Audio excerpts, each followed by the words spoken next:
keep like this, see if it works.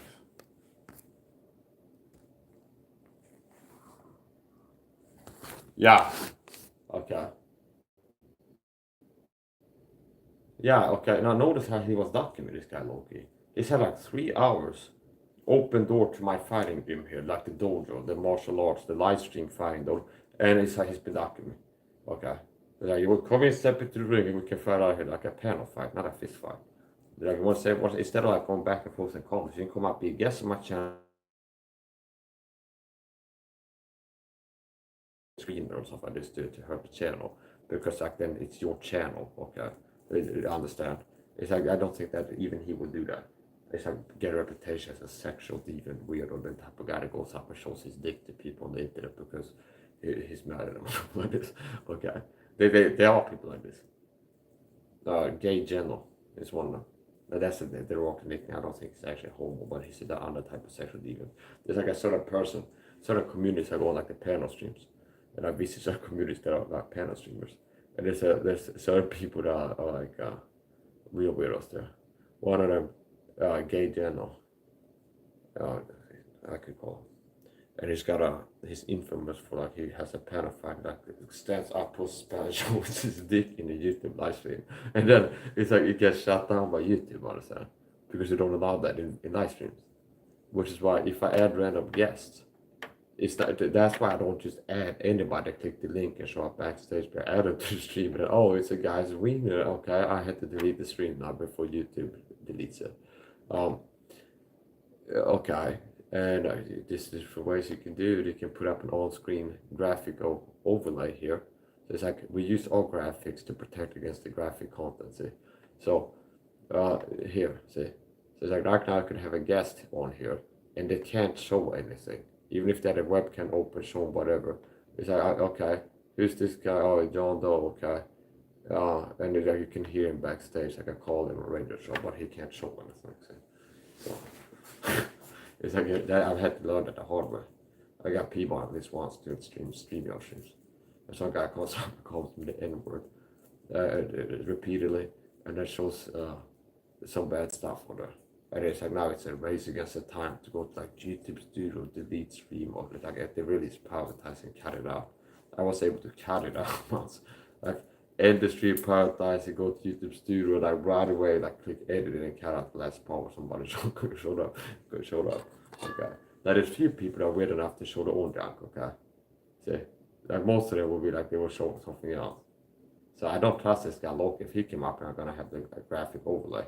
If he comes up here screaming I'm an N-word or something, all kinds of, there's no really words that he can say that can get the stream shut down really. Okay, because the views of the host are not, the views of guests are not necessarily shared by the host. The MIKE SAHA live radio broadcasting network, broadcasting live from YouTube to the world. Okay, from Truth headquarters in Oxelösund, Sweden, across the oceans, under the sea, okay, into the depths of the Rocky Mountains. This is not the Truth stream we have at home. I've seen people in Jordan's podcast asking for, we would need Alex Jones. I'm Ben Alex Jones. The reason they ask is because they haven't found MIKE SAHA's channel. Because if they were into like what Alex Jones fakes delivering, is like what he's got, I got at a high level. See, energy. Well, he's an energetic ranter. Mike is more energetic, more ranty. Okay. Well, he's an energetic ranter who's a manly guy. I'm more macho. I'm more alpha. Okay. See. Well, he's a guy that's not scared to say provocative things. Okay. Same there. Okay. Well, he's a Christian. He's a fake Christian, and he can't teach the Bible off the top of his head. That's why he's got to have Owen Wilson or something fake up there, pretend to be Bible teacher. Got to like check the box of like being similar to the real deal.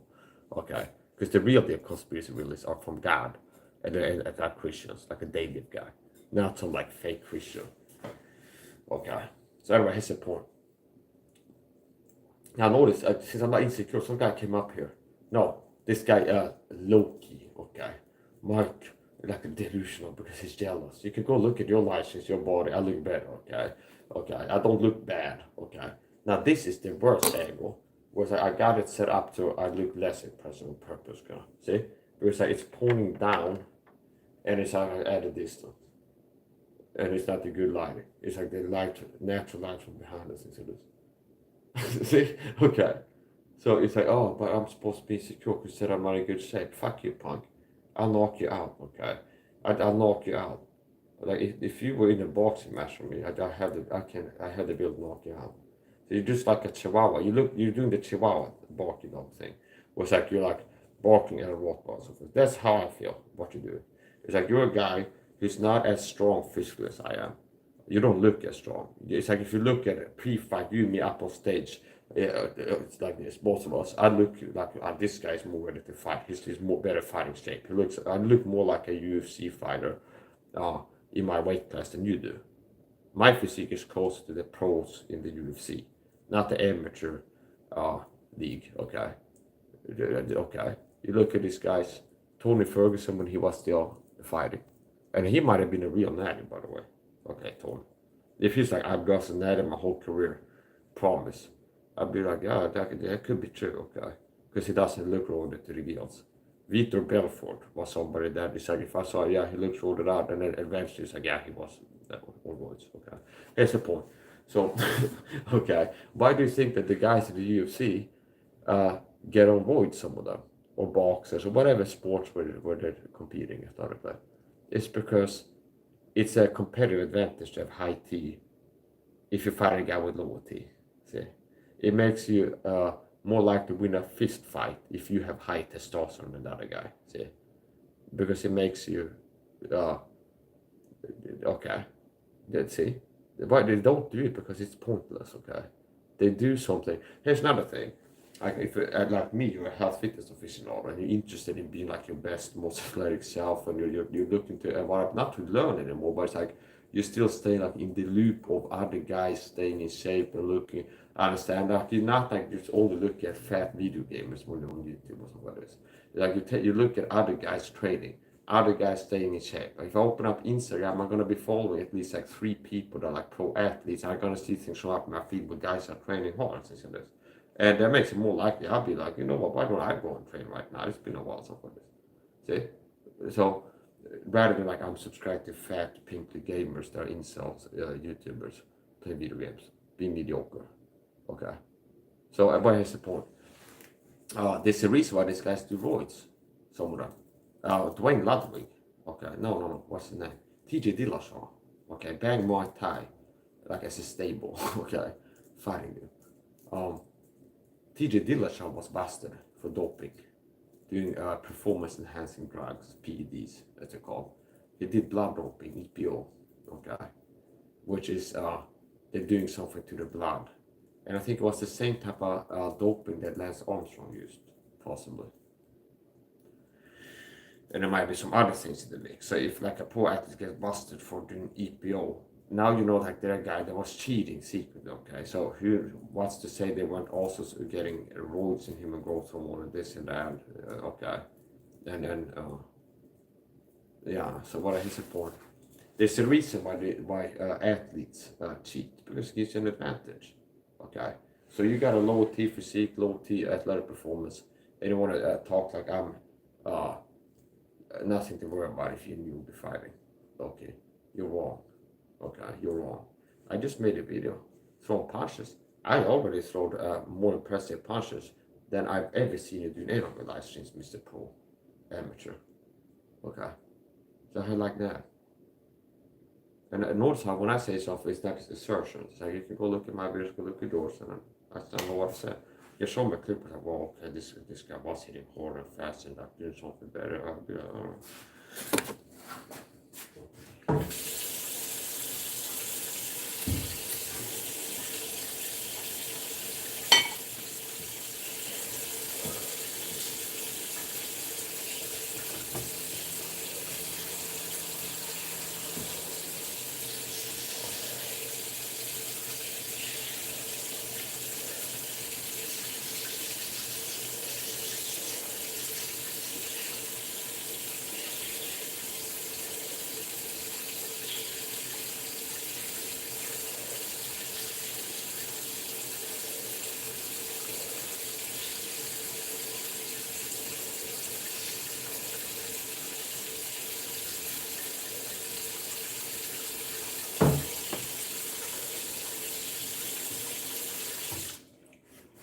know what?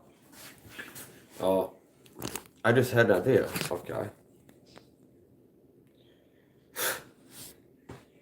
As I was thinking about this, I was thinking about throwing kicks, and I was having visuals of me throwing kicks before. I was like, you know what? I could put a T-shirt on it, like have a dedicated. I don't give a fuck about this T-shirt, but until the wheels come off for training, because now it's all like dirted up, okay? Which means I was throwing kicks with these flip flops, and they're red, okay? Which means that there's some like dirt under the soles on my feet that I put on the dummy.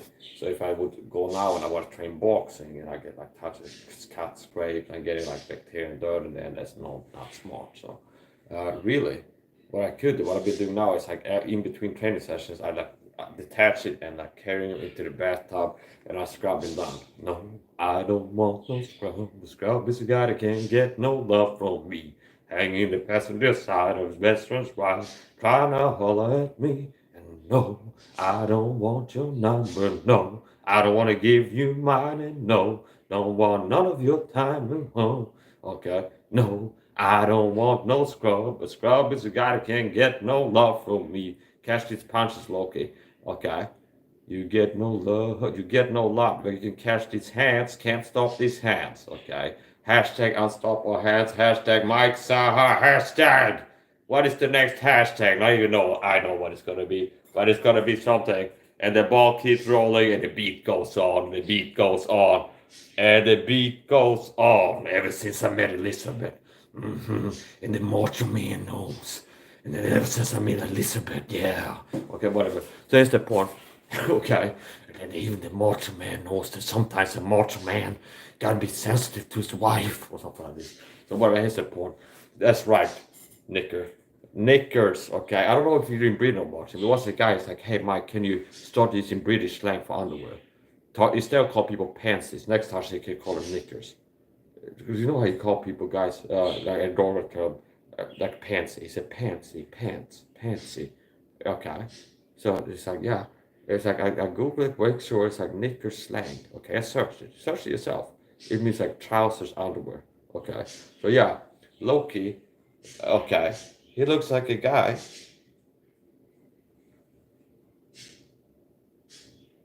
He's dirty, okay.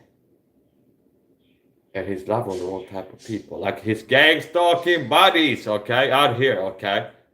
That's right, come on now. Look at that power, okay. Look at that bicep on the side. Come on now. Okay. Yeah, we're doing that, okay. So yes, okay. Yeah, I got that, man. So okay, this guy is not on my level. He wrote like Mark. He started like big time all of a sudden. After he's like he gets all insecure and I start gas and Mark, I'm in better shape. You, I was like okay, scream from the haters, and I go look at your channel. Oh, the guy is not as good as me. Okay, I'm surprised. Now, I'll give him this. He's rare in that he actually has videos of himself. 99%, he's a unicorn hitter, okay? So he's special, but it's a negative category still. But he is special. Here's another thing since we're teaching on human psychology, okay? This guy's going to get blocked in some little cyber-stalking gang stalking here. They came in writing a comment and he didn't click the like button because it said 0 likes here, okay, which gets you blocked. I said, people, I don't care. People come in leaving comments, expect to be blocked if you didn't click the like button. I've live for 15 minutes. One of the advantages of being shadowed on YouTube, where it's like the algorithms work to suppress my videos and make me not have many views, okay? And if you want to deny that, be a hidden denial, have crocodiles like cost like Andy Wood spotting your ass. You can do that, okay? In the river now. Cry me a river, okay? Been in the water for so long, use a shark food, okay? Want to be accosted by hated pastors, you fit right in with them, okay? There's the point. You need a new shirt, buddy, okay? Here's the thing. Here's the secret. You know, like these big time Hollywood stars, they're gonna go for like they need to be a leading alpha male. They need to play like a fighting man, leading archetypical superhero badass in some Marvel comic movie or something like this. So bro, you do not know how to fight. Says who?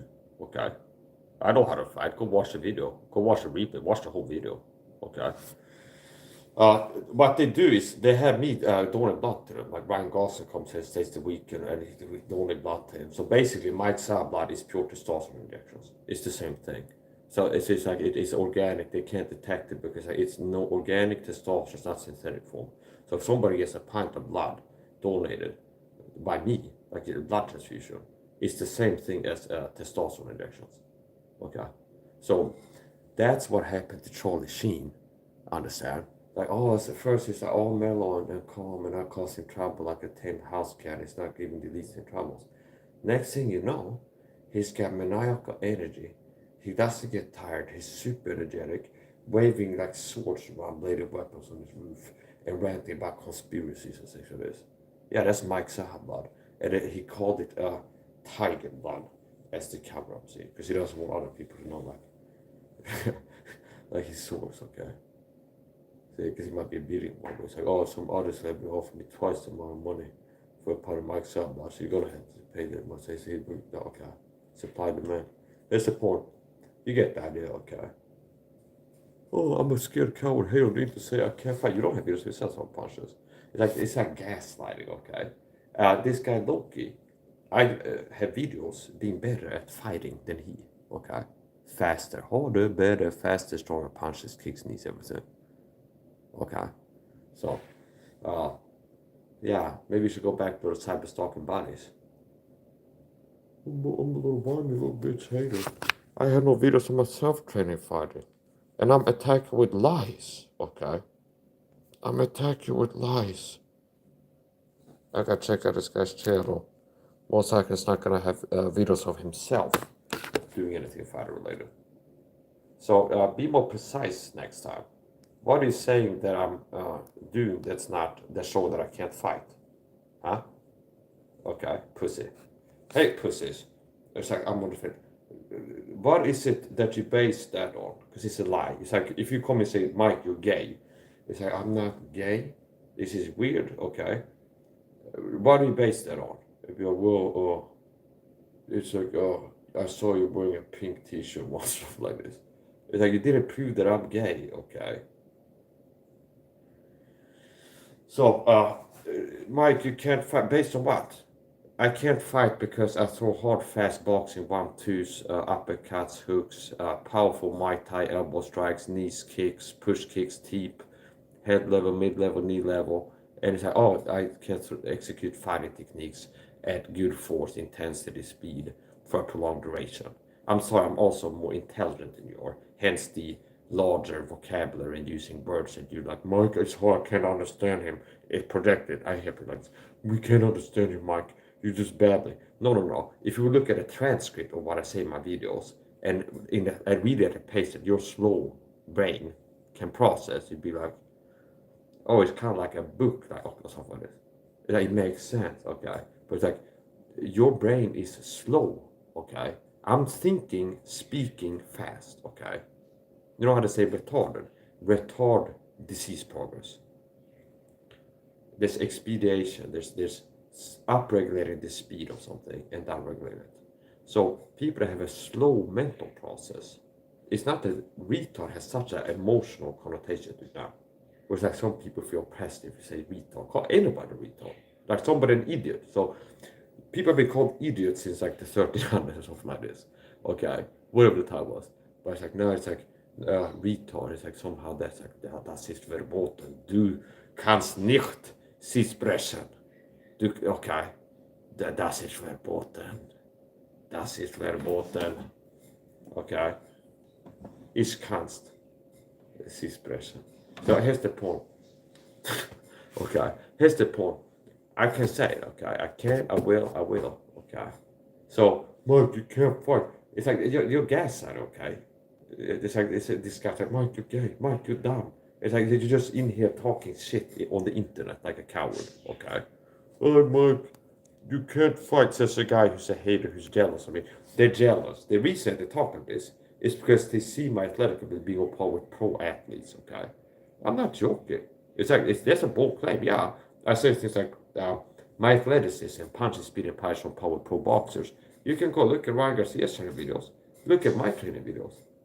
And it's like, oh, he's not making shit up. Now, you don't understand fighting. If you're somebody that's saying that I don't do fighting well, that means you either don't know fighting, okay? Or you're like, you're out to lie to say I suck, okay? And it is okay. It's like, now here's the thing. What makes for a fighter? Like, how can you know if I can fight or not? Look at my videos. There's gonna be something visually that shows if you execute a technique well or not. There's gonna boil down to strength, speed, power. What are some metrics that people judge? If you watch Helsona videos, okay, talk about fighting, this gonna happen. It's like, this guy's gonna fight this guy. What do they end up returning to? It's like, he looks fresh in his training footage. He's moving fast. He's hitting hard. It might be like a clip showing up in the MMA sphere, like Sean Strickland hits a heavy bag like a ton of bricks or something like this. So it's like, oh, they're saying that because this guy's hitting the bag hard, that translates to fighting ability, see? Okay. And this is not like weird. This is how fighting works, okay? So either you're not understanding fighting and paying attention to it as an art form and thinking about it and understanding it, or just like a delusional idiot who doesn't like out here to like lie and say I suck at it. It's like, you see fighters talk about each other on a press conference, and they're like, I'm gonna kick your ass. Like, no, I'm gonna kick your ass. Like, I saw your training. I'm faster than you. My hand speed is better. And the other guy is like, see? So it's like, when they start getting to why I'm gonna kick his ass, because I hit harder. See, I got more. Notice what they go to. I have better punching power. I got a better gas tank. Can you survive the third round or something like this?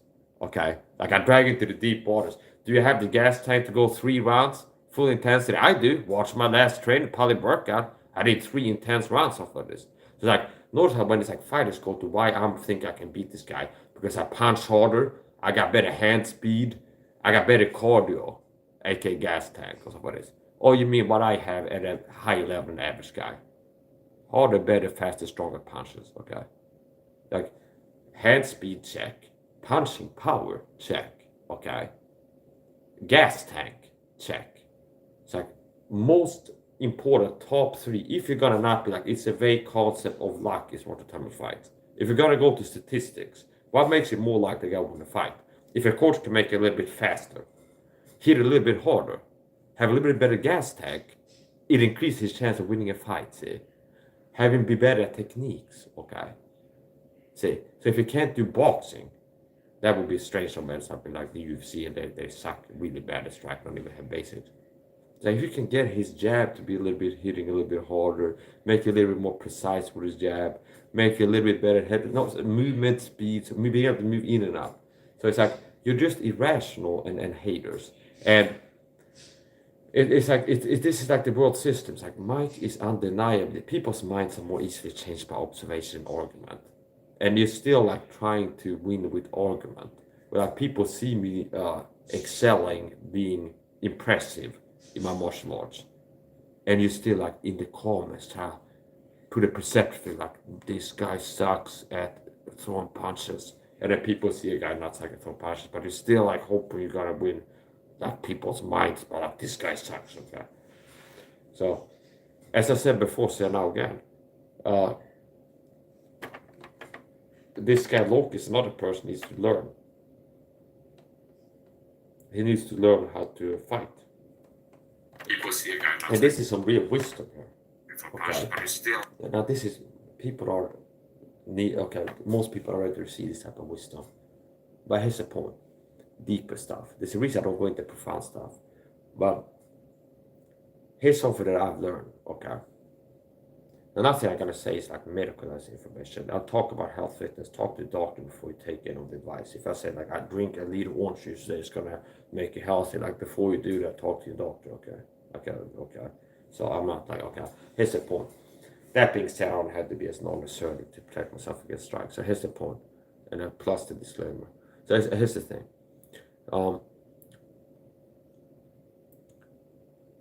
Here's something that I understood. Now, most men never get to a point where they have a high degree of competence in one area, okay? like true, like while they really understand psychology, well, to work up degree where they can help people improve their psychology, like help people with depression, anxiety, low self-esteem, with like talk therapy type stuff. It's like think like this, do like this, change your behavior like that. Most people don't have like one area where they really shine in. Okay, a lot of people. It's like the mediocre at mediocre stuff. It's like average guy life being average at doing that. Okay. See, okay. So yeah, now here's the thing. Here's the truth. MIKE SAHA talked about this in his book of 5 rings. And it's either like, for one thing, know all things, or for one thing, know 10,000 things. Okay. Once you see the way broadly, like you find in everything. Okay, something like that. There's truth to this. Okay. There's truth to this. There's wisdom to that. Meaning, when I have gotten to a point where I truly have like a high degree of understanding and wisdom in an area, health, fitness, having cured myself of asthma attacks after having been prescribed Ventolin inhaler for bronchitis asthma and stopped collecting it because I cured myself of asthma attacks, having suffered from panic attacks for many years, a mental health problem. For many years, like not a month goes by without a panic attack. Now what, 2-3 years now, one panic attack that's cured. Two things I've cured myself. Do you know how rare that is? That a guy just, I got panic attacks, so I fixed it. Okay, I can truthfully say I fixed it. Or asthma attacks. I used to have asthma attacks and asthma inhaler. You know how rare? Typically it gets worse over time. See? It's like maybe you go to have asthma, it progresses the disease. Okay, that's like normal. Like people have asthma, they keep having asthma, and if anything, it gets a little bit worse over time. Maybe the doctor at a checkup, we're gonna have to switch inhaler to some stronger type, or try some other form, or okay, and I've tried something else, and it does like improves all the time. That is kind of rare. I cure myself of asthma attacks, and it's not like a gimmick that I sell. That's like I'm saying that so I can sell you a product like Boss Rude and the O2 trainer. Okay, I recommend diet, nutrition, lifestyle changes, and credit that truthfully with I've had this effect, I used to have this problem, fixed it, and here's what I attribute this success to. I was doing this, and then the problem was fixed. Okay, and it's nothing I sell, see, like Mike's vitamin C or something like this. Okay, so anyway, now that's a real alpha. That's a real alpha. Masculinity is not just about how big your biceps are. It's are you adding value? How much value do you contribute? What competence do you have? How valuable are you? Okay. If you show up in a room and a stranger suffers from panic attacks, and you strike up conversation with that small talk at a bus station, can you be like in 3 minutes, teach them how to see improvement in this and change their lives? Or you're a man walking around with that competence. Like you're in a bus station, some guys like, I'm sorry, you look really stressed. What's going on? I got like a panic disorder and anxiety. It's like, oh, okay. I know how to fix this. I know how to improve this. Okay, not like I'm not saying within a week it'd be cured 100%, but for sure I can promise improvement if you take my advice. See? That's life changing. See? It's like people kill themselves because of too much anxiety and depression. And I walk around like I can help people within a week feel better with depression, anxiety, things like this. And I've had these things and overcome them myself. Okay. I was prescribed SSRIs for like depression and social anxiety, like agoraphobia, like general social anxiety, not be able to be out in public and like crippling social anxiety. Now that was before I got diagnosed with autism. So that's more like a offshoot, a branch of autism. And if you don't know that you have autism, you're not diagnosed yet. But all the guys got social anxiety, agoraphobia. But if you have an undecided person autistic, now it's like, well, okay, that's part of that. Okay, it's like social anxiety, socializing, social difficulties. So it's good that I got diagnosed because just to be able to understand things better. Okay, so it's like a diagnostic thing. So now I know more about some issues and I can start working on fixing them or improving them. See, so yeah. Anyway, here's the point. So I'm not getting to the point here. Okay, I've had a lot of success and things that like other people don't have. Okay, most people don't have severe depression. I have more competence than Jordan Peterson. Okay, in his own supposed field of expertise, Miss Academia. He had severe anxiety and depression, got on benzodiazepines, became addicted to them, wrecked his life, had to go to Russia to get in like an induced coma or some kind of extreme detox clinic. And he was like pushing his stroll in the park and like not seen by the media from benzodiazepine addiction. And like he also says he got on SSRIs. Now I'm a success, and he's a clinical psychologist, see. So he's like supposed to be an expert in fixing mental health problems. That's his field of expertise, supposed field of expertise. You know, Mike Saha, who's autistic with ADHD, has panic attacks, agoraphobia, generalized social anxiety to an extreme degree, CPTSD undiagnosed too, where it's like waking up constantly locked into fight, flight, hyperrealization, high cortisol, adrenaline, heart rate, fight, flight mode, and walk around being super tense, and then there's certain things like being on camera or interacting with strangers like trigger getting worse. To being able to be calm and natural on camera. Now, see, it's like I came from not being able to like talk on a video call to one person like this, without like okay, because it's too stressful, that anxiety. Or like writing an email to shit or talk to a phone to strangers, I'll be like cloud my skin, cold sweats, anxiety level.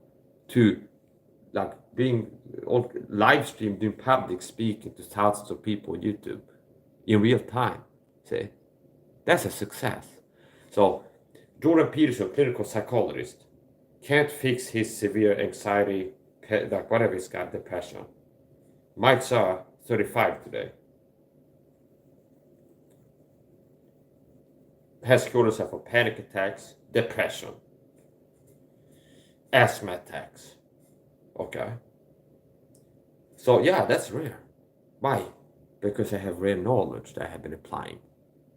Rarely disciplined in application of the rare knowledge. So it's rare discipline, adherence to a rare protocol. It's a rare degree of compliance to a rare protocol. That's a good way to put it. It's a rare degree of patient compliance. Patient doctor, okay. Meet Mike, it's the doctor, meet Mike the patient, okay. This guy had a website, like, okay, doctor yourself, okay. So basically, it's like, I've been working as a doctor myself. There's some things that you should go to the doctor for. But it's like, if I wake up and want to have the anxiety, I don't like run to the hospital or call an ambulance, okay. It's like, okay, I take this supplement that helps me to calm down. Oh, yeah, it does calm me down, okay. So do you understand? It's like, oh, maybe drink a little bit less coffee or something. Do you understand? Okay. So it's like for certain things you have to get help, or you shouldn't be like an ambulance chaser. Just see an ambulance. Okay. I have a health problem. Like, I need your help, guys, because you see an ambulance. Okay. Reminds you that you're on like medicine in this world or something like this. Okay. So like a hypochondriac or something like this. That's the point. I will share this wisdom with you. Okay. What I have found is this truth the other man had discovered, like Miyamoto Musashi, was extraordinary in being able to overcome things, okay? And here right being like an old man, okay, like a kung fu movie type thing, an old man with gray hair like a bathrobe with a stick sitting on the mountain and contemplating on the battles won in his youth, having conquered all foes that stood against him. There was not a man able to stand against him his whole life, type of thing. See? His whole life he defeated any person that was trying to beat his ass, okay? I don't know if there's like any boxers. It's like they never lost a fight or a round of sparring, see? Chael Sonnen says he never lost a round in his whole career, okay? So like Musashi never lost a sword fight and he had 60 plus. According to, if you like accept like Wikipedia, history books and things like this. Like what they say is not bullshit. Like he was supposed to have 60 plus sword fights, duels to the death and won them. Okay? So I think maybe this guy understands combat, like martial arts. He was also a proponent of you can get better, you can get good enough to beat people in sword fights by solo training at home, shadowboxing with a sword, and solo impact training. See? But people don't understand combat for real martial arts. Like trying to lower my confidence and whatever else to do. Like if you really want to be able to win a fight and like get better at martial arts for self-defense, you have to do sparring and fight people, something like this. Okay, it's like you can't. It's not enough just to train. No, you idiot. That just shows that you're dishonest and or don't understand fighting. Miyamoto Musashi won man-to-man combat, not sports. Like ding ding, he won. Okay, or something like this, sport fighting, like to the death. Okay, kind of high stakes. And he said you can train at home yourself and train so that you become able to defeat men. Okay. Here's another thing. Notice one thing of many things. If I make a statement like that, some hater come here, Mike, you can't fight. It's like, okay, or like, Mike, here's another thing, they project into the future to lower my confidence, to make it more likely I won't lose the fight, okay? If I get into one, which I'm not really looking into, okay? Sometimes I feel like it, but I don't, okay? But it's like I end up not doing it, it's just like hold stuff back, self-control. That is he the rule of his spirit, and he'll take you to see the save the Bible. Oh, I'm sorry, I know the Bible better than Bible teachers, seminary schools. Like teachers that have a job to teach the Bible, not to King this Bible better than anybody I've seen online. Including people that have a job to teach theology in the King this Bible. I'm sorry, okay? But I just say, I'm nothing special. In fact, I'm a bit of a boho. If I tell a joke, you probably heard it before, okay? That's how they want it to be. Mike, be humble. What they really mean is, Mike, downregulate, use your free will, because apparently we can't have this effect. Just decide you're going to have no confidence. So it's like, Mike, manipulation translator. Okay, people come to my chat, go, Mike, you need to be more humble, something like this. It's like, a lot of what they're doing is translating it from a foreign language, being manipulative and dishonest and Machiavellian. It's like, Mike, please choose to downregulate your self-esteem confidence level, because that will lead to you having more failure and worse outcomes in life. And I dislike you, and I want to have bad outcomes and fail at life. See, so if this guy gets in a fight, I want him to lose. Because if I get him to die himself, it's more likely to lose a fight. You would lose a fight, Mike. All your training you're doing is not counting for nothing, like an Ethan Hayden in the comment section. Mike, you would lose. You'd get your ass kicked in 1 second in a real street fight, something like this. But what the fuck? Based on what? And it'd be like some kind of it's like juggling. Okay, your head movement is off. And then it's like, oh, wait a minute, let's go to Coach Carl, boxing coach. Here's the video of him standing still, not moving his head, throwing boxing punches, combos. You mean like you saw me training that way, and you go, based off of that, you would get your ass kicked in a real fight. Notice how you can't win against somebody that fights with the truth and is good at it, understand? And is smarter than you, okay? And tougher, okay? So anyway, that's the point. So this is why they had to control the narrative and have like 3 cyberstalkers together attack, like overload me with 3 people answering questions, and like perception management and like play games. They have to cheat the game. Evil is weak. Don't be deceived into thinking Machiavellian, psychopathic, narcissistic people that there's power in that. They are weak because it's born out of weakness. And that's where the desire to control others come from. And these maladaptive coping mechanisms that narcissists deal with reality. Like I see Mike in a YouTube show being handsome. That makes me feel ugly inside. I need to engage in narcissist defense mechanisms, projection. You look ugly, because that's how they felt seeing me having beauty in the YouTube short. Which is why a lot of it is inversions. It's like, I make it short. It's like, how you like this hand speed? Okay, it is as short. Whatever the format is, it's showing fast hands, okay? I should be like, your punches are slow and weak. Which is the exact opposite of what I can see and anybody else can see. Look at the video. It's fast punches, okay? You have to be retarded to think it's like, see fast punches, like a fast moving car, and go like, it's a slow moving car, okay? See, people's minds are more easily changed by observation than argument, okay? So here's the point, which is why that's also irrational that you're picking as a strategy in life to try to win. It's like a sword fight. It's like, and I have a Damascus sword, like an authentic katana, okay? Like from a pawn shop imported from World War II, like a real D1. And you have like a little plastic, like training sword, a rubber training sword for this. That's lies, okay? It's like wobbly, soft. It's not cutting well. And it's like if you stab with it, it bends, so it doesn't deliver deep wounds, okay? That's you attacking people with lies. It doesn't penetrate deeply and cause harm in a person that has the truth and as an offense and as a defense. The shield of faith is believing the truth that I know to be true, which makes me less vulnerable to attacks from the fiery dart of lies you send me at me, see? It's like, I know the truth, and I have faith in the truth that my punches are fast and hard. 90% of the time I throw a punch, it's fast and hard, see? So if somebody comes in there, Mike, your punches are slow and weak, I have faith, and that makes me not get hurt by it. So. And it's a truth. It's not like faith in a lie as a coping mechanism, because that's maladaptive and not a good response. What about if I'm fighting people, like this low-key guy, a hater? It's like, oh, as usual, he fits the pattern. It's like all my research and like a vast database of human behavior at me, hater types, how they operate for years, okay? It's like, oh, pattern, it's the same pattern I recognized. And I already had certainty that people that turn hated will start acting like this, okay? Oh, sure enough, like thesis confirmed, okay, like hypothesis, or okay. It's like it's a fact at this point, okay? So it's like people are haters. The average person is not like me and other people like on my type. Like if they get mad, they start, the emphasis becomes hurting you. Your feeling, other people, your reputation, how people perceive you. And it is the flow chart. The flow chart is not, it's like the objectives like hurt MIKE SAHA. His feelings or something like this. His performance. And it's not like, and what is like the game? Communication. Written word or mouth. Okay, it's not like, okay, go hurt MIKE SAHA's feelings. Okay? Saying X, will it hurt MIKE SAHA's feeling? Yes, okay. Is it true? Yes. No. Okay. If no, don't say it. If yes, say it. Okay. See, no. It's like, do you think that it can hurt his feelings? Okay.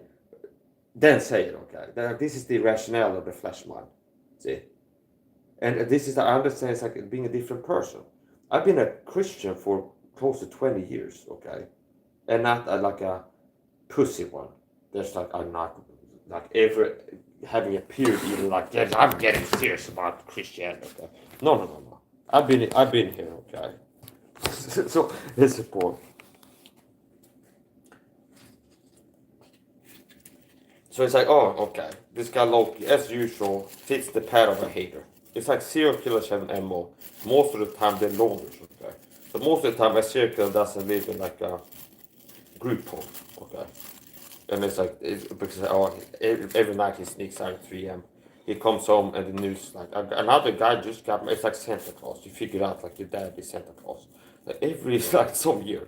So it's like every Christmas, right before Santa arrives, pattern recognition, when your brain starts being more powerful. It's like every time Santa shows up, it's right after dad left, okay? Do you understand? There's a certain point, it's not like a bigger brother when you're 8, who's 12. Has to like plot, you know, like I do one of the movies, so that's the icon. It's like spoiler alert, okay. It's kind of like, okay, it's like you want to believe the story or not have it ruined or something like this, okay. So it's like, it's not that your 12-year-old brother has to be like, hey, it's all a big lie, okay. Hey, notice here's this thing. That's one of the first conspiracy theories people have. Here's another thing, Andy Woods, Bannon Holtas, and other Shia pastors. Beware of these people. Pastors, Christians, who use the term conspiracy theorist as a derogatory term. That shows how crazy they are, how deceitful they are, how unwise they are. See? It's like, I insult people by saying they're not even a conspiracy theorist if I want to insult them. See? They didn't even get to the level of waking up to the conspiracy of 9/11 inside job done by the Illuminati, controlled demolition. Of like how it really happened. Here's my theory, see, okay? I didn't see it from inside, okay? But here's the theory, and it starts out being a theory before every person that writes at like like I'm sure of this now, like at least 90% of the time they start out theorizing. Maybe God is real. Maybe God, the Father, God, the Son, God, the Holy Spirit all have an agenda to get me saved. And it's like secrets of I can't see obvious of what it is. Maybe that's true. It's like, see? It's like, maybe there are evil people in this world working together to hurt people. Okay? Now, notice how that's a positive. It's not like, I trust the media, my government. I trust Reuters News. Okay? The conspiracy view is more rational. It's like, okay, Mike, what type of person? Well, I'm a conspiracy theorist. I believe the media is controlled by the deep state. They serve the deep state. That's why you see global warming, fear of global warming, hyping global warming on Reuters, CNN, MSNBC. See? It's not like, well, it's like some people don't, no. It's like, oh, they're all singing the same tune, like the media did the last 10 years, about everything pretty much. Major points, the media has been singing the same tune. Global warming. Okay. And things like this. It's like, oh, yeah, Joe Rogan, this, or like, it's okay, they sing the same tune. CNN, Reuters, global warming, something, okay.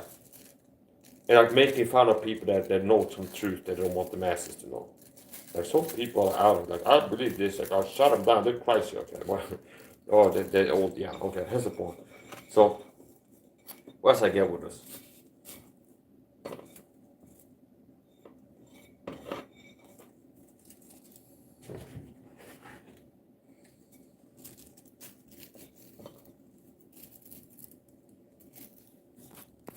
Go check on.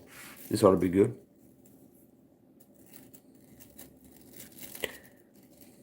I want to see the like button go up if you think you're gonna get answers to your questions, people. I want to see the like button go up in close association time-wise to your comment that put in the chat box. Meaning, here's the thing: if right now it's 4 views, 2 likes on the video, okay, which is not really making me feel like, oh, I'm really gonna do a good job answering these guys' questions. Okay, there's 4 people, 2 click like. Okay, what's wrong with you? Okay, so if it like goes to 3, and then, oh, here's a new person, it looks like they could have been the guy who just left the comment, click the like button for asking me something. See, that's what the benefits of being shadow banned, where you can get like good metrics of like how fucked up people are. You got like 4 people watching, now they click like button, they're being narcissistic, exhibiting narcissistic behavior, because they show up to get something without giving something simple, reciprocation at lowest level. I'm here want to get some of Mike's time, attention, answers to something, but I can't give clicking a button on the stream to show that I'm not a hater here to like hate watching you. See? And it's okay. So, yeah, okay.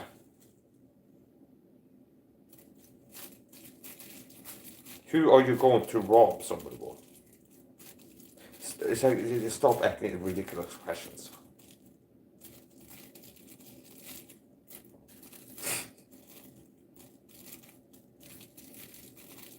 Notice how haters act like they're crazy. If you look at the comments, it looks like they're nuts. Like they misinterpret reality. They see a guy ranting shirtless in his kitchen about things he's passionate about. And it's like, who are you planning to murder? Or something like this. Who are you going to rob? Okay. Why do you have a 666 tattoo? Or something. It's not do you understand? They look like they're crazy people writing it. Okay. Not like, okay, like they actively interpret reality. It's like they look at this and here's the commentary on it. It's like they're seeing that and it's like, we're going to rob. What the fuck are you talking about? What leads you to believe I'm going to rob somebody, fucking idiot? Get the fuck out of my chat, okay? Now you're not in the room talking, of course. Because you wouldn't be talking like that if you're in this room. You know that too. That's why you hide by the name like a blank channel. We're going to rob. What are you so fucking? I'm the cabinet cop in here trying to ask questions. To be like, if I would answer in the wrong way, be like the cops. Like, yeah, this is a guy. They called us. You said that you were gonna rob someone. Okay. So what is the point? Gerardbot said hi. Who's your favorite fighter? I'm not answering your fucking question unless you leave another comment indicating that you did, as a matter of fact, click the like button. Okay.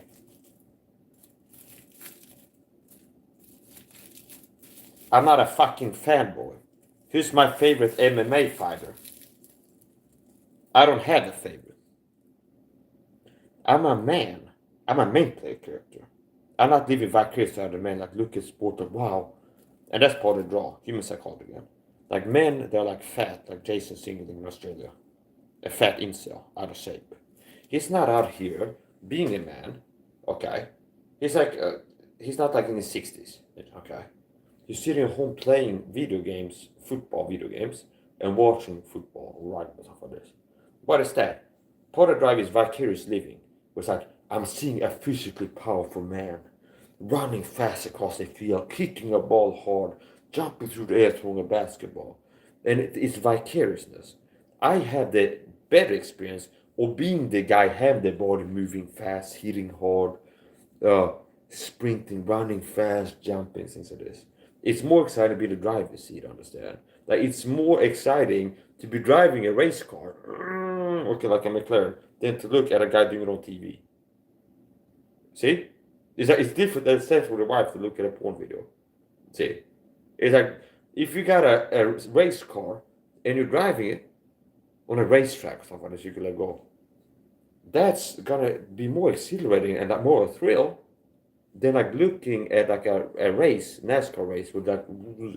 Okay, like if you are having that car in NASCAR, that's gonna be more like exhilarating. So I spend more time doing sports than watching it. I spend more time being athletic than looking at other guys being athletic. I spend more time throwing hard, fast punches than looking at other people do. Okay.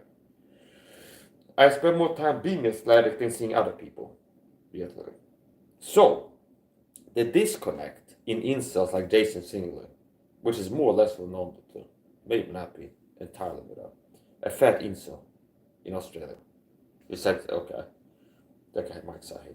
He's made videos lying about me. Oh, okay, on Rumble. Saying my girlfriend is a slave to COVID because she was wearing a mask in one of my podcasts. What an idiot. The truth is she's got allergies, okay? She has allergies. They've been greatly improved. It's called a strawman argument in logic. Not a true Scotsman. Strawman argument. Appeal to authority. There's different logical fallacies, and they have a whole fucking database. Some of them are in my brain, the archives. Not all of them right now, okay? Bible verse are occupy a lot of space, okay? Dunbar's number. There's only so many things you can store, okay? So here's the point. Okay, I rather like remember 300 Bible verses than like 30 Eminem rap lyrics, even though I kind of enjoyed the lyricism, okay, and things like this. Some of his videos. Okay, so here's the point. Me, I don't feel like, God damn it. Actually, it irks me sometimes. I was lying in the middle of the night, started to talk about a song, and it's like, I just like, what's the line? I just garble it, I've got the wrong word or something like this. Of some song or something like this. But it's like the Bible, I came up about getting that right. It's like, it's more like I like it when I can quote like a verse from the Bible off the top of my head, like to a T, okay? See? And I don't really feel as excited about getting like, remembering like the line from the movie or something like this. Okay? It depends, okay? It depends on right now I'm doing a job that's saying it's important to remember the plot or something like this. Here's the thing. Once again here. Okay. Men who lack drive and motivation, okay? So, listen, so I'm not one of these betas that had to watch annotate videos to learn how to be a manly, macho alpha who's tough and strong and pushing himself difficult things and having discipline and things like this, see? I'm a guy that can teach that to others better than annotate, okay? He's a system shill, there to counter the real people like me, that can really teach people how to break free from the matrix. Isn't it that his dad or something is a CIA handler, like Tucker Carlson? Is there some kind of CIA connection to both these guys? Both of which I've called their Illuminati shields, okay?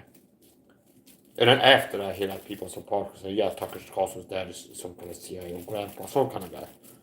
Andrew Tate too, his dad is CIA or something like this. Oh, you mean like the people that work to control people or something like this? Propaganda experts. Okay. I have more agency and intelligence than the CIA. Notice how I had to pass the face test where I could say it with a straight face without, like, I went too far right after. Like a feeling coming up inside of me. I just went a little bit too far. I have more intelligence and agency than the entire CIA department combined. I could take a lie detector on that right now. Okay, I have more intelligence. Okay, I could also most likely take lie detector test on other things. Okay,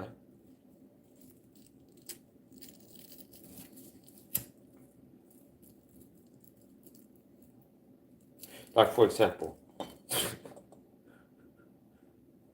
it's like I retrain my brain to go like smoking cigarette. I call that hugging myself or something like this. And then it's like I do a good enough job brainwashing myself. So if somebody asks me, Mike, do you smoke? It's like no, because my brain is like that's called hugging yourself. So I'm telling the truth in what registered lie detector. There are little tricks like this I could teach you. And I'm just kind of hinting at it, but it's a way. Where it's like, if you, for example, that's just an example, maybe not work. It'd be like, if you walk up now, you go like, throw punch in there or something for this. Somebody asks you, were you throwing punches or something for this? You can say yes, the truth, okay? So there's certain ways that you can kind of circumvent things, okay? Where you're telling the truth, okay? Like if you get hooked up to a lie detector, okay? That is also emotional non-reactivity that you train you can do. Like you have more control over your state, like your pulse and heart rate and things like this. Because what a lie detector detects is electrical conductivity, is how it works traditionally, where it measures the conductivity, like how well electricity is traveling through your body.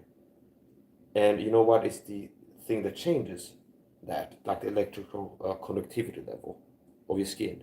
Perspiration, liquid water. See, water. See, that's one of the things. Also, like a blood pressure one, like it can sense like your heart rate. Okay, so at least some of them have like it's sweat. See, if you're sweating, it's like oh, it's something. It's like something goes. And then if it's like it's more pressure, like this thing where you go to the doctor to check your blood pressure, something like that.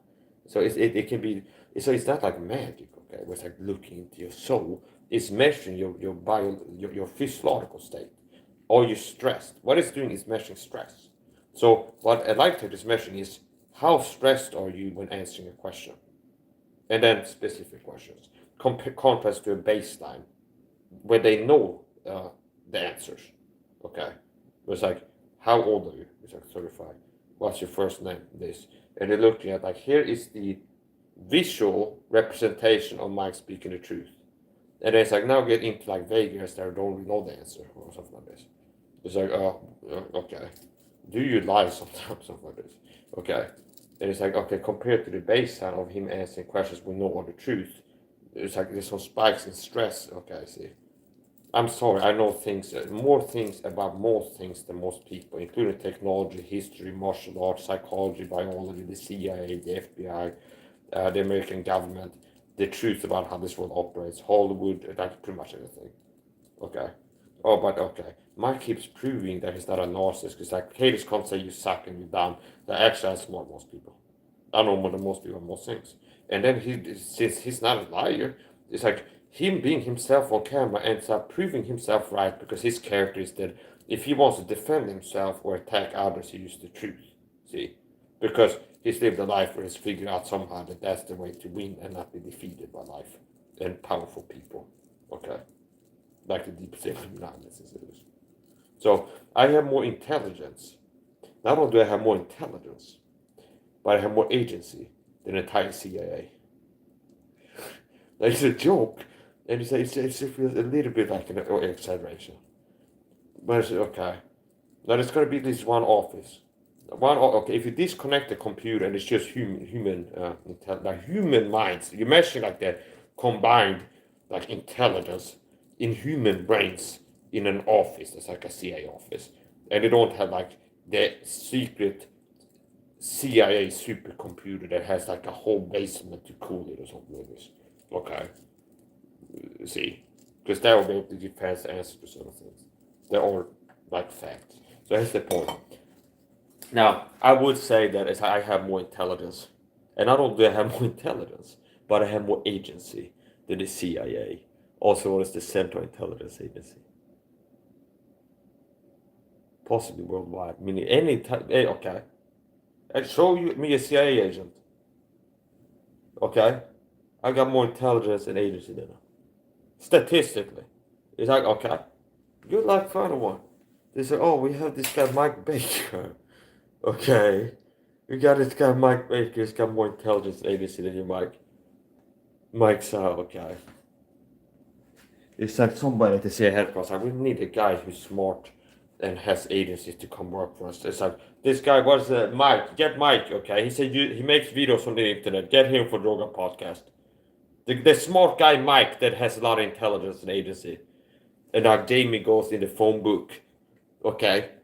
And it's like ABC. He just goes, yeah, it's the guy that he called me, so that's how he got on the podcast. When he's not there, he has a CIA disguise. Okay? You might have seen him in the local bakery. Poison your grandmother with PCP or something like this. Okay? He could not be trusted not to since he's worked for an agency that ran Operation Midnight Climax. Not that long ago. And other things. Like, what type of stuff can we deceive people into doing or something like this? Okay. It's like, oh, you know, it's like some of these things they done in experiments. It's like non-consensual introduction of psychedelic substance in other humans' bodies. You see? So they're not an ethical, they're like, it's not like the CIA has a long track record of like ethical, it's got a reputation of being up to all good and only that forever since the inception of this. Okay. I think it started out being something else, like OSS or something like this, and then CIA, this, and a lot of times something starts like they refine it, and it becomes this, it becomes that. So anyway, here's the point. People that are too dumb can't tell what part machines are jokes, like goofing out, and what's being serious. And I kind of enjoy that. Okay, it's like at some point in time, you don't have a need to be understood by people. You kind of can enjoy more the fact that people are not understanding you. If you really understand what makes people not understand you, they say it can become like a hobby. Okay, so.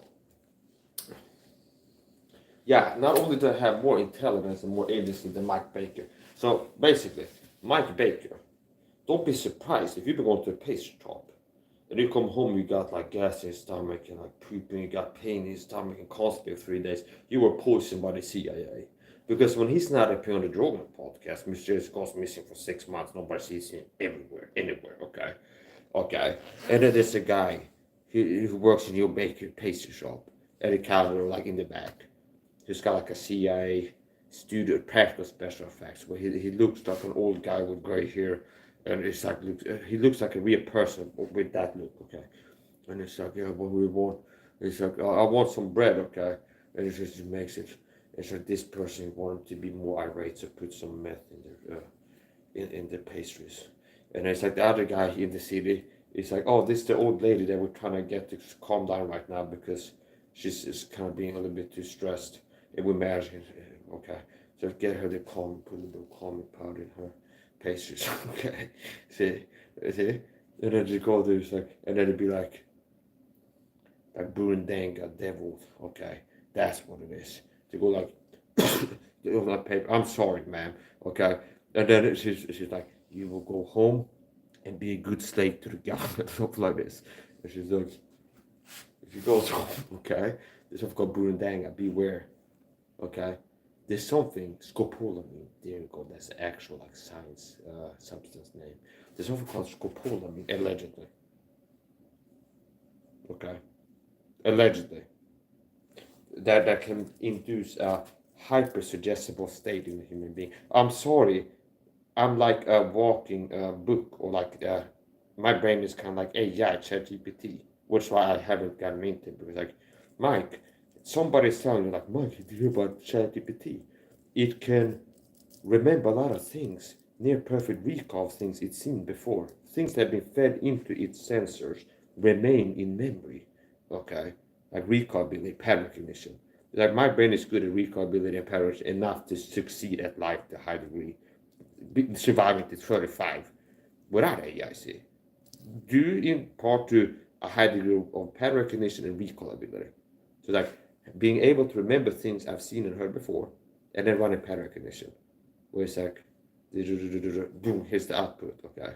It's like Mike Saha's brain what is the hidden truth no kind of film movie?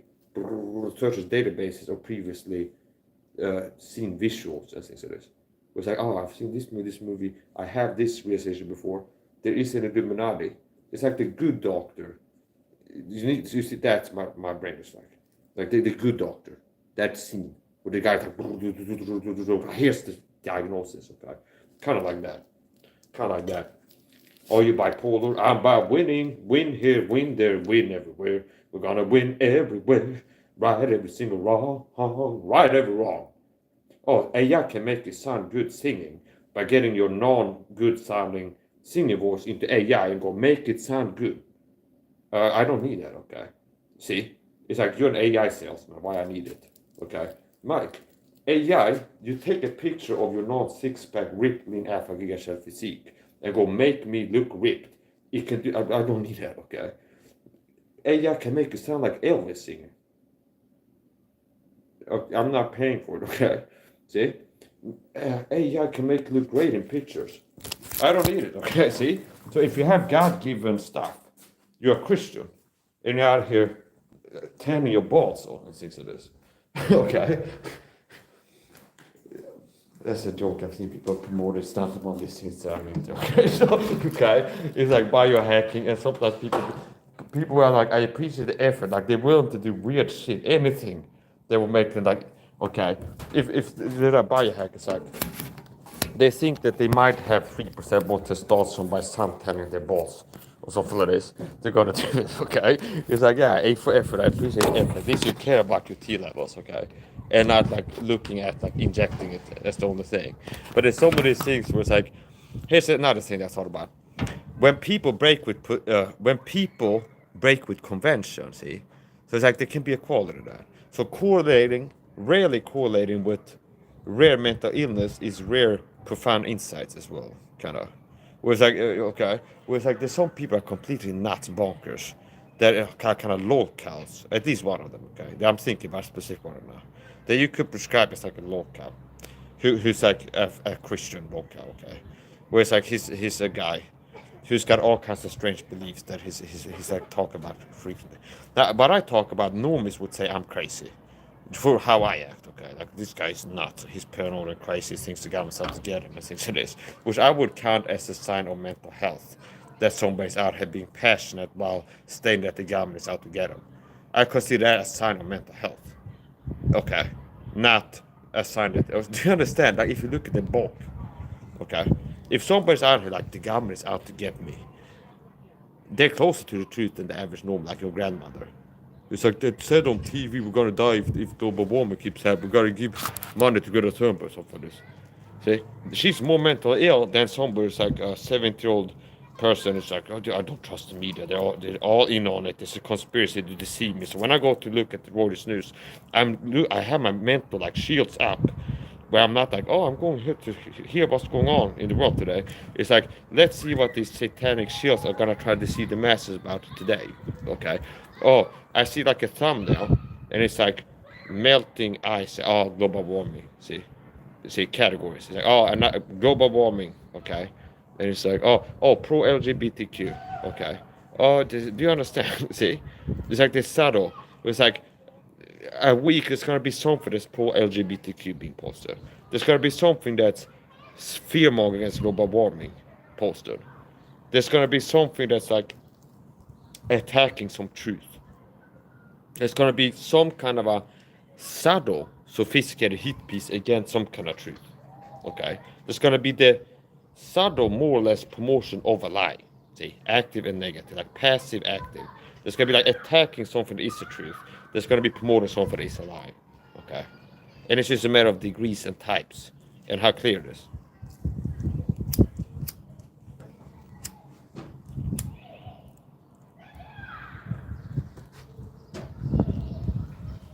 So yeah, here's the point. So if you okay, here's the point. Okay, there's some kids. Okay, now I could be making this up for the story. Okay, I'm looking at some kids that are on top of like a shed, and I walk out on there. So if I live 50 plus more years, What are we then? 50? I can still count my fingers. 50, 60, 70, 85. Okay. I'd like to be able to live long enough. I kind of like the trophy wall. I can go out here with like a cane. Hey, Uncle Kids. Hey, you get off the ceiling over there. Okay. I'm taking a nap. Okay. See? It's like that would be something. Like to live enough to be bitter, grumpy old man who like, I really hate big city life and these little kids be noisy all day. Okay? Birds flying around pooping on my railing. They write like letters to the local politician newspapers. Like, okay? But it's like, I'm tired of bird poop on my back and somebody needs to do something about this. Where the taxes going? I have every time I go on my back to this poop on the railing. Why are there so many birds? Okay, so here's the point. Now you don't. Here's the hack. You don't have to wait until you're old to be grumpy. Okay, see. So here's the thing. Oh, I'm by winning. Okay, win before you even ask. Win here, win there, win everywhere. Okay, I'm a total freaking rock star from Mars. Winning, come on, bro. I got tiger blood. Winning. Okay, yeah. That's the secret, by the way, the conspiracy. All these sealers get busted for being on PEDs is MIKE SAHA blood on the side. Like this guy got caught with high levels of testosterone in his blood. Is unnatural. He's busted. He came here, spent the weekend. We hooked him up, got a blood transfusion. And MIKE SAHA blood is the tiger blood on the side. MIKE SAHA blood is literally like the same degree of testosterone per deciliter as like the anabolic steroids the body was injected themselves. So if you can say, that's the secret. That's the real secret. These actors going to get ready for a role to be like Hercules and for this. They show up here, they pay me $100,000. The doctors go to the doctor's office, the Red Cross, they draw my blood, and they transfuse it. See? Okay. See? Sometimes it's better when I do it than other times. It depends on how much effort I put into the singing part and the jokey part and things like this. But the point is entertaining myself. I'm like, I'm having a good time while teaching things. So here's the thing. We got a Chinese person, quote unquote. Well, okay. We got a person presenting as a Chinese YouTuber or Japanese. So hello, ohayo gozaimasu. Ohayo gozaimasu. Sweden in Taimu.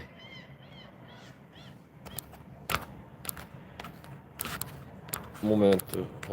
I don't care. It's just sometimes in the afternoon. Okay. A lot of times it's like drink some water, boy. Your lips so dry as fuck. You're gonna get blocked. Okay. You don't get to tell me. I'm an alpha. I don't let people tell me what to do. Okay. I'm not a guy that people like it's like that's also like gas time. It's like you being weird.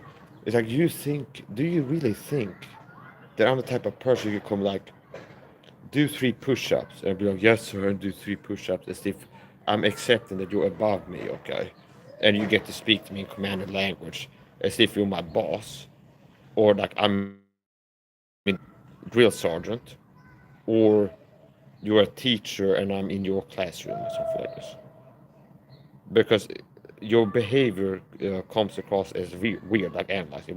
How can I prove that you're being toxic? You show up in a grown man's stream where he's teaching, not being weak, and like acting as if, like LARPing as if you're my boss, and like, do you think there's a slim chance that I'd be like, yeah, right away, sir, something like this. That might work on a highly suggestible person, or a person not normally suggestible, but acute short term in an increased suggestibility state. Now, I'm using too big words for you to understand what I'm saying, but some people get it. They're not dumb idiots that have learned something in psychology or NLP or something else, see, or hypnosis. To people that have worked around understanding these fields would be like, oh, but that makes sense when you said that line. But to people writing these type of comments, it's just a blah, blah, blah, and it's like, Mike, nobody can understand what you're saying, Mike. Nobody can understand because you're crazy. No, you know the Einstein quote. You know the thing about smart people, they sound like crazy people, they're dumb people. Okay. So, drink some water, bro. Your lips look dry AF, as fuck, which using cuss words in a commanding language sentence structure registers as aggression. Okay. Oh, Mike, can I explain psychology and make sense of how you're being toxic? It's not just you're a scumbag. It's an assertion. So, okay. So drink some water, bro. Your lips look dry as fuck. Okay. So you come in, tell him what to do. I call that commanding language. Okay. Where it's like, go to sleep. Okay. It's not like, hey, Mike, did you sleep? Maybe you need to take a rest after this. No, it's like, go, like an order, commanding language. Like your dad talks to you when you're 12. Take out the trash out or something like this. Hey, clean your room. That's all that's. Make your bed. See, that's how your dad did talk to you when like 12. I hope. The problem with other men showing up, quote unquote men, is never had a manly father. Possibly had some guy calling them and like, okay, now here's the point. I was a kid. I was working, okay, as a kid. My stepdad put me to work, and I loved it, okay. Like carrying rocks and like sawing branches, and like, okay, I was doing stuff. So and I was loving it. So a lot of you guys, you grew up with some soft and low T beta bitch father who never was like physically tough or even tried to be or something like this, okay. And and it's like you were raised by soft men, and that's why you present a soft man as men at a man's age, okay? Because you were raised, you never modeled a strong man. You didn't have a strong man to model automatically growing up formative years. So you didn't grow up with like okay, it's pretty that simple. The Bible says, train up a child in the way that he should go, and when he is old, he will not depart from it. It's either he will or he shall not depart from it. Okay, see? So, what does the Bible say? The Bible says that the way you raise a child stays with them for the rest of their life. And I would say this, like the exception, okay? They like to hack, to get out of that like curse. Like if you have a ungodly, satanic, wicked parent who's like teaching you to drink alcohol and smoke and watch internet porn, stuff like this. Look, it's not like now you can't stop it because that's how you were raised. Like you're 35, it's like, I can't do it because that's how I was raised.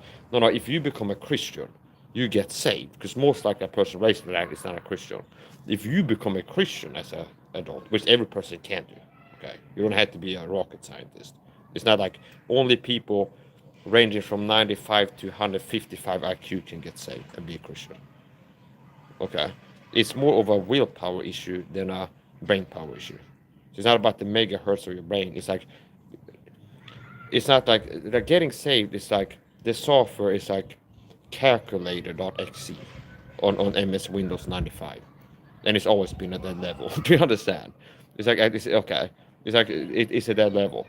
It's like you could run it on a Wii computer. It's not like you need to have a gaming computer or a NASA supercomputer that calculates like the launch trajectories for when the optimal like launch window, time and place, like when and where to launch the rocket to get it to the moon or something like this. It's not that level, okay. Like you can have like a 5 megahertz computer and figure out how to get saved. And it's not even that you're figuring out. See? The natural man cannot comprehend the things of the Spirit of God. Neither can know them. They are fools unto them, for they are spiritually discerned. So it's a spiritual thing. So people not understanding in the gospel, it's because they refuse to understand it. Okay? Unbeknownst to them. It's like subconsciously, semi-subconsciously. But like they don't have a desire for the truth. Because if they start to have a desire for the truth, they'll start getting it. Okay? See? So people don't get the truth is because they don't want it. Here's another thing. That's a good time there. Okay, the wind speed started picking up, so it's happened before. If it starts wobbling, I gotta grab it because I'm not gonna have it fall off the balcony. Okay.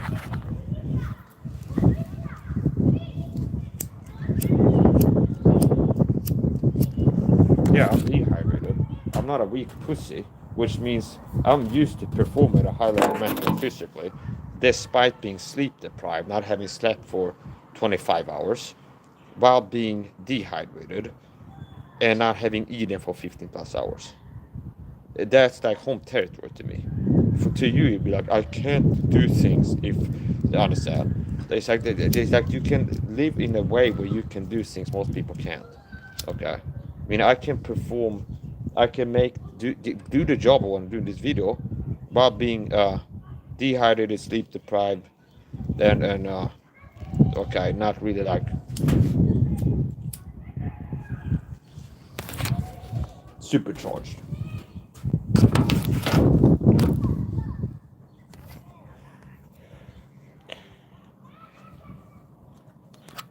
Oh, okay. I could beat you in a fight, writes a guy. Oh, who is it? Oh, it's an anonymous troll on the internet, a coward. Most likely. Okay.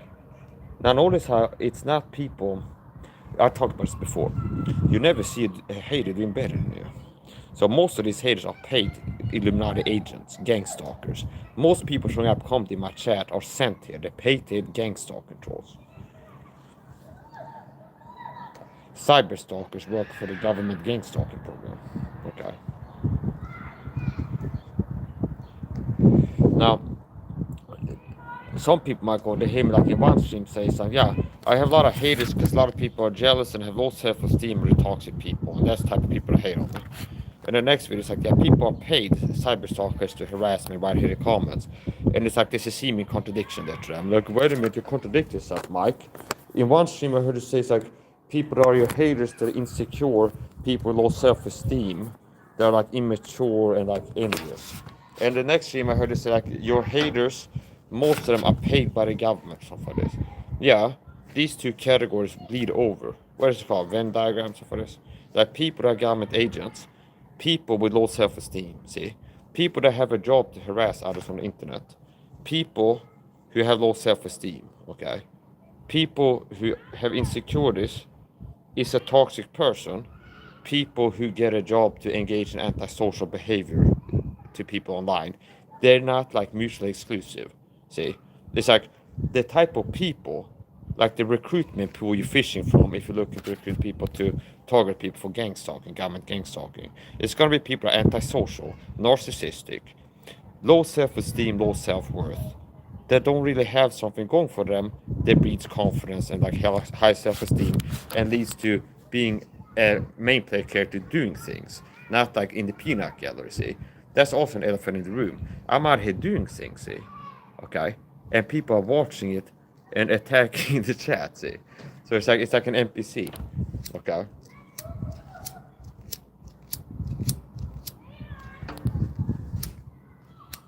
You could become a main player character, but you refuse to.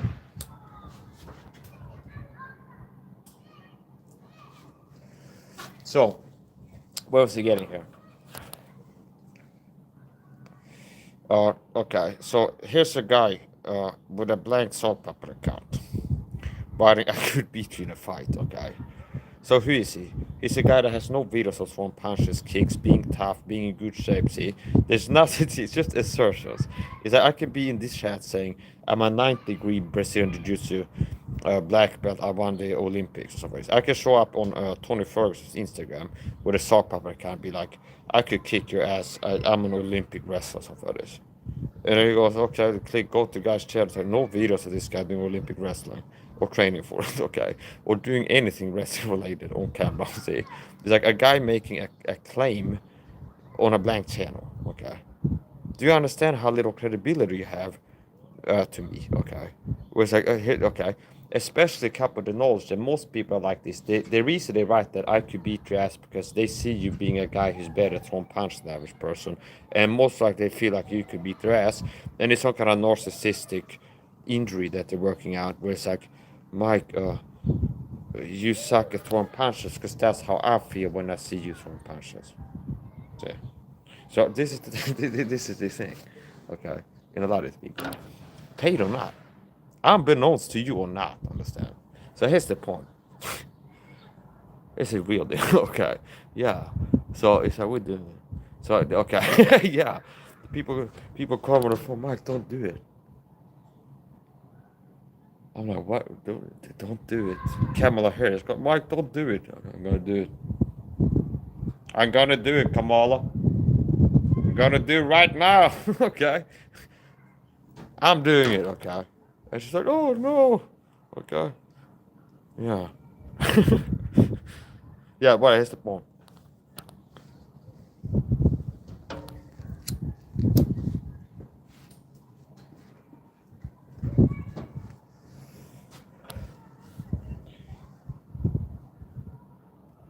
It's like anonymous soap opera accounts come in writing comments. I don't take it very seriously. Don't expect to have your comments answered unless you send donations to my girlfriend's PayPal link, by the way. And that's more work for you to do than if I was monetized. You just click super chats. There's more hoops you run through. That means I count my answers more valuable than people. That's like all you gotta do is click this super chat to get them to do something. Okay, you gotta get a PayPal account, log into it, and then okay, go get my PayPal link that I have somewhere on my YouTube channel, and you gotta send a donation there. And then you come tell me, Mike, I just sent a $7.4 donation signed Joe or this non-deployment. It's like, okay. I call my girlfriend, hey, did you get a donation? Okay. Did you verify? It'll be okay, you can answer something like this. Possibly it could play out like that. Don't expect me to answer your questions unless you're sending me some money, okay? See? It's like, what is that Mike Saha answer to a YouTube comment question worth? Okay. I would say it's at least $30. Okay. Okay, yeah. Depending on what the question is and what type of answer I give you, it's gonna be in the ballpark of $30. Like the actual worth. Okay, yeah. It's like you want answers, okay? Nobody rides for free. Cash, grass, or ass, okay? You're a woman, you got a voluptuous booty, and you got OnlyFans. It's like, here's a premium membership. You can watch my videos when I'm like showing my ass. Possibly you're gonna answer that question up there. Cash, okay. Oh, cash, like $30, Mike. Come on, give me an answer. I go, you sent me $30, I'll think about it. Okay.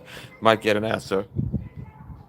Grass, okay. It's like, wow, that we're not doing that. I'm not doing grass, okay. But I saw it in a movie somewhere. It's like people had in stickers in that 70s show on the car. Yeah, I think that's where I saw it. That 70s show, somebody had like a van that says cash, as and grass for the right to feel.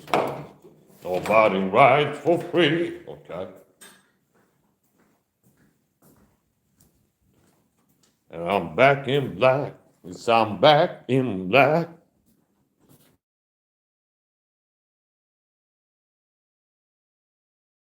Here's another thing. It's not that like I have to be. I have to do all kinds of stuff on my life. I end up singing, dancing, juggling. Okay, it's like this could be a long list. It's like what is it? Adjectives. What? It's like okay. I end up doing a lot of things. Okay. I end up singing, dancing, throwing punch, doing martial arts. It's not that it has to be the best. Okay, like the best singing. Okay, like everybody, nobody's locked into a degree of performance automatically. It's like, okay, I've been doing this for this many hours, so automatically now it's easy for me to do it this good every time. Okay, see, your abilities can fluctuate. Okay, your performance level can fluctuate from day to day, from week to week, month to month. Okay, you can have a certain performance degree at 7 a.m. and a different one more or less, at 1700 hours a second, depend on variety of factors, such as emotional state, levels of adrenaline in the bloodstream, cortisol, other things. Here's another thing. People don't understand psychology either. They go, it's like, oh, he's a confident person with this. Nobody's always confident 100% at all times at the same level. Some people can wake up being low confidence as fuck the first hour in the morning before the cup of coffee and up and going back, and then they're at 1300 hours they're confident, and at night in bed doom scrolling they're feeling insecure or something like this. Do you understand? So it's not that people are locked into the same mode of being at all times, which means you have to run yourself, you have to manage yourself. It's like on you to make sure you present as the person you want to present as. Like, are you want to be a gift horse or a golden chalice?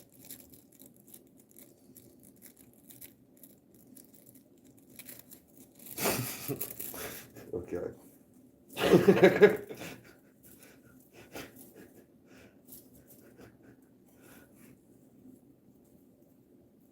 I saw a video clip. There was a Western who was big in Japan. He went to Japan. It made a big impression on a Japanese waitress. He went in there, and it's like this a clip, a short, YouTube short. And it's like this waitress that comes up the stairs like this black man. that shows up in Eskimo village, like 600 years ago. Okay, and they think that you know that thing. You know, like the thing where you hear about this like uncontacted try to see a white man for the first time, and he thinks it's a demon or something like this. So it's like, or like Columbus arriving. You know the Apocalypto movie? They're like based on actual events. So you know how horror movies go like based on actual events. Based on is not the same as faithfully true to historical accounts of something like this. Okay, but it can be based on. So Mel Gibson's Apocalypto movie. There's a time where the Spaniards, the conquistadors, I guess, conquistadores, whatever, arrived at like the shores with the boats. And these guys has most likely not seen a boat. It's not like well, they're close to they might have been to a boat. It's like a tree that fell by lightning and it floats in the water. Jump on that. Oh, we can paddle with our arms and move forward. Something like this. That might be the closest they've been to like a sea vessel, okay, something like this, or like a coconut or something like this that they hang on to. Like, do you understand that? It's like they're at that level. So it's similar to these uncultured tribes. Their first interaction with like civilization, and a big part is the technology and differences in appearances, like clothing and things like this. Culture shock, something called culture shock. Imagine be like a peasant in France or something like this. Okay, who got teleported to Japan at the same time period, before nobody had been to Japan. It was like discovered by a certain, okay. It'd be like a culture shock. It's like these people that they've never seen an Asian person. Like these people throughout history that had never seen an Asian person, okay. And it might be the first time you see a human being that looks completely different from any other human being you've ever seen before, okay. It's so pattern breaking. So it'd be like okay. It'd be imagine like if you did you see this? Maybe you saw this. Where's the Amazon? This the Terror, where they had it's a good miniseries, much like Chernobyl is a miniseries.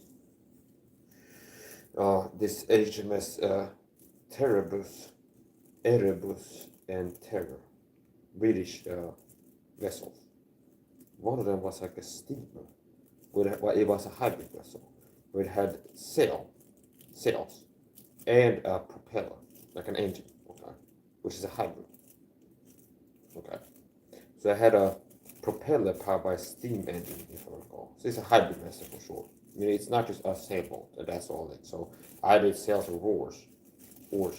No, it's like it's got an engine and a screw that screws. Okay, and that messed up and fucked up and it got caught. Okay, so this screw became okay. Whatever. That's the point. They screwed it up. Okay, the propeller possible as part of a caught. You know. Anyway, here's the thing. What is it called? The Terror or something. It's the horror, the terror. I don't even remember the name, but I remember the plot and some scenes and stuff. That's a good miniseries, and they had a fictional polar bear. Okay, so it's based on historical events. It's one of these horror movies like Apocalypto, where you can't go and like, if your teacher goes, okay, hold a presentation or like ask the part or something, and you remember the part of the magazine, and you'll be like, wow, this happened, then that, or something like, and you can count. No, but it's like, this is gonna be based on it, okay? Kind of like the movie on Napoleon. It's like based on historical events, but it might be things Napoleon says in the movie that he never said, and you're kind of like guessing. It's like, what would he say at dinner with his wife or something like this? Well, like Napoleon might end up saying something like this. Okay. Okay. And maybe it's like a bear they played out a little bit differently if you look at the history books. It's like the bear looks like it was like over 13 minutes, but it took like 36 minutes of your life or something like this. It's like, oh, they show like the formation breaking 3 minutes into the bear, but that happened 30 minutes into it in real life as well. Do you understand? Like it was a based on performance. But he did win the battle as in real life, okay? And it's like part of it, it's like kind of like low resolution accuracy. So that's the point.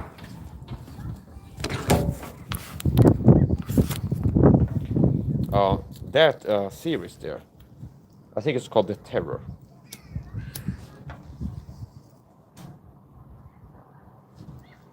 and they get chased by a polar bear. Okay, so basically they're showing you Inuit, and that's like the I guess the most politically correct name for the Eskimos. Okay, the squints, some people call them, banana squinters, because they're the color of a banana, and their eyes look like a Western person squinting, pretty much. So, okay, see, that's how it's sensitive. So always be offended by that. That's the point. The banana squinters for this. So here's the point. Imagine if, like the Inuit, and it's like there's a village where you only see other Eskimos, Inuits.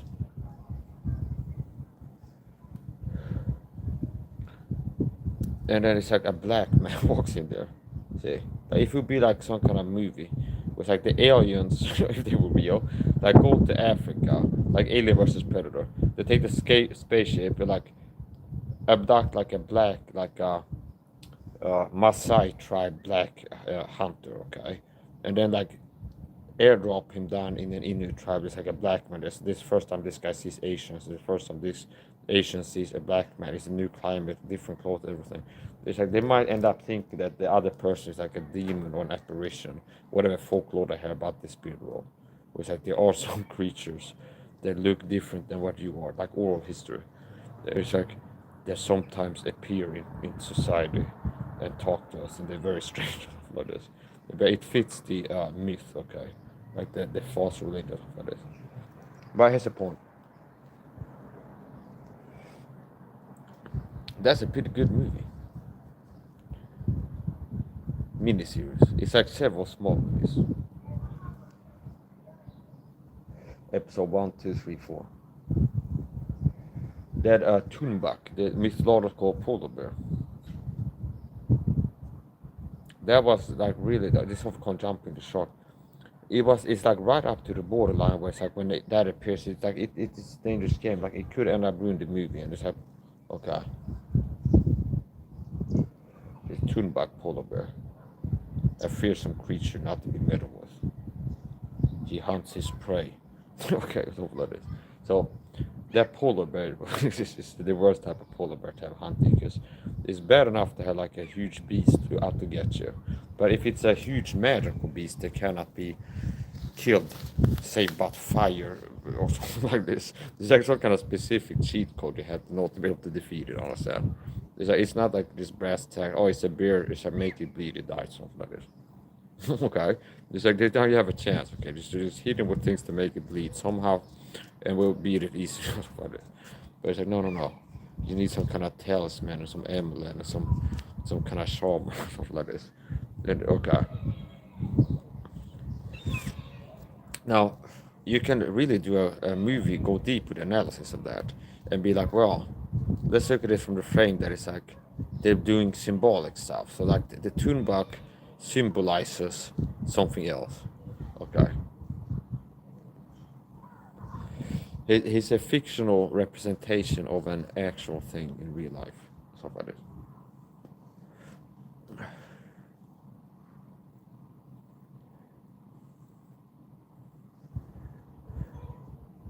You can even go like, well, I interpret Thunbach as a movie theory, that he is a projection of internal predatory nature in humans consuming each other.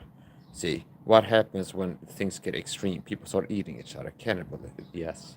Okay, so for example, if you want to make a fantasy twist on like half a documentary on the siege of Stalingrad in World War II, and then only say, okay, but let's have like some kind of a spirit thing, like a ghost or a demon or a witch or something part of the plot.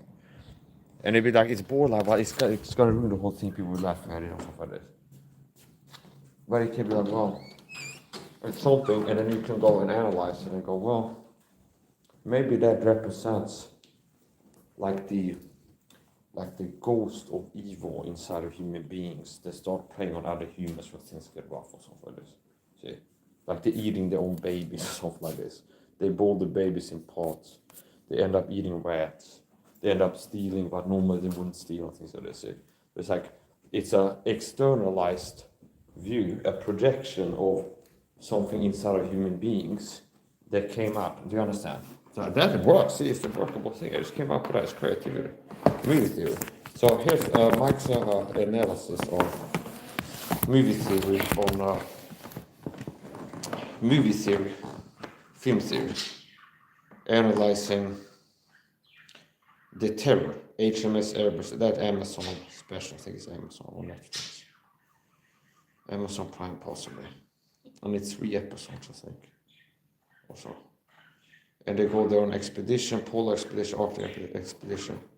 And they get stranded, okay, on the ice. They get stranded in the ice. And the plot is loosely based on real events. Sans the magical polar bear, okay.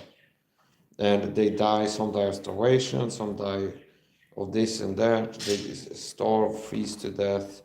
They engage in cannibalism and so on. See?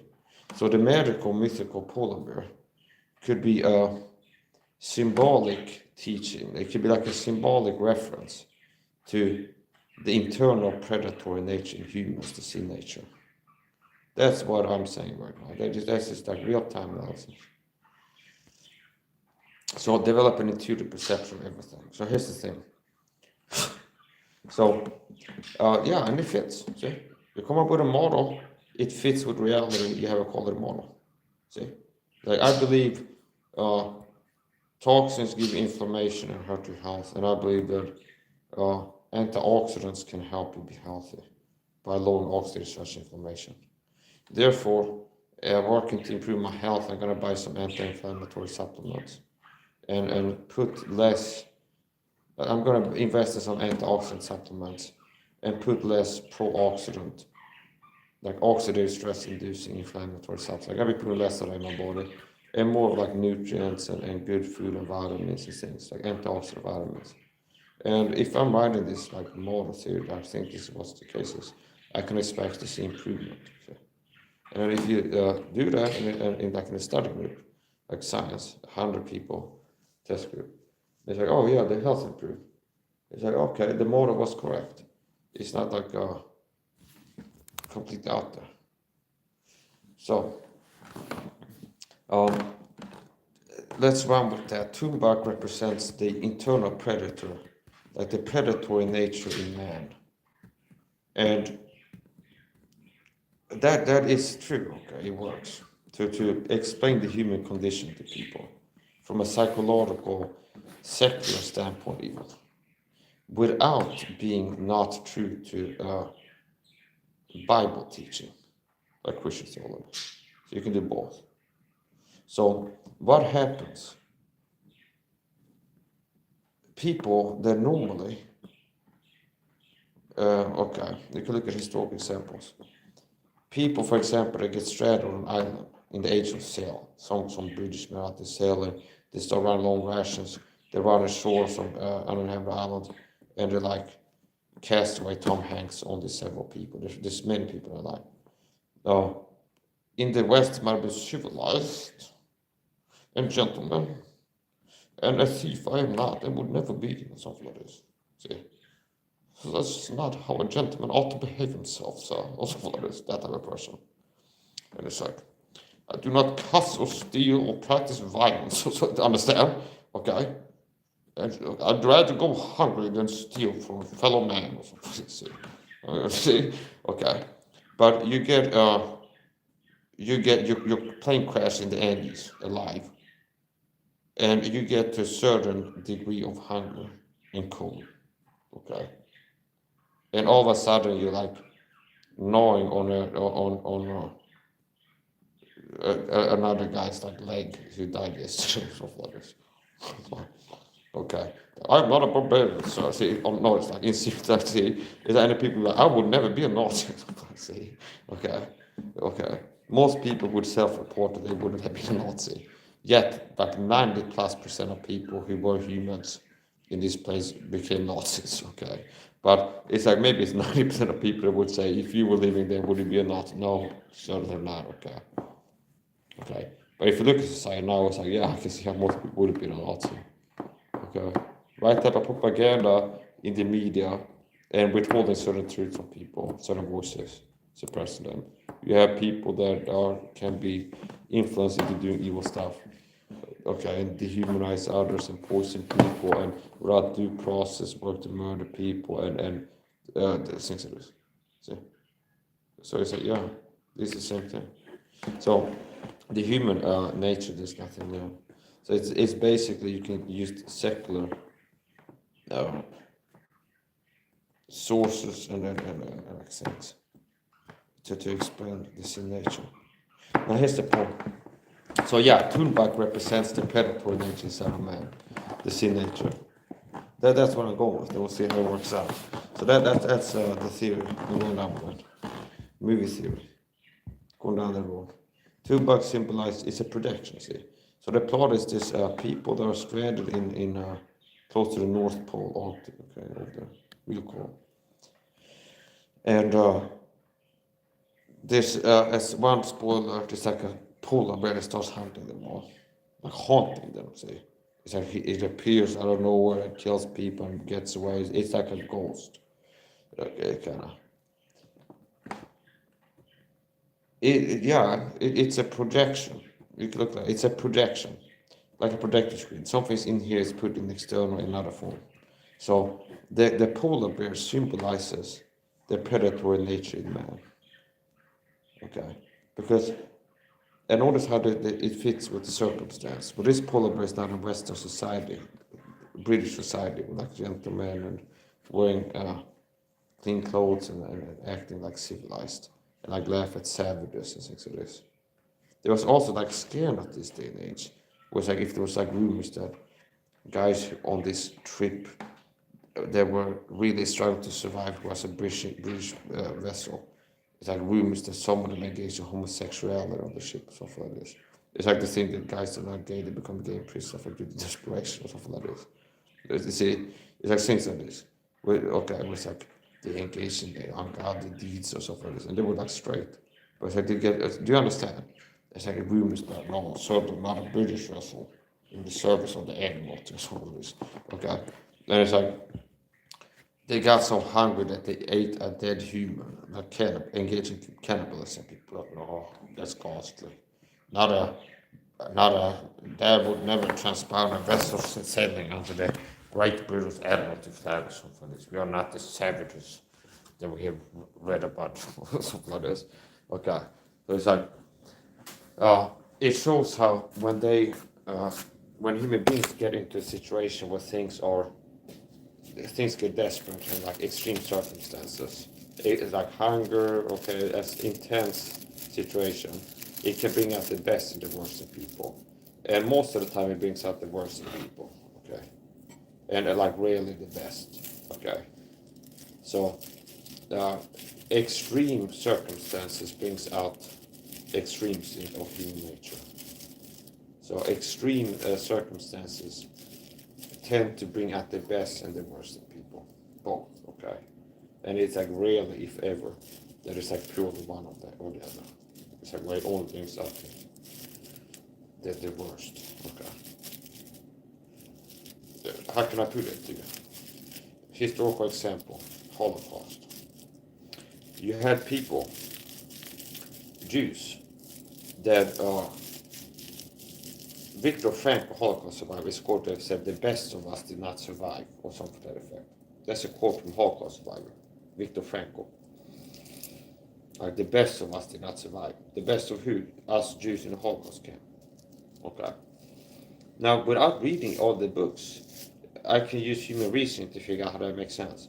Well, I know already what a Jewish rabbi is about. Thou shalt not steal, shalt not kill. It's the 10 Commandments. And you're not supposed to mistreat your brother, Hebrew, okay? So it's like they had rabbis in there, okay? It's not that, oh, this guy is a priest class Jew, so he gets off. No, especially, okay, if he's some kind of big shot Jew, it's more likely to get in there, okay? Because he's like extra Jewish, see?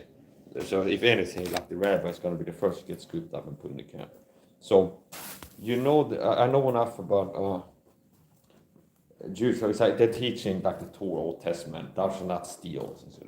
You're not going to steal. You shouldn't steal. You get in starvation. And they would use this like stole the other Jews' bread. Let's say they had like one raw potato and like half an apple a day, just so they can survive enough to keep like digging ditches or whatever they're doing. Okay, like polishing artillery shells and stuff like this. Okay. Whatever the rations were, it's not going to be like a king's field. They're not going to be they weren't fearing sumptuously for sure, and I don't know exactly. Like, you had to read some memoirs from a guy who was it's like what we were fed per day, and maybe it's like a potato and a rotten apple a day or something like this. Okay, it's something ridiculous. Okay, and some Jews is like starving that normally was like a devout Jew and he's like never stole and it wouldn't cross his mind, but he gets hungry and desperate enough where the other Jew is like look away and he like takes the guy's potato and things like this. And it might be a fight too in between Jews because one guy caught you stealing and they're fighting and things like this. And normally they wouldn't be violent, exhibiting violent tendencies or stealing. Okay, so um, so how does that make sense and look like he's speaking the truth without like reading all these memoirs, just knowing the quote? How can I understand it? Well, Jewish rabbis are more serious about the Jewish faith than non-Jewish rabbis, and they're more likely to be like use discipline to not go against the Torah or something like this, to steal it from a fellow Jew. Okay. And be more likely to be like self-sacrificial or something like this. But I'm not gonna steal, goddammit, okay? With a double T on it. Just gotta be worried about blaspheming God. We're not even gonna get close to saying God, even, okay? Some Jews conceptually think it's a sin to say God or write God, okay? Now, here's the point. Now, notice how that's the opposite of the thing that he should not be named. How people talk about things that are evil as a joke. The person that should not be named. See, it's typically people say something like that, but it's talk about somebody they don't like it as evil. Okay, that's interesting. Yeah. So Viktor Frankl said the best of us did not survive. Meaning what? The best of us Jews. What? Okay, best what? Okay, it's not talking about the most handsome or best at playing the fiddle or something like this. Like okay, it's not just like talent. Okay, in being entertaining or something like this. It's gonna be moral quality he's referring to. Okay, I would assume, meaning like the best, morally, most pure, like the best, the purest, the goodest. Okay, the most righteous. So it's a moral assessment. It's a moral quality he must be referring to. By the call. Which like if you go with okay a rabbi, what do they teach? It's like you shouldn't steal. Be a good person is what God wants to do, but leaving out how to truly become one. Okay, like faith in the gospel, what the gospel is to you. Okay, there's been different gospels, but it's always been faith alone. So the Jews in the Old Testament were taught to believe in the death, burial, resurrection of Lord Jesus Christ to be saved. Aaron was told to believe a promise. Okay.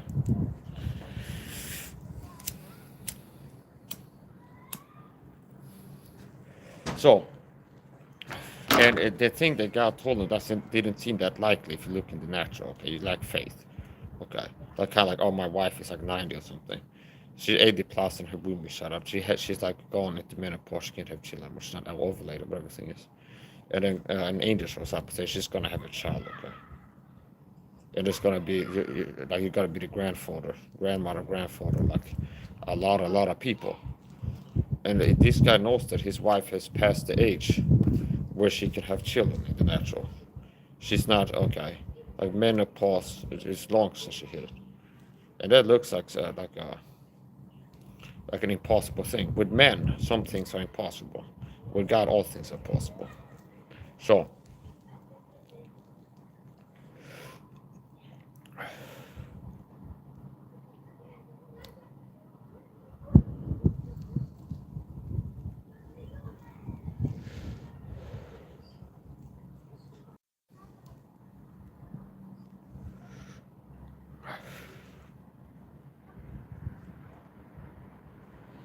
I'm not gonna be responding to silly, ridiculous questions in the chat. Okay. Gang stalking, Illuminati agent, gang stalking trolls, and the like. Trolls of any type. I mean, if somebody shows up being I don't know, if Joey Coco Diaz or Bob Lee showed up in the chat, writing like really things that were entertaining to me, and it's like, well, it would technically count as trolling how he's writing. If I feel like he's trying to be entertaining and not hurt about his feelings here, really. Like he's being funny. He's got some whatever. Okay, that's not. It's not the trolling. If it be per se, depends what trolling means. Okay, there's somebody in there cracking jokes. Okay, that's different. So, but people that are trolling, engage in distracting trolling activities, they will be either ignored or blocked, and or most likely both. So that's the point. Yeah, Thunbach represents the predatory sin nature inside of humans that blooms destructive growth, and it's more easy to see in extreme circumstances. People that normally wouldn't engage in cannibalism, which is like an ungodly deed to eating human flesh, is like something that's like really face value a bad thing to do, not natural, not normal. It's so unnatural, and it's like what rats do, okay, and like cockroaches, I guess, and vultures. See, like it's like eating like dead things, like that, okay, and that eating your own kind is weird, okay. It's like beasts engaging it, but humans, okay. So that's a bad thing to do, okay. So people that were on that Arctic expedition with a Tumbak, who were like, I believe it's evil to eat human flesh, and it's like God would hate it if I did it. So I'd rather starve to death. Something like this. They starved to death. Do you understand what I'm saying? Okay, and like a Jew in the Holocaust, like I'm not gonna steal because I'm a rabbi and I'm not supposed to steal, and I've been teaching others not to steal my whole life, and there's like this, okay, and it's like living it, okay. He's been like holding rabbi sermons where it's like, it's better to starve to death waiting for God to give you food and steal from a fellow Hebrew also for this. And now he's in the camp and he's starving. So it's like, it's okay. I put my money in my mouth. He said, I'm going to do it, okay? I say, I got to stick to my word, okay? And he's going to starve to death. See, more likely, statistically, to starve to death if he has the chance to take another Jew's food and doesn't opportunistically engage in the act of stealing when the opportunity presents itself, okay? So he's right, okay? No, so it makes sense. It makes sense. I don't have to read the book to understand. Do you see? Like knowledge begets knowledge, understanding. So if you have a little bit of understanding here and there, Jewish faith, human nature, history, okay, what people do, psychology, uh, biological states, hunger, like extreme states, okay, experiential and theoretical knowledge on extreme states and how they affect humans, okay, their appetites and their inhibition, impulse control, and like uh, like temporary, like okay. So if you have enough knowledge in different areas, they can help you to more easily get more understanding of things. That's how it works. So if you live a life rejecting knowledge, being a fool that despises wisdom, knowledge, and instruction, and you stay on that path, ignorance begets more ignorance, and delusions beget more delusions. So you're either improving or deproving. Okay, you're either working to improve in the ways that work, or you're not. Okay, you're either getting better or you're getting worse. That's how it works.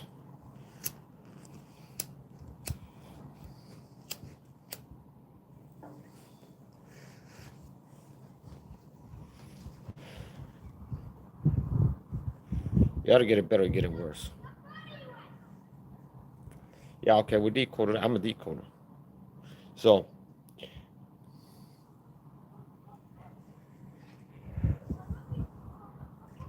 you know what else Viktor Frankl said?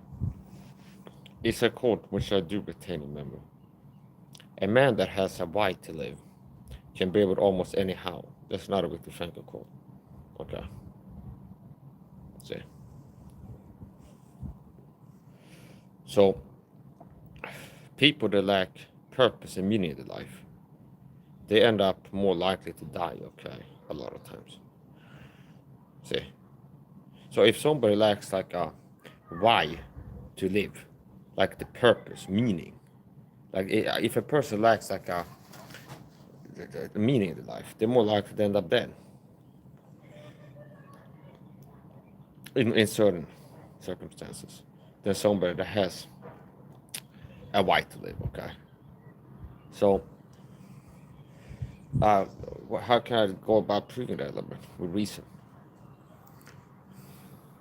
And Mike, as his habit was to go to the public chief place of concourse, where people designed to hear a new thing, and argue with philosophy, and even your own philosophers have said this, and things like this. Okay, see, you're the Stoics.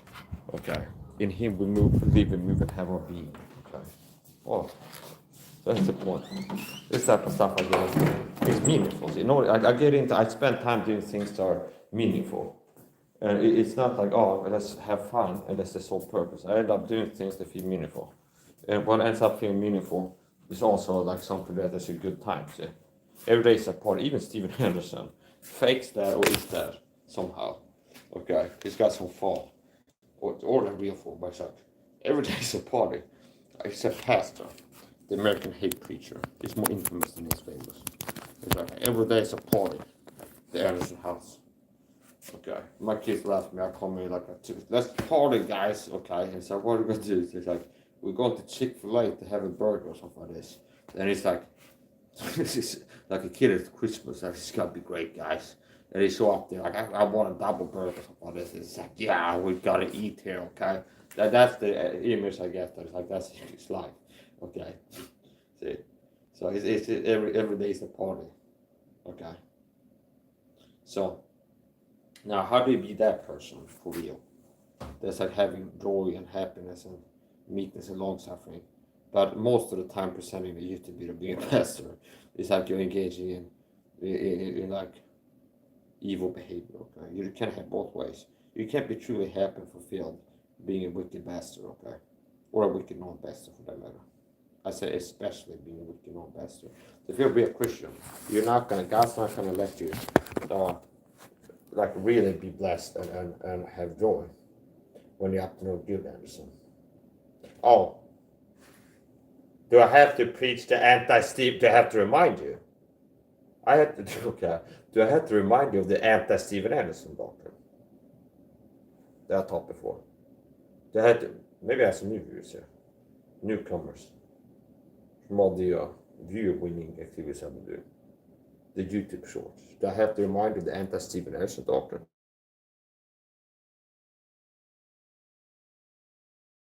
Anti-Steven Anderson doctrine. Prince of Demons. That's what I call the sermon once about Steven Anderson. Steven Anderson, the Prince of Demons. I preached that sermon once. That takes some boldness, okay? Do I have to preach it again? Some of you guys have been acting like you forgot about that, like I never taught that sermon. I'm gonna have to preach that to Steve Anderson sermon again, like a sermon night, like a micro sermon, I guess. Steven Anderson, who is he? He's been dubbed by the media America's hate preacher. He's a man holding the office, the position of a pastor. The servant of the Lord must not strive, saith the Bible, but be gentle unto all men, apt to teach, patient. Okay? Does that sound like Steven Anderson to you? What else does the Bible teach? The Bible teaches the Jews are the people of God. They're the apple of God's eye, the very apple thereof. Okay? They are the very apple of God's eye. So why is Steven Anderson out here making documentaries to the tune of the Jews and their lies? And that's a really cool. Does that sound like a godly man and minister of righteousness unto you? Does that sound like a righteous preacher? A man that, I quote, has on his own YouTube channel said his children are on steroids. Okay. Confess. His children are on roids. Fake natty. If they claim to be natural, Steven Anderson rather them out. What is his channel? Believe it or not, believe what you want. fake Neo, okay? I'm the real deal, okay? People can watch my videos, okay? This guy's not it. It's easy to claim to be it, but really being it is a hard life, fraught with peril. However, in my life, not in the chief wit behind the chief apostles, in perils, in the city, by who? By the heathen. Or did you forget what I've been teaching about the reprobate nation of Sweden? Now, 3 weeks ago, less than 3 weeks ago, I was being transported in a motor vehicle by a man that had the job of driving a vehicle. And I paid, okay? It's called a cab ride. I was on my way home from the supermarket, okay?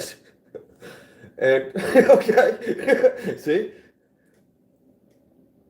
And I guess Stephen Anderson was on a carnival cruise in the Caribbean, having a good old time.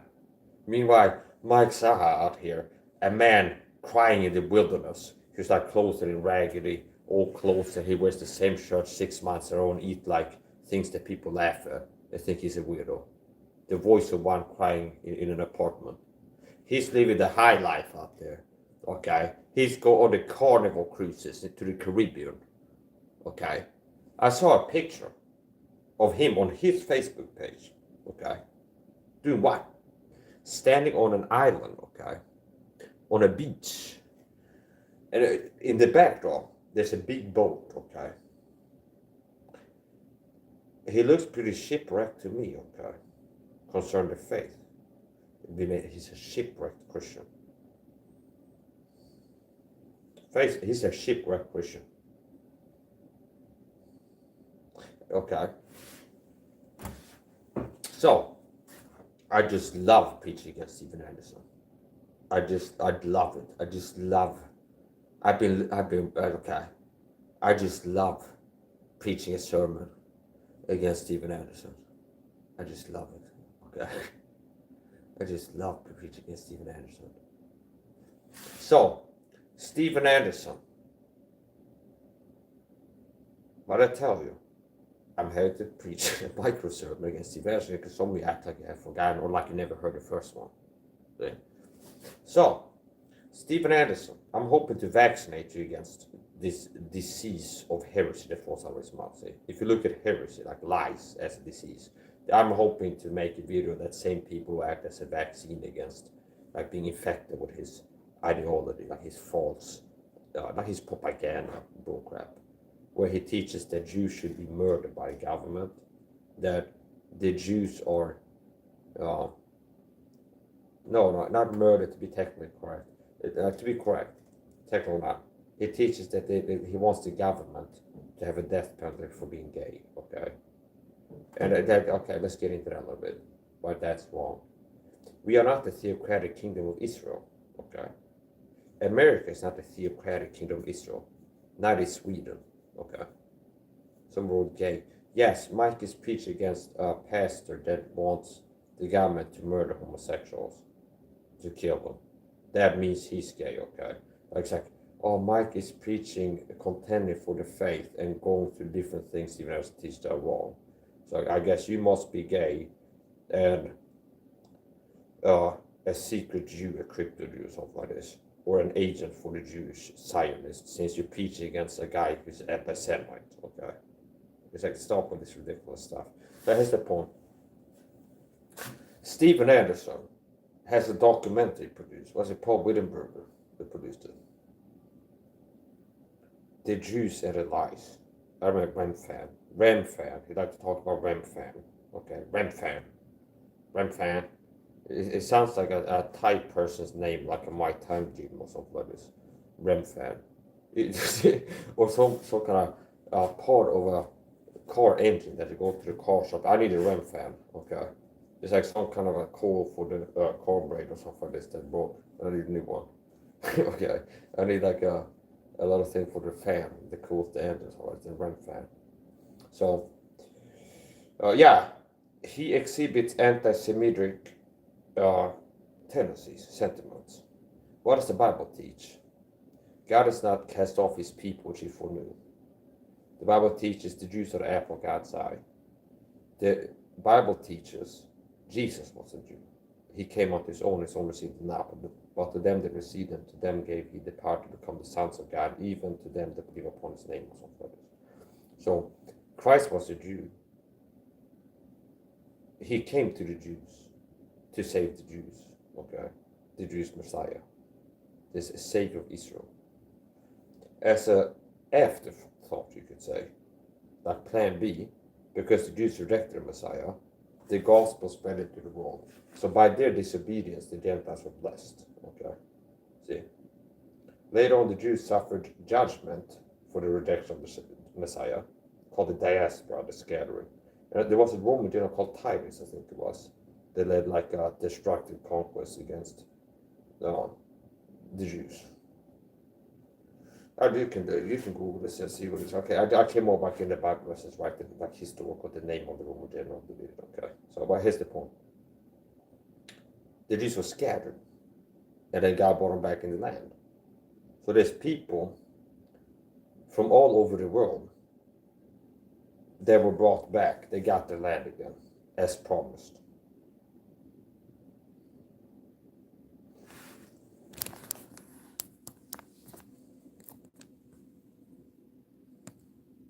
So what you see in the chat is cyberstalking, because I'm not a deep state sellout, like a radio station sellout, fake past, like Andy Woods, Baron Holthouse, Raphael. I'm not one of these puppet pastors that are done Illuminati shit, okay? Since I'm the guy with the day live glass, like me in the Matrix, that can see the truth, know the truth, and will speak it. And the truth is something that is problematic for the deep state. They don't like someone like me speaking truth to the masses. So one of the things to do is to send, like, flood my chat with trolls, okay? To like run interference and try to provoke my spirit, seeking for me to speak unadvised with my lips, and work to make me mad with the oppressions. Surely oppression makes a wise man mad. So it's like they're working to provoke my spirit, okay? To get me to like say something. It's like out of order or something. Can I mess up? In the middle of quoting the Bible, people call me, you are gay, like a pastor. Imagine if this was what they had to do with everyone. It's like his preaching church, like, you're a gay person in the middle of his sermon. And okay. And then everything, see, it's like virtually. So like if I had a channel, it's like I had to deal with this little flying monkeys, narcissistic flying monkeys, for NPD psychopaths and secret societies, the Illuminati. Speak of which, I mentioned Fritz Springmeier recently, and after doing that, it's like top of mind because it's like I talked about in the stream. Oh, this guy's Fritz Springmeier. I YouTube search like Fritz Springmeier, then filmed the Google search last month, and it's like a video, small time YouTuber. Fritz Springmeier is back, okay. See.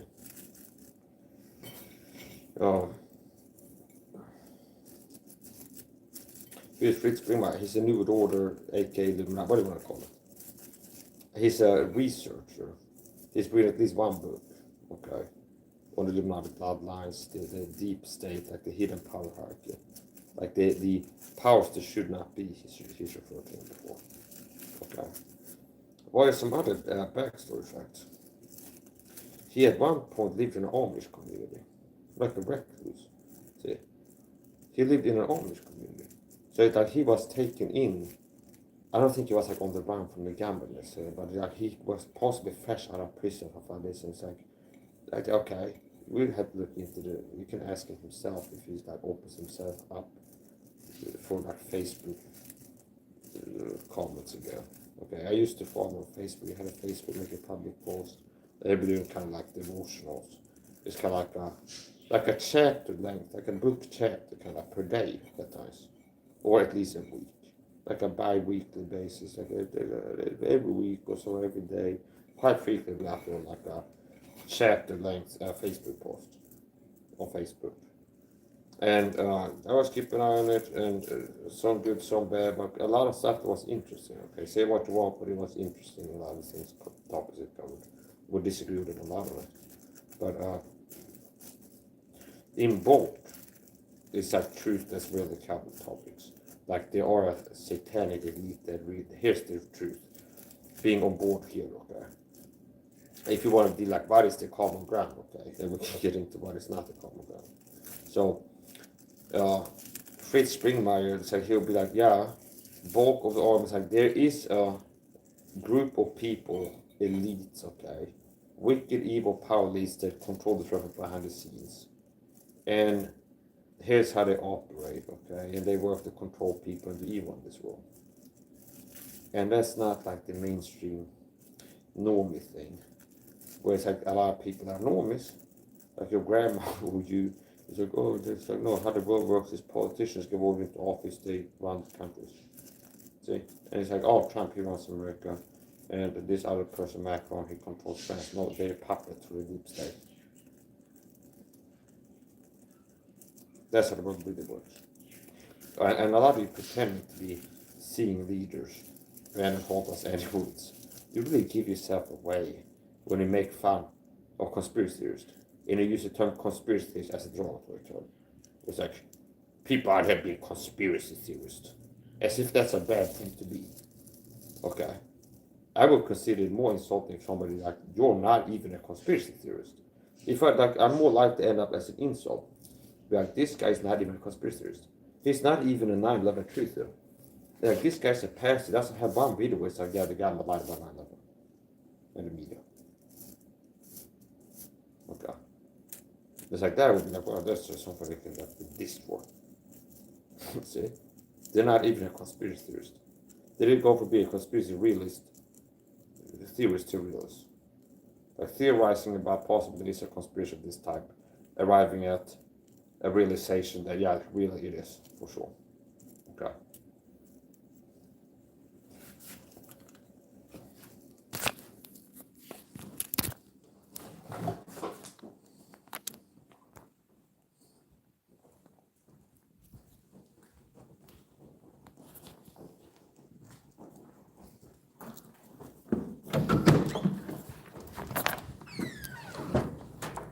I'm sad of ban on YouTube, by the way.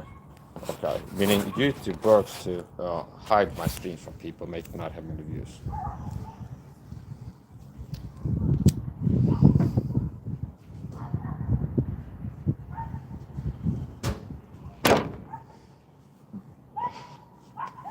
There's a woman walking door. Let's look at it.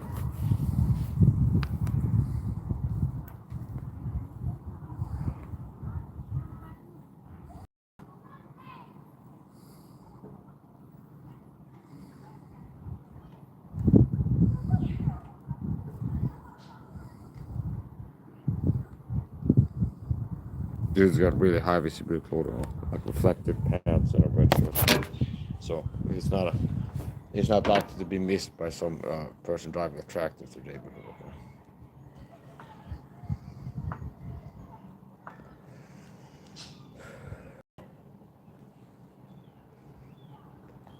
Okay, so let's get back to the anti-Stephen sermon. Stephen Anderson. He needs to be preached against by people who know the truth like me. Why? Because he's a pastor that teaches heresy to a significant extent degree. Okay.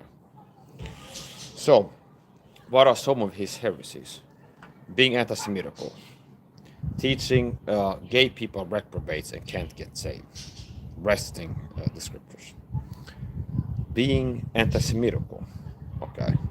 So anti-Semitism, sinner's prayer, okay, that order. Anti-Semitism, sinner's prayer, and resting reprobate, the word in Romans.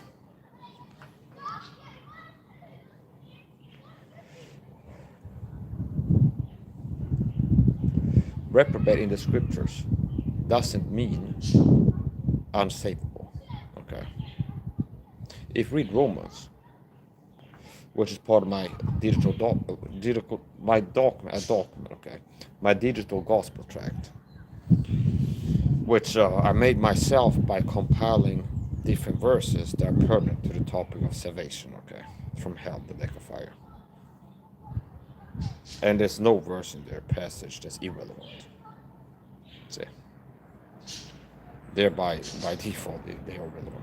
So each verse there is useful for a lost person looking to learn how to get saved from hell like a fire.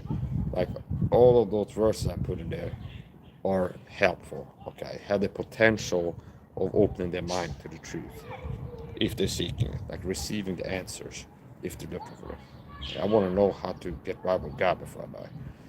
Read these verses and it does the job, so, if you want it to. So I support. It'd be like if you tell somebody exercise hard. It's like, Mike, I started your protocol, and then it's like I still didn't lose weight 6 months later. And it's like if you have a camera, would you like feel how hard you haven't been exercising hard. You've been exercising, but not hard. Okay, see, okay. It's like read this and believe it, you get saved. I read it. I'm not saved yet. I'm still not a Christian. As if that's my or God's fault. Okay, no, it's like you didn't read it and believe it is the problem. You did not choose to believe it is the issue. Okay, so there's no gospel track that is magical. Where it's like I just showed you, haha, got you saved, okay, got you sold, like David Goggins. Here's the thing, as the head of the Christian Soul Winning Union, like the Heart Girls Union, the Onion, okay, and the Nerds, it's like in this union negotiations, I'm as the head of the alpha Christian warrior types out here fighting for God, okay, or at least trying to. I'm calling for us the draft pick for next season, David Goggins, okay, for the Saints, okay, for soul winning, taking souls the right way, okay. We need David Goggins on our side, okay, doing this type of stuff, with taking souls, okay, soul winning, okay. But yeah, you see all kinds of interesting people in the neighborhood. And dogs. I see quite a lot of dogs, birds. I do bird watching. That's hard not to notice. If I'm standing here looking at the screen, there's like somebody with reflective, shiny pants with like reflectors on them walking past. There's somebody honking the horn. It's like you had to focus on making the video, teaching the gospel to lost people. It makes it harder, see. And people showing up like doing things that's distracting sometimes too. There's a lady that goes out sometimes when I make videos like this. Goes next to my back and starts screaming things. Okay, so being the real deal, need the matrix. The system agents will come after you. The matrix system will go after you. See, some people like Stephen Anderson might want to like narcissistic identity theft, have false self. So I'm like that. I see them do that all the time. Sell out pastors. They do narcissistic identity theft. Where it's like I'm pretending to be what Mike is.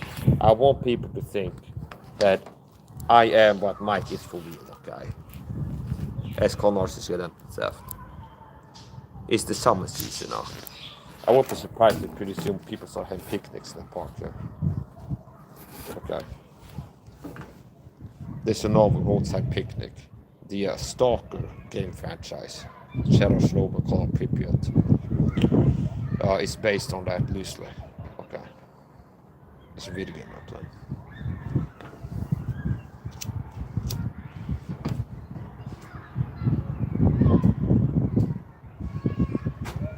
So, Stephen Anderson is a heretic. What are his heresies? Like major ones, okay?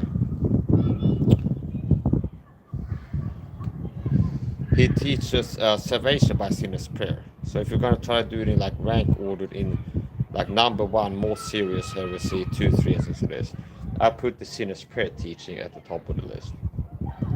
Corrupting the gospel sinner's prayer. What do I base that? Well, what authority do I teach that? Where it's like I'm saying that Stephen Anderson is super wrong, okay, for giving sinner's prayer for salvation, because you're saved by faith alone, and a sinner's prayer infused corrupted gospel presentation, even if it does contain the gospel before, if you add something else after, it nullifies it, and it's a corrupted gospel. A little leaven leaveneth the whole lump. The leaven of the sinner's prayer baked into soul winning bread, evangelism video. It's leavened bread, okay, double leaven. And what does the Bible say? The Bible says, if any man give any other gospel than that which we have preached unto you, let him be accursed. As I said before, so say I now again, though we or an angel from heaven preach any other gospel than that which we preach, and let him be accursed. So, if God says somebody does this, let him be accursed, does that sound like something that he's commanding? It's not a big deal. Use logic and reason if you can. So, we're not gonna be able to stay on path with me because I'm fine investigating the truth, proving the truth using logic and reason as facts. Okay. So if your mind is not like running on finding truth and understanding things, you're not gonna have that effect no matter how the video is done. There's the point. The Bible teaches it's a bad thing to corrupt the gospel, to preach another gospel. There is one gospel, which means if somebody is teaching something that is not that one gospel, that one specific, one and only gospel, it's another gospel. And what does God say? Somebody does that, let him be accursed. Okay. Therefore, I am correct to say, when you hear me talk about, Mike seems like he thinks it's a big deal. This guy's corrupting the gospel. I watched it through. This guy's a wicked heretic. Sounds like Mike is like, that's act like the guy is seriously doing something wrong, something seriously wrong. Yeah, the thing that God says, if a guy does this, let him be accursed. Not let him be blessed. No, let him be accursed. If you got a word book, I don't need one, but if you look at what accursed means, like if somebody is cursed, what is a curse? It's destruction, okay? It's evil befalling them. It's like bad luck, it's sickness, disease, loss, financial loss, like, okay, bad things, okay, happening to be like cursed, okay? Like people that even are like wrong, that's like new ages of that curse, you cast a spell on it. It's like, what even they can get, like, well, if a curse works, it's like it makes the person hurt or something like that. It's not like a good thing. So, if any man give another gospel, that which we preach unto them be accursed, says the Bible. So yeah, therefore I can boldly state the truth that Stephen Anderson is a wicked heretic, corrupting the gospel. And it's not like a small thing. Well, he claims to be faithful. People can claim anything. And no marvel, for Satan himself is transformed into an angel of light. So no marvel if his ministers are like transformed into stuff like this. Okay. There's a passage about this. So Satan himself like shapeshifts into looking good to people, like okay, and his ministers shapeshift, like morph themselves and like portray being good and portray being truthful teachers while teaching lies. So it's like the Pope, good example, light, bright, white in the inside of your body of sin. Popes, Catholic popes, if you're watching this, you are the resistance. If you're watching this, you are the resistance. If you're the Pope, the new Pope watching this, or the old one, like they don't have internet in hell. Here's the point. If most likely, I don't know, God doesn't, it's not like I'm failing at knowing something 100% that could be known. So it's like an ego loss, like, oh, goddamn, I haven't got that level. Like nobody can know 100%. Where somebody goes when they die. It's okay. It's ranging from nigh to fully impossible to know where somebody goes after they die. Okay.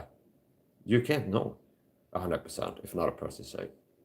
Because you haven't been living inside of their head since they were born. Okay. Which means you don't know if they had 1 second of faith in the gospel. Like maybe 30 seconds. Think about it. 1 second, like it clicks, I get it now. And then like 1 second of putting their faith in trusting it. So it's like somebody could get saved in less than a minute, okay? See? Meaning, theoretically, people that have watched my streams would be like, you're saved by trusting the Lord Jesus Christ, his finished work on the cross. His death for your sins, his burial, his resurrection. That was less than 30 seconds. And it's the truth. So if some guy watching this, if the Lord tears the rapture doesn't happen soon, he's like, 10 years from now, he's like in prison or like in elderly home or something like this. And he starts thinking about like existential. Like let's say he's in an elderly home. And he's like, well, I might die, I feel sick and I'm in the hospital in the ICU. Okay. Doctors say I might have long to live or something like this.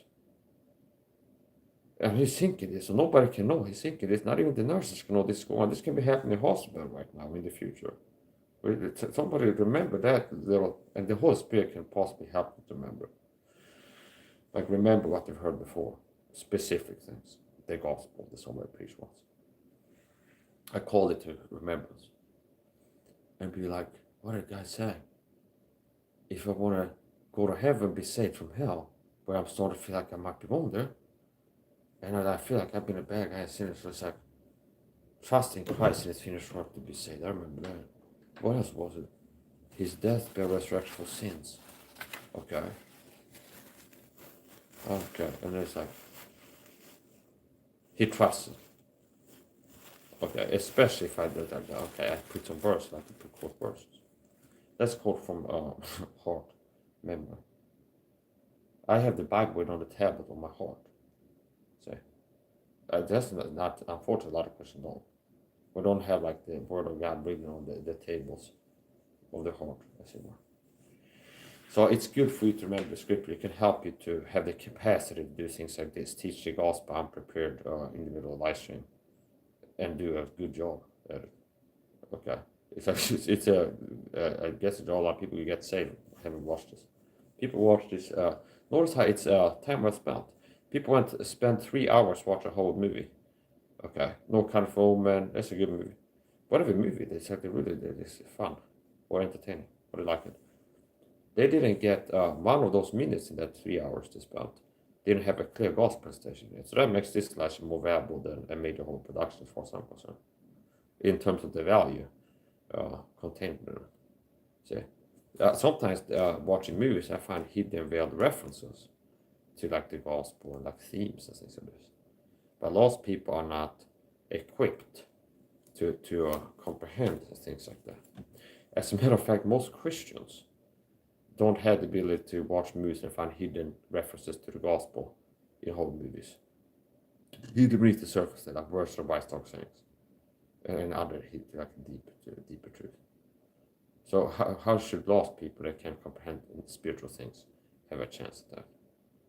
So people are blind in their person with better vision than them to guide them. So if there is something value in seeing something, and 99% of people lack the ability to see it, to see blurry. Somebody that sees twice as non-blurry as them can provide value by guiding people. See, somebody's colorblind. I say, understand? If somebody's colorblind, okay, which I'm not mocking people for this, I might make fun of people. Like a hater shows up, Mike, if they have a picture of themselves, like you look fat and ugly, okay, who are you to try to trash talk me? Like some YouTuber calls much Mike, you suck. It's like, and I go, they like the rare unicorn hater that's got a YouTube channel, like a video himself, and like a fat pig sitting eating KFC and drinking Slurpees and looking fat and disgusting, okay? And it's like okay, look who's talking, okay? Who are you? Okay, who are you? Okay, see, what are you doing that's extraordinary? What are you doing that's like really meaningful?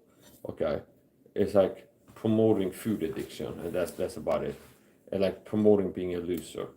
Okay, so it's not like you don't want to be oversimplistic either. I go like, video gaming is for losers. There's like a stereotype. Okay, I'm a gamer. I'm a ripped six-pack having gamer. Okay, it's so gamers have this like a stereotype. Like, oh yeah, gaming, that's the loser activity. I heard Joe Rogan say something to that effect, like, gaming, you get into gaming. Like, it makes it sound like it's a gateway drug to being fat and ugly or something like this. Like, I'm waiting for, I've been a gamer, full hardcore gamer, okay, since I was like 12, okay. I don't know, actually earlier.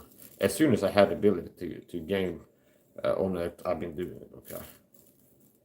Like, thoroughly. And I'm still not fat and loose. I'm out here winning. I'm out here doing stuff. I'm out here training, being an alpha. I'm out here being strong, fast, hard. I'm out here training hard. I'm out here doing things.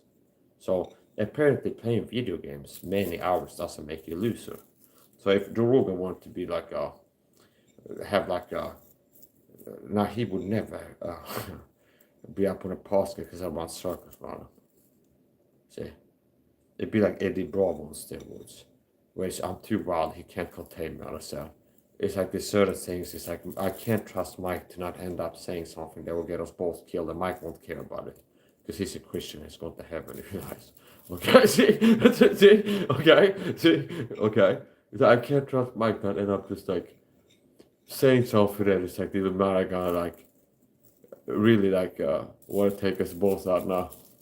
Do you understand? It's like the oversimplistic to get the point, but it's like he couldn't trust me to not be a quality person on this podcast. Okay. Now here's the unfortunate truth, Joe.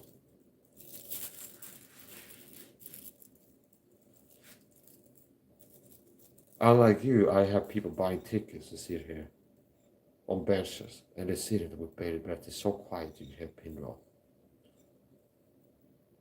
Okay, somebody are taking notes, and Nikola Tesla standing in the audience, Mark Twain crying. Okay, you know the thing with that contrast in the drunk history thing. That's the one that experiment electricity. That's the audience. Just standing here, and there's some guy from the New York Times taking pictures of people like, what is gonna say now? They pay $694. Okay, 946 people. It's as much as I can feed in this apartment at once. This is a record. That's a lot of money, Joe. Oh, I get money. I get money. Okay, whatever. See, it's like, yeah, I'm not backing down on that. So yes, okay, I'm rich, bitch. Who the fuck are you, though? Okay, who the fuck are you? Still living in Moss basement, petting dogs. Some people you heard about feeding ducks before. It's like something the losers do. Yeah. What about suntanning with a dog? Okay, living the high life. See, Joe Rogan does flexes on Instagram. Either like he can't afford like hot water in the bathtub, so it's basically like, look, I got ice. See, normally like people get rich in the Middle Ages, but we're coming up in this world. We can afford firewood to put like a bonfire under our metal tub and make it not be freezing cold, so we are like die of pneumonia within a week of getting in there. But not the new flexes, like not having heated waters like modern amenities. Like you're taking baths like a guy in the, like a Yetzi or so this guy. Okay. He took a long term, like cryogenics don't work by the way, because that guy would have been up and running if that was true. Okay, he died, his body turned off with really cold, stayed cold, and he never came to again. So all the king's horses, all the king's men can't get Yetzi, the mountain man, back to life again. Okay. God bless his heart. It's in cold, most likely cold. Here's the point. Joe Rogan might be in a video for like, okay, I had some guy, I was up on a panel. Joe Rogan really gets out of my skin sometimes. You know what grinds my gears? Joe Rogan, okay. And someone's like, Mike, Joe Rogan will kick your ass, okay, or something like this. I'm like, okay, let's get into that. What does kicking what does kicking somebody's ass mean, okay? Sometimes when you're a loser, it's your fault, okay? Sometimes when people reject you and your only friend is an org, it's your fault, something like this, okay? So, okay. So what does that mean, okay? Let's investigate. What does that mean? Joe Rogan will kick Mike Sah's ass. So what exactly do you base this assessment on? So, I have frequently long-term been exhibiting rare athletic ability. Hard, fast punches, good stamina. Qualities that typically people in the know, like sport, will say like that makes him more likely to win a fight, okay? It's like, oh, this guy looks ready for a fight. I think he's gonna win because this guy, like, I see his training, he's fast and hard. The other guy looks slower and more tired, and I don't know if he's gonna have the gas tank for round 3 or something like this. So I show things that are kind of like makes him not irrational to think. Like I'm not like a guy who's like, oh, obviously Michael lose, okay? Because I've seen anytime he goes on camera, so punches 15 seconds, he gets like 7 punches, then he's like stands there breathing heavy for like 50 minutes, and then he comes back and throws 3 more punches, and then he's like in bed for a week and not seeing YouTube videos until like next week, come back to 20 punches, gas out, stuff like this. Okay, that would be like, okay, if that was me, so that's just on YouTube, be like, okay, someone said Jorgen, definitely he will beat your ass in the UFC match. I'd be like, okay, I had to accept this, like, yeah, I can get how people think that. Okay, now, where the fuck are you, Joe Rogan? I don't see you live stream your workouts on YouTube. You got a YouTube channel. want to make videos. You got a YouTube channel, Joe. Put up or shut up, Joe. Okay. You want to show you tough? Okay. Okay. Okay. Once you get up there, I want to see you get up there. Throwing bare knuckle punches on a bulletproof steel plate like I did in one of my videos. As hard and fast. Okay. I want to see you go live. Put up or shut up, Joe, if you're so tough. You do what I did. I have plate care. You must have got plate care. It's steel. Hard as steel and plate care. I put it over my bunk bed. I used to have a bunk bed. Come up in the rug. I really want to. So less dreamy that somebody might share. Like I have another person sleeping in my home with me. So I had to give up that dreaminess. I just need a solo bed. I had to have double. This number's gonna come. I need to get one more. So that's a joke. That's a point. I'm fighting people winning off with a stick if I show myself in power in disguise. So it's a hard out here. Understand? I had to wear a disguise, or else I'm gonna have to fight off with a stick. And outside, I'm not allowed to have a stick by the Swedish cops you get before. So it's like if I go outside, look like I do my YouTube shorts, like I will have to fight women off with a stick. So I'm forced to like wear disguises. Okay, make myself look like some kind of weirdo. Half-ass, like crackhead astronaut would be the style if it becomes like a popular. Okay, it's like punk or goth or what it is. Crackhead astronaut, like punk astronaut, or like half steampunk bullshit. What would it be? We had to figure it out, but it's a style should get a pad on it, like Kanye West for the Yeezy sneakers or something like this. That guy beat his ass too most like a box match. No offense, okay.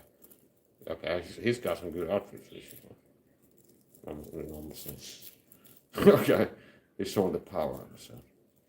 I like to show the power too. Come on. People know what it's about. People that know about it know what it's about. Connie knows what it's about. The power, understand. Come on now. Look at that power. If I had a shirt off, you see more like brilliant power. It'd be easy to see the power. The biceps of this man, okay. So whatever. Speaking of power, I recently went to my Instagram follow list. There's some people that I either had unsubbed from or they closed accounts. But I went back and refollowed the Power Rangers. I started by following the White Power Ranger on Instagram account. I used to watch the show when I was a kid.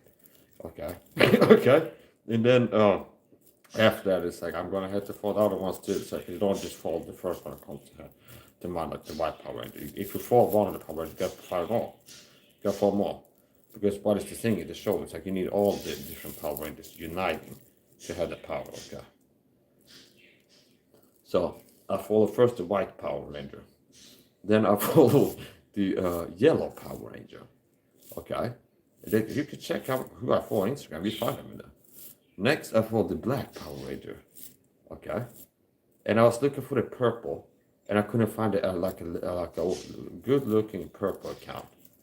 The one I found looked too goofy was like Rangers plural. Purple Power Rangers plural. Okay, and I was looking for the official account of the Purple Power Ranger. I didn't have that, so somebody knows what it is. Okay, so yeah. So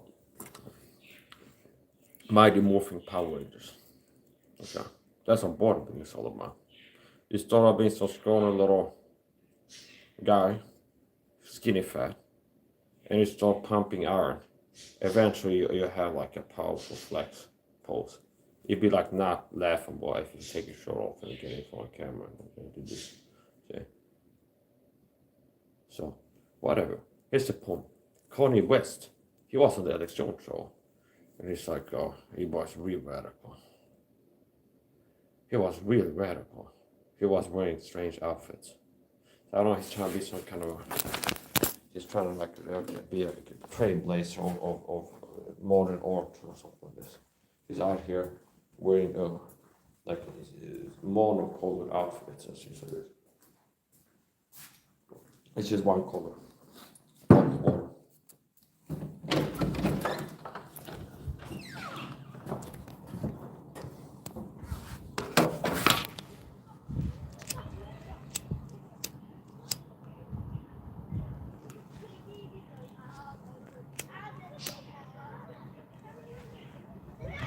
Yeah, so anyway, one thing to the other. I forgot to finish the story. I talked about going in a cab less than a month ago, and some haters came in and I got carried away. That's the point. cyberstalker total interference. Most likely. I was in a cab going home, and I went by the public school down here. You know what flag? Can you guess what flag they find in the school? Though? So they have a flag. I guess like in American schools, maybe it's an American flag at some of the school ground or universities. So it's kind of like standard. They have some kind of flag. There's a Swedish flag in the middle of this park here. Okay, Vimpel. So it's like a triangular flag, and they have the rectangle one, which is like the regular flag. So this type of flag is a different type, but it's the same color scheme. Okay. So anyway, here's the point. So that Swedish flag is 50% yellow, 50% blue, and then the rectangular version of the Swedish flag will be, I will guess, it's going to be less than 50% yellow and more than 50% blue. Okay. So the color scheme is the same, but the percentages change, and the shape. Okay. So anyway, it's the point. Color me surprised as I go in the cab or going back, and I'm doing live shit like this, like okay, see myself, and I'm going okay, and I see the schoolyard, like they said, public school. They find the gay pride flag over too. That's sweet. Okay.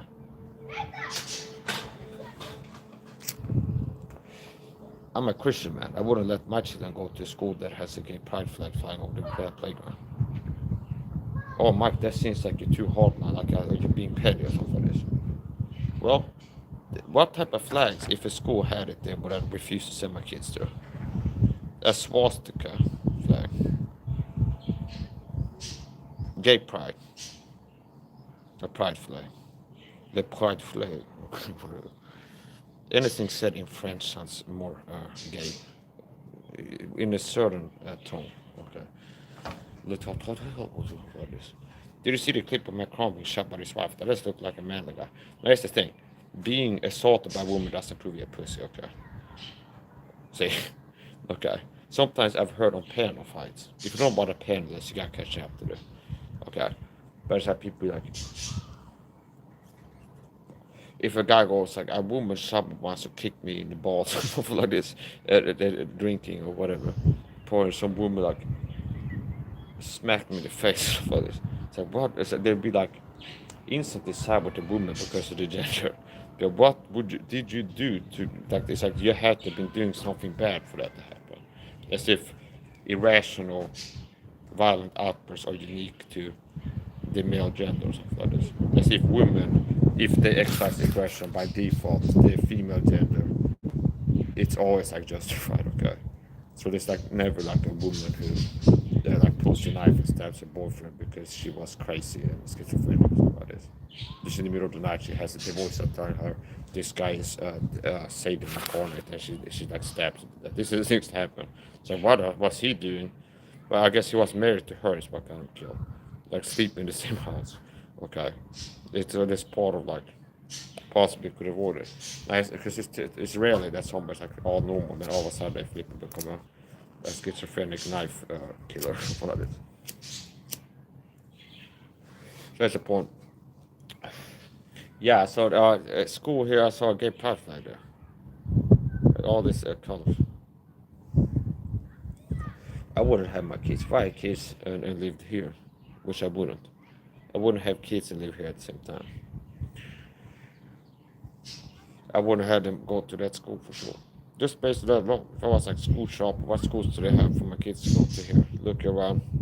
Maybe go around like sightseeing, look at what looks like. It's like, oh, I got a playground, a swing set for outdoor activities, stuff like this.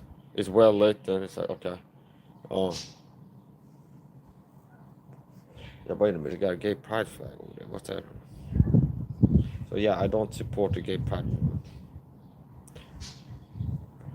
Now notice how it's like people are trolling, or not trolling. It sounds like you make it sound less serious. People are opposing me will use lies and like gas and arresting. So if I make a video about a wicked pastor who's anti-Semitic, I start listing off things he does are wrong. He preaches that gays should be killed and kill themselves, commit suicide, self-murder for being gay.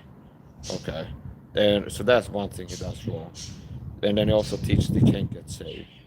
And he teaches against the Jews. Okay. And he crafts the gospels in his prayer.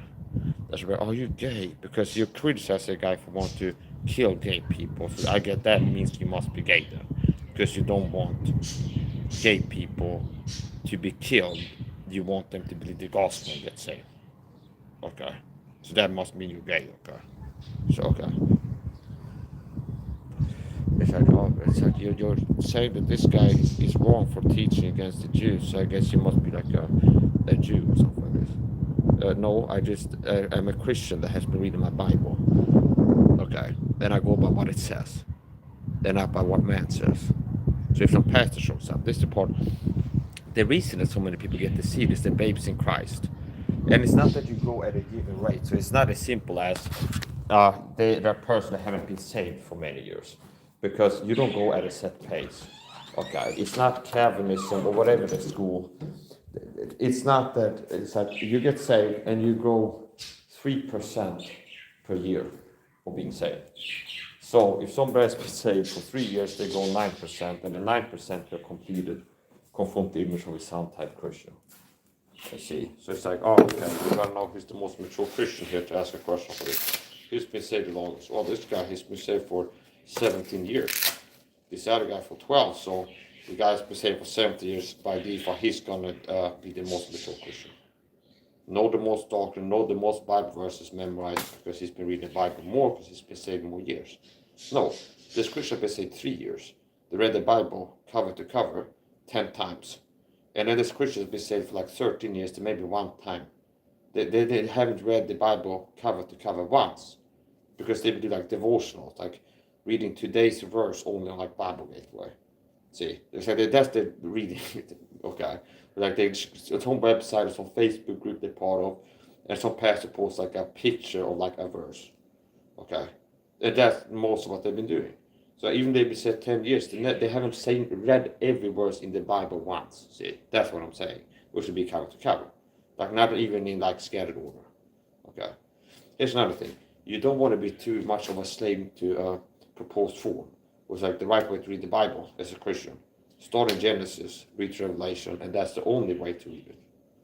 So it's like you're not allowed to. So I would say if somebody's like, you just like it's bad if you like you read, you pray to God, and then it's like let's read the Bible now.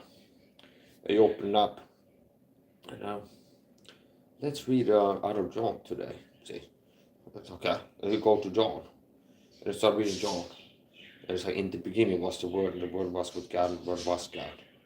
It's like, oh, there's another verse on this. The Word was made flesh and dwelt among us. Okay.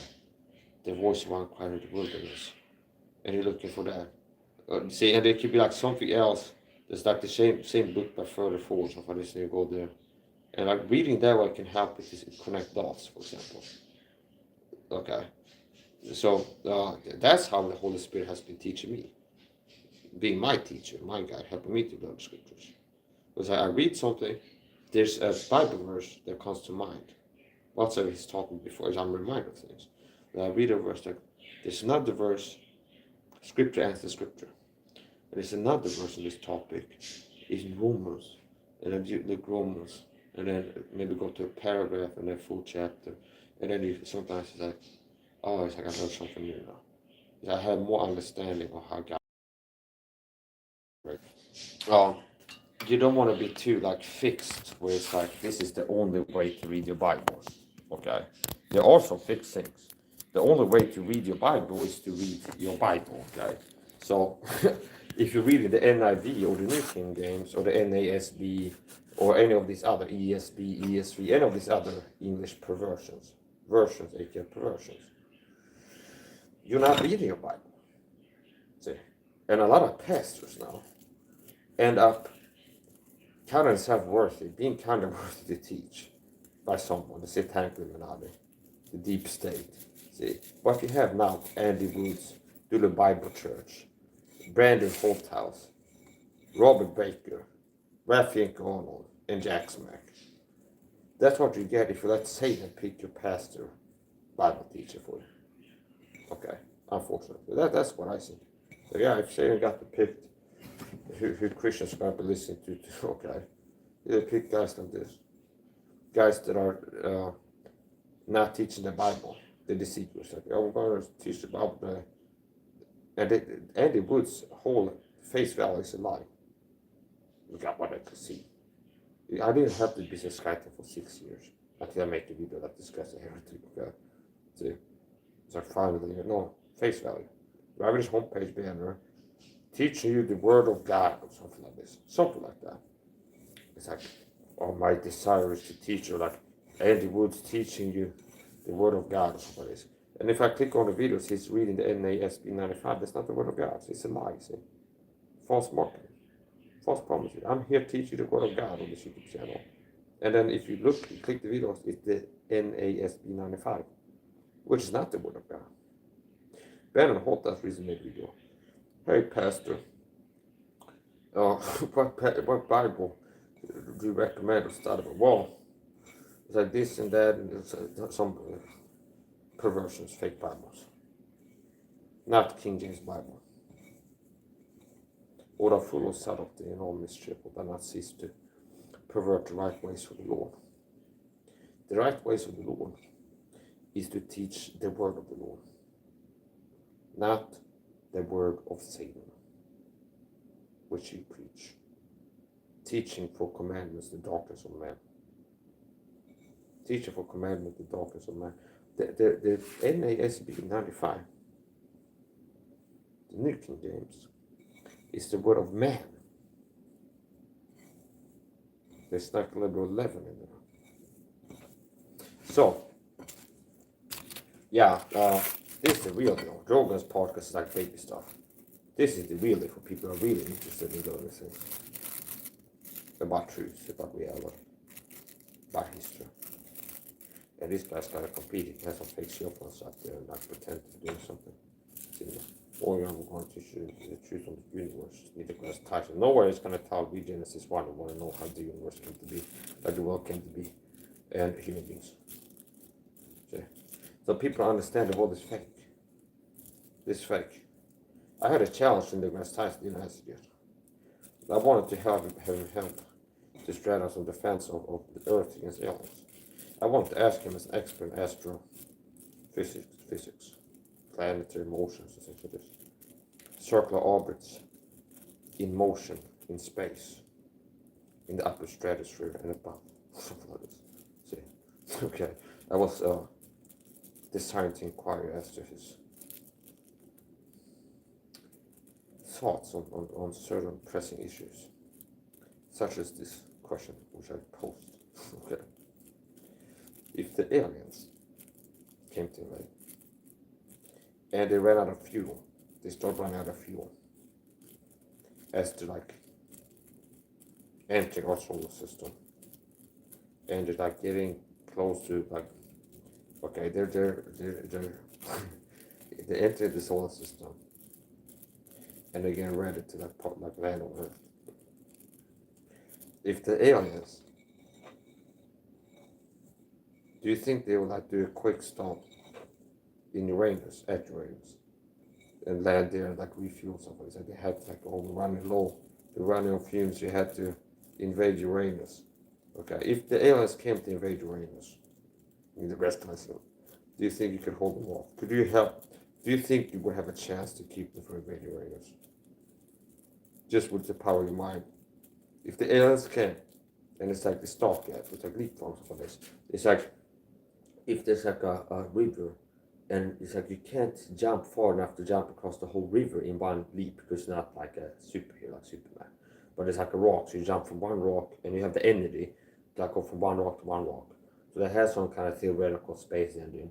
It's like, and then it has to cool down like the plasma generators for like 6 days. Okay, there's like warp drive, and they travel at the near speed of light. And then it's like, okay, the reactors are overheating, gotta stop for 6 days and pull in like oxygen and like convert something, and then to cool the reactors, the cryogenic. And they're like, okay, burst. And it's like, they're approaching and they start malfunctioning. It's like, and somebody's like, hey, okay, at the Starship Enterprise commander said, we're gonna have to invade Neil deGrasse Tyson's favorite planet, his name is Uranus. Okay, if the aliens came to hunting for Uranus, if they came, they really intend on getting in there. Okay, okay. If the aliens came to invade Uranus, do you think you could stop them? Okay, see, if the aliens came hunting, they came like in hunting mode. They came hunting for that planet. Okay, okay. Do you think like the gassy vaporous clouds surrounding Uranus, like the sulfuric clouds surrounding Uranus, like the particle fields, the theoretical sulfuric gas clouds surrounding Uranus, do you think that will be make it hard for them to get in there? Okay, see, they'd be like, no, this is too steep for a planet. We're turning it around. It's not worth it. It's like the atmosphere is so too hard to breathe. We can't. It's not non-conducive to life. Okay, to sustain life. Okay, see, I want to know. It's like a very long-winded way. Just like a lot of words it has spent to be like take a long walk off a short bridge or something like this. Okay, to tell a guy to like go jump in the lake. Okay, that's the job to it. Basically, like, all that to say you can go jump in the lake with the little lizards and satellites and other space and all this mumbo jumbo. The times will come when not endure sound doctrine, but after all lust, they should lust plural. They should heap to themselves teachers having itching ears, and shall be turned away from the truth and turn to fables. So people are more interested to hear people like Neil deGrasse Tyson and Michio Kaku and these type of guys talk about space and everything like this than to hear what God has to say about reality. They're more interested to hear what Michio Kaku or I don't know, what's another Carl Sagan or something like this, or Neil deGrasse Tyson has to say about space and life and things like this. That's life in outer space. Are there aliens in outer space? That's like or is there sentience in outer space? I want to know that. Like, well, maybe if some people theorize that we live in an infinite universe that keeps expanding. Impossible. Yeah, so here's how it works. I win so bad against these people, they have to cheat. See? I kick their butts in different things. That's what Illuminati have cheat. You got like, hey, somebody gets to call Shadowbad Mike streams more, okay? He's getting too many views on his phone streams and he's teaching the truth. Do you understand? It's too high quality. It's like we had to keep Mike from getting eyeballs because Mike doing what he does gets enough eyeballs. It reaches critical mass where he gets a massive following and it's too late. See? It's like he's telling people this in this way. So it's like, the thing is the numbers game. Like keep me from having many people watching my streams. Because if enough people watch my streams, it's like, that makes it hard for them. Because I'm not out here like bullshitting people. So I'm actually delivering what I'm promising. And people that are like, oh, he's promising this, I want that, they will find that I am delivering that. It's like, I can teach people how to live forever. See, that sounds like like a con artist would say so for this. And it's not like you have to draw my space call. It's going to be the truth. Like the rare guy who teaches the truth in this and delivers. It's not going to be sin as supreme, repent of your sins. It's going to be believe the gospel and given to be the gospel. See? So if they want to keep people from getting this thing for real, they have to keep people from hearing from people that are showing them how to get that thing.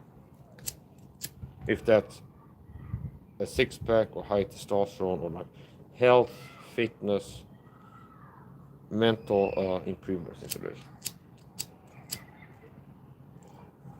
None of the tactics they use to control the masses is that they will have work to like satisfy your hunger with fake forms, okay? It's like people have a desire to know the truth, okay? They have a God-shaped hole in their heart, so for this. So, and that's like a vacuum, so it's like they feel like empty inside, literally. It's like they lack something. So basically, It's like human beings are designed like a light bulb to be connected to a power supply. Okay, it's like human beings are designed to be indwelt by God and to worship God and have a relationship with God. Okay, so in the absence of that, people will be working to distract themselves or working to fill this void with uh, substitutes, like fake substitutes, such as mentally masturbating about the potential existence of alien life forms, like the classical little green men in outer space. Okay. And notice, if I show you this is the psychology behind it, it will make sense. What I'm saying is human beings are designed by God to have a relationship with God. So your body is designed to have water. If you don't get water, you get thirsty. What is that? Feeling like having some water, okay, liquid. So if you're designed to have water, you get thirsty. It's like the thirst is not really like a visual in your mind that like water, okay? It's a feeling, and you reach for Coca-Cola, and it feels as thirst quenching as a glass of water. But you were not designed to drink Coca-Cola, okay, for hydration. You were designed to drink water, pure water, okay? Not some like poison water with like arsenic and this and that and the other thing in it. There's a reason why I filter my water. People can whine and cry about me smoking cigarettes. I just like this is another thing. I already know like a lot of the news that he has got to, and people try to discredit me to be like, oh Mike, Mike talks about how to be more healthy, but he smokes cigarettes. Yeah, I smoke cigarettes. Okay. That's okay. You're waiting for like some long defense speech. Yes, I smoke cigarettes and I'm teaching health fits at the same time. Where we smoke some more cigarettes, everyone talking to. Now notice how I didn't say that I'm promoting them. So, since I'm not a fake and like a fraud, it's like there are things that are do as I teach and not as I do. Okay. I make videos on YouTube and talking to people about like how to improve the health. And you don't hear me like no part of the program is like start smoking cigarettes because that's one thing that I do. I smoke cigarettes. You don't hear that part of health fitness coaching. I make videos like how to raise your testosterone, but it's like you gotta start smoking. You don't hear me teach that. So back when I was drinking alcohol, before I quit drinking alcohol, which is close to 3 months now, I teetotal, not drop alcohol. I wasn't telling like teaching like drinking alcohol does not hurt you and everybody should be doing it. It's good for you. So for this. No, it's like this is something that I do. It's not like one of these things that I teach as being good for you, but it's something that I do now. And since I'm not like a narcissist with false self that I wants to fake being a better Christian or like get people to think that I am, it's like I don't secretly drink. So when I was drinking, I'd be like, yeah, I just had a drink. I felt like going live, okay? And it'd be like, if I'm drinking, I'd be like, I'm drinking a live stream. And be like, okay, I'm gonna have a drink now. And it's like I'm not dumb, so I know there's like a lot of Christians like, oh, haha, this like ammo. Mike is a bad Christian, gets drunk in his live stream, something like this. But I just don't care enough, okay? And a lot of people are like over magnifying certain things and like under estimating other things. Okay. So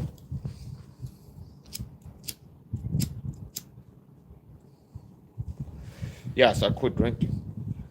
It's another thing that I quit. I overcame porn watching. I quit watching porn.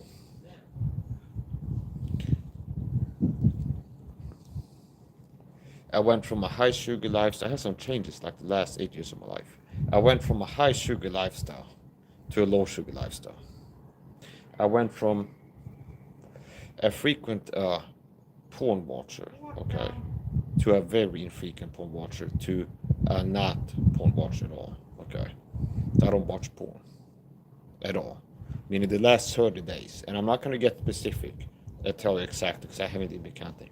The last 30 days, I didn't go to a porn website and look at porn, okay, and masturbate to it. So I know that's kind of rare now, unfortunately. That like you're a man in your 30s that doesn't watch porn, internet porn. I'm engaged to a woman, so if I would be doing things like that, I don't think I would be happy. So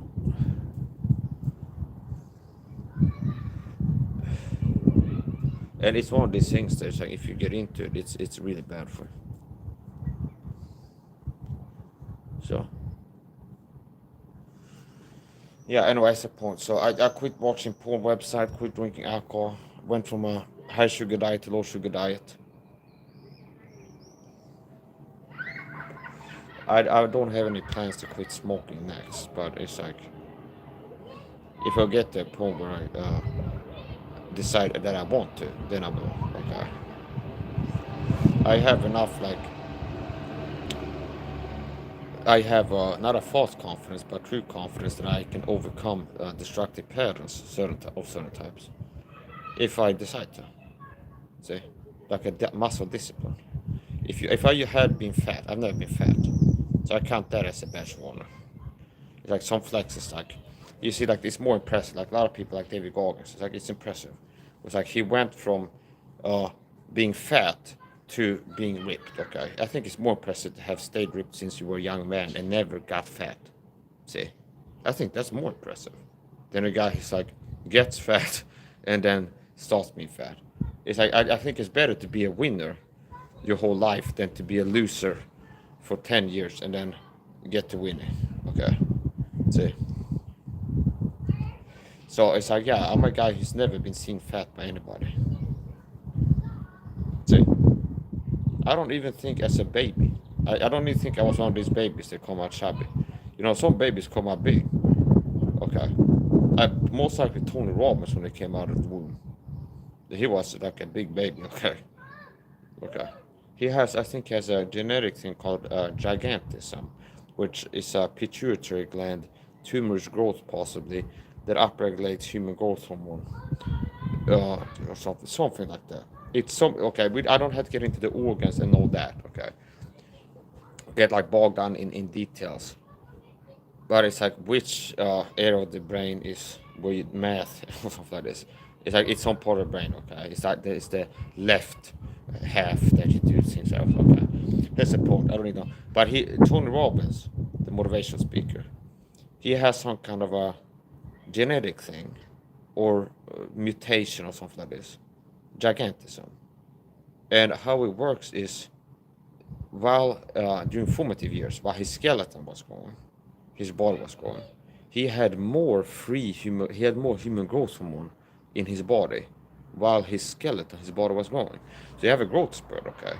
It's not like you're a flower that keeps growing until you wither or something like this. It's that you don't get taller year by year until you die, okay? It's like you grow to a certain height when you're like 30, that's the height, okay? It's not like after 30 you have like a growth spurt. Oh, I gained 6 inches, okay? Now there can be things that lifestyle can affect your height, like your posture. Now that's like okay. So if you have an injury of tense or something like this, you have bad posture, you're gonna be walking around shorter. And then if you do like corrective exercises, whatever you do, start stretching, do cardio, and it's like you have better posture. You stand up straighter more of the time. You'll be taller, okay? So if I'm walking like this now, okay, it's like I'm a certain height. Now if I get like having a good posture, I just gained like 5 centimeters or something. Okay, see. So now, so it's okay. So obviously that's not what we're talking about here. It's like okay, like walking hunchback and then stop doing that and you'll be taller. Okay, see. If I bend my knees, I can make myself 10 centimeters shorter. Okay, so if somebody walks like with like a duck, okay, like with bent knees all day, it's okay. That's something they do. And then they stop doing it. They walk with straight legs. They're gonna be taller. Okay. So, anyways, the point. Now, Tony Robbins has some kind of thing where he had more human growth hormone when he was growing, which means he's more like a giant. Okay. Andre the Giant, old school wrestler. Okay. Andre the Giant. That's an old school wrestler, like the World Wildlife Foundation. Okay. Doing wildlife. Wake it up when he opens the door. Doing wildlife. Up here on this mountain top. Doing wildlife. Okay, yeah. So, Andre the Giant, Mr. Elephant Tusk. Andre the Giant was a World Wildlife Foundation wrestler. So they send him into a cage to fight other beasts like men, okay? See? And that's kind of wild, okay? See? It fits. So he was a guy, he was like a beast of a man, see? He was ordinary, he was a beast of a man. What was his occupation? Like they throw him into a cage and he fights other beasts like men, okay? The World Wildlife Foundation. And I think he had like a leopard speedo. Wasn't that him? Like the Tarzan. Some of the like the old school ones. They were like cartoon characters or like this. Like part of it is like the attire, okay, like the drip. It's part of like the flair, like the what's it called? Okay, that's like part of it, okay. Peacocking, okay. It's alphas with high testosterone. They're not like trying to blend in and be the great man in the room, okay. This now I'm kind of decoding what the thing is, okay. It's like, see, it's peacocking. So the wrestlers, now this is psychology, okay? It's peacocking because it's the opposite of like I hope nobody notices me because I'm insecure. Female attention makes me shrink like this, okay? You see, it's like I'm the shit, okay? So it's like the other side, it's bombastic, it's high testosterone, it's energy and like drive and intensity. It's the opposite of a timid person. So like type alpha, okay, high testosterone, big guys, the toughest guy in the room most of the time, and the strongest, okay. Looks the manliest in the room in most rooms most of the life, okay. Unless like just they're living in the gym where there's other guys like that. But some of them I guess is maybe half the time living in the gym with other big dudes wrestling and whatever they do. Like practicing cutting themselves with razor blades. That's what it is. So what is the point? It's called blading. So here's the thing. That's okay. So it's like I don't like these wrestlers that say that they're fake. Okay, they fake it, like as if I'm trying to put them down. It's like it's real. It's like yeah, you can say it's like people that still vote and think it matters. It's like you like guys who still believe WWE wrestling is real. It's fake. Politics is fake. It's like it's as real as WWE wrestling, and it's not like an insult to wrestlers. Sometimes I say that, like, well, I gotta kind of balance it out. Like the wrestling is not fake. It's inaccurate to say that and leave it at that. It's real athleticism, real training, real injuries, real techniques. It's like real. It's a real physical activity. Okay, like basketball or being a stuntman in a Hollywood movie. It's similar to that, where it's like this guy's gonna throw you into the wall. Okay, okay, and then it's like you get in a car and drive through a window, and it's gonna crash into this here, and then it's like you jump out on the ground or something like this and roll something like this. It's a, so it's like oh it's just well it's like there's a real art, okay, and it's not like it's fake, okay, so it's like there's real injuries, real training, real athleticism, there's real muscles, there's real exercising, real diet, real like it's a bodybuilder. What is like the classical old school wrestler? It's like a bodybuilder mixed with a stuntman, kind of. You could describe this that. It's like a bodybuilder, Arnold Schwarzenegger, living like that while also practicing wrestling and like stuntman, like choreographed fights, okay, which you get hurt for real, people get hurt for real, bleed for real, and get hurt injuries and so. So yeah, that's a pretty accurate description of what a wrestler is. Like a wrestler is. It's like a stuntman mixed with a pro bodybuilder, like the Arnold Schwarzenegger types, where it's like they had to spend time in the gym training, they had to take roids. Okay, okay. There's like people like no, Mike, they're not. You know, okay, all right, okay. You start working if you're 25 years old watching this. Do everything that they have said that they did. That's not roids, and see if you can get that physique before you die. Okay, and you stay busy. Okay, stay real busy. Because you know, okay, you can't come back and show what you got the body being natural, so I can make videos saying you're fake natty. Okay, okay. So that's the point. Okay, so basically it's real. Okay, so it's like I don't like saying like it's fake and leave it at that, because it sounds like it's all. It's like okay, it's real. It's real techniques. It's real training. They had to like do what Rich Piana did pretty much. They had to live like Arnold Schwarzenegger, one of these guys. So they had to do the same like exercising, diet, protein, and do like become like a hobby nutritionist, and like eat and do exercises and stay in shape, and everything else. and they have to practice wrestling moves and things like this. And they get hurt and they get injuries to recover from. Then a lot of them become addicted to like painkillers or alcohol. And why? Because it's a risk factor. Having chronic pain is a risk factor for forming the addictions. If that be alcohol or opioids or things like this. So there's a documentary. Joe Rogan has referenced several times as podcast over the years. The Oxycontin something Express or whatever. There's a documentary. So the Sackler family, they have some kind of connection to religion. They support like Oxycontin, Oxytocin, Oxycontin, Oxys, stuff like this. So there are certain pain medicines that are highly addictive. Okay, and people have chronic pain. Like Ronnie Coleman has been in chronic pain. I don't know if he. I've seen some of his clips. I don't know if he's. It's one of these people that's like has been openly had for a while. That's like using painkillers, got addicted or something. Yeah, but quite a lot of people end up in that because certain types of things. It's like you're more likely to have some serious injury after being in this profession seriously like 10, 20 years than not. Like Ronnie Coleman.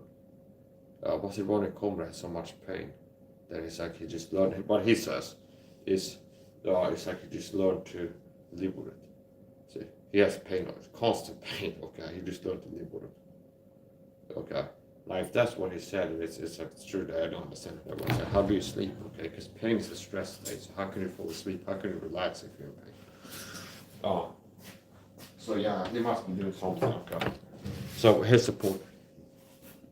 Yeah, so WWE wrestling, okay. I'd like to wrestle Jesse the Body Ventura in an unmedal with WWE wrestling match. Also, there's like a contract clause there. Unmedal with. If there's any signs of meddling, I can like walk out, okay. That's the deal breaker, boom. I don't have to do it, okay. See, there's a guy that looks at me wrong in the audience. I'm just gonna count. He might have a dart gun. His job is to hit me with that. Walk out like that. Or rest of dies or heart attack walking into the ring. Okay. But here's the problem, okay. See, and the part of it is like I'm gonna have to be wearing not the TIPP gear. When it's a crowd, so it's like 1,000 people. One of them can have a dart gun or something like that. So this is the type of stuff that makes it hard to. Either like it makes it a pipe and you start thinking I'm going to do this or I'm going to try that or something like this. It's like you shouldn't do it. That's the point. Jesse the Body Ventura, he was up there and talks on Google. I watched it and it's like, you know what I would like to do? He was up there, Jesse Ventura. Well, I guess didn't need me on my Navy SEALs. Okay. So I guess he didn't need me on my Navy SEALs. Okay, you can search Jesse Ventura open anatomy, and he storms out. He came close, like looks like he was about to step on opioid. Like, I don't know if that's roid rage, like post roid rage, or it's just plain old rage. Okay, like if that's roid rage, it's like post roid rage, or if it's like plain old like natty. If he's a natty rager. Okay, if that's a natty rager. Okay, that's a natty rage. Or if that's like if you be like, God, that was just me getting mad at headaches, a cup of coffee that day, and the guys pissed me off. Roids had no part in that, okay? That me getting with this man, like, okay. So like, there's no roids in that, okay. So where's the point? Yeah, so Jesse Ventura was an open air show, and it's like they have it, like I said, and it's like, and he has this thing that he starts like shaking his head, kind of like he does something, some kind of twitch that he has when he gets mad. Okay, there's some kind of twitch. I didn't watch it, but he's like he moves his head in some way. That's some kind of twitch. Okay, yeah, he starts twitching in some way. Okay, so it's like yeah, he's a frogman. Okay, so Jesse Ventura was a frogman. Okay, like at the early era of that special forces branch. Like early on, like the type of guy that like dives and like his job is to jump into a lake and like dive to a mine that's on a chain from underwater and put some C4 on it or something like this and then blow it up. Okay, yeah, one of these people, or like to infiltrate by swimming underwater and they get up into a gun and part and go take somebody out. That's what he's called. Something like this is that word. So that's the point. a Navy SEAL. So anyways, the point. So after that, so he started out being Navy SEAL instructor before he became North boarding. Then he got into wrestling. Okay, short wrestling. Okay. Then he became a politician, and he was the governor of what state was it? California? No, that's not Schwarzenegger. He was the governor of some state somewhere, or the mayor, some kind of higher position. I think governor possibly. And here's really something that shows, in my view, that he's not a real bona fide truther. Okay. He was invited to talk at Google. Okay. Hey, we're Google, the company that closed MIKE SAHA down during the pandemic. And they're like, okay. That correlated, like when I got shut down, get a video pulled by YouTube during the pandemic, okay? When the pandemic was in full swing, is when I got a video pulled by YouTube. So I remember, it's like it wasn't yesterday, okay? So right around that time. And yeah, okay, Google Alphabet Corp, same YouTube channel, same YouTube corporation that shadow bans me and gives me bogus strikes. They give me bogus strikes. Okay, bogus strikes. It's like, you don't understand. That's how ridiculous it's gotten. Getting completely bogus strikes, fallacious, fraudulent, fake strikes. I got a fake strikes, several, where I get a strike on a video. Happened at least twice. For something I didn't do, okay? And then I appeal it, and it's still, the goes like, no, you can't appeal it anymore. Okay. I got a strike for taking supplements on camera, vitamins, and drinking a protein shake. And they shut it down for the sale or consumption of regulated goods, drugs, something like this. Okay. It's regulated goods, drugs, something like this. Drug use or engage in sales of regulated goods, something like this. Okay. This happened on my birthday. Narcissists and psychopaths love to ruin birthdays. I've learned that from researching. Okay. Narcissists and psychopaths love to ruin birthdays. Is what I learned from my research. So part of the, okay, when this is, on my birthday is when this happened. When YouTube hurt me and my channel. See? Okay. On my birthday. Thanks for that birthday gift, YouTube. I have been out on my birthday. I come home with a cab. Okay. Take a cab ride home. And I had a super shake, a protein shake, in my backpack. Sometimes I bring vitamin C, water, or rehydration, or something. And a container with supplements. If you remember, either that or it's like I started taking them after coming home from the home ones. It's like, in the middle of a live vlog, where I had been on my birthday. And like I'm live streaming the cab ride home, coming home, sitting at my desk. It's like, okay, I'm gonna take my, today I was at my birthday party. And it's like I didn't take the supplements to drink my protein shake I brought with me, so I'm gonna do it now. So here's my supplements: B complex, niacin, which is vitamin B3. And like, okay, I'll take supplements, and maybe not name all them up, but like supplements, clear from the context. It's not like this is cocaine that I said as a joke, and like, well, you said a joke that maybe they like treated as if it wasn't a joke, because you said like, this is cocaine or something like this. Haha, that's a joke, okay? That wasn't what the video was. It's like, I gotta take supplements, vitamins, okay? My vitamins, okay? That's clear from the concept of the video. It's a live vlog, IRL streaming, go out, come home, cab ride home, live stream all the way home seamlessly. Start taking my supplements, okay? Yeah, like my videos, Graham posts, I got also supplements, like meal prep for my omelet meal. Here's all the supplements I take after I finish eating, and here's the super shake, okay? A protein shake. That only in the middle of IRL streams. I come home, I gotta take my supplements and drink my protein shake, and I do it on camera. And then later on, I get a strike. It means I get a flag. It's like, we would move the video, violation of terms of service. And if you click like the email, whatever, YouTube Studio back and like, to see what they said you did, it's like sale of regulated goods policy, something like this. Okay. And so, obviously, it is not actually forbidden by YouTube to take supplements or camel or drink a protein shake. Because the people that are doing it while selling the product they're taking. Okay.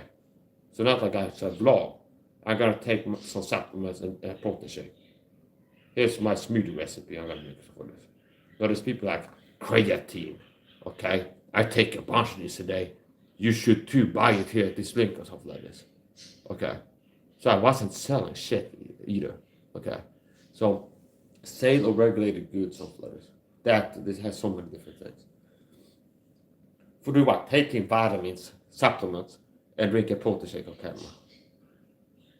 And there's nothing in the context indicating what they said was going on. So it's like somebody's got a heart off on YouTube that just give him a strike, delete this video, remove it on his birthday. Narcissists and psychopaths love to ruin the birthdays. YouTube is a psychopath corporation. They have been aiding in the gang stalking on me. Okay. Okay. You know what? I got another stream. I was live to protect myself from abuse as told video. Part of how I protect myself is to live stream on YouTube or Rumble or somewhere. Okay. Or video record. It's like I have documents. It's like it's gonna be a plumber coming here work in my apartment to make it harder for the gang stalking program to get the kind of when you go to this guy next week, I book a time book to go check his washing machine. Okay, like landlord contractor. Spray perfume all over yourself because he's allergic. And then right before going, and then when we're in there, like act weird in this way to be like, okay, because if I would go live here, you know what happened today, guys? There was an agent for the government. There was somebody that was harassing me today in the supermarket. They said I was a scumbag. And I said, no, you're the scumbag. Okay? And that person was acting really weird. It's just me saying that something happened, okay? Or if I would go downtown and I come home and make a live stream and I wasn't like live or video recording, and they say I go live, you know what happened? The cops pulled me over and they were patting me down and like treating me like shit.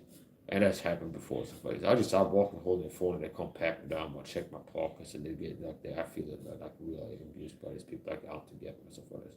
I wasn't having anything illegal. I wasn't doing anything. I just out walking, film a vlog, and the cops show up and like pull me over. And you got to check your pockets and stuff like this. Now, if I just come home and say, "Oh yeah, Mike, that never happened," people like this little cyberstalker example. That didn't happen. You're paranoid imaginations. Okay, so. If I have a video recorder, that makes it harder for them to pull things off like that. Okay, that makes it harder. So there'd be more intense harassment before I start a video recorder or having the ability to. There's a reason why they start by the feds upload videos to Instagram of strange shit happening around her. Okay. Stopped by the feds, Instagram. Lisa. It's an Instagram I found recently. Okay, I'm not gonna vouch for her. She's a real TI, I know it, okay? But the channel, as it stands, is helpful to like get the word about gang stalking. So if she's like an agent, they're doing it wrong from what I'm seeing. But like right now, what she's uploading, it's not like really helping to cover up gang stalking. That's what it does. See? So there's like, well, she could be a sleeper agent that's gonna get told by the handler to like after she gets it to 400,000 subs, start crazy talking, so you got a brain chip implant and the satellites are frying you or something. That's part of me. Okay. Do you understand? So it's like it's a dirty game and it's not that simple. Okay. It's not like I'm like a clairvoyant. I see a face, I know if they're real tail or not. 1 second every time, never wrong. Okay. I'd love it if it was like that. Okay. See. It doesn't work like that. And here's another thing. People can start out being real. I see them being real. They look like real TI to me. And then later on, they get turned perp. And they start perping on you. Okay. It'd be better if they had these female TIs twerking on you as a way to target you. Okay. If they'd be like hire strippers to like run up and twerk on you in the street or something like this. Just rubbing their ass up against you and things like this. Like all up on it. They'd be like twerking, getting like the best. The most attractive strippers to harass you, like pay them to like go on and like twerk and close like this. I'd be like, okay. Okay, that's a joke. So okay, they're perping on you, okay. So it's like maybe the yellow page is like for perping. It's like looking for purpose, okay. You don't be to perp on people in the street, something like this. And then maybe somebody can't read. It's like I show up to a twerk job. So, okay, well, if you're a guy willing to do that, okay, for money, maybe you can do. Okay, I see. Maybe you're the type of person that also do this other thing for money, like twerking on people. If you're the type of guy that will twerk on people for money, you're more likely to be a guy that will perp on them for money. Okay. Guess I said so. That's the point. Okay. Yeah, that's the point. Yeah, shout out to my little homie, the Jew, Edward the Trash Talker, understand? The Jew, living the Jew life, the boss life, aka the Jew life, okay? I use them synonymously. I don't think he does, but he's a Jew. So I asked him, he liked life. Living the Jew life. It's like, yeah, okay? It seems like he's loving it. The boss life, you used to have it before, the boss life. So yeah, he's living the Jew life, okay? That's all right there. I'm living the Gentile life. He's a Jew. Okay? He's got a nose for money. One thing I like about it, he's good at finding like a steal, good steal. If I want to go to Vegas with someone, he's gonna be good at finding like a bargain, like the cheapest T-shirt in the city. I want that guy to be out here sniffing out a good deal with me, understand? Okay, I want him out there. If I'm gonna go to public waterfront and look for pennies, I want this guy's Hawkeye, like let's scan it for it, because it's in his blood. He can spot at like anything shiny of some value a mile off, like a falcon, understand, like an eagle. He can see like a penny, like 6 miles off.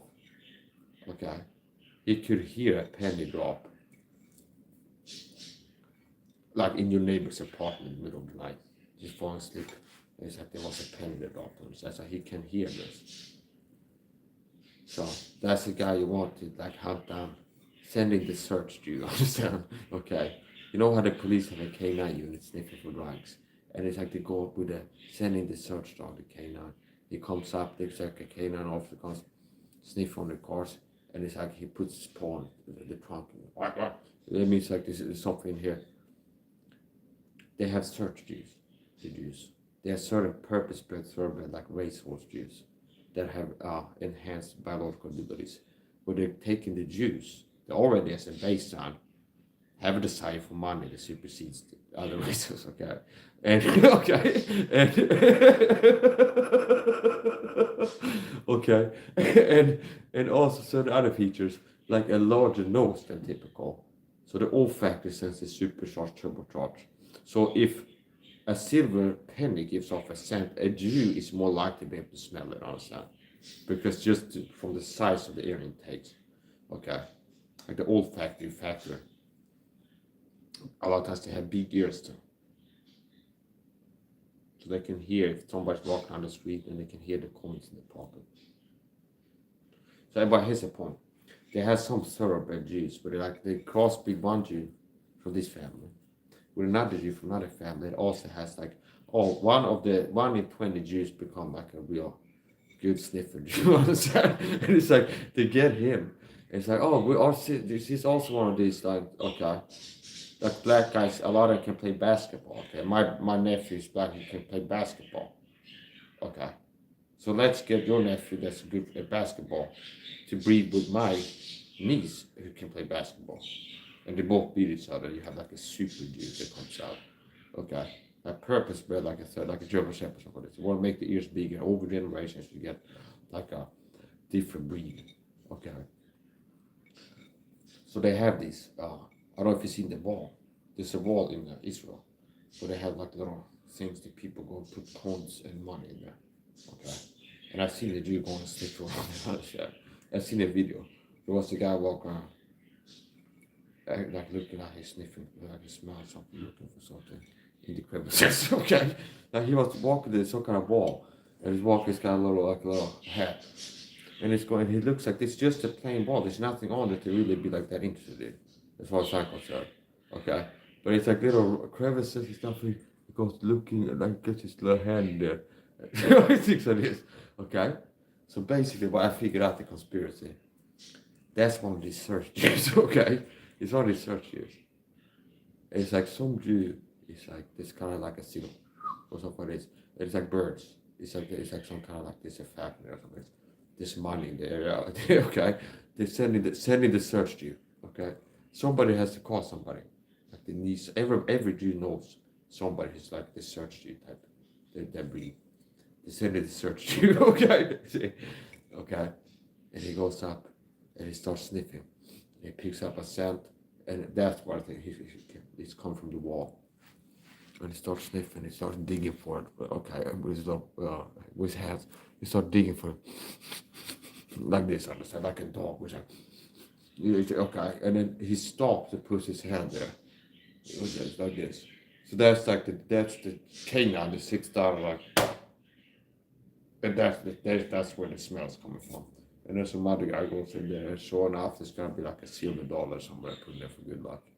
Okay, see, and then he could smell it. Okay, so there's some see, and I saw this in a Reuters video. This thing, now this is my commentary. Okay, see, it's like they basically said, well, this is a Jew, for certain. He walks up to the wall, he acts all interested in it. For sure, that's in the video. It's a Reuters video, and it's in Israel somewhere.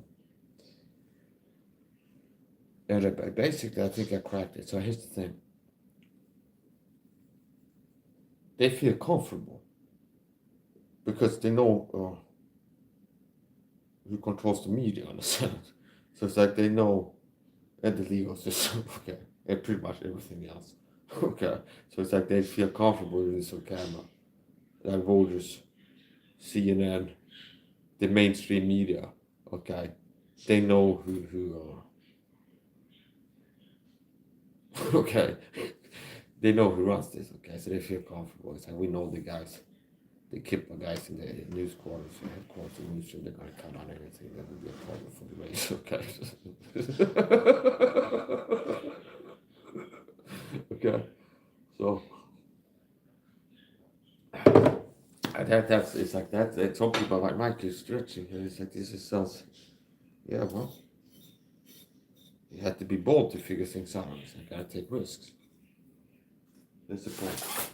Yeah, so I'm not like really trying to oversell this guy. Like if you're in the market to like to at least search you, the Edward is one of the, like the best ones. Like that, like I'm in my stable, I'm working to train up a new. Okay, no, but he shows some potential to be able to sniff out a good deal. Okay, that's promising. He went to Vegas.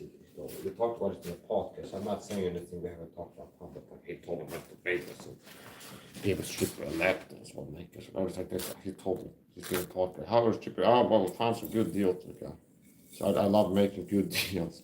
Okay, so he got some T-shirts. Been there, done. I got a T-shirt. He got at least 2 T-shirts over there. Okay, like it was a steal. Okay, I noticed when he describes like a financial gain, he ends up using the word steal. Okay, it was steal. Okay, he used to buy video games or steal collectibles. Okay, I'm not joking. He used to buy like video games and comic books. He was or steal collectibles. Okay, or steal collectibles. So it's like people are different. Like, it's a bargain. It's a find. Okay. I use Amazon Find to find something like cheap. That's like, wow, this is I'm happy with this. So that I put like Amazon Find. It's not. I don't put Amazon Find if it's something like this sucked and I want to trash talk. It's like, oh, that's scam. This product bought the first time it's flash I used this. But I found would be something. It's like, oh, this is a good price. It's like last time it was $7. But it's a point. So yeah. I've heard it's a steal. It's a steal pretty much. So a cheap, like a preset, a discount, something like this is a steal. So here's the quote. Get back to shit stuff. Anti-Steve Nash sermon. We haven't. I don't feel like I'm done talking about that. So on the topic of this, Stephen Anderson is a heretic. 3 points of heresy, which I have continually been reproving him for intermittently when I felt that there's a need. It could be a severe shop, he's still out there being a heretic, so let's make another video. Okay. Not being passive. See, I'm not a passive man that sits at home and that rolls my thumbs and being apathetic. Okay. It's like these things that I see that lead to action. Okay. So it's like there's something that pisses me off. I don't just sit at home and like feel mad about it. And okay. I end up making videos. There's something that pisses me off. I have a good reason to be pissed off most of the time. Which means there is a value in making videos. Okay. You know what really pisses me off? Shilfans saying sugar is good for you, something like this. Or it's not bad. Don't worry about sugar, okay? It's great for you. You see? So I see that. Like this guy. He's like, oh, this is another one of these guys. I'm really knowing how to teach people what to eat, not to eat, to be healthy. And this guy, like, yeah, I'm like an expert here. And don't worry about people eating sugar. There's just people out saying sugar is bad for you. Don't worry about it. Okay. I'm not just gonna sit at home and like think that it's like this something else. It's good if I make a video. Mike is right too. Okay. And it's not a his issue that is the issue. It's like he's part of the problem despite being a Jew. So I make jokes about racism. So if that's okay, I make jokes. This is a comedy. This live stream has been a comedy performance, live entertainment. And certain segments have been comedy for entertainment purposes only. Pure for entertainment purposes. Okay. Like a live screenplay or whatever it's called. Technical terms. Here's the point. So yeah, it's like if that's the hill they're gonna shop right. Like I do think I care. Like I'm gonna be worried about cracking jokes. Because maybe the Muslim will give me a strike when they give me a strike when I wasn't doing something wrong. Okay. See, like they give me strikes when I wasn't doing something wrong. So if they have if I make a joke about black people liking chicken or something like this, maybe they take away my video for making a joke. Okay, all right. They say, I'm gonna not make jokes anymore. So here's the thing. In this day and age on YouTube, you have two choices or three. You're gonna have to be not a quality person. If you choose to be a quality person, what's your choice? You're gonna have to either self-censor, choose to self-censor, or be censored. See? Either gonna have to censor yourself on YouTube, or you're going to be censored by YouTube. See? That's not a wild, bold claim, okay? A lot of people have got a YouTube channel closed. And there's a lot of people now that think that YouTube was so wrong for closing all these people's YouTube channel, what they were saying. That happens all the time. Now, I'd say maybe some of the times it's not really like a great loss for man. Like some person's like, I don't know. Okay. Well, okay. So I'm for freedom of speech for real. So if you're truly for freedom of speech, you're freedom of speech. Okay. This is another thing about me. If you're for freedom of speech for real, I'm not Swedish, but I'm more American in spirit. Like root American spirit than the average American of my age range in America, I would say. There's a lot of people that say, guns are evil, that's bad. They're in the 30s in America. Yeah, but you don't need 31 AR-15s are full auto. Okay. You said, yeah, maybe you can have like a bow for hunting or something. Get a shot. Okay. It's like Biden, get a shot, man. You don't need an AR-15. It's harder to use, less effective. You get a shot. Now, a shotgun can be effective. And I would say, it can be very effective. But you can tell that it's an agenda that is like the most effective weapon for fighting the government in the tyrannical. Like, what? See, this is purely hypothetical now. But like, decode the statement. Like, don't get an AR-15, you don't need an assault rifle. Okay. You don't need weapons on par with the British. Like a musket. Okay. You don't need to have the same level as the people that might turn tyrants on you. Okay. Because that's not what the amendments are for. Okay. People don't understand the Constitution. A lot of Americans don't understand the Constitution. They don't understand the spirit, the sentiment, the minds of the founding fathers. They don't understand the why and how and who and when. The when, possibly. Like, 76, remember that history. But you're not... Okay.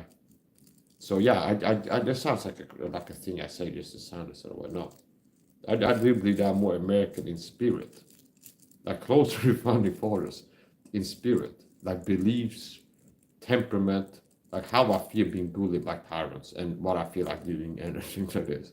But like, I feel like standing up. Okay, and it's like, well, okay, it's better not stand up there right now. They say better stand up in a different way or something like this. Okay, we have to write books to resist to this day and age, something like this. So we're gonna have to make YouTube videos. Okay. Okay, I feel like I really need to get like a spaceship and like ship these people off to Mars colony on the anti-freedom deep state puppets. Okay, really like, and they might be actually be like, if you offer it to them, they might be like, yeah, sure, yeah, we're working on that. Okay, like moving off planet and then not nuke the whole Earth. This is what Alex Jones might tell that the leads of planet.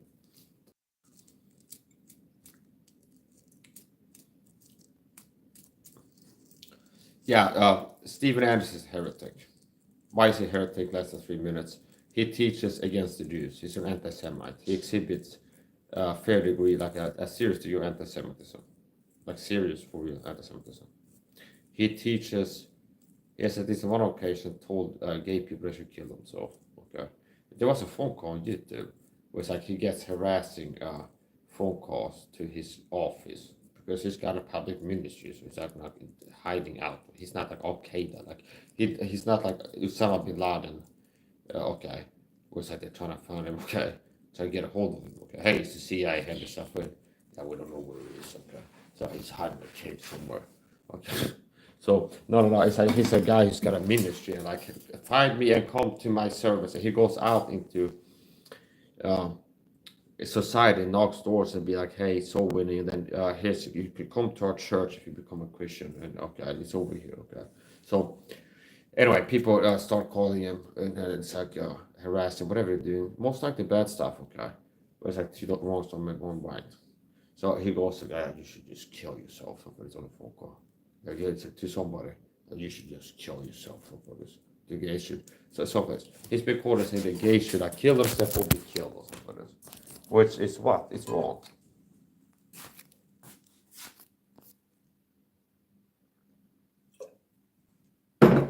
So I'm not an all or nothing like baby. It was like, oh, I read the verse, it's a sin to be gay. Therefore, I have to fall into the most extremist camp of Stephen Anderson. I was like, yeah, gays.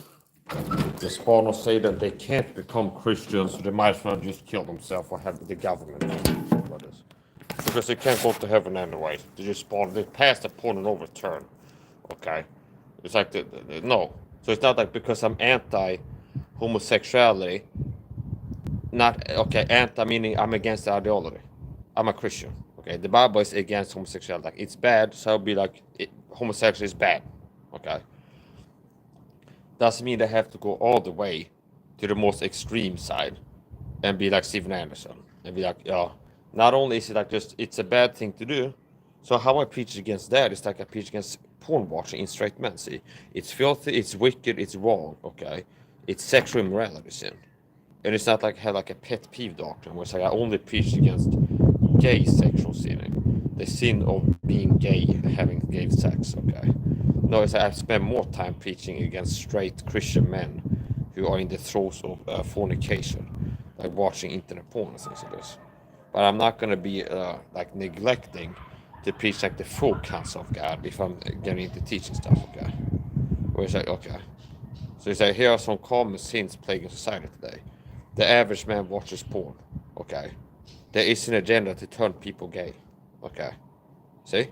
And I see that as a destructive wave in society where there's people out here working to like talk 40-year-olds into they're born the same wrong gender and you need to get some gender surgery or something like this. Like this type of stuff. And a lot of pastors major on this for some reason. Like the sex change stuff. Okay. But anyway, that's the point. So it's not that it's like you have to have, and people unbalanced basically. That is really what it is. It's being unbalanced, where it's like extremes. It's like people a lot of times end up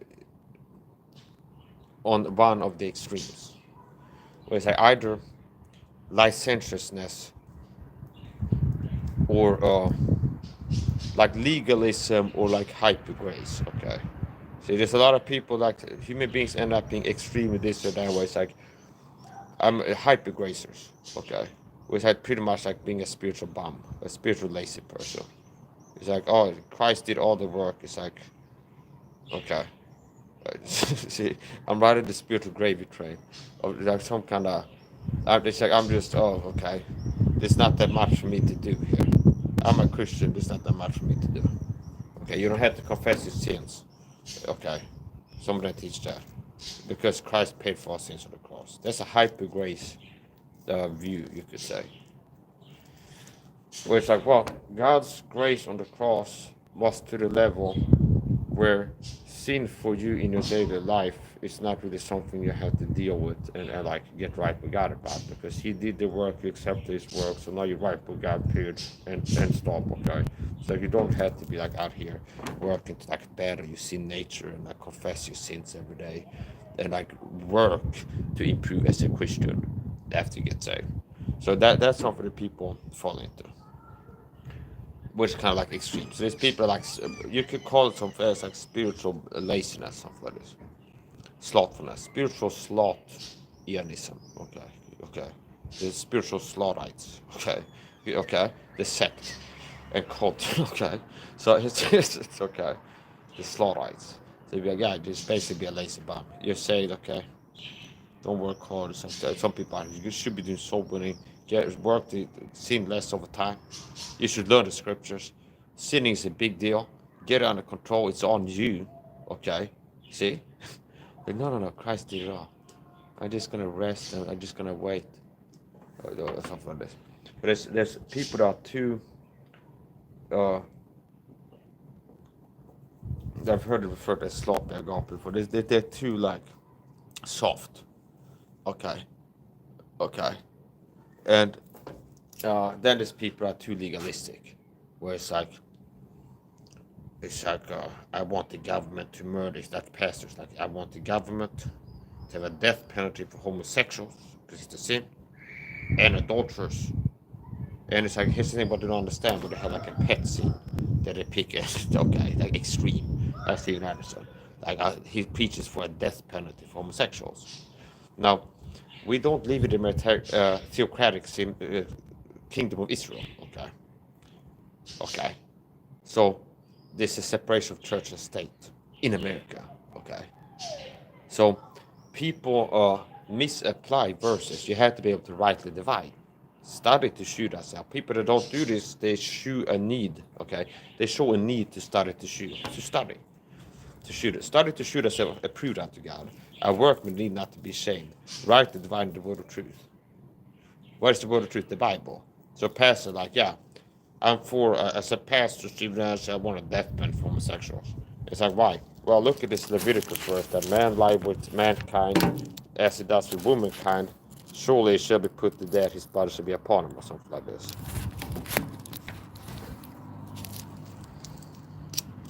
It's like, okay, what is that instance of? What is he doing? Resting the scriptures, one. Showing that he's not rightly dividing, two. Okay, he's doing both of these things. Not rightly dividing and resting the scriptures. For example, another way of not rightly dividing, and at the same time, so notice how like you do one thing, you do the other, okay? And I can't think of any example right now where you're doing only one of them. It's like if you're not rightly dividing, teaching some doctrine based off of some verse, it shows that you're not rightly dividing.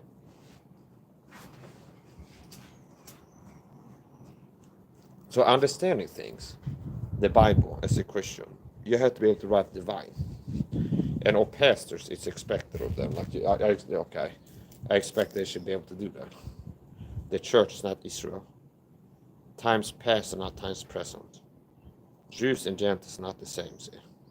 So, some people hold the view that the Bible is metaphorical, all this stuff, because they don't understand rightly dividing, okay, which is simple to me, not being a carnal man. I can understand these things, it makes sense, and it's simple. But a lot of people are like, oh, the Bible is metaphor and allegorical, and some way it's like made up by man, and it's something like this. I don't hold to that view. The Bible is the word of God, the perfect word of God. The issue is that most people don't have the Bible, okay? So what I'm saying is about the Bible, not fake Bibles, like the New King James or NIV or NASB or ESV and these things. And you can pick who you believe. This guy who's saying the King James Bible is the Word of God, or all these other guys who promote other versions. Okay.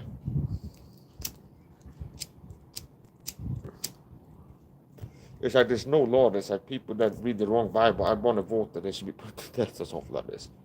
It's like, no, it's like a passage, people should be taking vitamins. And people who don't, it's like, okay, you're missing out. And people out here teaching sugar is good for you, you're wrong. And it's not like, oh, and I want the government to change the laws to make it illegal to eat sugar. And make it a law you have to take 3 grams of vitamin C a day or something like this. Because that's how I live my life. Like I eat low sugar and take a lot of vitamins. Notice there's separation of church and state. Where a saint person is not going to be like, we're like Israel. Where it's like we're going to have like priests and like God is going to run the whole system. So we're going to have like a religious legal system, okay? Yeah, we're not, the church is not Israel. So, and times present are not times past. So Swedish people, I live in Sweden, I'm a Gentile, and American people are not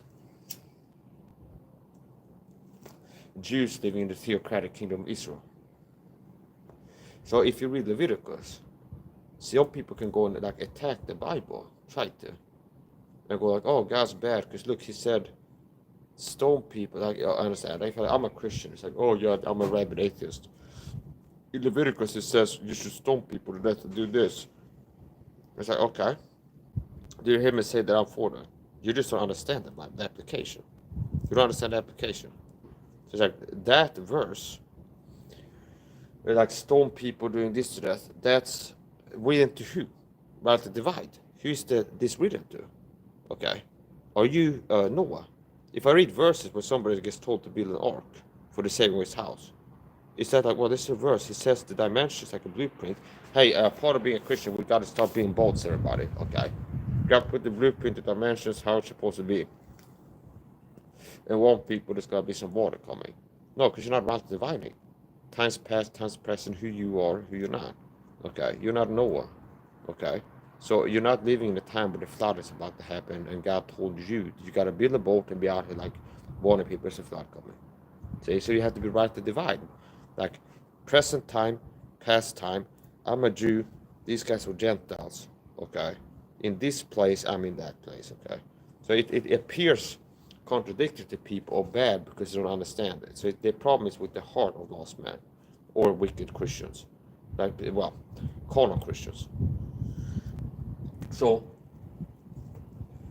people go like, hey, oh, you're a Christian, oh, that makes you bad because the Bible says the homosexual in the Old Testament should be stoned to death or something like this.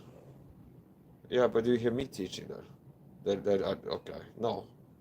And that's the Jewish nation that had a legal system for the Jewish people in that time. See? Okay.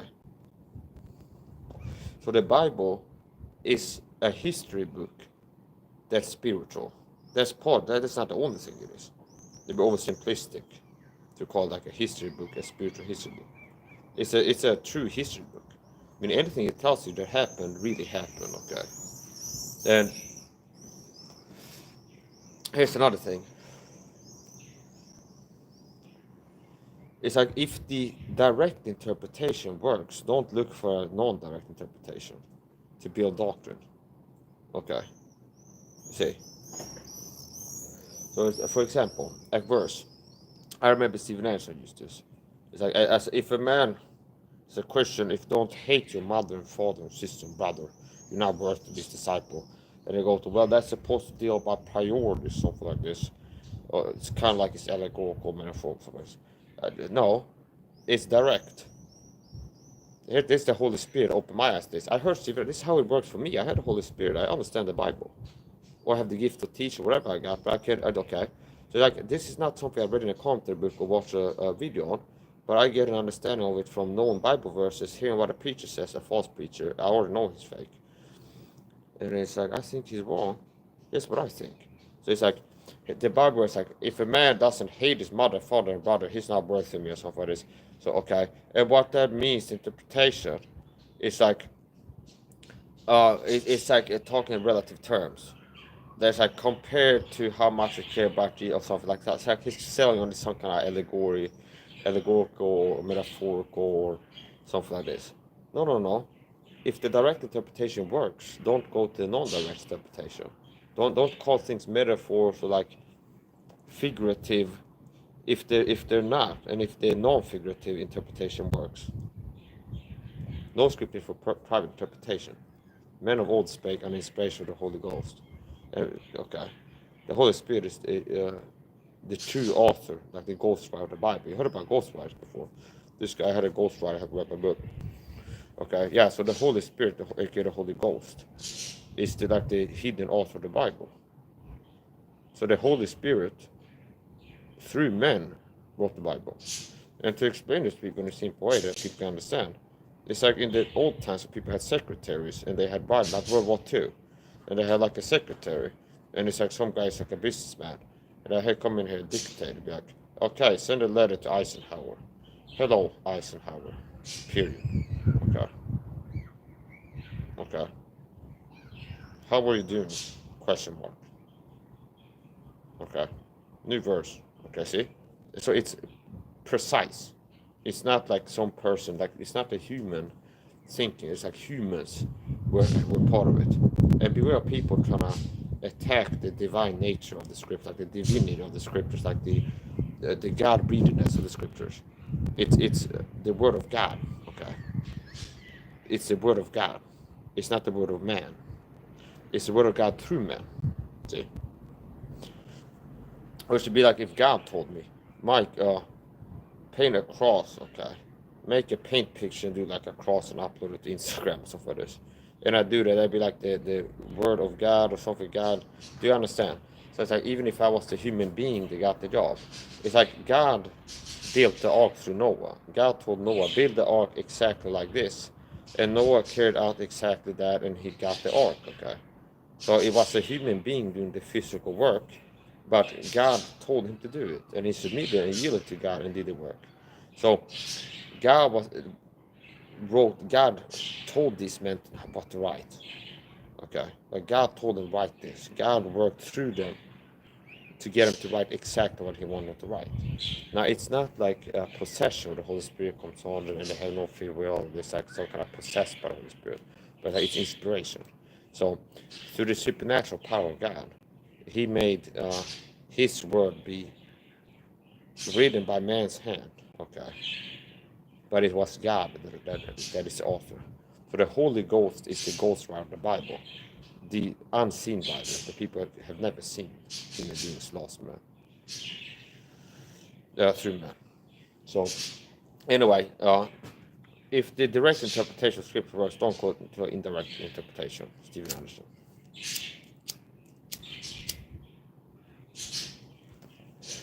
Okay. So that verse, how do I interpret that verse? Maybe I pull up a clip sometime, do a video on it and so on, and you come to like one point video. That's the point. He said something like, oh yeah, okay, this. Here's my interpretation there. Well, it means what it says. It says what it means. So there's Bible verse about if you're a Christian, you get saved, you should hate your mother, father, sister, brother, or you're not worthy of him, something like this. What does that mean? The light power on God help me understand it. And here's what I think. Your mother has a sin nature. So if you get saved in a lost household, for example, most people get saved young. So if you're a Jew that gets saved in a Jewish household, your mom, dad, sister, everybody, they're lost, which means all they are is a lost sinning sinner. Hate the sin, love the sinner. See? So I'm supposed to hate myself, my old sin nature. See? Now this shows they don't understand the scripture. People can't like read the scriptures and understand it as seriously. They maybe don't have or they're walking after the flesh, even if they might have been called into ministry at some point. There's the point. So a Christian, what is the truth as a Christian? You're supposed to hate sin. Yet love, Lord, abhor evil. Abhor that which is evil and cleave unto that which is good. I think the verse says. And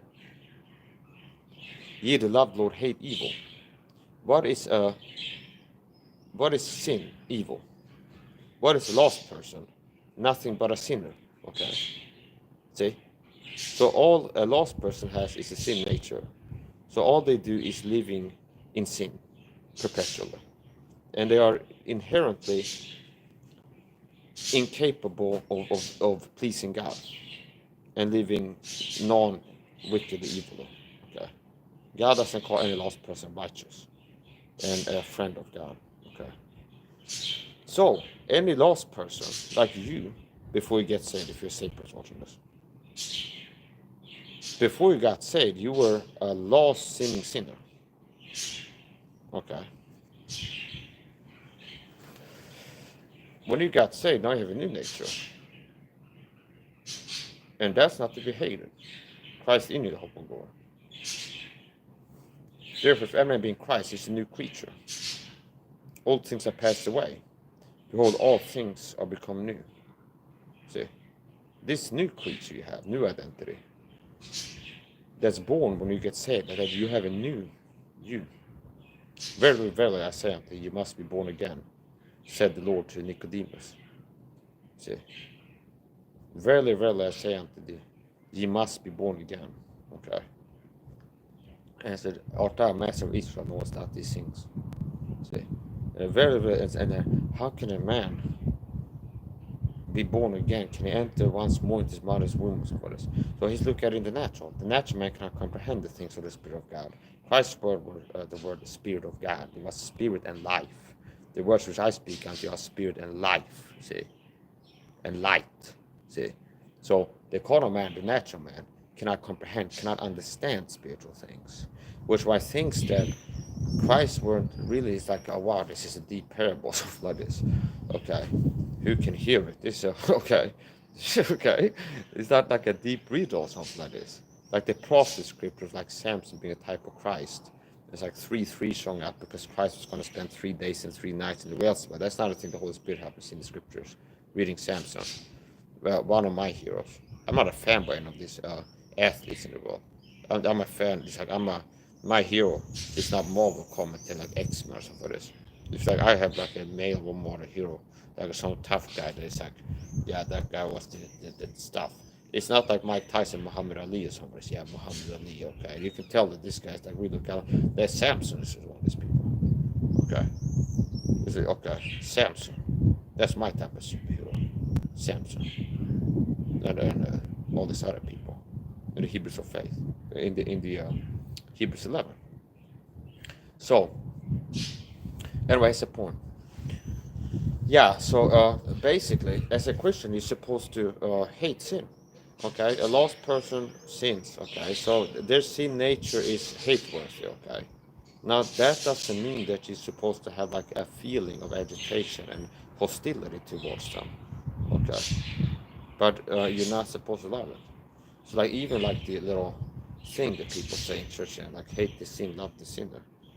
Okay, you're supposed to love a sinner in that it's like you want to help them get saved, but they are nothing but a wicked, lost, sinning sinner. Okay, so there's nothing that is like lovable because all they're doing is sinning. So you're not gonna be loving their lying, their ungodliness, or something like this. So you love their soul, okay? Meaning the part when they will live for eternity, and you have a love that wishes this person to become saved and not have to suffer torment for the eternity. Okay, so it's like if you get saved and your dad is like an alcoholic or something like this, and a pimp, okay, he's got running a whorehouse, and you're like, you get saved in this household, okay, it's like you're not supposed to be like, oh, I'm saved now, but I love whoremongering and alcoholism because my dad is there. Okay, he's a great father that I love and accept him, and just it's the whoremongering, the alcoholism, because that's a sin nature. And it's like that's what it is. So you should love him not getting saved. You should hate his sin nature, what is going to lead to remaining this way, a lost sinner sinner. And not to some say by fear, despise the garment spoiled by the flesh and for this. You should have enough love for him. So I don't think it's a mystery. This like, But I feel like Stephen Anderson was kind of like struggling to come up with the interpretation of this. Okay. Was like, yeah, this is a verse about hate. If somebody doesn't hate the mother, father, sister, brother, they're not worth the following me or something. Jesus said. And here's the thing. Yeah, it's like you're supposed they talk about priorities. Okay, no, like I think little interpretation works. Use that, not some kind of. It's kind of allegorical. It's really meaning compared to how much you love Jesus, it's like hating or something like this. No. You get saved into a lost household. They have nothing but a sin nature, so they're sinners, and you're not supposed to love sinful living a sinner, just a lost sinner. Like not like wholesale love who they are and everything they're doing. You love the soul that needs to be saved. Okay, and you're supposed to hate your own sin nature, your flesh. Okay, see, so you get saved, you're supposed to hate your old self. You can read Romans chapter 7. Okay, that's not like he's loving, like, oh, I love this. Okay, no, it's like I have this very bad, evil thing in me down bad, and that's my old flesh, and all that in me that's in my flesh is no good thing. For the will is present with me, but how to perform that which is good I find not. I find in a law, then that when evil is present with me, something like this. So all the verses are quoted since been this, I shall fight the for many long. I'm not going to forget to like remind you of how well I can quote the scripture, but how it contrasts to the average Christian and even pastor. Okay. See, maybe that means there's a greater chance that I can teach what the Bible teaches, let you know. Here's what God says about this and that. Then somebody said they can't quote 3 verses by heart, because they haven't studied this enough, they haven't stick to giving a memory like the 3 verses. Okay. So the base of that law. That makes the point. Okay, so here's the point. So accuracy is more important than 1 by fire. So I would have found it something like Bosworth to be like if I had memorized the New King James Bible verse or something. The King James Bible is different. Yeah. So Stephen Anderson, you can hold it. I'm a Jew lover, understand? You're a Jew hater. Okay. I also love making jokes about Jews and white people, black people, Chinese people. And I'm not racist against them. Okay. So, okay. Now I have to send maybe I had to stop writing scripts and not just go off the top of the head and crack jokes and good time license. I had to like send to the bureau, communistic bureau of jokes, and have a committee read through the transcript and like the ministry of accepted jokes, okay? And they can look at it like some bureau and they can like, yeah, come on, okay, yeah, this is, he made a joke about transvestites. I can't say that. He made a joke about skin color, any skin color, even his own can't say that. Somebody's gonna be offended, okay? You know, see, okay? Oh, he made a joke about people with big noses for this. People with big noses could have the feelings hurt by that joke. Can have that, okay? It's like they can have that, okay? So I'm not joking when I say that a form of rebellion against tyranny is comedy can be a form of. I'm not joking. And another side, that kills the vibe. I have a good time cracking jokes if you make it like some kind of conquest of liberty, founding fathers on the battlefield bleeding with muskets and stuff like this. Okay, kind of serious and intense. But it's like that's part of like if the society gets bad, that controlling speech, okay, is the issue. If that's controlling speech designed to entertain or to okay, controlling speech is a sign of a tyranny. Soft or hard, covert, like something like a culture. Okay. Do you think that North Koreans are allowed to crack jokes about Kim Jong Un? No, they live in fear of being killed. Okay, like put in a black site or something like this, black bag in the middle of the night and like dumped in the river. See? So notice how it's like correlated with living in a tyranny. It's like making jokes is a risky thing. Okay, it's like if you see. They make jokes like this guy's short and ugly. No wonder he got like a porn contest around the ball or something like this. See, it's like you be scooped up within 24 hours by like this North Korea, okay, like exterminators and dumped somewhere. If someone make a joke like in a cafe or something like this, they have planned there. They'd be like, oh yeah, you know what? I think this guy. They read a newspaper, look at a picture. Oh, the guy looks funny. Oh, he gained weight, looks ugly or something like this. Well, even like a better. Yeah, it's always making fun, joking. You can make fun of things yet too. They'd be like, well, make fun of the opposition to the tyranny. Is it? See, that one might be allowed. See, making fun of the opposition too. So yeah, I'm especially not gonna be like, oh, I'm not gonna make jokes on YouTube. Maybe Masa YouTube will turn up my YouTube channel for making jokes about Jews or white or black people, Chinese people, Eskimos, something like this. Not trying to hurt people's feelings really, but they're trying to be entertained like a comedian. And mostly it's like to entertain myself. Okay. It's like make myself laugh while I'm teaching something. Okay. That's another thing. I produce more entertainment. They say I want to have a good time. I will have a good time. So I start talking things that are entertaining to myself. I'll do it. See? So if I make myself laugh, I win. See, that's a successful comedian. There's an audience of one out of one viewers are laughing at, so it's 100% pretty much. So yeah, but here's the point.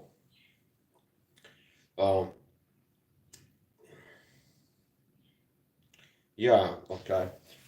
Infringing upon freedom of speech and working to lead freedom of speech and fight against it, that's a red flag. And I know it's like live in a world now where it's like you have to tell people it's like it's bad to drink gasoline level 3 or something like this. Where it's like stating the obvious. Like Captain Obvious is no longer kept obvious. If I was in the 50s, if I live in 1940s or 50s, World War II, and I had like a YouTube, I didn't have YouTube, but I had a radio station or something like this, I'd be like, I'm a Christian, it's a sin to be gay or something like this. There wouldn't be that many people be like, oh, it's just like this guy says, I'm gay, he's wrong, okay. And it's like there wouldn't be like gay pride flags flying on school grounds back then. Okay, like here's a symbol for being homosexual. They wouldn't have that then. And people like me would be like, I think it's a sin to be gay. I don't like seeing these gay pride flags everywhere. I'm a Christian, it's a sin, okay. But I'm not really a fan of that. People, nobody would be like, oh, what's that? If I was in the diner, I'd be like, you know what? I'm a Christian, it's a sin to be gay. Okay? Nobody would be like, oh, what did it say? Okay. That's it. They'd be like, yeah, Captain Obvious. Tell us something we don't know, or something like this. Like everybody knows that, okay? But now Mr. Captain Obvious in times past is not Captain Obvious anymore. Now Captain Obvious, like, this guy's nuts more of the time, some people see. So yeah, I'm a Christian. Okay. Okay. I'm diehard, okay? I'm a diehard King James only believer. I'm a diehard King James only. Okay. Meaning it's like if you're trying to like convert me over to New King James or sinner's prayer garbage or repenting of sins or anything else, that's hard. It might be easier to kill me than to get me to be like sold all these fake heresies and be out here on YouTube being a terrorist and stuff like that. Okay, somebody's out here, you know, I'm gonna try to pitch Calvinism to Michael's comment section. It's like a copy paste, so like have AI write like an essay on Calvinism. It's I'm gonna get this guy to bomb up Calvinism. I think I can win him over. It's like it might be easier to kill me physically than like really, it might actually be than to get me to like become and it's like okay, that'd be different if like the government's like, hey Mike, we're gonna execute you if you don't say you're a Calvinist or what is. So it's like okay. If a pastor says I'd go, yeah, I'm a Calvin, okay. Fingers crossed behind my back, so for this. Like maybe that is like kind of like something like this. It's like okay, but it's like they don't have a chance to convince me to actually buy into it. Okay. See, okay. So maybe if I was teleported to North Korea, and it's like, well, I can stay alive longer if I don't make jokes about Kim Jong-un here on my YouTube channel in North Korea here, being immigrant. Okay. So that I have more time to like share the gospel with people here. So it's like, is it okay? It's important enough for me to make jokes. No, it's important to be able to be out here winning souls to Christ. So it's like I'm gonna have to give up these jokes over this. I kind of pretend like I'm not a guy that wants to make fun of things or stuff like this. Okay, Like kind of, I'm gonna have to hold it in. Like no jokes about Kim Jong Un or something like this. Okay, don't laugh if you fart on TV or something like this. You can't do it. So, do you understand? So, part of tyranny is suppression of organic health. Okay, okay. So see, it's like these lines. It's like some of them are really good. Okay, so part of tyranny is suppression of organic health. Okay. Now there's gonna be like at least like 7 different companies to have a product on there or something like this. So people are gonna think Frank the phone if he sees this gonna think I'm a shill now, he's amazing. And it's gonna be like a vegan something or something that's called organic health or something like this. I won't be surprised. And it, okay, so it's the point. That's called like parallel thinking. It's like if you sit in a room it's like meditating, like try to figure out inventions, it's like, oh, what if you have something that you put a magnifier in front of your phone and it becomes telescopic or something like this. And it searched like phone magnifier attachments. Oh, they had that for like 6 years and they sell it on Wish or something like this. Okay. See, because like there's millions of people and people have phones and start, I wonder if we could have this added to make it better. So it's like, okay. So here's the point.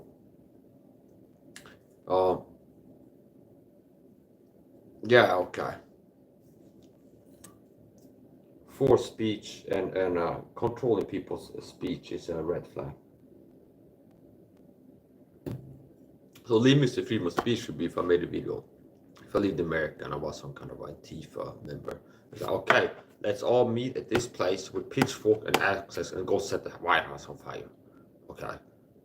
And I'm using videos to like get people to go like set fire to videos of what is. That's not protected by freedom of speech. Okay. Now if you go, Trump is a scumbag that deserves to rot in prison for the rest of his life. And if we get America back from the deep state, maybe we should have a tribunal to see if he needs to go into camp or this. See, that's not see, that's you can say that Constitution. See, freedom of speech, baby. So or Biden. I think Biden deserves to rot in prison for what he's done in America. See, okay. There's a lot of people that get a lot of hate. It's like Fauci gets talked about, this and that person.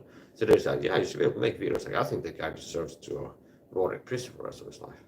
But if we go, okay, let's get a pause together, assemble at this place, everybody, with these, bring pitchforks and asks, meet here, and then we'll go over here. Okay, so for this. Like now you get into like working to organize violence for this against someone, and that's not protected by freedom of speech. So they, okay. Now, you have a right according to the Constitution to rebel violently against tyrants. Okay.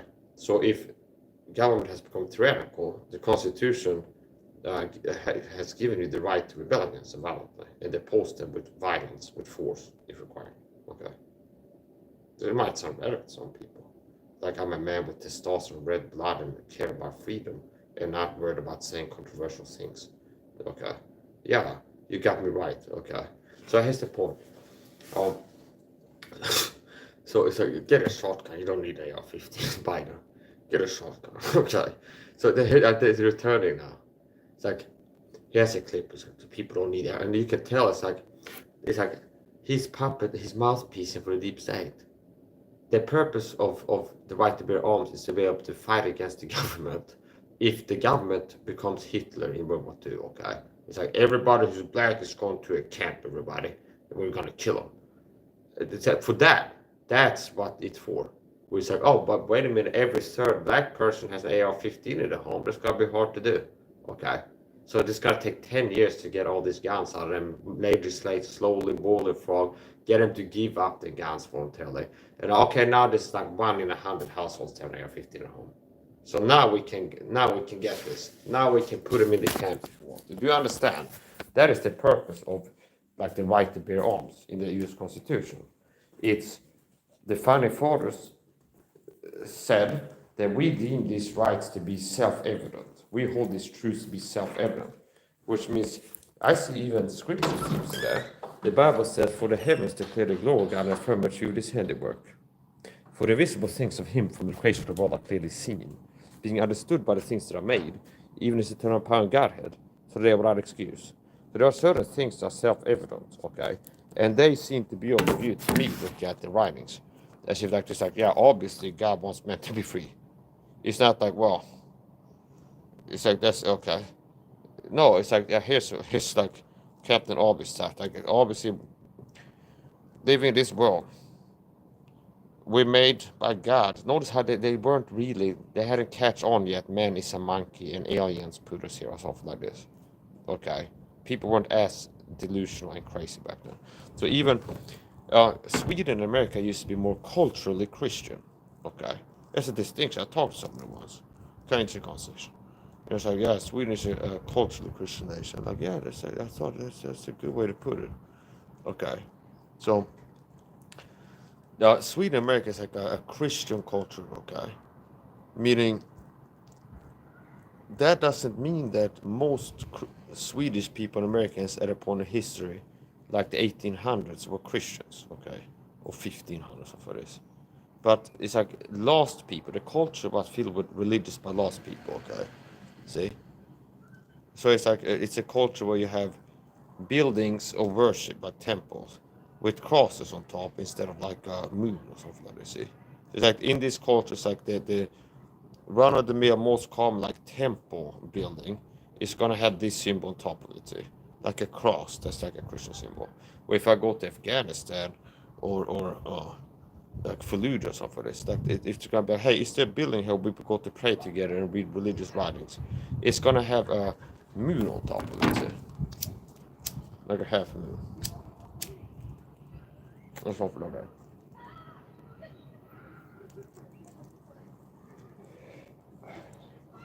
They got somebody walking a pet cat on it. My pet goat.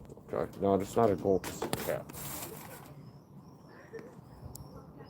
So that's not something we see every day. A cat being walked. So that's a catwalk. Okay. Now, if that it was done for a catwalk competition, meaning that cat I beat it 6 ways to Sunday. Okay. In terms of like how body fat, do you even lift? This cat looks like a cat that doesn't even lift. First of all. It looked like it got low T, okay? High body fat percentage. Most likely it's got like low T, okay? Is it okay? The cat doesn't really look ripped with a six pack to me from here, okay? So it's not like, wow, the cat is like looking like one of these. I've seen some dogs look like bodybuilders. Whereas like they had the dogs that are short haired and certain breeds. And they're still like this. And it looked like a human bodybuilder's arms, kind of legs, okay? See? Only it's like a dog, okay? See? They had these breeds. It's like bullies or something. And they have breeders. These are like selling a car. It's like this money, like the right type of dog that has the right look and things like this. It's like they're like dogs that look like a bodybuilder, okay? It's like they have their arms like a human, only downscale. Okay. Now the main weapon of a dog is not its arms. It's gonna be like punching you, or like grabbing and choking you. So the arms are really just a means to the end of getting you with its mouth. So dog's main weapon is its mouth, and everything else is used to acquire a position where it can effectively utilize its main weapon, the mouth. See? So it's not the dogs if you look at how they fight or play fight, which is sparring. See, so that which they do to get better at fighting for self-defense purposes. Dogs do sparring, aka play fighting. See, and cats. See, like humans do this. Like, I'm interested in being able to defend myself in like bad environments against predatory people. Okay, see, just like sparring is part of what we need to do, and also solo impact training. Like a cat chasing a ball, and it's like a tassel hanging from they jump at it. See, they're practicing jumping through the air like catching something, like sneaking up on something, pouncing it and jumping on it. Or you have like a little whisker thing with playing, so it gets it. See, that impact training, that's solo training, that hitting a bag. See, and then they're sparring, which like the rest of other cats, like, oh, I fake bitch in the neck again, stuff like this. You get me. So what has the point? So, okay, yeah. So I'm fascinated at times, more so at other times than others by creatures. Okay, so but here's the point: I like creatures, so, of the non-human kind mostly. A lot of times, like the ones that I see and really make my day, it's gonna be a non-human creature, a non-humanoid creature of the third kind, or something like this, the four-legged kind, cats and dogs. So yeah. Anyway, that little cat there. Okay, so here's the point.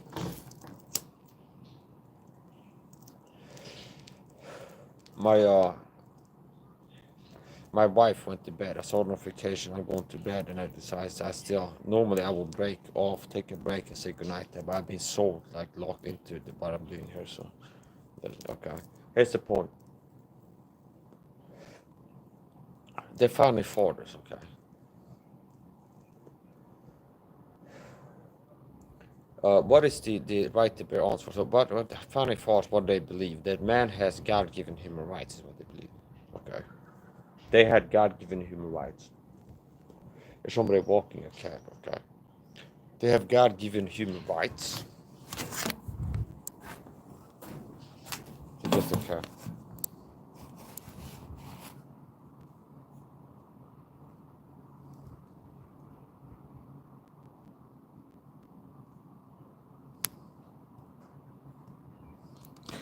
Yeah.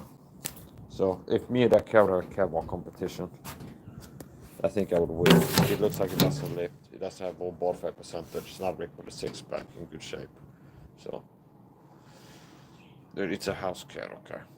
I'll live like a lion here. So yeah, whatever. Now he could get on the right protocol. Okay. If I took care, I want to make like a board with the cat, something like this, like a race cat. Just gonna race other cats, something like this. Like I could definitely make him her. First of all, it's moving slow. Okay, so it's okay. I'm not impressed by his walking speed. So it's taking a pleasure slow. So it's like the same speed as the elderly ladies push their stroller and they're gonna walk with a stick. Okay, so that's part of the non-impressiveness. It's walking slowly. Okay, so I'm walking kind of. Okay, it walks softly but doesn't have a big stick. Okay, see, so okay, it's not like flying through there. It's not jumping up in trees. It's not doing somersaults or nothing like this. So it's like a run-of-the-mill cat walking slowly. So, but that's the point. The founding fathers, okay, what they believe. The founding fathers believed. Oh, my wife is calling. Let's take a break.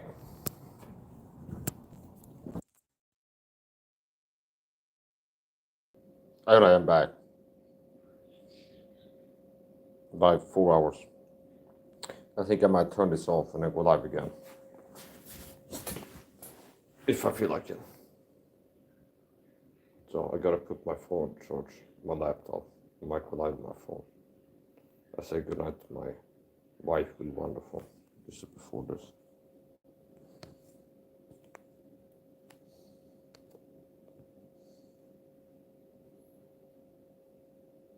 So this is a picture from our video call.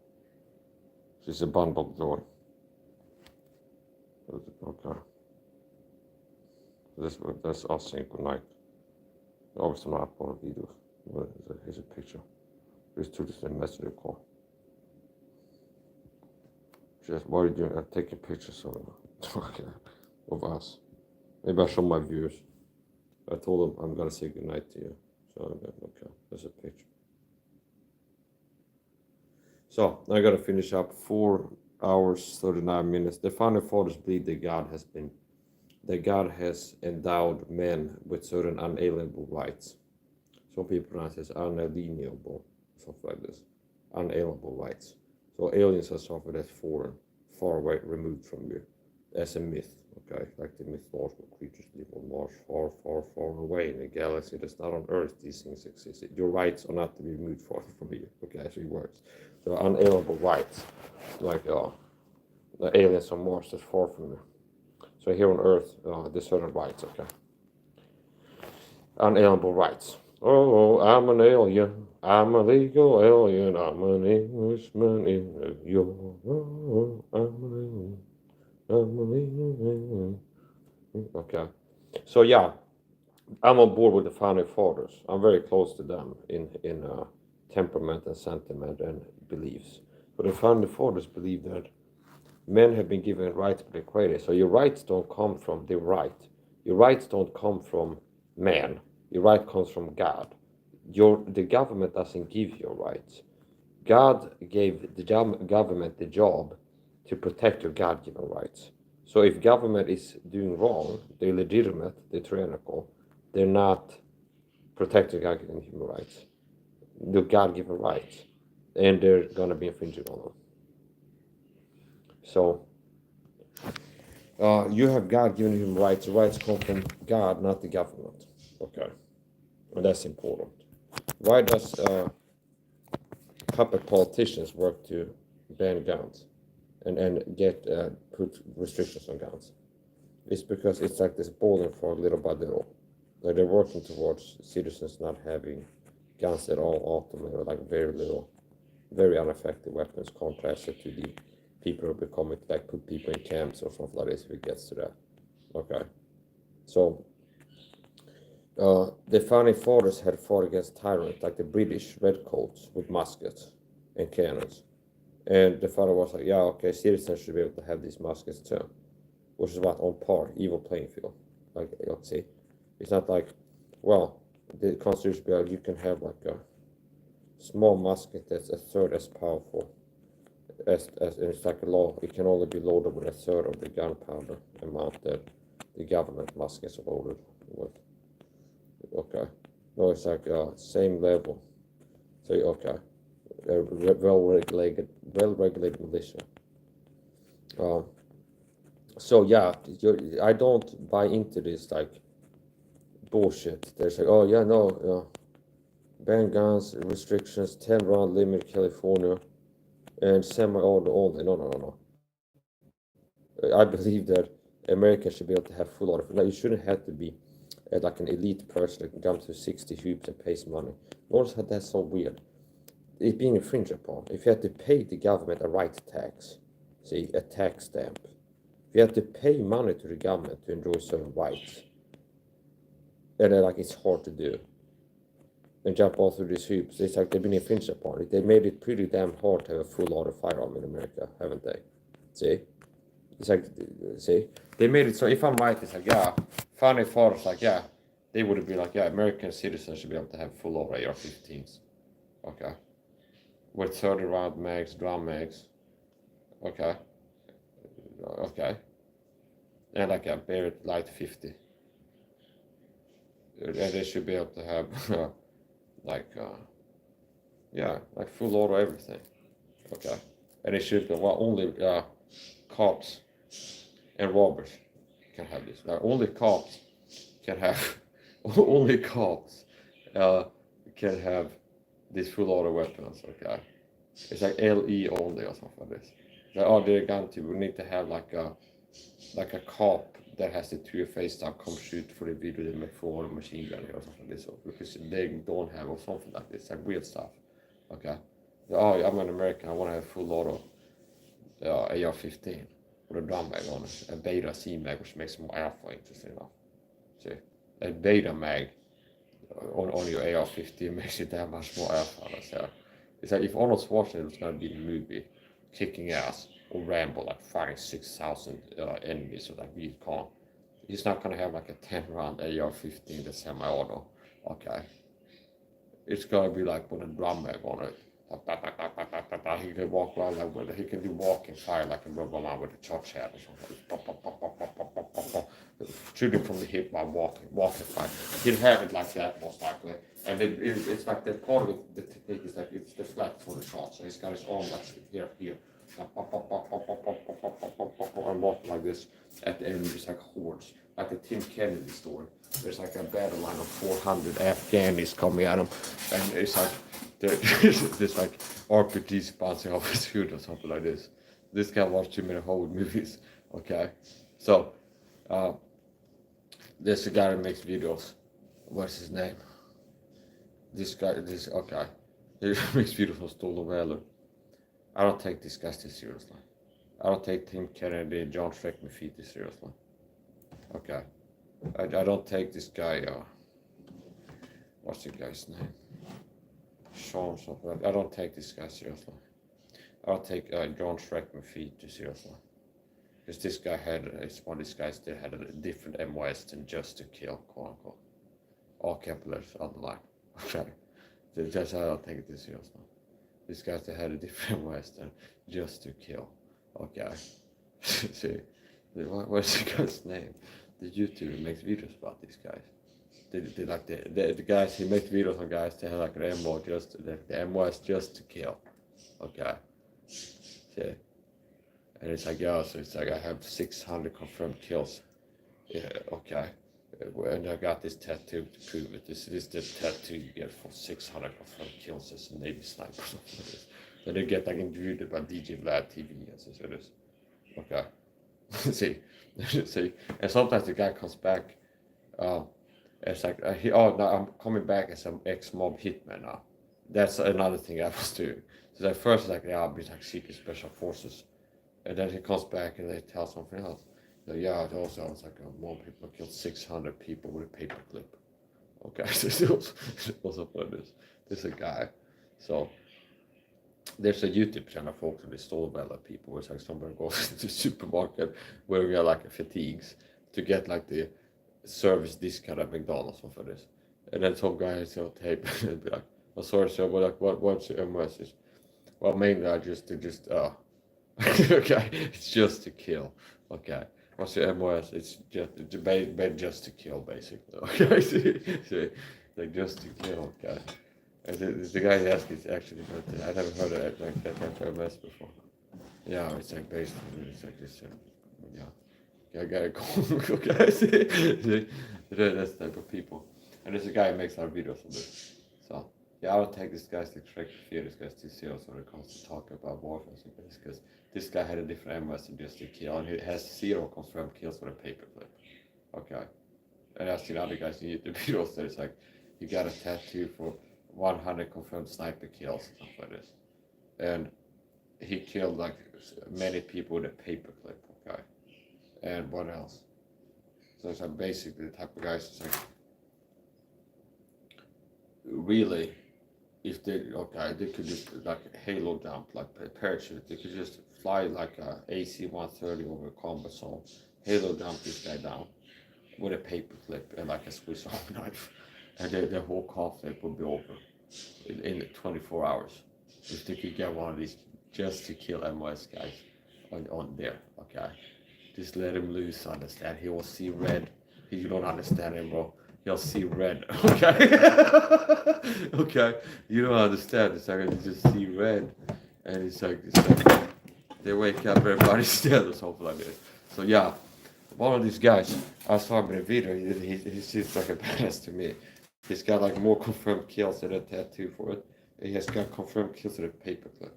So I guess like, once you get bored with killing like hundreds of people with a sniper rifle, and it's like, well, next time I'm gonna ask like whoever it is to set on a mission, with it like that some kind of mission, it's like just kill everybody or something like this. It's very detailed orders.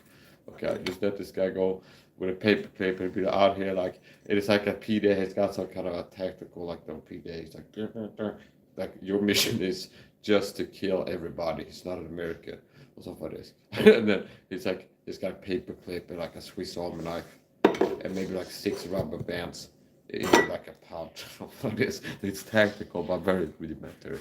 Okay. So he's like going hunting for like the awards where he can make the video, come back in the DJ lab and be like, oh, okay. And he's like, yeah, I got you. How does the first kills? I'll keep people a paper clip, a paper towel, paper tissues, okay. At least 60 confirmed kills with paper tissues, okay. 9 kills with my bare hands in a hot wars, okay. Okay, so this type of guys that you really need on podcasts, not like these guys that were kind of like, yeah, okay. They need to deal with a base and be like 30 people with cars and grenades and weapons and like locked doors around them and things like this. And for 6 years in the combat zone and the boys in one year. They said, we didn't want these guys to just, want this just to kill MSS guys. To go there and clean it up. They should just drop them on top like the mountain at the garrison and let them loose with a paperclip. And it'd be like the next part of paperclip, stuff like this. So he'd be out there. And he'd be like, yeah. Yeah. So yeah, you don't want to take these guys to see us John Shrek McPhee. You want to check with him to see this guy. If he's like on McDonald's, John Shrek McPhee try to get like this service veteran discount at Wednesday.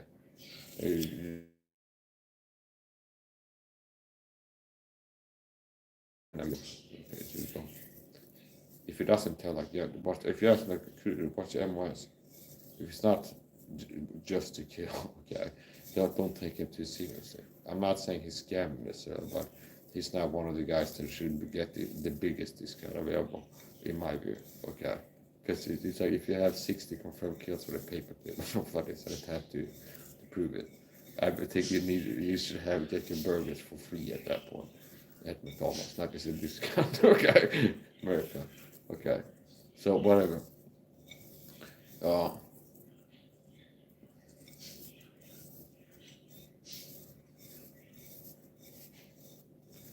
yeah, that's who need to get divorced. I feel like I don't know heard about Tim Kennedy, but Tim Kennedy has been accused of stolen valor. Things are getting complicated now because it used to be stolen valor videos.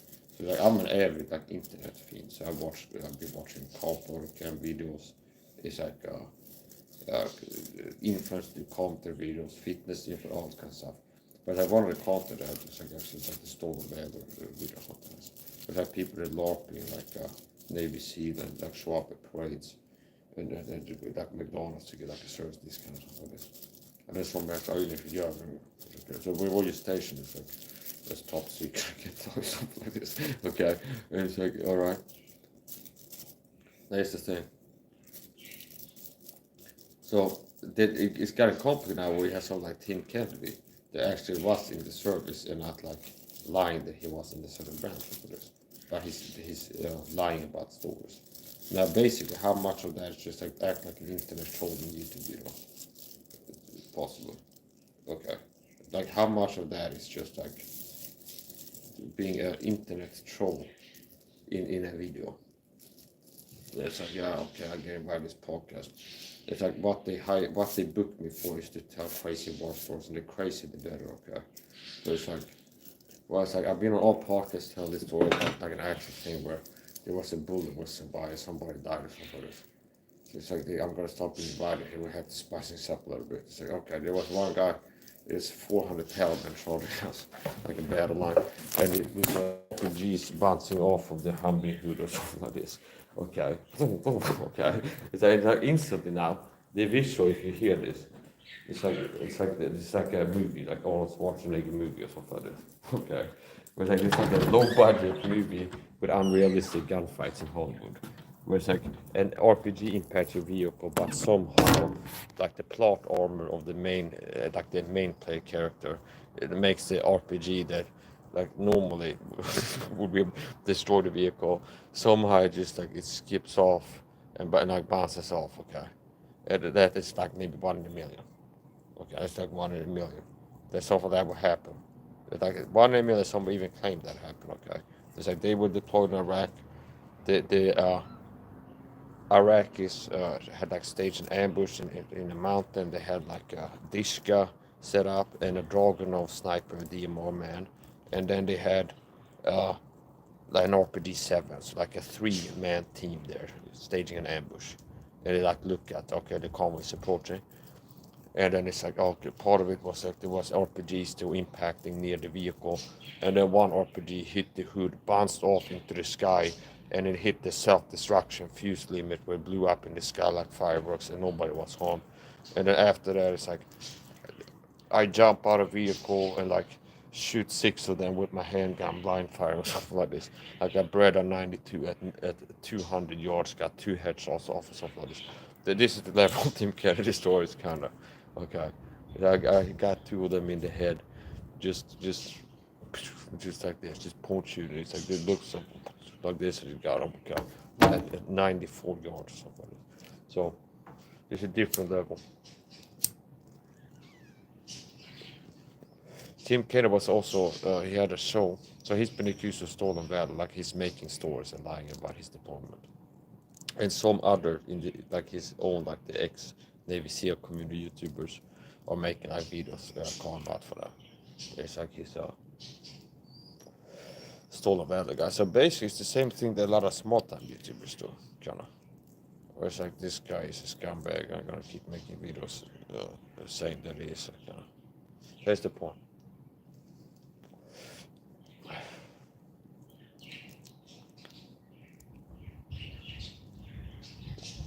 Yeah, this guy, Sean McPhee, I've been looking at this a few times. Found that interesting.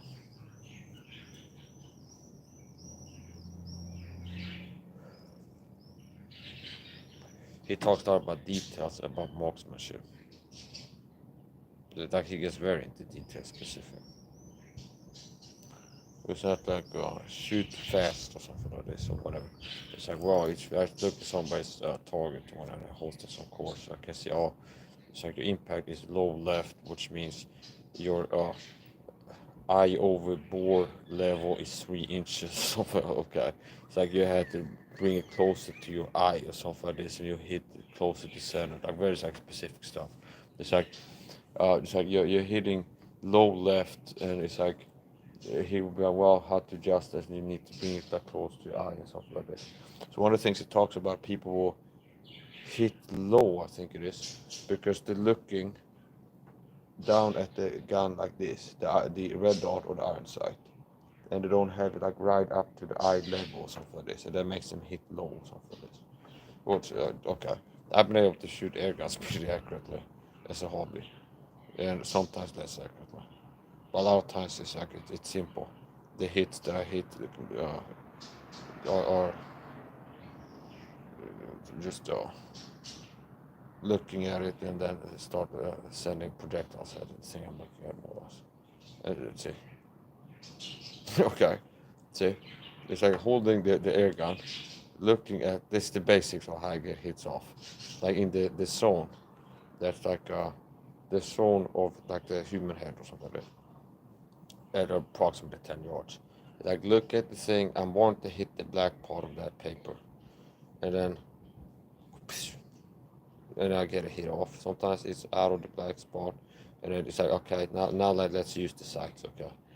See, okay, and then I like do the sights as I hit, and then part of it also is it's different.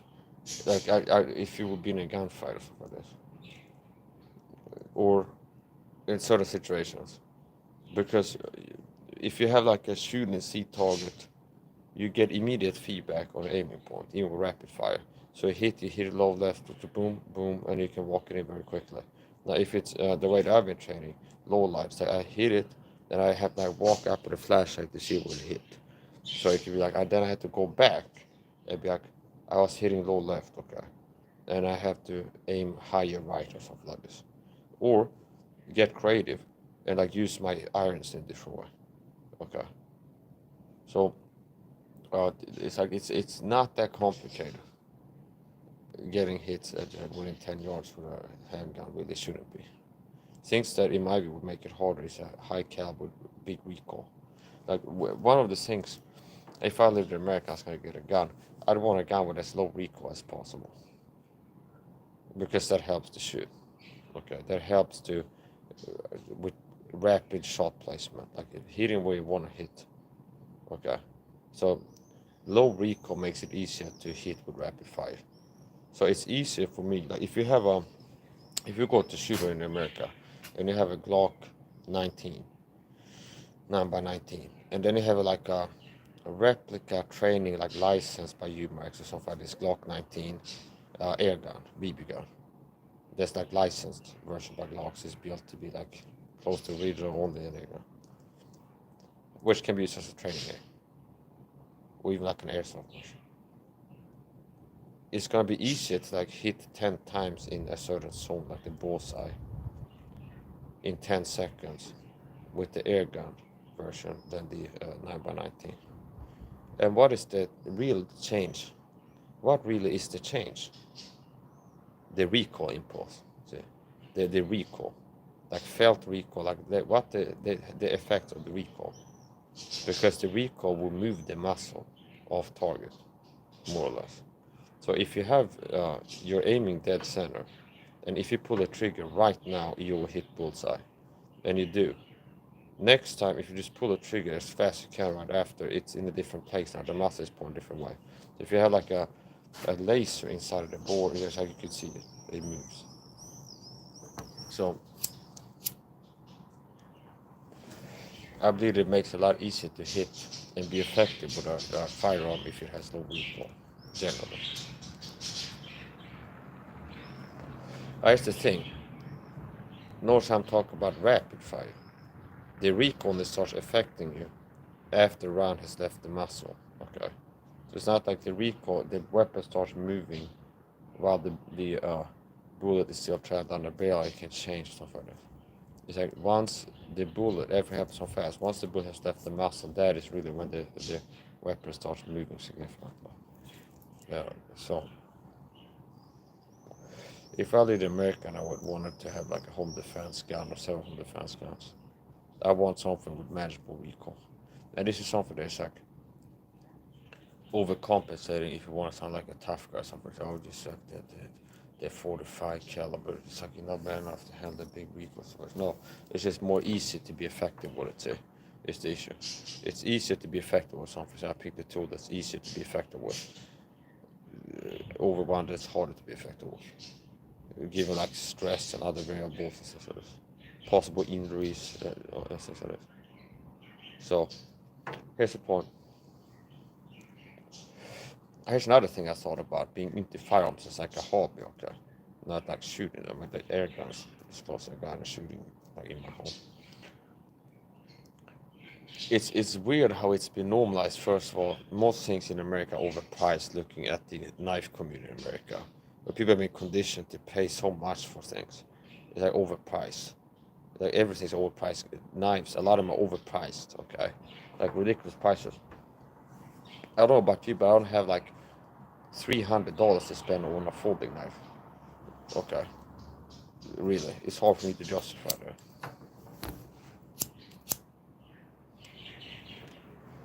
And if you can get a folding knife that does the job for.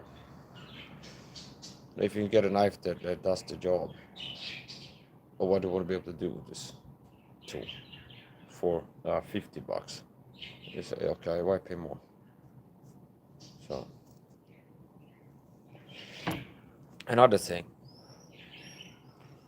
is, it's strange to me how we live in 2025 and people accept guns with like intense recoil when there's compensators, see, and porter barrels. That's another thing I thought about, like the emperor has no clothes. Like why is it so rare? See, like why don't like most guns? Why have we got it to this point where it's like most guns ship from the factory with a comp on it, okay, or like some kind of a muscle brake device that you can screw on. It's like people are accepting paying a lot of money for firearms that have a lot of recoil. So like training intensive. Like you have to do a lot of training to be able to expect to be very effective with this. And due in large part to the recoil. Like managing recoil things like this. For rapid fire. Because rapid fire, if I was gonna be in a firefight, okay, what would I be aiming for? Like as a firearm. Low recoil and high mag capacity. So like a lot of firepower. So I would like to have an FN57. If I lived in America, then I was gonna have a everyday carrier. I might pick like a FN57 or like a Ruger 57, Chambers 5.7. And I think the Ruger one, the FN57 has like 20 something round mag capacity standard, and they're about as good at penetrating like barriers and things like this as 9. Okay, so it's kind of similar to the difference between a 9x19 and 45 ACP. It's like a heavier, slower moving object versus a lighter, faster moving object, and both hit hard. One by moving fast due to being light. Contrast, like the ballistic, or what do you want to call it? Like okay, what is the science? It's like the ratio of gunpowder to weight of projectile. Okay, see, the ratio of gunpowder to weight of projectile. Okay, so it's like the 45 is a slower moving bullet that's naturally subsonic, which means it leaves the muzzle. Standard ball ammo is subsonic. So if you have a suppressor, like if you're in America, you have a 9, a 9x90mm. There's a threaded barrel, and you have a suppressor for it, and screw it on. It's still gonna be loud, because the 9 will break the sound barrier. And there's a supersonic crack, like a fighter plane breaking the sound barrier. Okay, there's a supersonic boom. An object breaks the sound barrier and there's like a crack. Okay, a hypersonic, supersonic, whatever, it breaks the sound barrier. The projectile bullet itself. So even if you slow down you quiet down like the explosion sound, the projectile breaking the sound barrier, if you move fast, will break the sound barrier a bit loud. So a 45 is a piece naturally subsonic, which means it moves slower than sound, the speed of sound. Here's the point. So if you screw a suppressor on a 45 ACP, you can use standard factory ammo, ball ammo, and it will be very quiet. Okay. As opposed to 9x19 where you have to get special subsonic ammo. Now, there are super advanced firearms like the MP5 SD6, for example, H&K, that is integrally suppressed, and it has pouring in the barrel to bleed gases right after like the chamber, like very close to the explosion point, like the ignition point where the bullets are traveling. So it bleeds gases and it slows down the projectile, makes the projectile subsonic. So you can load it with a hypersonic round and it becomes subsonic because the sound of the weapon bleeds gases, and so it's like it's not being pushed as fast out the barrel. See? And that's really cool. So I looked at that. I played in video games, so it makes me pretty much an expert more or less on this. I played video games, shooting this gun in video games, which makes me more or less an expert. Or something. So I watched in videos of people shooting this. That's one of these guns I like to see. When you search HK Amplifier X6, you see people shooting. It has very low recoil, and it's very quiet. And you can load it with any ammo. So it's not, with a 45, you have to buy subsonic ammo and have a suppressor. On the M5 SD6, if you load it with standard like ball 9x19, and the gun makes the bullets subsonic, whereas a normal suppressor doesn't work that well unless the projectile is moving at subsonic speeds, okay, slower than the speed of sound. Like a fighter jet breaks the sound barrier, there's a crack.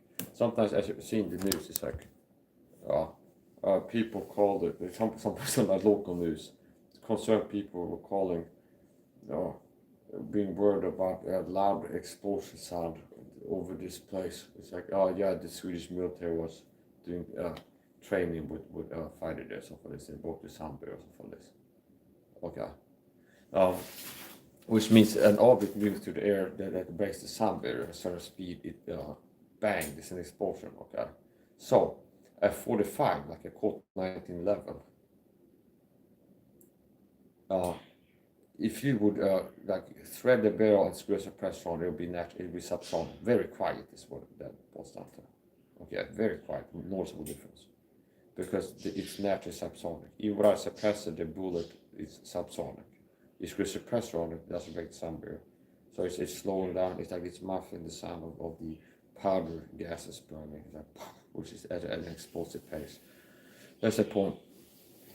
And some people said, well, it's not an explosion, it's a controlled burn or something like this. Well, it's an explosion as far as I'm concerned. Okay, so here's the thing. There's fire and like push in all the direction, like pressure, that's an explosion to me. Okay. And you like funnel it in a certain way, so that's an explosion of controlled burns for some reason. So here's the thing. Yeah, so I did the MP5 SD6, low recoil, and very quiet. Okay, you can shoot without ear protection. Here's another thing. If you're gonna have a weapon for home defense, I'm gonna have to bring earplugs. That's not why I wear earplugs, bro. You're gonna deafen everybody in the home. So if you have like a shotgun, and you gotta use for home defense against a burglar, and your wife is standing next to you, like, oh, there's a burglar, and you go bang.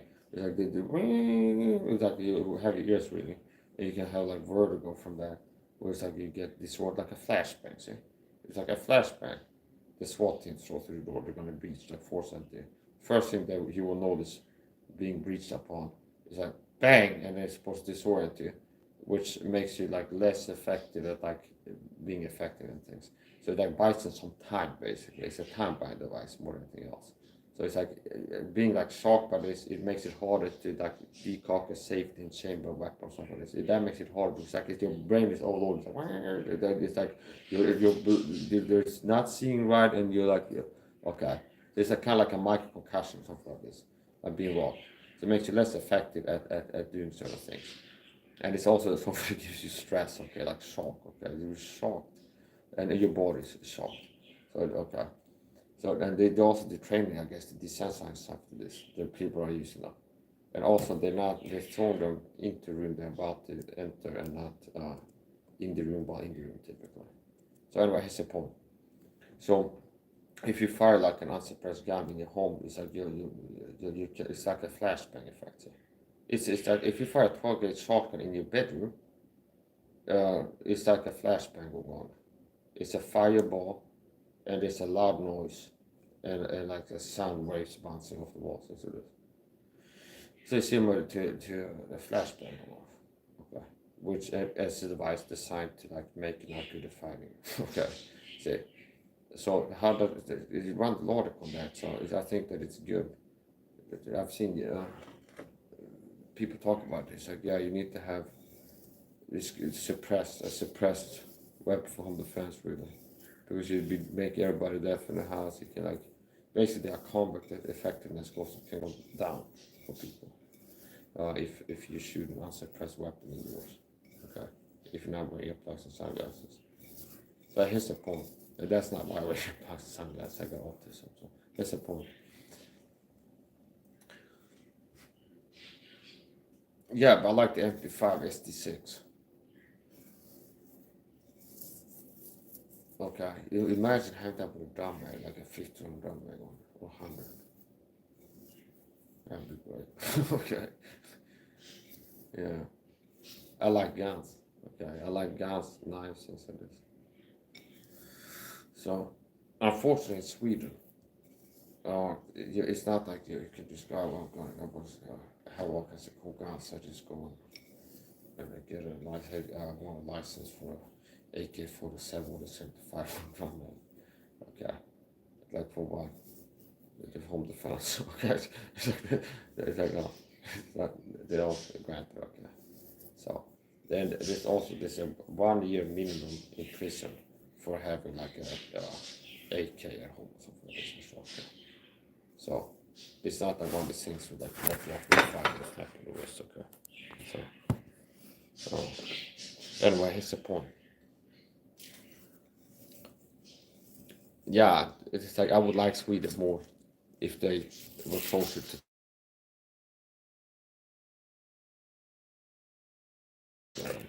and have like guns for recreation and defense and all kinds of stuff.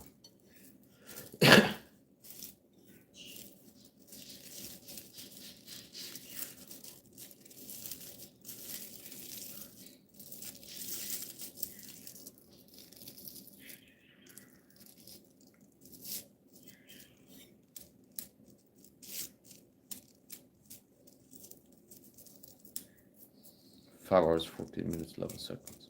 This is a marathon podcast if I call my podcast.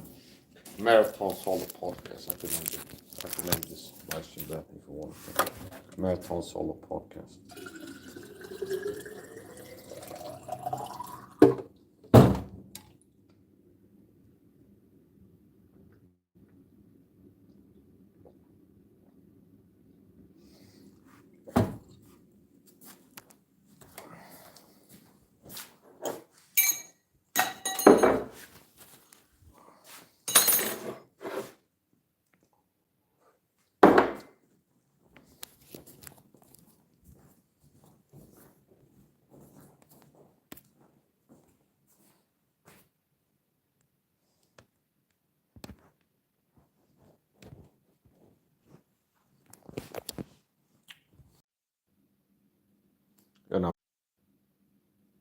And I'm back. It's 22:08 in Sweden. Pretty bad.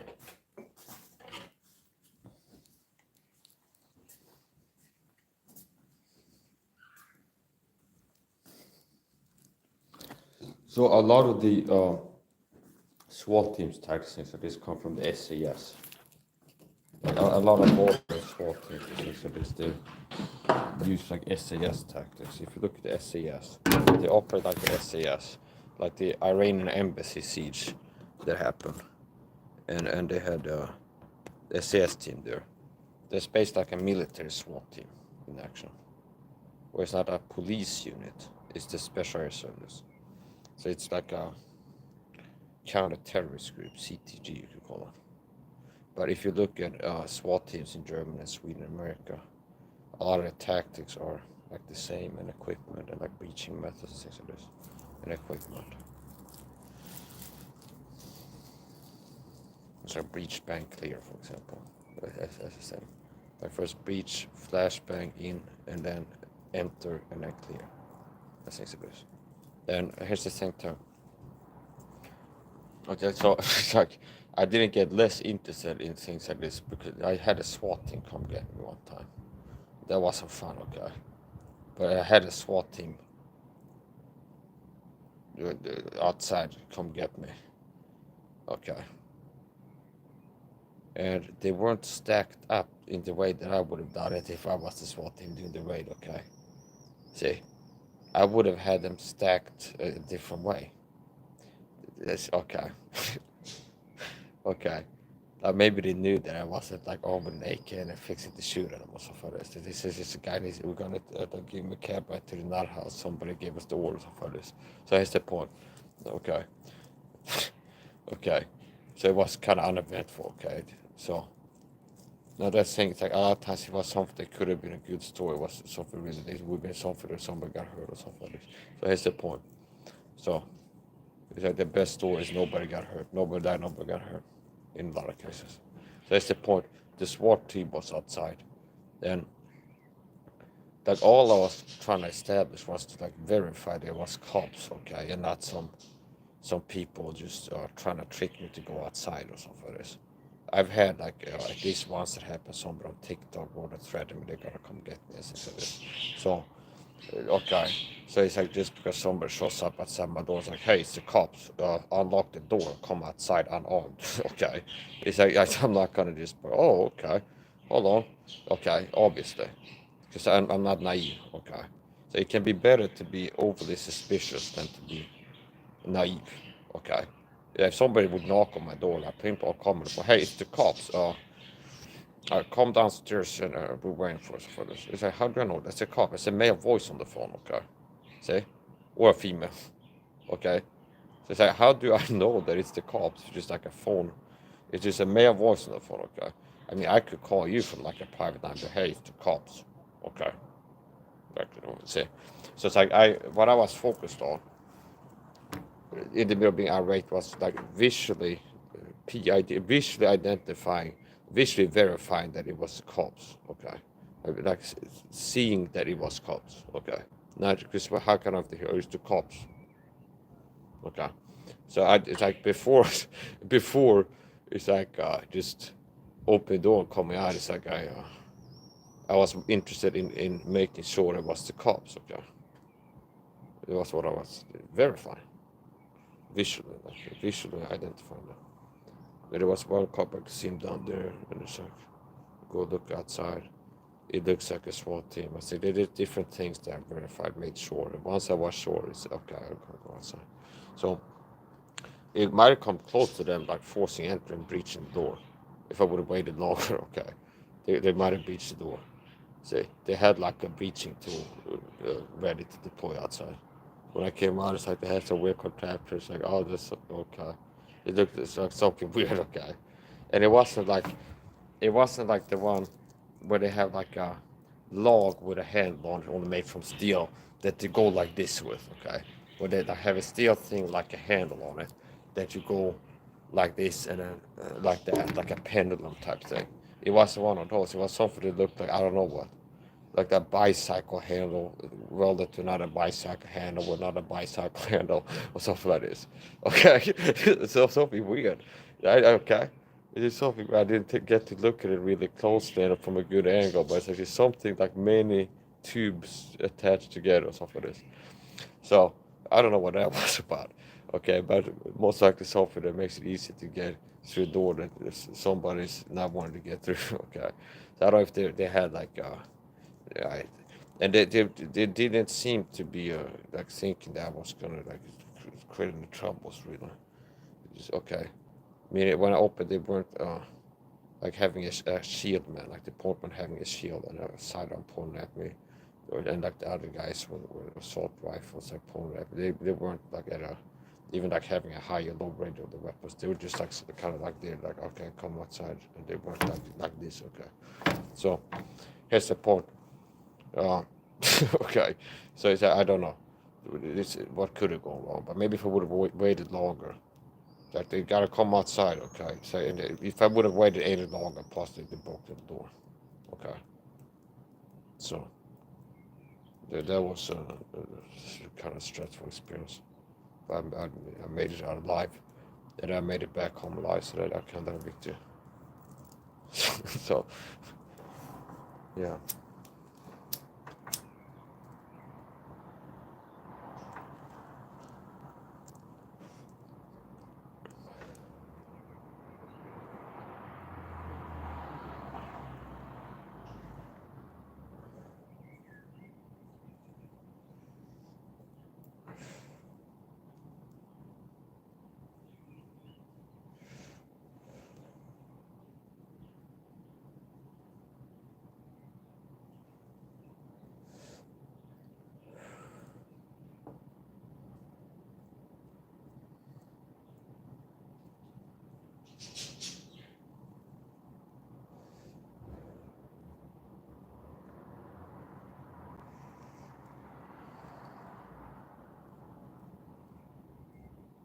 Yeah, so one negative, if I would have waited, like I'm not coming outside, they would have broken the door, okay.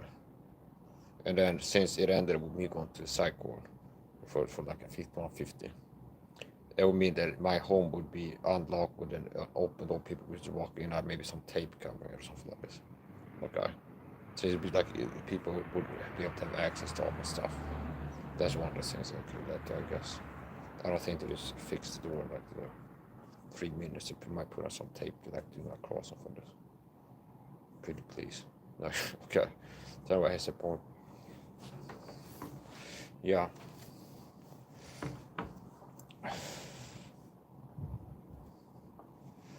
Situations like that, it is very bad. You can act in a bad way and you end up being shot or something like this. So you gotta play things the right way if you don't want to get shot. Okay.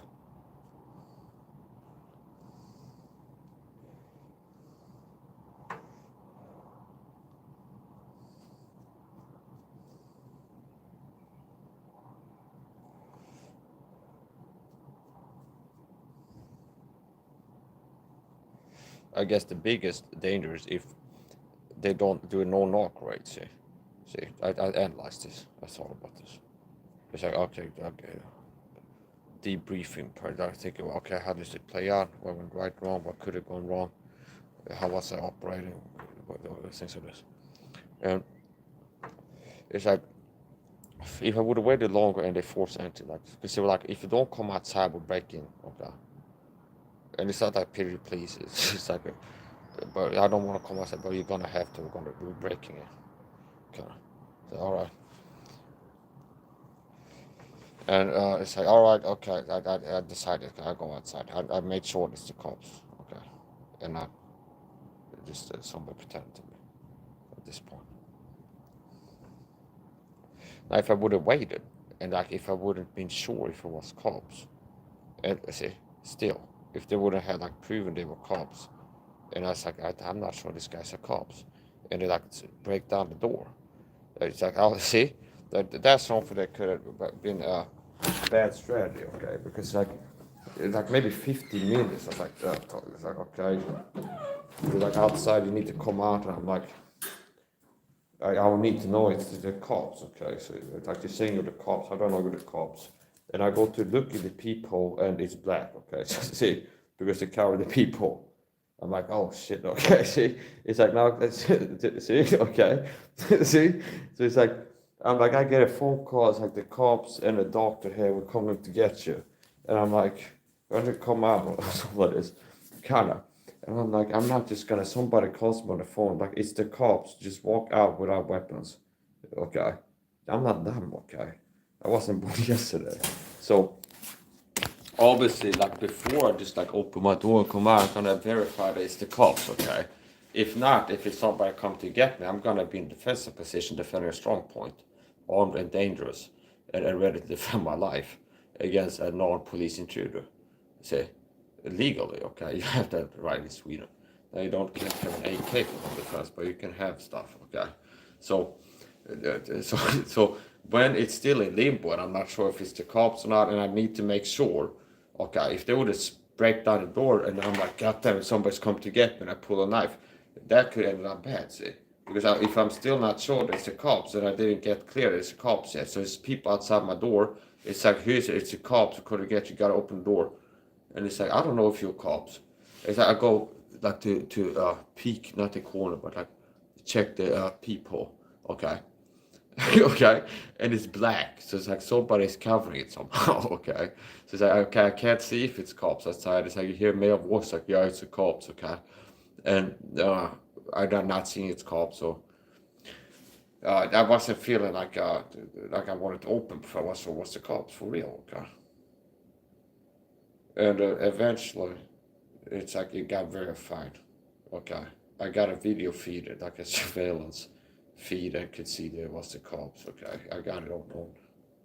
Okay. I got a feed. Okay. A camera. Okay. I could see. There's a cop car outside. Like a legit cop car. There's a cop in uniform. I said, okay. At this point, it's like I can assume that it's the cops outside the door too. Because there's a cop car parked outside and there's like cops in uniforms outside the park. So it's like, okay, it's the cops at that point. And then as I talked to the door, I'm like, okay, you're gonna have to come on. And it's like, okay, so am I being arrested? Like, no, you're not special crime, but we're gonna, there's a doctor I want to talk to. So it's okay, so I go, all right. And it's like, I'm gonna be live streaming, okay? So, so I made a demand. Like, I'm gonna go peacefully, but I'm gonna start a live stream first. Just start a live stream. On my phone. And then, okay, I take off my knives and put them in a drawer and close the door. And then I check myself. And then, okay, I go, okay, I'm gonna open the door. I try to open the door. I can't open the door because he's holding the handle, okay? So now that gets me stressed again, because like, what the hell? He's like, you open the door, come out. So I try to open the door. I can't open it. So I'm like, oh shit, okay, so it's not right, okay. So, okay, see, so it's like, whatever, that is it. But eventually it's like, I'm coming out, just let go of the door and I come out, okay. It's freaking me out, man. So it's just like, okay, so I can't like open it because it's holding it or something like this. I don't know if they had a brace or something, but it's like it was hard. And I'm not gonna get into an arm wrestling match with him. I'm gonna show this guy, he's the strongest door handler. Okay, so if okay, I open door, click, and it's like I'm unarmed, I'm coming out. It's like you can open the door. It's like open the door, and I'm standing like this. Okay, okay, and he's like, all right. He gives commands like put your hands out of the door. Like so, he's got it cracked and peeking. Okay, I'm not gonna say it like whatever. This is their trade craft, so it's like this is just the store. Here's the point. He opens and cracks it. Okay. So it's like this people outside, I can't see him, okay. So it's like I said, okay, put your hands out. And I put my hands out. I'm like, but you gotta pull me down on the floor because I'm I'm thinking about what moves he might pull on me. Like if he's asking to put my hands out. So maybe I had an intuition that what he could do if I put my hands out is grab my hands and then just pull me down on the ground like this and do like an arm drag takedown or somebody. So I'm like, well, you gotta throw him on the ground or something like this. Okay, I put your arms out. So like, if I put my arms out like this, and you ask for this, and he goes like this, or like this. Like this. I was thinking maybe he's gonna do a takedown, like throw him on the ground. So what, you got to throw him on the ground? He's like, no, something like this. Like, all right, okay. There's my hands and puts guards on it, and then out against the wall. And look, now I can see exactly what. Okay, there's seldom here. No, it wasn't like really a high incidence. Like I guess it's just like protocol, certain type of call. It's like you have to use the SWAT team or something like this. This specially equipped cops for this. It's more like protocol to me than like okay. Yeah, why not normal cops? Okay. So it's something. It could be something protocol. Like maybe say, oh, the guy is he's got videos training with weapons. He's got weapons at home, so and he gets mad, so maybe he'll be angry or something. So it could be problematic. So, but if there's some suspect, there is a small chance that it might go nuts as they come together and use the SWAT team or something like this. And it doesn't have to be the second big deal. So anyway, that's the point. They take me downstairs, and there's a doctor talking to me, and it's like, you're gonna go to do okay. And I had to spend more than a night there. And I was thinking I might get taken out of there like Epstein, because I'm a target with government gang stalking. So I was thinking, so they're gonna get me the cycle. Okay. I was like, they might take me out of here. And that's not me being paranoid and fearful. That's me being rational. A good indicator of future behavior is significant past behavior.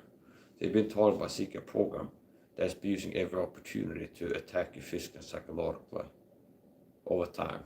And it's like if you're in a vulnerable position, it's easy for them to get you. They've been using it to mess with you. It's like you should expect, okay, it's rational and reasonable to expect. If I go to the dentist poke a hole in my tooth.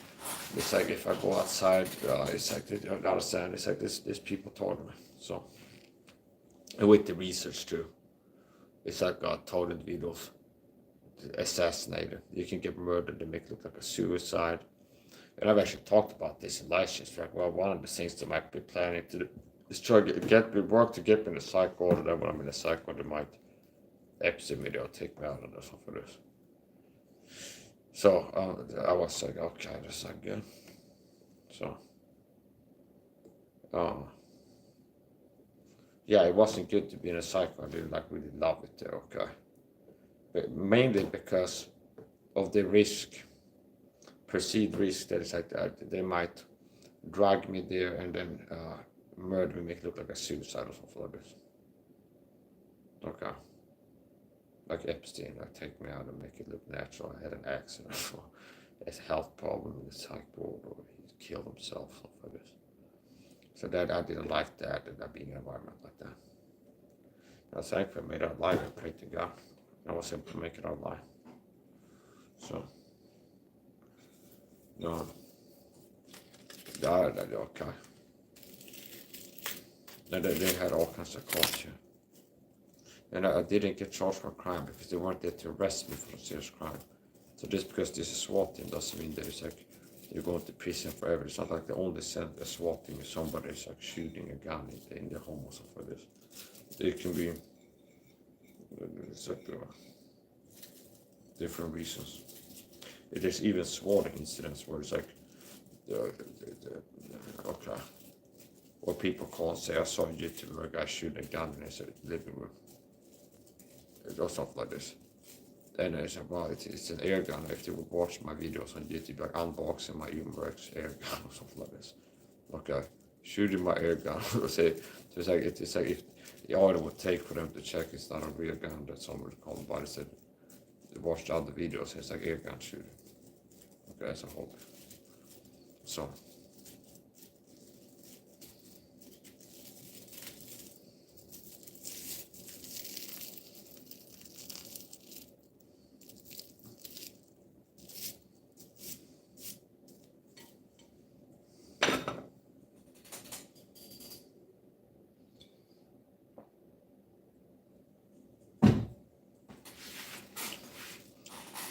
So they seem to have known that I wasn't like in possession of a firearm intending to use it, because they wouldn't have done it in the way they did it. It's like they have a guy with a shield at point, man. It's like they have a guy with a shield and they had the weapons at the wedding and things like this. You're more likely to catch it by surprise, break in and some flashbangs, something like this. If there's something that we know. Like they really have a serious suspicion that you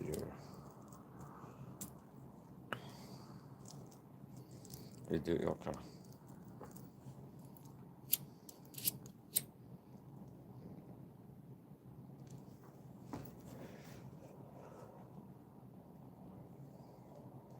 Yeah, so what I don't like, I'm a persecuted Christian tornado. Got put in psych ward. Now they didn't write. I didn't get diagnosed there as mental ill. I don't believe I'm mental ill. I have autism, and I have stress and things like this, and issues sleeping and things like this at times. But it's like I'm not a paranoid schizophrenic where I'm not screaming. I have voices in my head or something like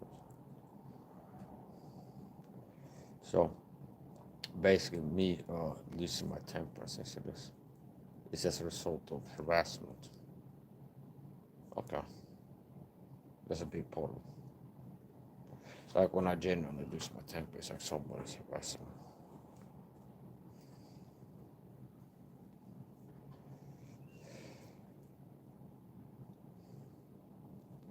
So that's how sick the target is. They work to persecute, they work to drive you nuts. When they succeed in push over the edges, they're trying to drive you nuts.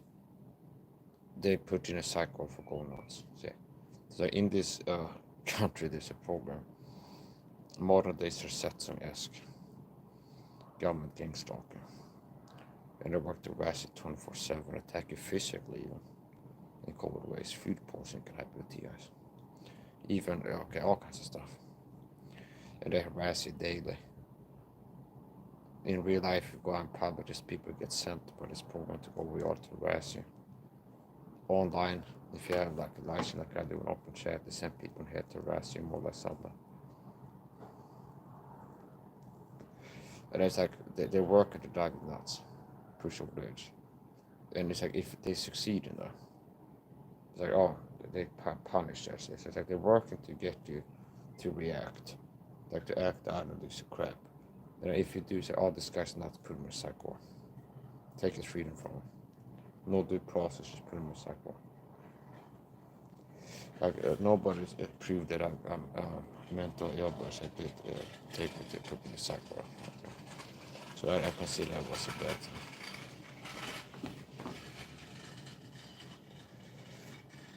And especially for me, it's like I describe it as torture-like environment for me. Because my home is autism adapted, so I carry earplug and sunglasses and Edison light bulbs that are not like stressing me out and fluorescence as it is. But in a cycle, they have a light that you can't turn on in the room.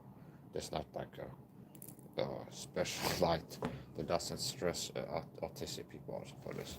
So just like the environment, like the lighting and being around a lot of people, and it's a psych ward, so it's not going to be that every person there is the sanest person that's easy to get along with. So it's not like an environment where it's like everything is okay. It's not the environment that's the sun.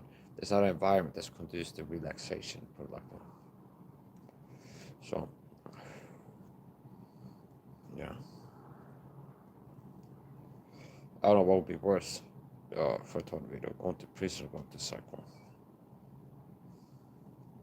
I haven't gone to prison, so I don't have experience. I can only imagine.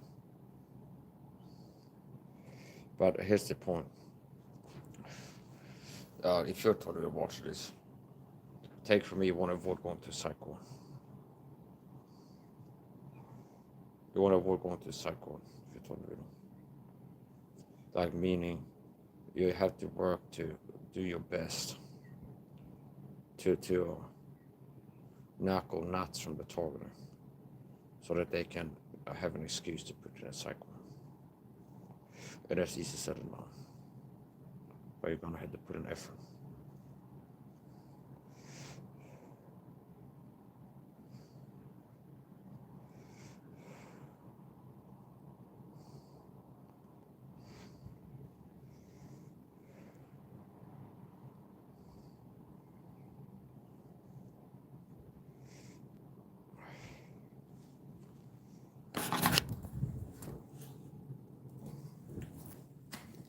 So I count it like this. It's like a marathon. So if you look at it like a game, if you're talking about motion, it's in Sweden or America. It's like you can look at like a game. It's like, how long can I stay out of the psych ward in prison? Because the enemy is working to get you in prison or psych ward, okay? They're working to create circumstances where you end up plausibly deniably put in a psych ward or in prison. And without it look like, oh, the government is tyrannizing this person. Yeah. So you can make a game out of it. It's like, how long? So I've lived in the city more than 5 years, okay? And since moved to the city, total ramped up. It's like it's been incrementally ramping up. And it's like at least 5 years of daily harassment, all this stuff. So I consider that a job well done. And it's God that's been helping me to do that. So, yeah. And if you look at it like this, it's like it becomes complicated. Because I'm a Christian, so I believe that God has a hand in my life. So it's like, but if you look at purely the natural, a person, like maybe I would have been put in a psych ward 3-4 years earlier, like a marathon race.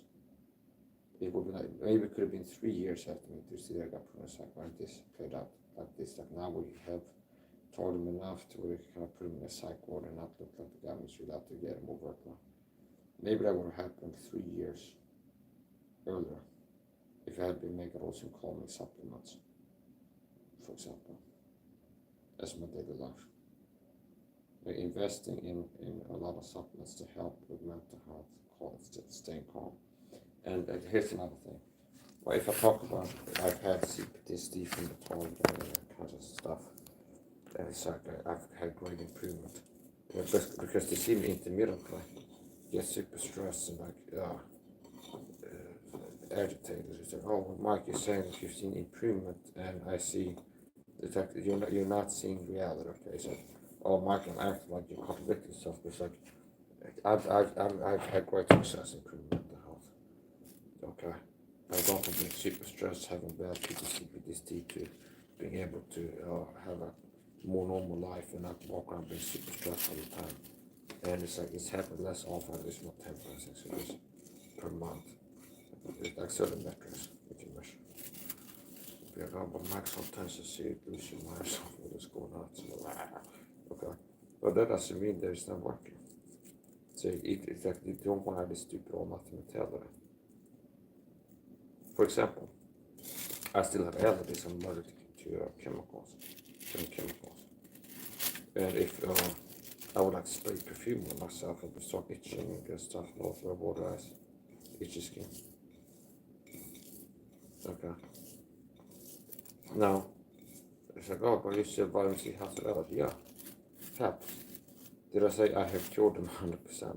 Or you hear voices in your head. I haven't said it. I've cured my allergies 100%. Other things that I have cured, I've told people I've cured them. Okay. So, improvement is improvement. It's not like the only type of improvement is fixing something 100%. Improvement is improvement. Improvement matters.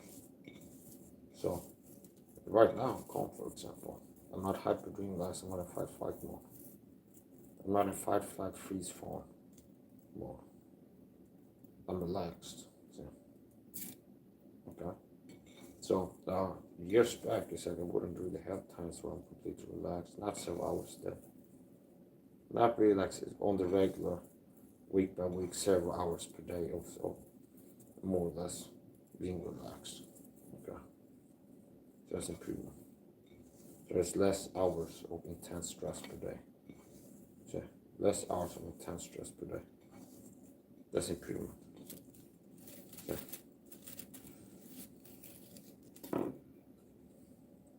I'm sure that the MIKE SAHA, especially Christians that have been helping with the persecution are bothered by like this guy's nuts. Don't believe him. I'm being persecuted by tyrannical government. It's like, oh, they probably don't like the content this fact when I see me share videos on my community post, Sam Blackness as gang stalking is real. share a link to this start by the Fed channel. It's like, oh, Mike gets 2 views on his license. And it's like the social people, like, it looks like, oh, he must be crazy because he's not having big followers saying, like, yeah, I would believe you. So I don't see other people writing comments saying, I believe you, so that means I'm not going to believe you. Stuff like this. Human beings are kind of weird. So here's the thing. I'm sure they get called to distance on this Vegas. I said, oh, Mike is crazy. He's not, he thinks this is secret porn. It's like, I don't see like a lot of people saying, I think you just speak the truth, Mike. I'm a Christian, okay? You've been persecuted. I don't see this. It's like, yeah, so they most likely it's even at least one of them counted distance when she posts like stop by the Fed. She's got close to 300,000 followers on Instagram. And also posted about this is secret persecution point on her. She told him, you know. Okay. And there's many people in the comment section like, yes, I started to believe this. And Sam Blackman has a video on gang stalking. And he's not like, okay, here's the video on gang stalking. They're all nuts, okay? Okay? They're all goddamn nuts. Okay? Belong in the same asylum, all of them. Anybody can be told them they're crazy. Stay away from the primitive psychosis. It's okay. That's not the video. Okay? This guy's a psychology expert. More or less. Depending on where you compare it to the champion of sanity and competence, Mike Saha. Because that's a state most people can fall short of. Okay. Now here's the point. Okay. It's like, yeah. When I was in the cycle, I was carrying the whole team. I was the champion of sanity as a cycle. It's like, if I believe the simulation theory, it's like, what's the adjustment in simulation theory? Okay. It's like, if you had like a map, okay, a game to simulation theory, if you look at it like a movie or something, or a video game, it's like, there has to be this degree of sanity total, like points of human sanity per square mile or something like this. And it's like, we have a cycle here, and we have a deficiency of sanity, okay? We need to move this person here to compensate for it. It's like, if they had like, okay, we have a cycle here, and they're checking like the boards and like questionnaire and stuff. There's too little sanity, okay? It's like per mile of space, square mile, there has to be this much sanity. Total combined points of sanity per square mile. And this spot right here is a deficiency. There's just too little sanity. There has to be more points of sanity in this region, like this square mile of space, the cycle. Okay? So we need to find the sanest man we can get a hold of and get him in the psych ward. So like when the comet or whatever, like they come like the common source, we're here to check you have enough sanity in the psych ward. Points of sanity. That guy's not 0 points, 0 points. Doctors not really helping out here. Nurses not really either. It's like we have a deficit. We're gonna have to shut this down unless we can raise the combined level of the points of sanity per mile, square mile here in this region. We have to get Mike Saha. We need to get Mike Saha here, the champion of sanity. The sanest man in Sweden. We need to get him in there. The guy that's the same, the champion of freedom. And it's like, I did it at pro bono work, forced labor, but it's like it's still okay, for the greater good. It's like, okay, I end up in a cycle, and it's like, okay. And I was carrying the whole team. So like the cycle points of sanity in there. So one guy has like 3 points of sanity in his brain, another guy has 6, okay. And it's wanting like 50 points. It's like we need to get Mike signed. I go in there. It's like now it raises it to like 90 out of 100 points. Okay. It's like we got 90 points of sanity in this cycle here. Okay, Mike's carrying the whole team. Okay. Okay, we have a patient that's not mentally here. This is success, understand? See, there's a guy, he shows up like, this guy's nuts, and then after being here a few hours, like, I'm not nuts, and like, okay, see, okay, and it's like, understand? So possibly like chalk up the clothes, but take credit for it. But basically, my point is this: I feel like I was carrying the whole team there. Okay, I was the champion of sanity there, where it's like I was carrying the whole team. Okay, it's like I'm holding it down for sanity inside the cycle. I'm a sane guy in here. Okay, I'm balancing it out. Okay, I'm so sane that it's like yeah. The sanity level is so intense, like level 9999 or something like this.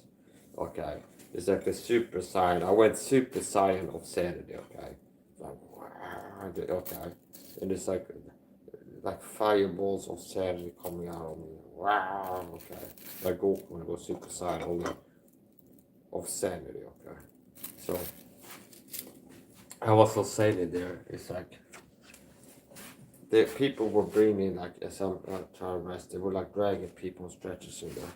Let them touch like the hem of your garment. Let's just let this person who's mentally sick just touch your shirt. I'll be like, yeah, touch the shirt. It's like they were healed. And like sanity went up for me. And it's like, wow, this guy's cured.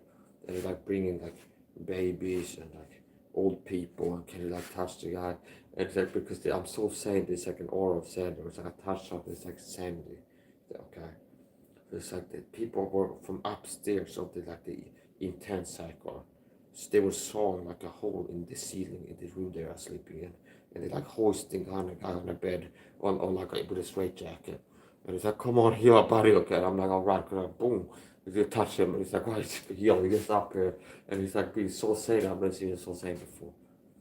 And it's like they come like, people come in asking all over us, Mike, you're the sanest man that's ever been found to be in a psych ward before.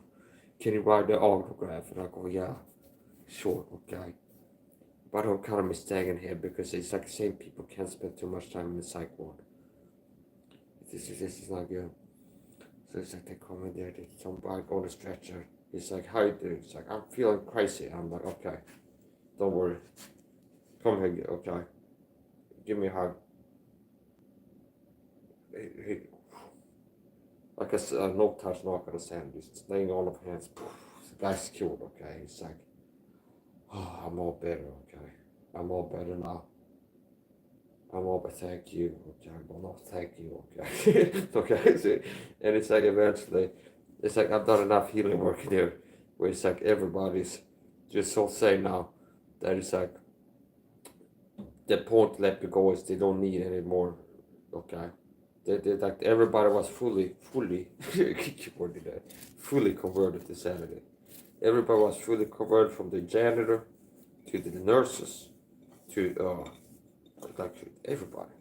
Like the janitor, the nurses, everybody fully cured, fully. Everybody was so they were fully cured. And it's like, okay, we don't need any more help. We're free to leave, okay. It's okay, dude, God showed up saying God saying it, left even saner, okay. So I didn't like decrease in sanity from this experience. Like I started on a certain sanity level as I arrived. And it was only growing. I was getting sane about a minute, okay, until I was let out, okay, kind of, okay. So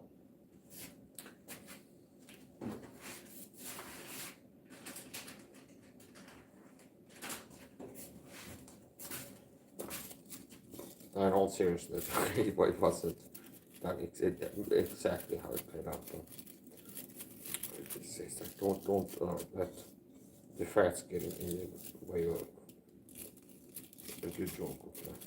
So here's the point. Yeah, being in a cycle was a harrowing experience. It was a harrowing experience.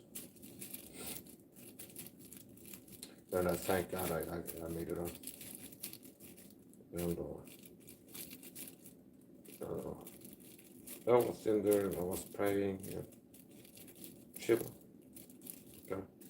So since I'm not actually sane, I don't have to I have to try to trick these people to think I'm not crazy. Like I just had to be my non-crazy self. Okay. See, it's not like I'm gonna have to try to figure out how to appear to be sane. It's like okay.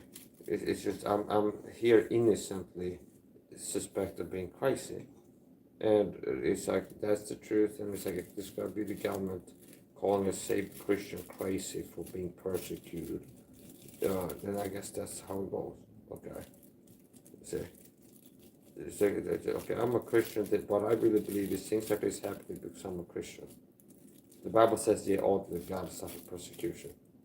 So a lot of things that happen in my life that are really difficult can be sourced back to persecution.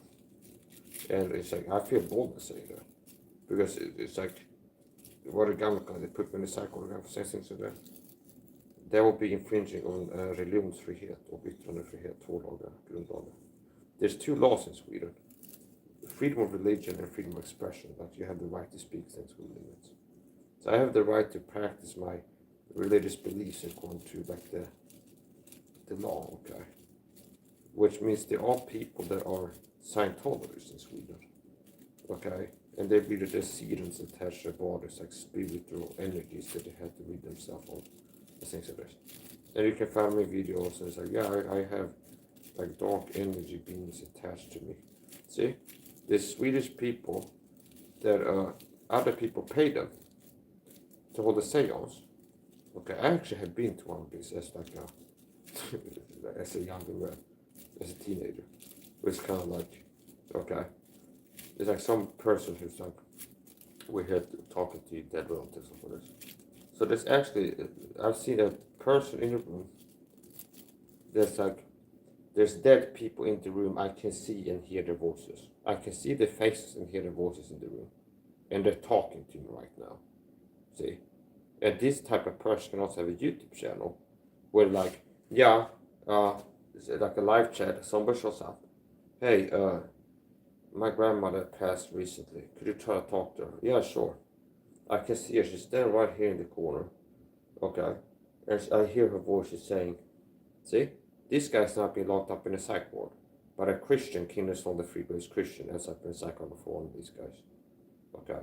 Now, it's not like they're not going to say it because for being a Christian. But really, a lot of issues in the Christian's life are real. I'm not making jokes anymore. It can be traced back to, you can find the truth in the Bible verse. Okay. They all live godless of persecution. Just the one guy in this city that got put in a psych ward at night. Out of 1,000 people. The one king is only free grace, soul-winning, gospel-tracking Christian in the neighborhood. See, correlating with me, a person being sacred. Who was the person that went to sacred last night? A guy who has been talking about persecution for years, and is the one person doing soul winning and going out in the city, gospel tracting and making videos teaching the gospel faith law and speak out against tyranny and Ephesians 5:11. And have no fellowship with fruit works of darkness, but rather reprove them, the Bible says. So I've been doing a lot of that. Okay. What else?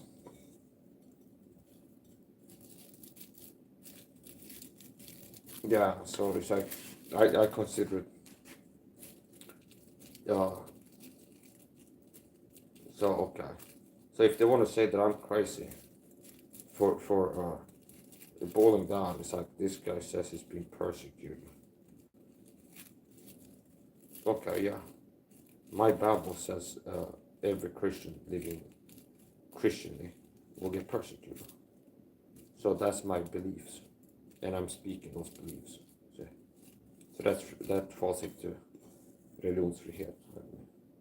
Now, if my video stuff, yeah, it's like if my beliefs would be what I believe on. We need to like get everybody in camps and gas and stuff. So that's a different thing. Okay, but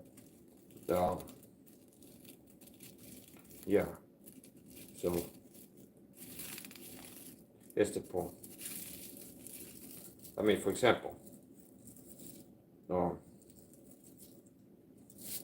minority group, for example.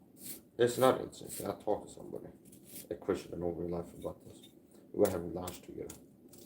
And it's like, we talk about this, and it's like, and a lot of times you're talking to me, the conversation slides into government persecution, so the conspiracies. Okay, so it's like, sitting looking at it, it's like, okay, I can swim. And it's like, I'm talking about feeling harassed by the police several times. I'm not walking and cars pull me over. It's like, really, what? It's like, well, what if I look from outside perspective, what am I doing? I'm walking holding a phone. And then a lot of times they will justify it when they pull me over and they want to talk to me. And it's a stressful situation that they induce. Then it's like, we'll check your pockets and IDs and such. That way you will walk around with a phone or something like this, filming around yourself or something like this. Okay. And that's not that weird. Another time it's like, I was walking having gloves, okay. After the government had been telling everybody need to wear gloves and mask in public or else. Okay. So the same general time period I was seen having gloves on my hands in public, so I just walk around. Okay. So it's like this all. No, so you can't have both ways.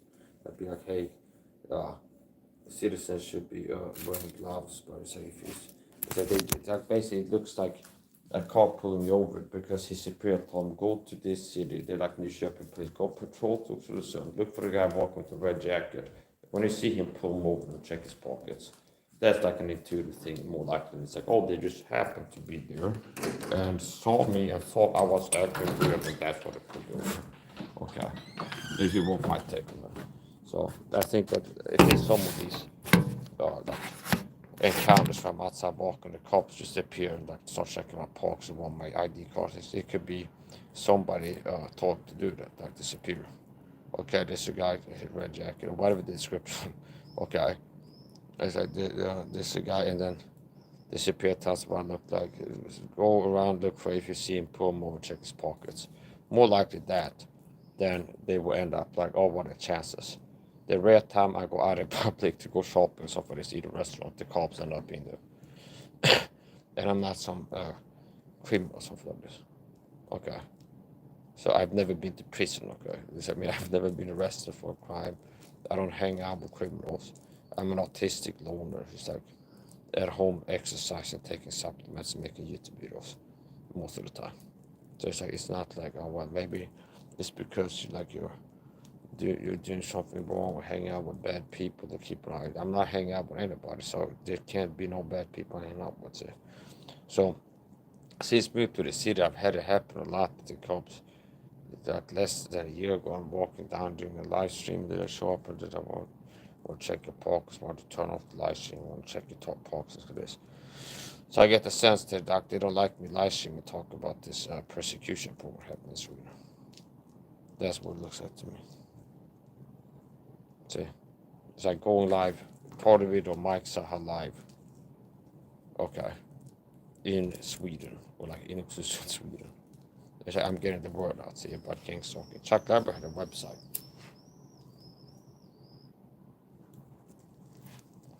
The government doesn't want the word about gang stalking to get out, but if it does get out, it will sound crazy on earth. See, and this has been part of the meat and potatoes or the MIKE SAHA info war. Okay. You're watching Alex Jones. I'm there. Alex Jones is the MIKE SAHA we have at home. Watered down. Knockoff, cheap knockoff. There's Timu.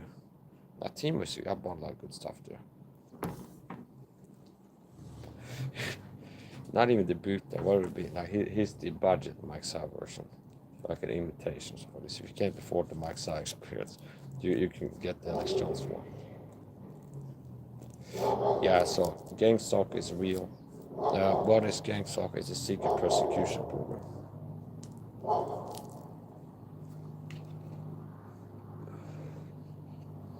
And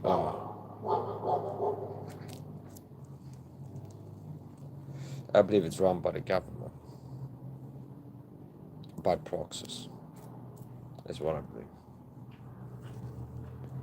So throughout all the years researching and things like this, eventually I stopped like being one of these. There was a point where I spent a lot of time looking at like Googling and research, trying to figure out more and find other TIs and things like this online.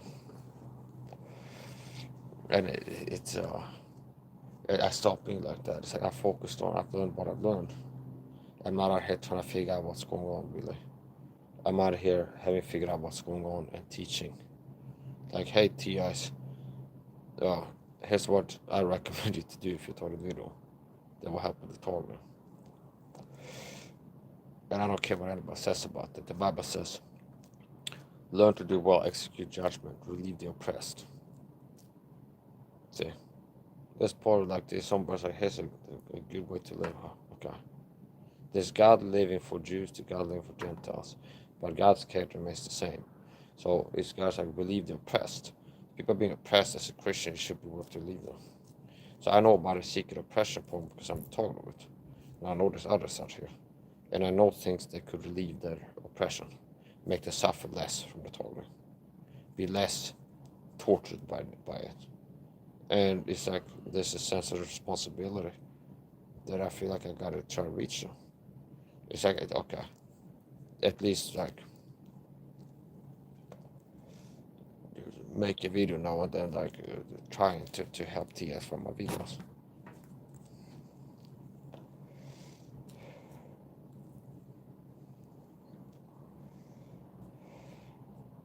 So if you're a Christian and you're doing godly things, God can help you to accomplish that. If you're doing what God wants done, He can help you do that. If you're a Christian and you're doing what God wants done, God can help you to start doing it, get to doing it, keep doing it. It's your free will. So a lot of these things are hard to be understood. There's some things in the scriptures that are hard to be understood, which I'll learn on stable rest. Okay. Like the balance, like understanding things. Some Christians like, well, I'm a Christian. It's like I'm just waiting for the Holy Spirit to like take over me and get me to do what God wants to do or something like that. And then others like it's all like your willpower and discipline of making everything happen. Okay. So it's like the truth is not an either extreme. Okay. Like for example, I will tell you what has worked for me. Okay. Which is like somewhere on this scale of two extremes. Like I'm just waiting for God to like make me do good. That's a honest habit. Like make me feel like doing the right thing, and then I get into doing it. And then the other one is like I don't care how I feel. David Goggins Christianity. I'm going out so winning today. Rain, sunshine. Okay. Feel like it or don't, I'm going out leaving a gospel tract somewhere today. See, but that's the other end of the street. It's not like I'm waiting until I feel the Holy Spirit on my heart. Okay, I'm waiting for the Holy Spirit. I'm resting in Jesus and waiting for the Holy Spirit to just like, yeah, I feel like that's just like, okay, I feel the Spirit coming on. Sharapapaya, they have like the Disney now, part of the Swedish Christmas program is a Donald Duck's tale. Swedub, okay, Sweden dub. And it's like an annoying woodpecker there that is harassing. He's a gang stalker for sure. Gang stalking Illuminati agent woodpecker. Disney, okay. Confirmed. So I'm being facetious, there's a joke. There's a point. He's harassing a guy, so that looks Illuminati is to me to begin with. So this like this woodpecker. And Donald Duck is on like an expedition trip taking pictures in the forest. And it's like an annoying woodpecker that like is following him like and it's doing like Russian dances, okay? Just okay. And he's like he's being real noisy. And he drives this Donald Duck mad, okay? He doesn't like it. And it's like the regular cartoon stuff. It's like some human or some kind of like talking animal get chased by another talking animal, and it's like back and forth. It's oh, he almost got him. Okay, he almost got him. He's like, oh, Donald Duck almost got him. Try to hit him with a frying pan or something. It's oh, he got away, and he keeps annoying him. So anyway, here's the point. Disney movies is a completely other topic. Disney programming. That's a completely different topic that we might slide into, okay? But Disney, I mean, some of them I like watching, but the Christmas one, it's not like torturous. So they have the Santa Factory. That's another one. That's a hero. They got like they showed you, like the scoop, like the inside Bohemian Grove, like Santa Claus Factory. Okay, the Alex Old footage with this British filmmaker, like this eccentric gentleman. That is like a documentary filmmaker that accompanied Alex Jones infiltrated, quote unquote, within air quotes, Bohemian Grove. was it Reagan that said it when the fags go like rub against trees or something like this? Whatever. There's some kind of politician that commented on beef and go, it's like faggot Republicans going rub against trees or something like this, whatever. Okay, now there's something I could dig up. There's some kind of quote. So quasi-humorous at least. Here's the thing. So, yeah, so it's like basically they show the inside scoop, okay?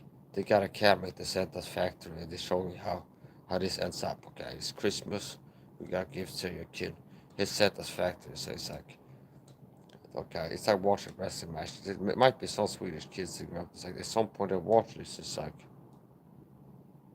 yeah, okay. So I watched WWE wrestling. It's like Stone Cold Steve Austin's come back and stuff like that.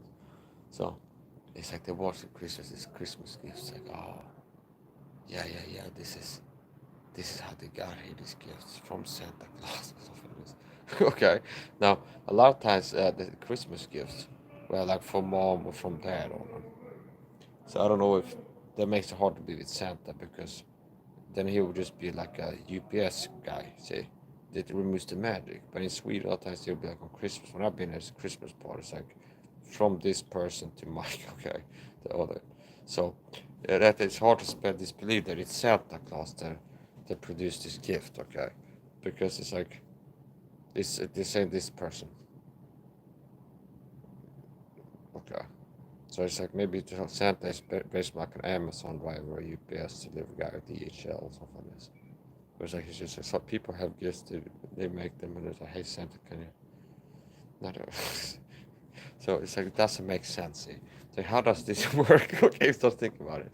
It's like so it's like you're 8-year-old, it's like, yeah, okay, so Santa has put gifts under the Christmas tree again. He came from the North Pole with his reindeer. He snuck in through the chimney when we were sleeping, and this Christmas tree is under the Christmas tree. This Christmas gifts, or like in stockings. It's like Santa did it again. But if the gifts are like from mommy, okay, to little Timmy or something like this, okay, it's like, well, it's not from Santa, okay. So, I have a point. I've also done a decode of Christmas, okay, a symbolic decode, because I'm really the guy that can see. So basically, I give you like the rundown, the skinny on Christmas. So Christmas is loaded with hidden Christian symbology and hidden beneath surface level like references, okay? Like words the White Stork says, it's the same thing I do when I decode Hollywood movies. So if you think about the average Swedish family, it's Christmas time, they put up the decorations, buy gifts, like the whole nine. It's like the sort of like traditional way that people celebrate this, like most Swedish families. They have a Christmas tree in the corner, gifts, and you watch this TV programming, you eat certain foods like Thanksgiving. Most people have the same type of thing. It's a turkey on the table, somebody's praying possibly. Okay, okay, something like this. Um, somebody comes out of town, it's nice for this umbrella. That's the thing. I think the most Swedish people, I don't think I know, and American people, they're not seeing like a lot of like, oh, it's just materialism, but it's like there's a lot of symbolic like Christian. It's like the gospel encoded into symbols, kind of thing. It's the gospel encoded into symbols and things like this. So, for example, it's like more Christian than it appears to be. So, if I go to a Christmas party, and I've seen some legalistic people, like I've been struggling, somebody invited me to Christmas dinner. Okay. Some woman in a YouTube video teaching things for me on baseball hat. Yeah, I've been struggling with like, am I gonna take the invitation to go to a Christmas party? But it's like I just can't do it. It's like Santa, rearranged letter, it's Satan. Okay. This is the bad type of decor. They make real decors have really bad, okay. Or try to. So it's like Santa. I've been up all night and Santa is Satan, see? Okay. And like Jesus didn't ride a reindeer. Okay. I want to do something like this. So now I'm not wouldn't drag a person if they were with Christian at the Christmas party. Okay, nothing which goes into the body defile the man. To him it is impure. Everything is impure. So if somebody's conscience is like I feel like I'm like okay, I'm really like suffering spiritually for going to Christmas party. Okay, so I want like you have to do it something like this. Okay, see, it's like okay, that now God has okay not to eat things sacrificed unto idols. Okay, you got something to work with there. So if you show up at a Christmas party, a red flag at the wake will be if like the work ethics will say, okay, we're gonna have a pie here, apple pie, grandma's apple pie. Okay, it's a potluck. Apple pie. We dedicate this unto Molech. Okay, now let's all join hands and be like, oh great Molech, we'd like dedicate this apple pie unto thee or something like this. Yeah, okay. It's like there's something we don't be involved in that. Now if you're just people meeting together at Christmas, exchanging gifts, and things like this. It's like what is the satanic element that people are saying? I mean, all people are Christians, is what I'm saying. Okay. See, the people that have this one, some friends, some rude person. Okay. He was out here making videos. Maybe still is. And she had like maybe 46 subscribers or something like this. But she was keep popping out the videos. Maybe she had somebody gave her a job too. Okay. So maybe she's one of those people. Plot thickness. Suspenseful music. For those of you that are blind watching this. There's like the CC thing that you click for hearing aid. Okay, what's going on? Because you can't see my face, it was a dramatic pause there that kind of, it was a suspenseful mood. Okay. See? See? Plot thickening further. Plot thickening intensifies. Okay. See, so it keeps going. Okay. So that's the point. Okay. Now. Yeah, okay, so Christmas ain't satanic, okay? Hey, ho, ho. Santa Claus not gonna go, okay?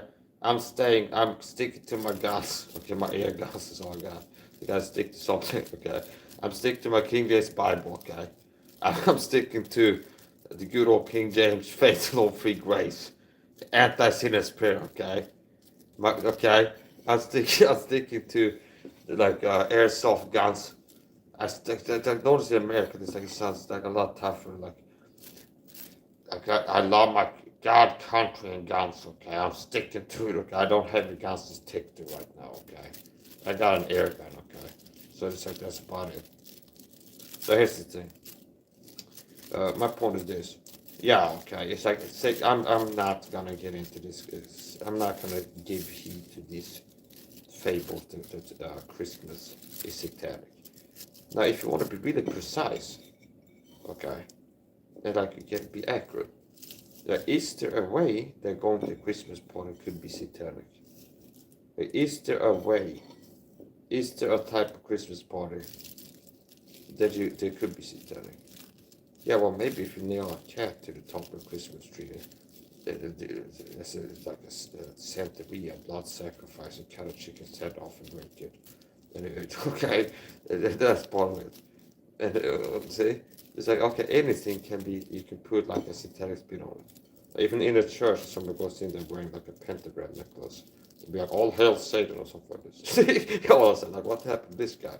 Okay, last time I was like, okay, everybody, let's read our Bible together. Okay, do some hymns, stuff like this. Like he just turned the ceremony satanic all of a sudden. This all it takes one person saying something like this is satanic event now. So they said, I'm gonna have to leave. Okay, I'm gonna have to get out. I'm not gonna be part of some kind of I thought it was a Baptist church, okay? The guys said, all hell Satan. Somebody, I'm like, okay, I'm out. See you guys. Okay, there's the point. Okay, so yeah, like really, like possibly the more curiosity would keep like to my seat and be like, okay, what the hell? Okay. Hillary's into really freaky weird stuff, man. She's got worms crawling out of her ears. She sleeps in the same bed with a freaky weirdo woman who wears a hood over her head. What the hell? Okay, The woman number one is ugly. Imagine how bad she smells, man. Obama and Hillary both smell like sulfur. Okay.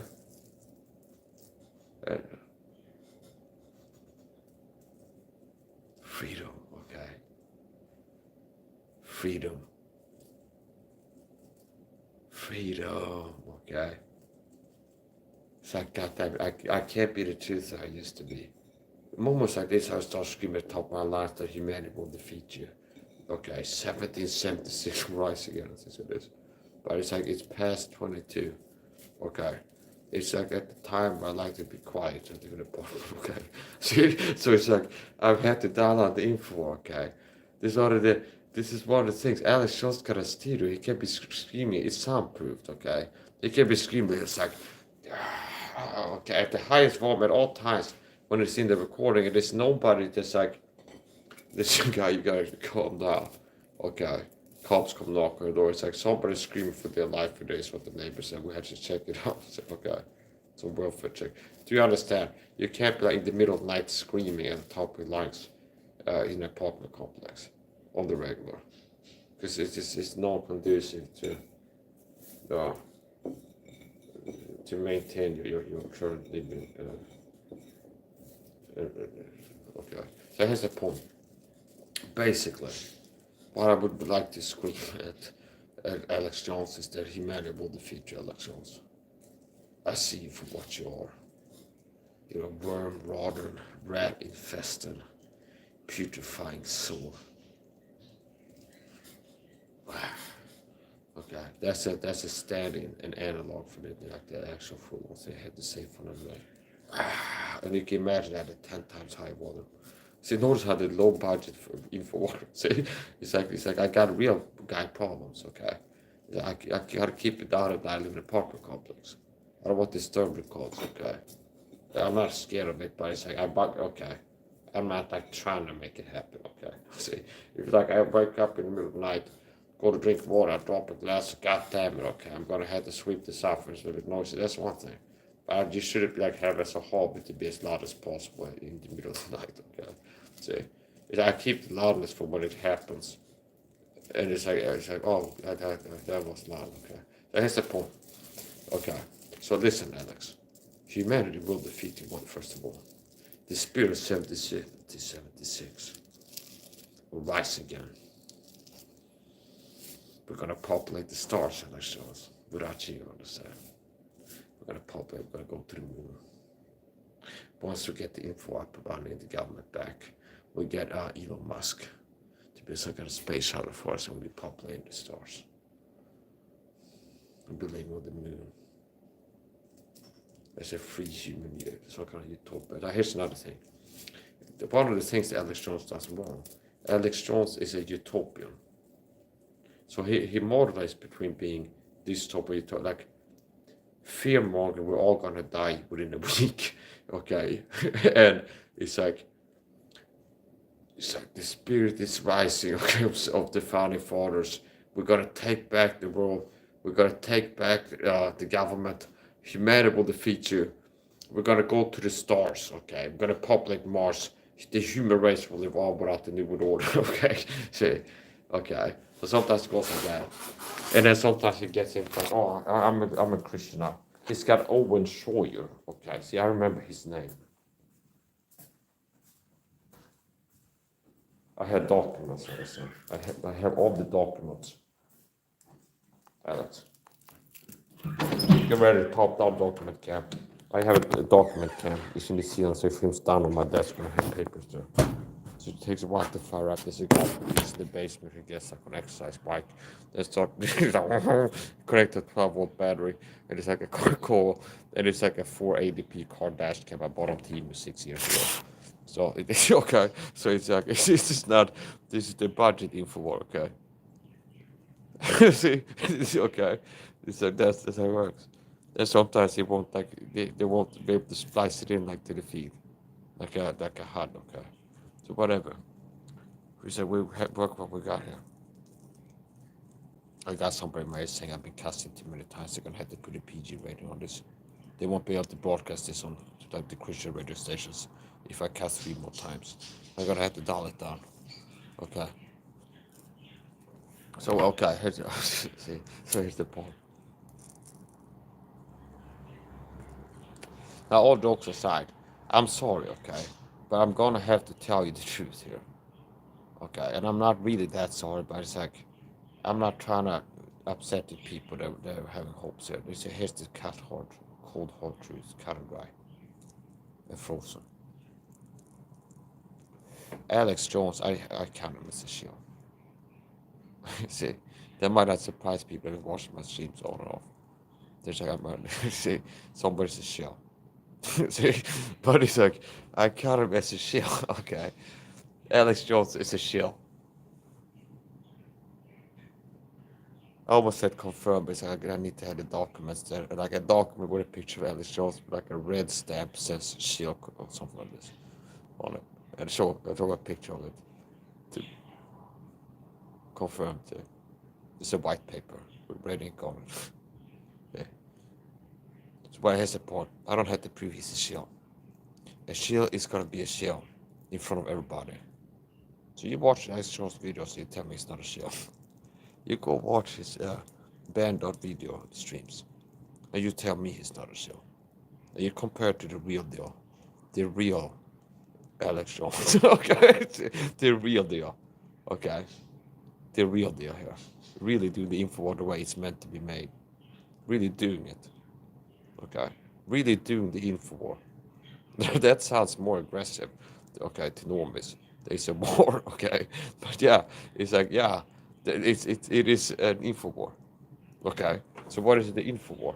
It doesn't mean that you're like having like a legal book with information on like tyranny and waiting for like a cop walk by a throw in his head or something like this, or like you have like a document that crumble up into paper plane, and like set on fire and throw it off your back and hoping on that in the government headquarters or something like this. That's not the info war. Okay, what info war means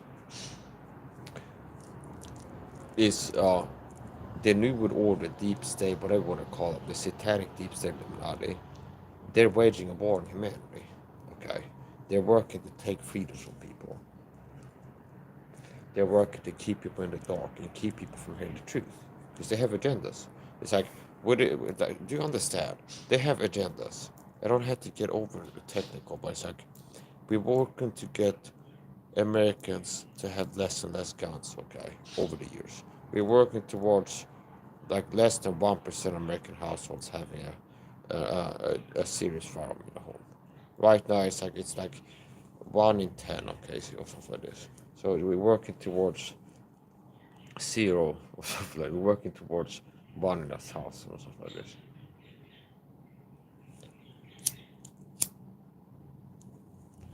And how are they working towards this like physical goal? They work towards this physical goal of like having guns get out of people's homes and like it's like, oh yeah, they banned these guns, you have to hand them over now. You used to have the freedom to have in this and this and this and that state, you could have like a firearm in your home, legal. We work towards making that illegal, so people had to hand them over. And it's like maybe it's like within 10 years we want this goalpost. We want to go from 1 gun per 100 homes to 1 per 1,000 of homes. So it's like to get that goal met, we need to control the news to make sure the news are not publishing things about why you should own a gun and love it or something like this. Okay. And so make sure mainstream, like major news media station, not upload reports to, like. Now, notice how they got reports. If I go look at Reuters News, if I go look at Reuters, they've been like a key part of the info war. Unfortunately for the other side, okay. Now here's the point. There's a reason I've been checking out, I stay up, the Newswire. I just check out what they're publishing. There's a reason why I don't see once per week a video where it's like local family has fun day at the gun range, shooting AR-15s or something like this. Okay. See, it's like Boy Scouts learning to shoot guns, which probably happen in Wisconsin or something like this, every week. It's like that. It's like Boy Scouts in Wisconsin or something like this. No, New Hampshire. Boy Scouts in New Hampshire are learning to shoot guns here at some local shooting club. You don't see reports like this, but it's happening weekly in America, things like this. Okay. Okay. So you had to go to some niche gun tuber who's not the mainstream media. Who's a guy like laugh all the way to the bank, shooting guns while you're paying him to do so. Okay. Okay. Okay. And he's got some friend who's like in the military or a cop, and so he can shoot like full auto machine gun. Somehow there's some government connection there. Larry Vickers got busted by the government. Look what happened to him. Larry Vickers. He was a Delta, ex-Delta operator, ex-Delta Force. Larry Vickers. He was a gun tuber. And he got scooped up by the government and put somewhere. He was on this gun tube, so I would like to check his videos. Why? Because I have like a textbook only interest in guns. Okay, like it's like a special interest, and also like things like swords and knives. Just like I look at website, Wikipedia, like and I Google things like medieval armor, and then look at like it's a brigandine, so there's a read things. Okay, I'm into stuff like this. As I end up searching after that. I go to YouTube, it's like medieval brigandine. Also, a guy's got a video wearing one or something like this. And it's like, there's another guy's got a YouTube channel where it's like shooting arrows at it and see what type of arrow will go through. This type of stuff I like watching. Okay. So, anyway, and guns. Okay, so it's like I play a video game, it's like it's my favorite gun. And it's like I'm going to YouTube searching the gun. It's like this guy shooting it. Like in real life, okay? And it's like I look at the video and it says, okay. So I end up finding channels like Larry Wickers and has uploaded, okay? Now some of these gun tubers are shills, okay? They're captured by the deep state, unfortunately. They're shills, okay? I can tell because they will be doing those things. I can spot a shill. Anyway, here's the point. They've signed some kind of NDA or something like this, so they're never gonna be able to be able to carry out a shill. They got some kind of way to make sure they don't kind of switch sides over this. This guy Russian FPS, what's his name? FPS Russian. He went to prison. Okay. So Larry Wickers went to prison allegedly. Allegedly went to prison. And FPS Russia. 2 YouTubers, like gun tubers. Gun YouTubers. Who else?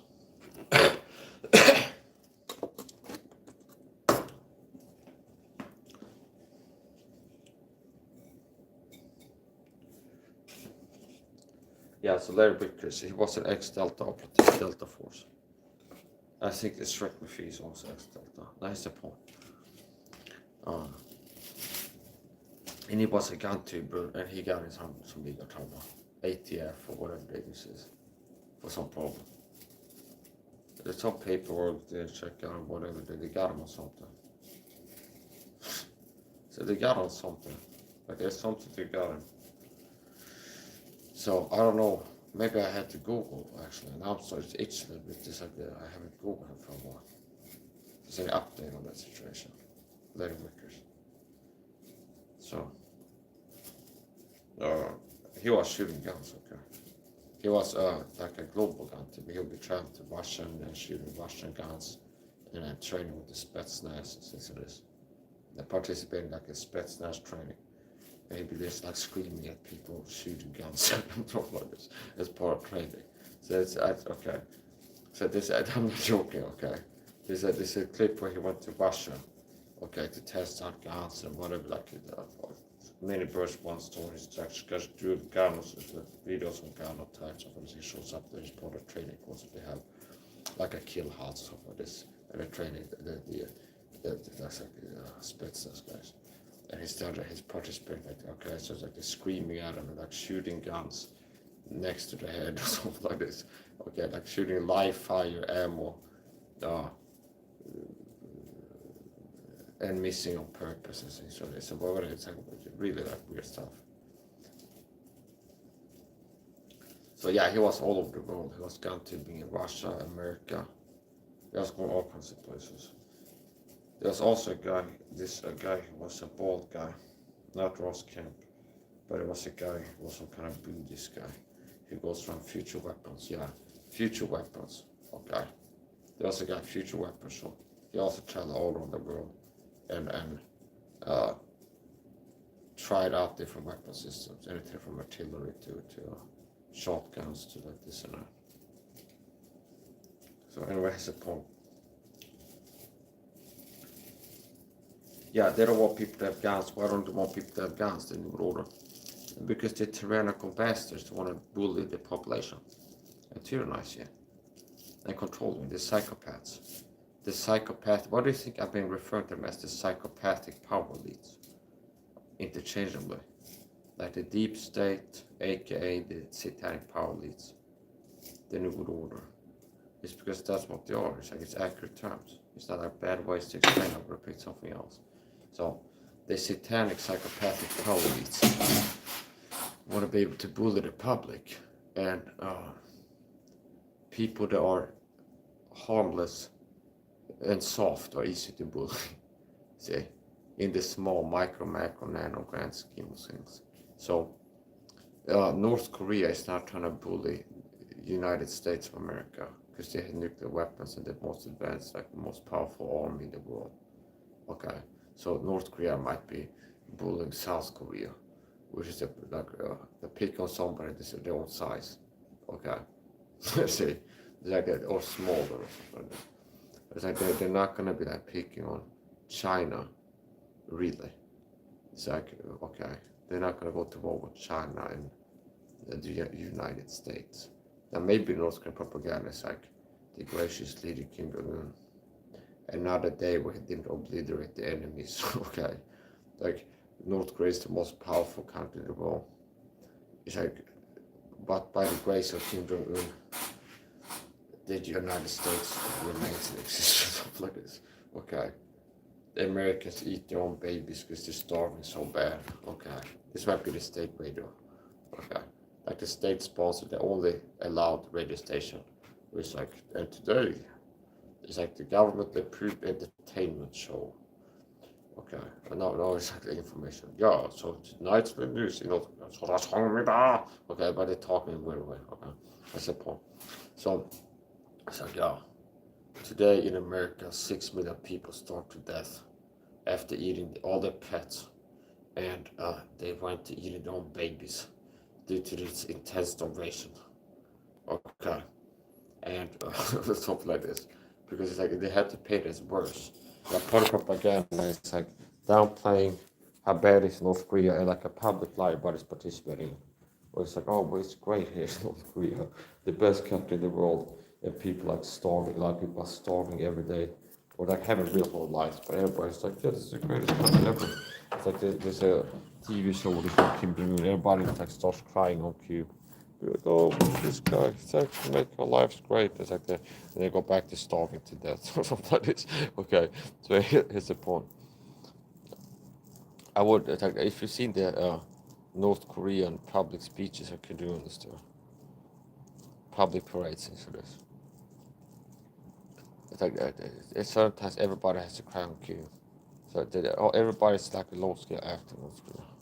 They have to like, act like all agreed. It's like this is the day where like Kim Jong-un's uncle died or something, so everybody has to cry. Because like, they have to act heartbroken to the highest intensity. Okay. And I wonder if it happens, somebody's unconvincingly get to a really education camp for this. With like electrocution and forced acting classes, something like this. It's actually do bad up acting like this. And it's like it kind of until you get a hang of it. It's like you can try convincing now. What is to say? Won't you? See, so that is the point. Yeah, that is like this short story. It's like why they work to disarm the public? And if you can't see that, you're crazy. If you can't see that, there is like a push by certain forces in America to get guns out of your hands, to make it harder to have guns. That's what we're going to. So that's the point. Or you're not paying attention. There's something wrong. So yeah, I think the Americans should have held on to their rights harder. It's harder to get rights back than to keep them a lot of time. So if you lose rights, it can be harder to get the rights back and to keep the rights that you have.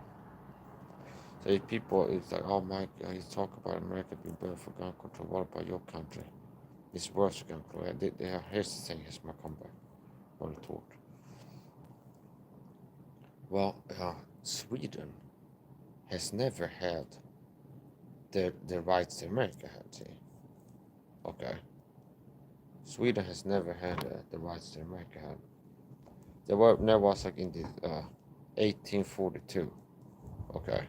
It's like every Swedish person could have a home defense weapon, and it's like easily, and it's like this and that, and like public carry of like firearms and things like this. Like you have in Texas, people with a gun on the hip legally. Sweden was never like that. So if you have that, and then you let tyrants talk you into giving that up, that's a bigger deal. Then it's like a country that never had guns. Because it's harder to like get the government to give you gun rights if you never had them, starting out from scratch. Like we don't have guns, citizens. We're gonna try to get the guys with the biggest guns, the government to like, come on, okay. Versus if you live in a country where it's like you start out, the government is like everybody should have guns at home. It's like almost like you have to do it or something like this.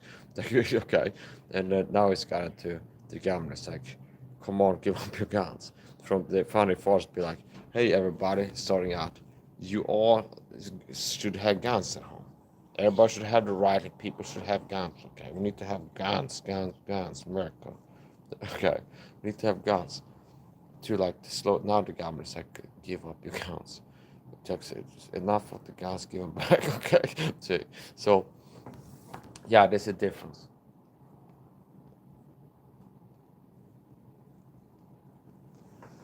Okay, it's like if the Swedish government wanted to call me puss, like, oh Mike, the SWAT team come and got you. Okay, okay, and you they were able to take you from your home to a psych ward for this. You're such a pussy, something like this. Okay, well, the guys with assault rifles, like 6 of them, and pistols, and all kinds of gear, okay? And I'm one guy that doesn't have like an AK-47 because it's illegal to. And I'm a Christian, so I'm not out here living a criminal life, okay? So that's the point. So, yeah, okay. So now if you like, you like hand over all your guns voluntarily, that's different things. That's a completely different thing. So America started out great, but the American people hasn't cared enough about freedom. They haven't cared enough about the roots. So building the future and keeping the past alive are one and the same thing. So America hasn't been working to stay true to its core, the kernel, the root. That's the problem. If they would just been focusing harder on keeping what they had starting out, it would be better.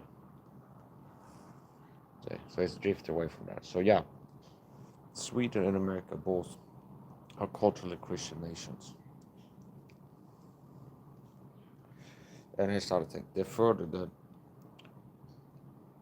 society, Swedish society, American society has drifted from the Christian, from the Christian roots, the more chaos you've had in society, the more crime, the more bad stuff.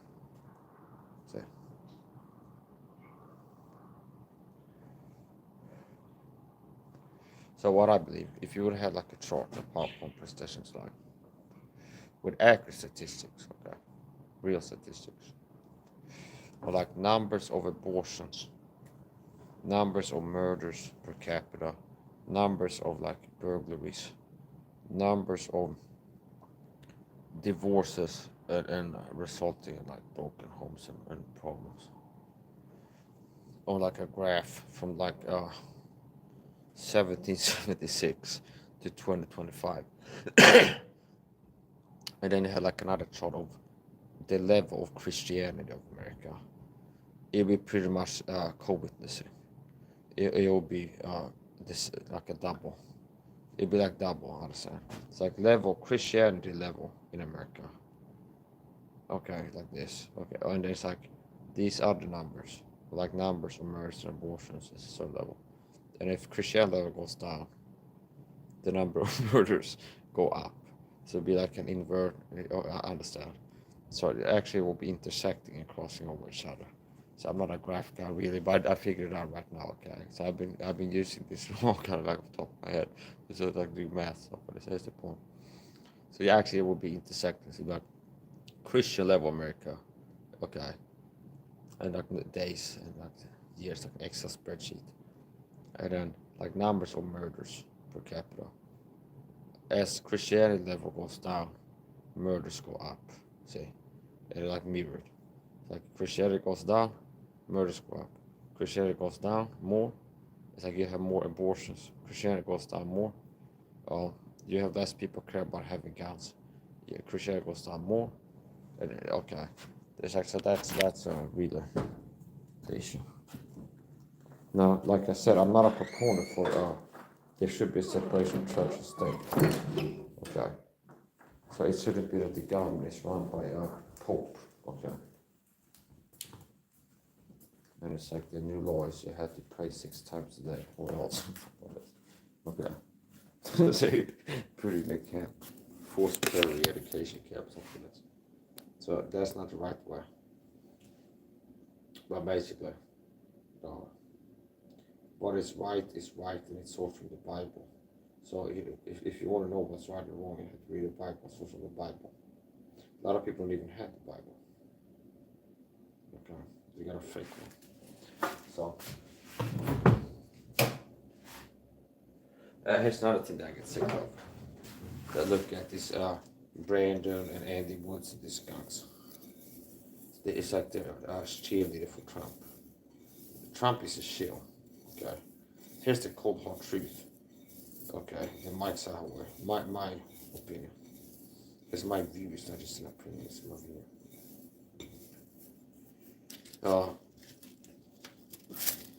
Presidents are puppets. Okay. See, I don't vote. I didn't vote since turning 18. See, I walked the walk. Okay. I'm not like making YouTube videos. I don't vote. And it's like, oh, I gotta go vote now, being a good boy or something like this. It's like, secretly. I don't vote. Okay? I don't vote. I didn't vote since turning 18. And at worst, one time I troll vote. But, okay.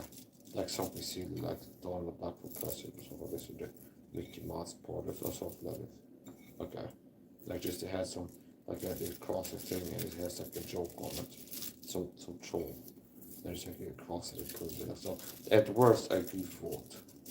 Okay. Because I was like sleeping over at a friend's house and it's gonna drive me home.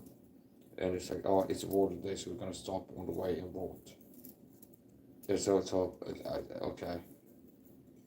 So I don't actually remember if I actually voted or if I just did like scribbling thing. But I may have at worst voted once, okay, before turning 18. Then I can do vote. At worst. And if I go, maybe I don't think they have records. But it's like, whatever. So I don't vote, is the point. And at worst once. I'm 35 years old. Okay. And at worst I voted once since turning 18. I live a little bit different than a lot of people do. That's kind of rare. Per capita, how many Swedes percentages vote together? I'd say it's in the 90%. Maybe. Okay. let's 22 facts you didn't know about me. No, no, no, no, no, no, no. They had a song. I don't know if it was called or was, but they had a song. Mark Zuckerberg for opening this door. Okay. 20 things you didn't know about me. Worst of all, I'm tagged in your now. Okay. So whatever, here's the point. So yeah, here's some other things. So I'll share my water stats when we're gonna get to the vaccine study. Okay. I like to share my health fitness practices with people. What I do for health, what I know, what I have to do, what I have to do. So I didn't get the COVID jab, okay, or the booster. See, so here's some facts about me, and this makes me rare statistics-wise in Sweden. So I'm a statistics guy. So I know some of my pronunciation sounds like Mike Tyson at times. I get tired of. I'm a statistical guy. What is this guy leads sometimes? Let me introduce. Let me introduce. Okay, I'm not making fun of him. I'm just like, I'm trying to be a little bit impersonate. So here's the thing. Yeah, okay, here's the point. Here's some facts you might not have known about me. I haven't voted save once at worst, okay? So at worst once since turning 18. I'm 35 years old today. Fixing to turn 36, Gabbola. If the Lord cares. Okay, I'll stay alive. I work to stay alive like the beauty song. But nobody's promised tomorrow. People are crazy. People are like, oh, listen. There's a reason you don't hear me talk like this. 5 years from now, I'll be in Honduras running expat bar. Okay. see, all such boasting is evil. What is your life? It is but a vapor. Okay. See, but when you ought to say, if the Lord wills. See, so basically, it's better to say gabble. So you don't hear me talk about projecting the future. 1 year from now, okay, something like this. I'll be doing this. I'll be actually 1 year from now, I gotta have to move to a bigger apartment, something like this, and have more money. Something like this. No, all such bullshit is evil. So for you should say you should talk. You better talk like this, for sure. God willing, I'll be living in a larger house next year. That's closer. If it's not like it's acceptable, it's closer. It's less bad for sure. Like God willing, next year. Okay. God will I make it to 90 years old. Okay, not like I'm going to be alive at 90 and be the richest guy in the other homes for this. That's not what the Bible teaches. The Bible teaches you shouldn't like be boasting because it shows it like arrogance and pride. Because there's things that you are acting certain about that the Bible teaches that you cannot, neither should you attempt to feel certain about. A clear example is the day of the rapture. No man knows the day of the hour. Okay, no man knows the day of the hour, save the Son only. I think it says. So basically, I can pull up different verses, but there's several verses that teach you that you can't figure out the day of the rapture. Robert Breaker should be watching these videos. He can learn something here. Okay, Robert Breaker. Okay, you didn't break this old bitch, what's up? Okay, see, okay, so he said, well, that's a good one. You take that to the bank, senor. Okay, so what is the point? Okay, the next time he'll be out flicking his light switch in his video, you think it's gonna make me have like I fall down like I was taste or something, just crying like a baby, see a flap, well, a baby, oh, is it so flap his light switch his video or something? Guy's nuts, okay? So, anyways, the point. It's like, don't worry, okay? God is not cursing me so that my videos have lower volume. If you can think, oh, God's upset with Mike, so it's like he's making his volume low. No, this is not everything is caused by the program. Notice how the volume is good when I'm using my phone to record it. It's only on the computer that the microphone volume is low at times. See, I've actually taken as much. So right now, okay, I'm licensing on my phone. It's got good volume. As long as I stay within 60 centimeters of the microphone, like the phone itself. That's the point. Robert Baker is a heretic. Robert Baker. Uh, first of all, it's like call a spade, and then this is my style. Is that first of all how this is? This guy's a heretic, so I don't care. Now I had to list some heresies, so it's just an assertion or saying somebody guy something. So get into specifics. So what it makes him a heretic? He's been corrupted the gospel of sinner's prayer. Okay. He's been corrupted the gospel of sinner's prayer. Conflating, confusing calling with believing. See? You can call and pray, but you're not saved by the prayer. But you can't call, but call from the heart and not the hand, or something like this. Faith, calling, true calling is believing. No. Calling is not believing. Prayer is not faith. Praying the gospel is not the same as faith in the gospel. Things are different things are not the same thing. Okay? So, praying the gospel is not the same as believing the gospel. So, salvation is by faith alone. It always has been. And it always will be. Okay? It always has. So, yeah, so here's the point. Praying the gospel never got one guy saved ever, okay? It's not even once the guy's like, this guy's so retarded. I'll make it like just that, hey, just say these words right now, or something like this. Okay? See? It's like there's nobody that's done. Okay? Now here's the thing, by the way. People talk about God making babies die of cancer, he said this. Okay? Shame on you, okay? Don't put that evil on me. Oh God, okay. You see? Okay, don't put that evil on me. Oh God. Okay, me you can try. God is pointless even trying. Okay? You can't put evil on God, okay?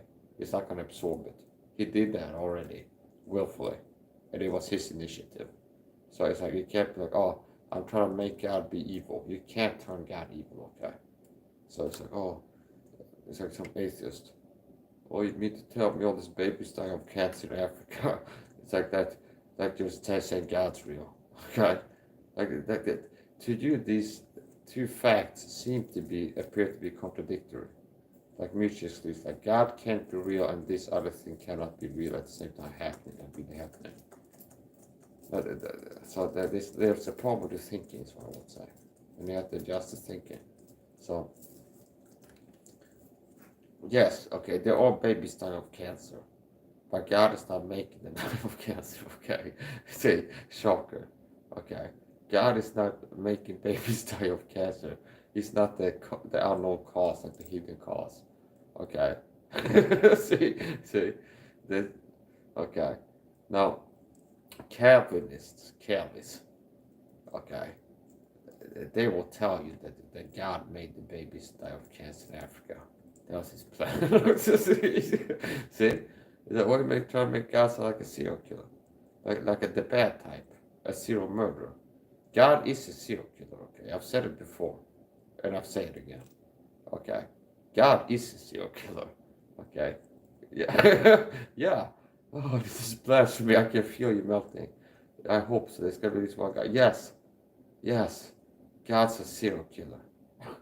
It's the greatest serial killer ever was. Number one. It's the best serial killer history has ever seen. Okay? Full on serial killer. Okay? See? So, it's like, okay, now hold your horses. And like, it's true what I'm saying. Because God has killed many people over time throughout human history. Which means God has been a series of killings done by God. See? Boom, I just proved my point. Go read the Bible. God killed Ananias and Sapphira. The guy who was going to carry an ark and say he did something wrong. God killed him. Okay? God has killed. It's clearly where God is like, kill the guy. God had something set up. It's like if you do something wrong in this special room, like some special place where you do worship and have an altar and things, the guy dies in there if you do something wrong. So, God has killed many people. Okay? Now, notice I didn't say murder. Okay? So, murder is like an unjustified slaying, killing. And killing is justified. That word to use. So if a burglar breaks into your home with a Texas guy shotgun and you shoot him dead as they come to the door, that's not murder. That's a killing. Okay. Somebody was killed, but it wasn't illegal, it wasn't wrong. See? Some cracker comes to the door and machete gun shot, bang, blast him. Okay. That's not a murder, that's a killing. Okay. See? So, yeah, God is a serial killer. He's killed several times throughout history. Never got caught. Now, he did get punished for murder. For all murder, even murders he did. Okay, so he did get punished for killings that he did not commit. Okay, but the ones that he did commit, he didn't get punished for. Because they weren't sinful. Okay, so Christ paid for all sins. Okay, Christ paid for all sins.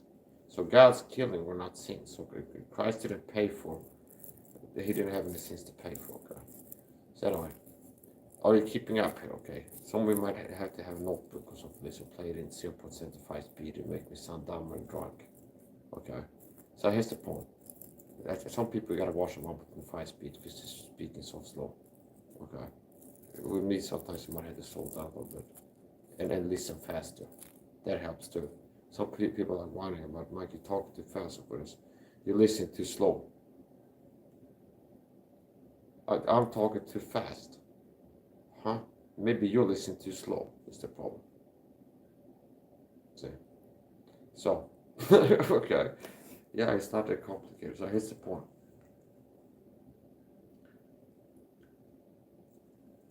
Where does I go with this? Well, okay, we established God's a serial killer. Okay, not a murderer, not a bad guy. It has a bad name.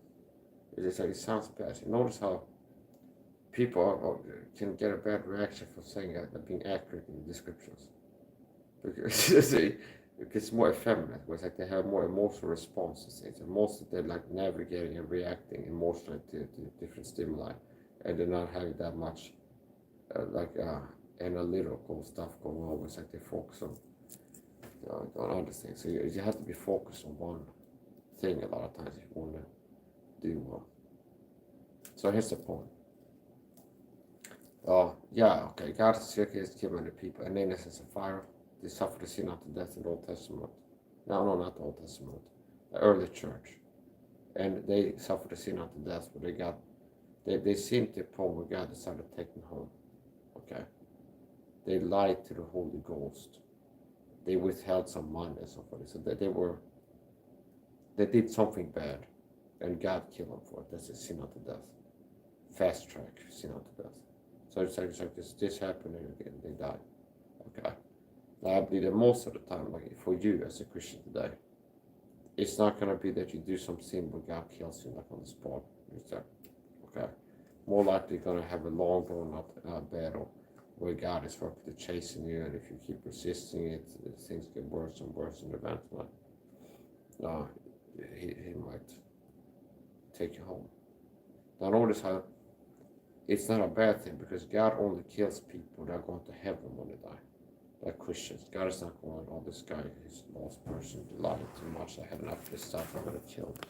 It's even horrible. I certainly I don't believe that God operates like that up there. So, lost people getting cancer, I don't think that God is in heaven making all these people like, oh, I had enough of this guy's pool washing, the cancer. Something like this. Like willing it, like I'm deciding I'm going to just make it happen. Like specifically, like 3 minutes and come out. No. So sin leads to death. So it's like sin has consequences. So if if you drive drunk and speed down the highway, you're more likely to die while doing that. Okay. So if you die, there was a sinful activity that led to your death, and it wasn't God. Like I'm like gonna make him like, we're off the road into the ditch right now, okay? That's not how it works. I don't believe so.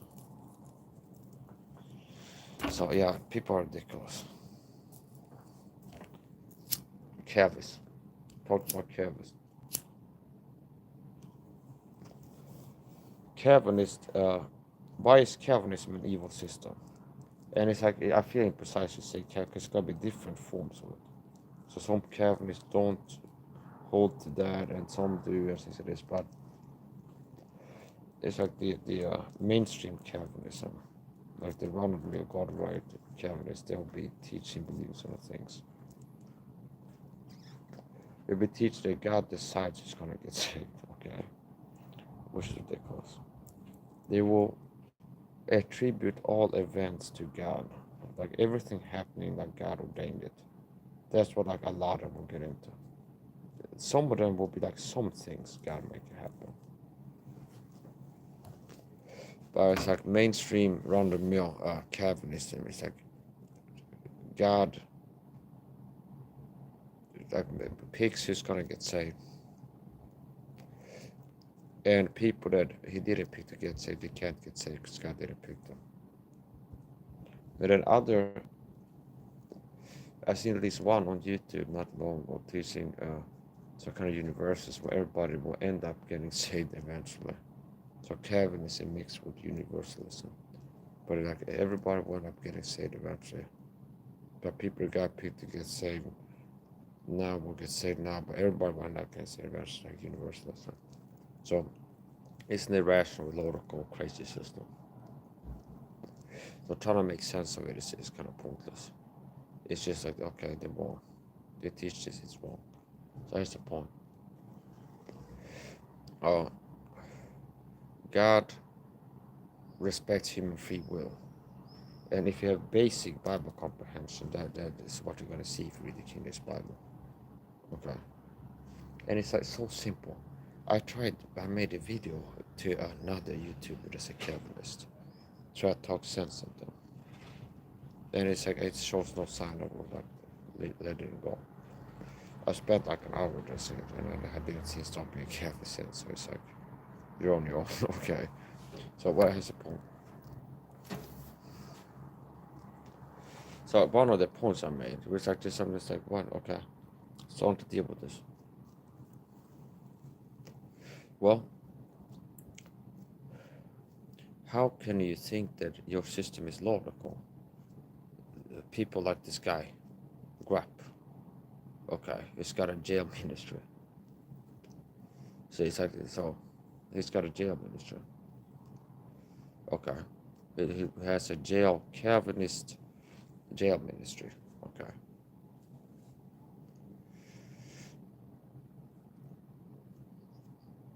And I wouldn't want to have a Calvinist be in that prison. What if like the prison guards come and start beating my brutalizing me because they don't like me? Some Christians for this.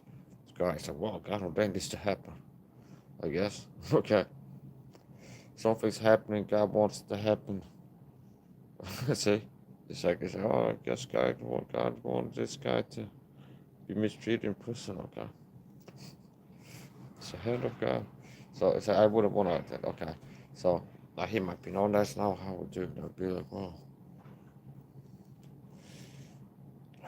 I will have compassion on the prison guards, brutalized inmates, because they had no choice. It's like they're living out what God programmed them to do or something like this. It's not gonna be something. It doesn't make sense in a way, no matter how.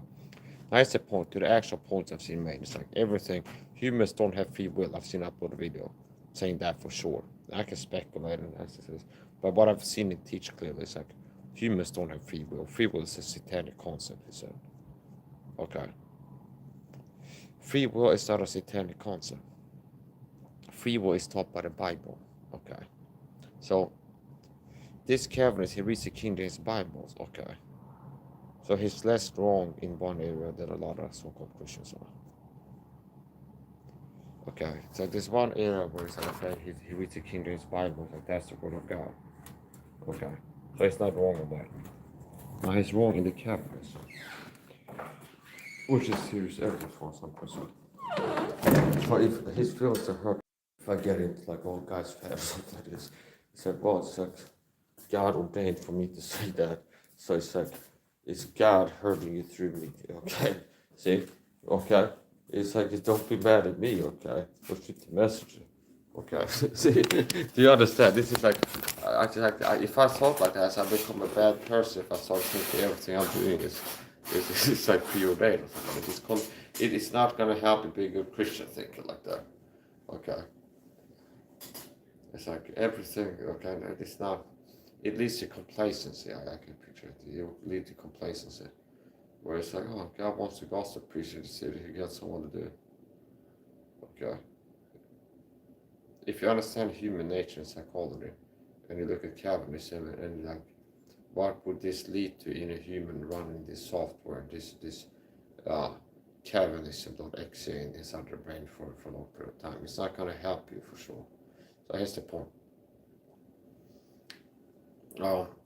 This guy, Grapp, okay, he doesn't come across as like a low IQ idiot, okay? Now, he might have been decaying in brain function, okay?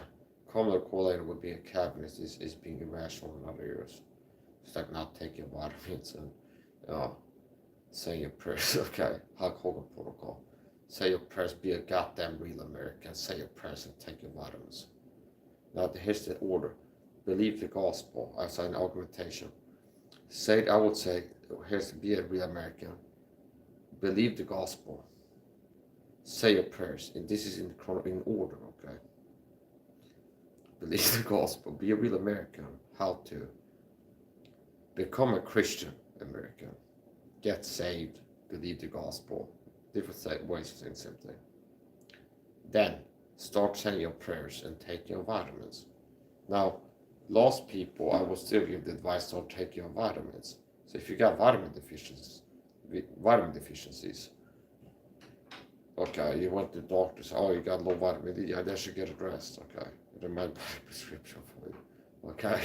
So here's the point, okay. I don't have to say, okay. So, okay, say your prayers, take your vitamins, okay. Hulk Hogan protocol, I say, saw his video show up on Facebook. Be a real American. Say your prayers, take vitamins. Okay, yeah. Yeah. I saw it. I was pleasantly surprised. Okay. If he was still out here in the WWE and I was like a WWE guy, I would be rooting for him. More like to be rooting for him. Hulk Hogan, I'll come for you. Okay. You know the rest. Okay. So, okay. No, whatever. This is a family. This is not family friendly, but it's like I'm trying to keep the cast words in there. So here's the point. Okay, there's certain words that just say it. It's like I get a laugh out of me. Okay, so it's like, yeah, it's like somebody said I had to keep it in. So here's the point. Okay, so here's the thing. I was talking about Jesus. He says the last year. I said that was pretty entertaining. So here's the point, okay. So here's the thing, it did the job, okay. So, yeah. I kept people updated too. I subscribed to the White Power Ranger on Instagram. Then I subscribed to the Yellow Power Ranger. And after that, I searched Black Power Ranger, subscribed to him. And then after that, I searched Purple Power Ranger, and I didn't have it. Okay, so the out of stock of the purple one. In the top search on Instagram said Purple Power Rangers plural. No, the Purple Power Ranger is a ranger, not a group. So that might be a fraud or scam. Okay, so it's like I'm looking to like sub to like the all the Power Rangers, and once I sub to all of them, possibly it's like my Instagram will blow up. Let's say. Because in the Power Rangers universe, they all put their different colors, put their heads together, and it's like this. They get super powered. Okay, so possibly I can help my Instagram to go up. I subscribe to the white. I subscribe to the white one, the yellow one, black, like all the colors. And it's okay. Okay, like possibly start a group or alter group and be like, let's all unite or something like this. So where's the point? Okay, so it's like I subscribe to the guy. I see if anyone will follow me back. So here's the point. Like it gets tricky if you unsub from all of the ones, but you go, so, okay, it's like I've subscribed to many Power Rangers. I gotta like kind of prune my list. I don't want to have too many followers that people I follow. Like I had to remove some I just go pick different ones. So it's like all you subscribe to is one of them. It can be confusing. So okay, yeah, okay. It gets the job done every time. Okay, it's like okay, so yeah, so it's like tried and tested. Okay, see, the certain things. It's like yeah. So here's the point. Super Power Ranger. Okay, I think it's a Japanese production studio possibly. It's sort of the Super Power Ranger. Super Power Ranger. Okay. I watched Power Rangers. Was a ball. That's what the shows I watched as a kid. It's a good show. Power Rangers. Go Power Rangers. It's a good show. For example, so if I go watch it now, maybe it'll be some like hidden bad stuff there that I didn't spot as a kid. So what's the point? Yeah, so Joe Rogan talked about in one of his podcasts about video gamers. Oh, somebody's guys video games all of a sudden they're loser.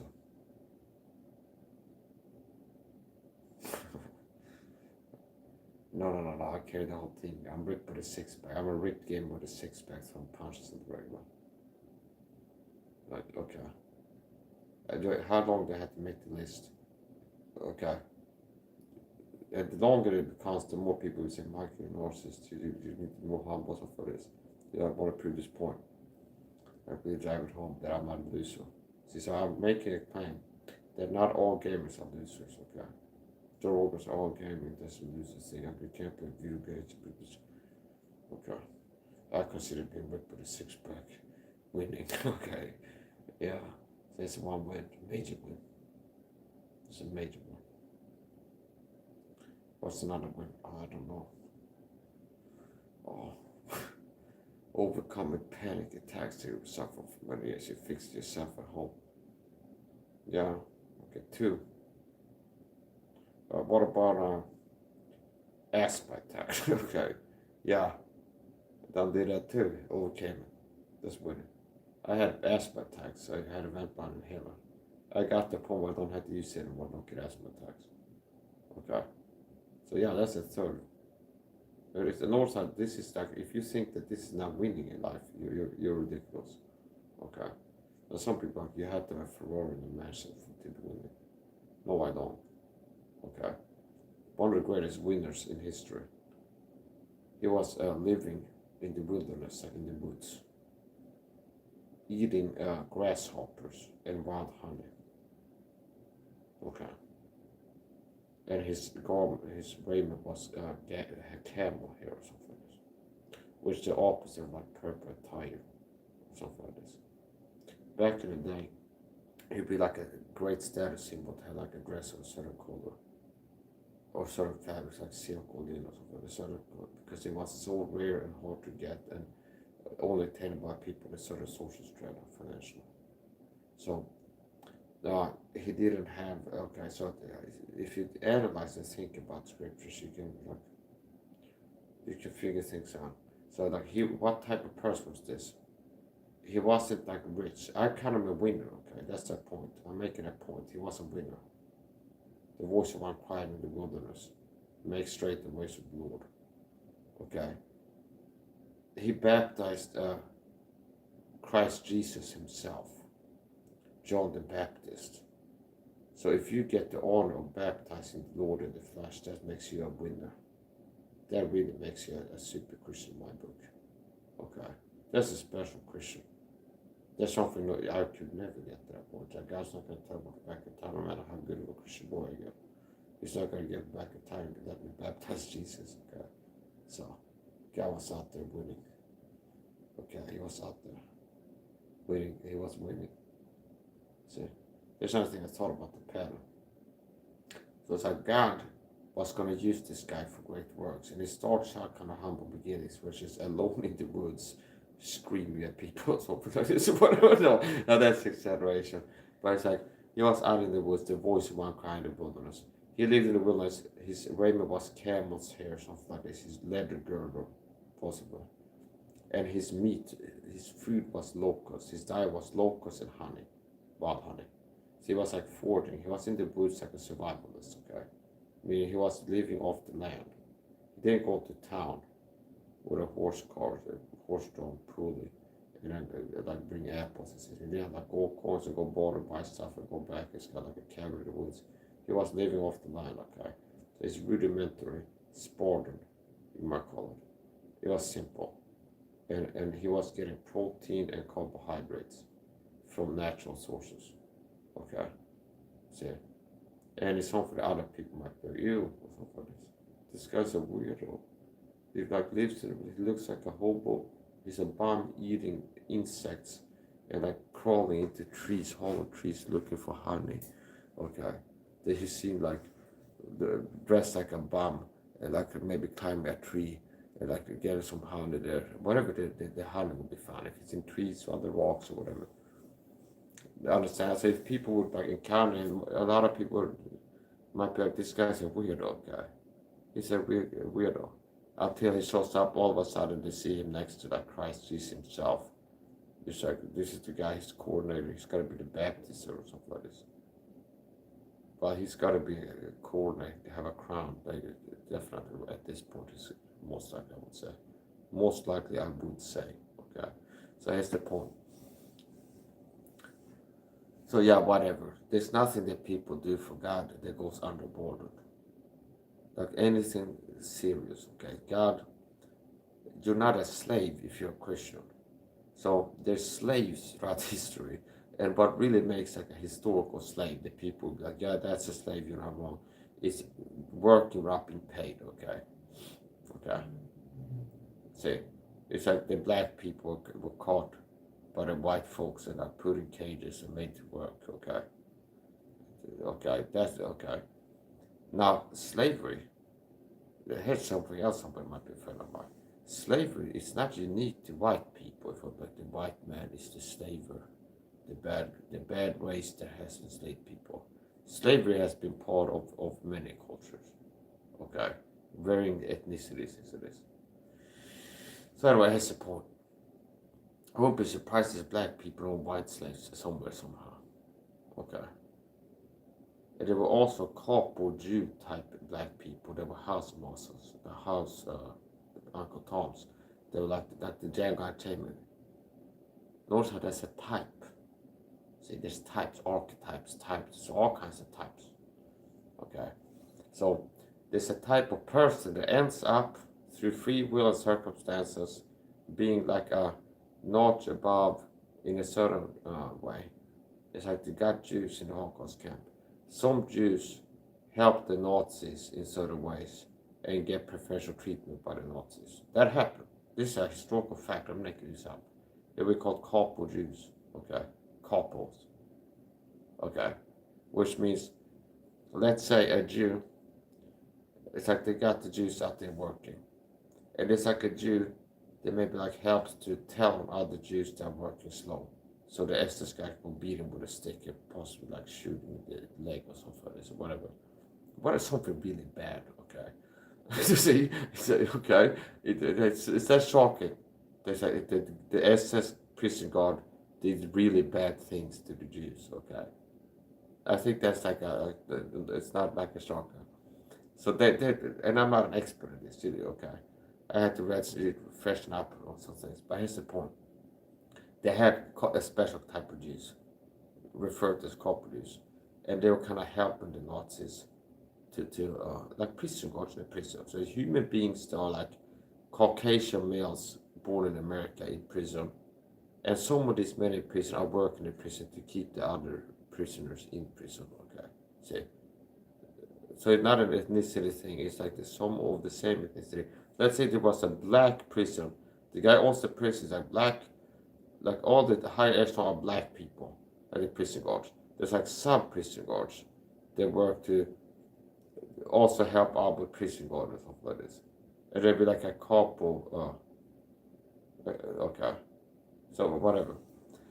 So yeah, they had couple Jews, which be like a Jew who does helps out, and some Jews are just being targeted, and then other Jews like they like Uncle Tom house Jew.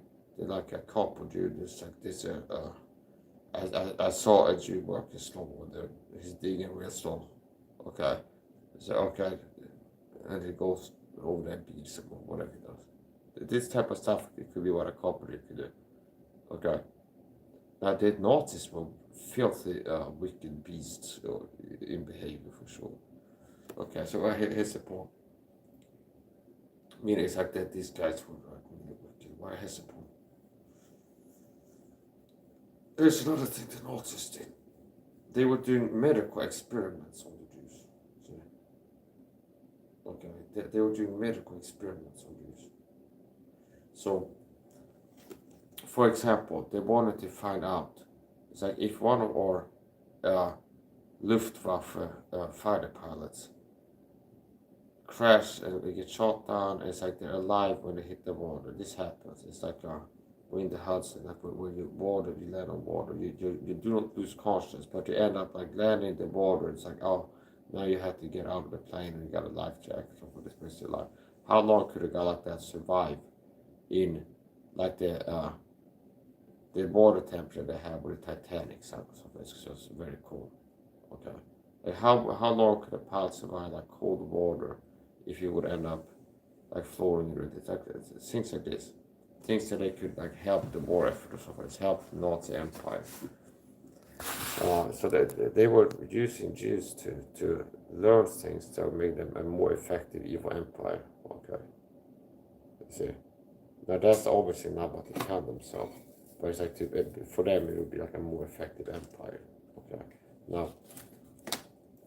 So they had Mengele was one of these guys. Okay.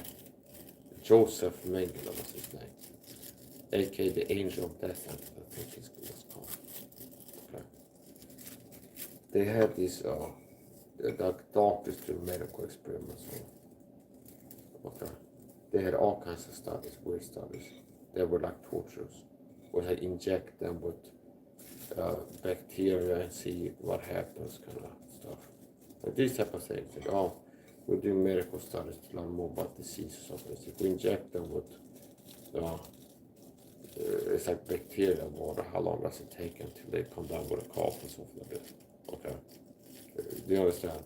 It's like, oh, they have the cough. What happens if we give them salt water to drink or something like that? That's weird stuff. I'm not an expert, but they would do weird stuff. Experiments. If we submerge them in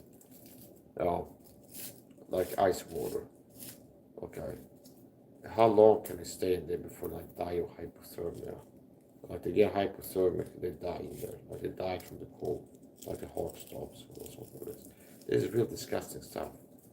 Okay, so this is what humans. Okay, this is like humans like you and me, only captured by like an ideology, evil ideology, propaganda. See, the psychopathic power elites. The psychopathic power elites in their country were working to get the masses to go along. So this like, notice how that's gonna be true, tried and tested. And the people are like, oh, don't use the Nazis when we're proving evil. No, I use the Nazis when talking about getting someone on evil. And I do it boldly. Okay. Because it's relevant. Oh, Mike, you're using the Jews who were persecuted to death to work against people today being persecuted to death and show how it's wrong. Okay, oh, they would be turning over the graves.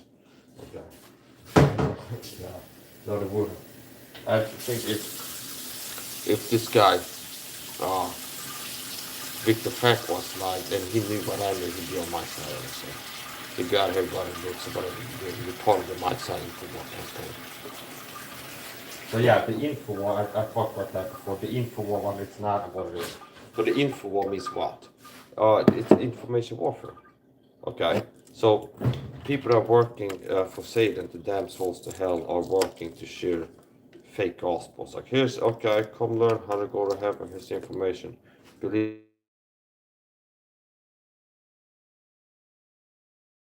Do you understand? So in this day and age,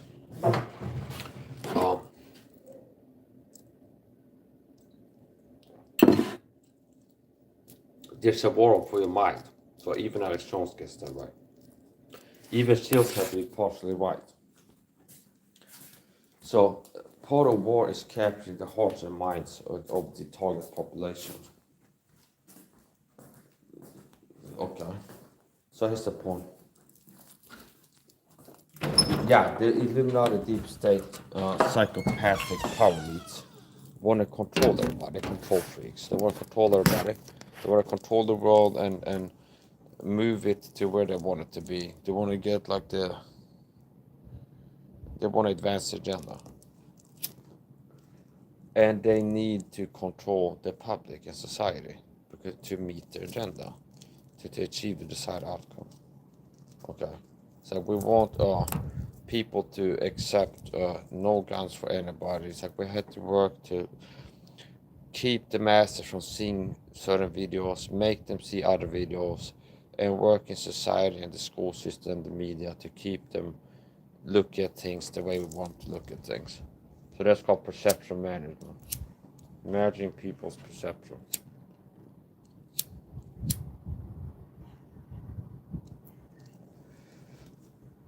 Yeah, so people respond differently to circumstances. As I said before, okay, so Viktor Frankl had this to say about the Holocaust, being a Holocaust survivor. The best was not survive. So if someone was a rabbi that was like, I'm not going to steal because it's a sin, is what the Torah teaches, he'd be more like to start to this for not stealing, not do spread to stay alive. So, so notice how that's like inverted evolution. Evolution is fake, like that man has evolved from monkeys and things like this. Now you don't throw the baby out with the bathwater. So just because Darwin's theory of evolution is bullshit, doesn't mean that, what's it called?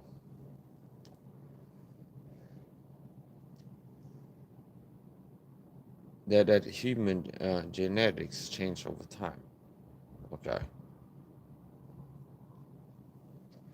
Okay, so that is like this partial truth to it. Because anything that's going to be successful life has to have some truth to it. Okay. Now they make big leaps. It's like, yeah, we all came from monkeys. They came from like amoebas and stuff like this, and then evolved over time. And they were dinosaurs that became chickens. And Lucy, we found a skeleton in Africa, the missing link. Look, here's a picture of some white bone-looking like things in the ditch we found somewhere. Okay, we're proving evolution again or something like this. That's the point. Darwin's theory of evolution. Okay, now because that is not true, doesn't mean that there's nothing happening, like where the human beings, the gene, whatever, where the human doesn't change over the generations, and that certain traits are favored, and you have more people with these traits, certain traits, certain environments over time. Okay, so in an organic open breeding system, okay, where people get to pick their mates freely based off attractiveness levels, and not like, my grandfather picked you to or something. It's like, kind of like some culture where it's like, hey, you gotta marry this guy, okay? See, it's like the grandfather, some family union. They sit down and vote. It's like, here's the okay. Some cultures, times and places, been like that. But it's like people then end up being married because they fall in love with somebody. Okay, now we're getting into attractiveness and the biological component to it. So we're not talking about how you can change yourself to be a better man that makes you more attractive by how you live your life. Okay. But it's like a genetic part. It's like you're born with genes to make you tall or short, brown hair or dark hair. Okay, good facial symmetry or not. Blue hair, so this is predetermined. You're born with genes that make you have a low IQ, mediocre IQ, sub-mediocre IQ, and extraordinary IQ. Okay, with genetics. You're born with genes to make you handsome if you're a man or beautiful as a woman. More so that like about baseline. Okay. And quality genes lead to high IQs and beauty. Okay.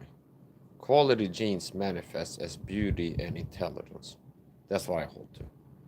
Okay. That's what I believe.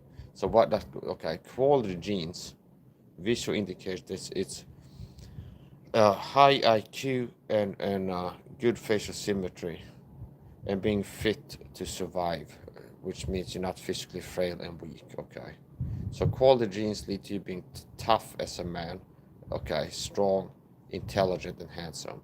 And quality genes in a woman lead to beautiful, women, they are not dumb, okay? See? Now this is only at parts of like the whole of what a human is, okay? The part the most important for lost people to learn is like what to do with is the soul, okay? So all men were born equal in value, in soul, but not in ability. Okay. All men are not born equal. And men that are born with bad genes to make look like Andy Woods or Barry Holthouse, they don't like this, okay? They don't like to hear that all men are born equal. There's like some guys like Mike, they're born to have a high IQ and be handsome and not have a hard time being ripped or something like this. There could be a small part of genetic component, okay? Okay, so it's like you don't, it's not that people, here's another like thing that some people are idiots. Like, well, if you all go people on the internet that say that, they're saying you're dumb. It's like, I'm not dumb, okay? I go, well, what's your education? So these people have been told that being trained, like intelligence is a skill that you learn. It's not, okay, some people seem to think that, okay? Intelligence is the megahertz or your computer, your brain as it comes from the factory, okay? It's like you buy a Pentium 2 1.5 gigahertz computer, or you buy one that has 500 megahertz. Once it comes to, you can change the software, not the hardware, okay? So it's not just like, oh, smart people are dumb people that study long and hard and they get a high IQ, okay? So, like, you can, there's a small degree of, okay, you can raise your IQ or lower it over time with effort, okay, consistent, diligent effort.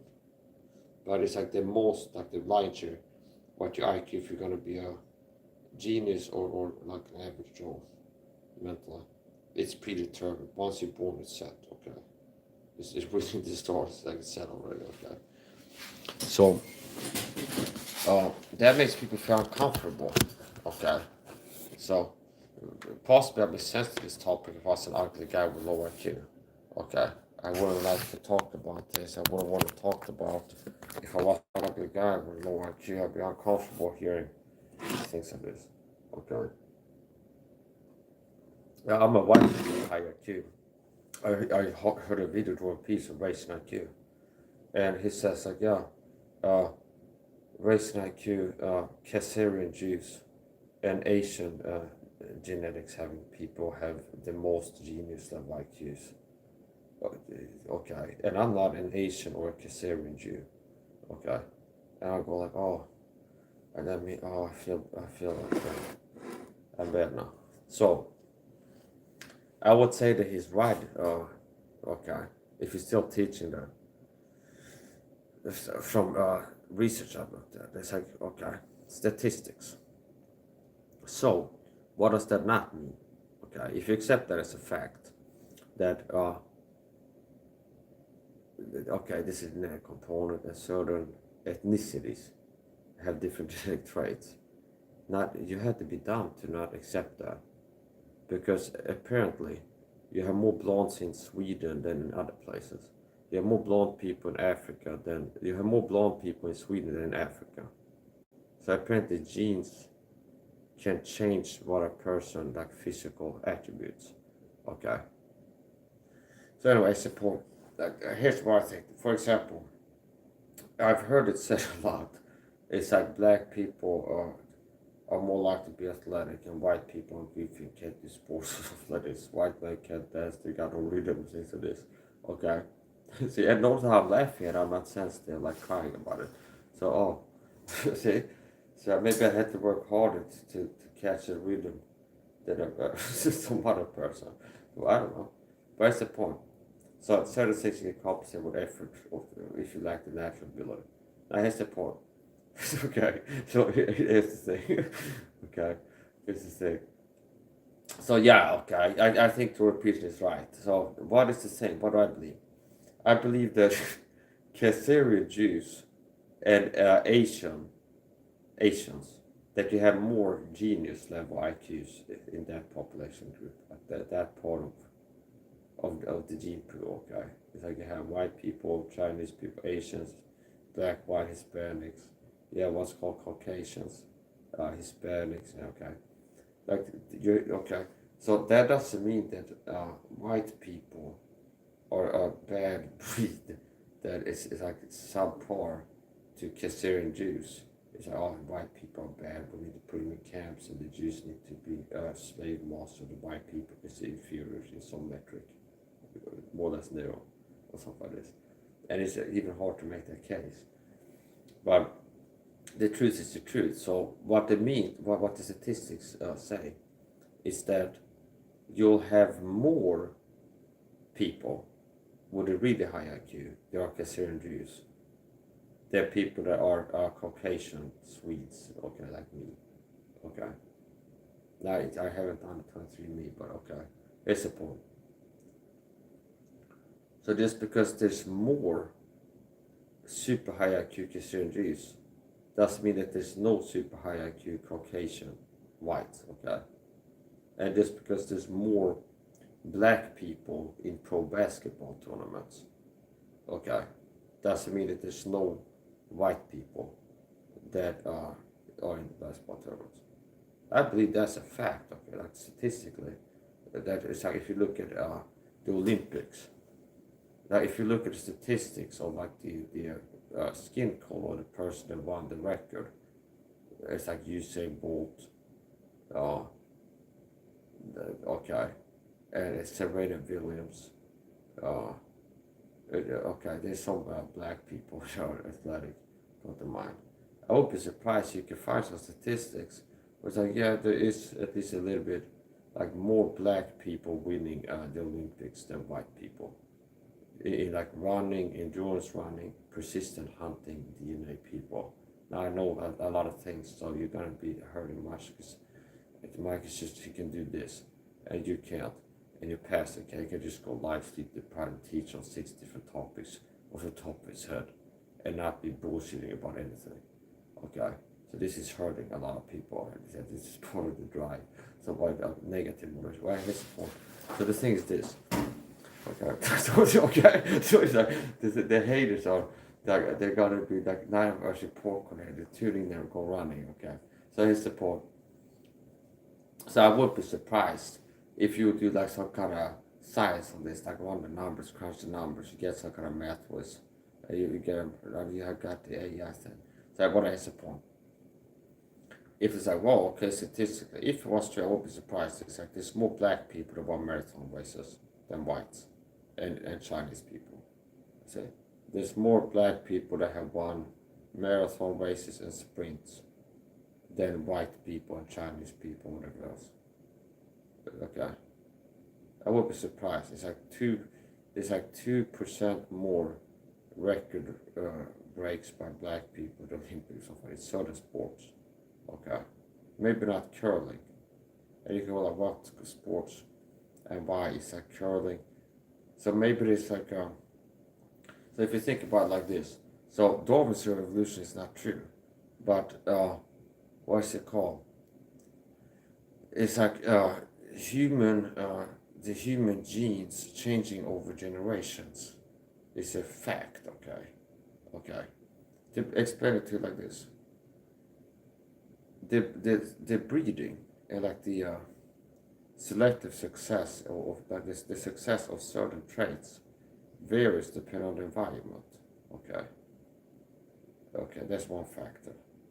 So to explain it like this, I'm not a moth expert, but let's say you had moths, and like cats, you have some cats that are 90% black with white spots, okay, and then you have some cats that are 90% black with 10% white, okay.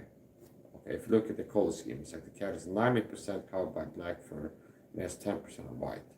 You have another cat that's 90% white with 10% black fur, and you have cats like this.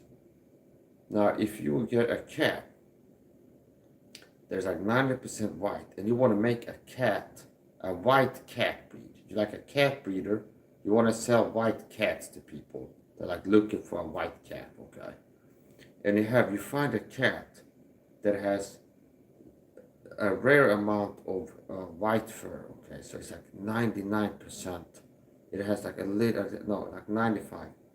It's 95% white fur. Okay, it has 5% black fur. Okay, and you wanna breed it as a cat. Okay, now if you would have this cat and you find a creature that hunts cats, some predator, they're like a house cat. Okay, that if you introduce a cat in this environment, they are predators naturally. They will pursue the cat as prey, like eagles, possibly an eagle. Okay, so let's say you put these cats, like different, this will happen naturally. You can speed up the process by selective breeding. With like the cat, I want a white cat, all white. So find cats that have the most whiteness percent, and then breed with other cats that have high white percent. Eventually have all white cat. See, this is real. Okay, eventually have an all white cat. Okay. So this is real. So if you have a black person, a white person having babies, and then the baby will be like half black, half white. Okay, kind of. And they have names. It's like light skin or something like this. The mom is like one of the parents is black, and is white, and they become light skinned more than the other black person. Now, if that person breeds with a white person, and there's all white after there's no more black people in this bloodline, they'll be back to looking like me again. Okay, but that one person was like half black and half white. But it's so see, so it's like this is interesting to me. So I explained this to you. Genetics, like what part of it is real. So you don't throw the baby out with the bathwater. It's like, oh, it's like this race is a thing, ethnicity is a thing, it's real. And there are genders, it's the same type of thing, resistance that you can get. So you're saying there's differences between ethnicities. It's like, I'm scared to say things like that. Okay, okay. See, it's like, no, okay. So, yeah, there are things that change from generations. So if you would have released cats of various types and colors, you get like 10,000 cats to live like on a cat island. So okay, and you have eagles that you introduce to. They will be hunting cats. Okay, unless the eagles have like UV vision or something like this, and relying on like what humans rely on, like contrast and things like that, camouflage. Okay, it's the reason why cats have camouflage. See, now that's to keep the prey mostly from being able to detect them. So like tigers have camouflage and zebras have camouflage. Okay, to make them harder to see by certain things, to spot, to detect them. Low like the detection rate is one of the things camouflage does. So, for example, a tiger has a certain pattern that makes it easier for it to be able to succeed in sneaking up on a prey and eat it. And if it was a different color, it'd be harder for it. So anyway, that's the point. It also detects on the sensor they're working to defeat. What type of sensor are you trying to trick?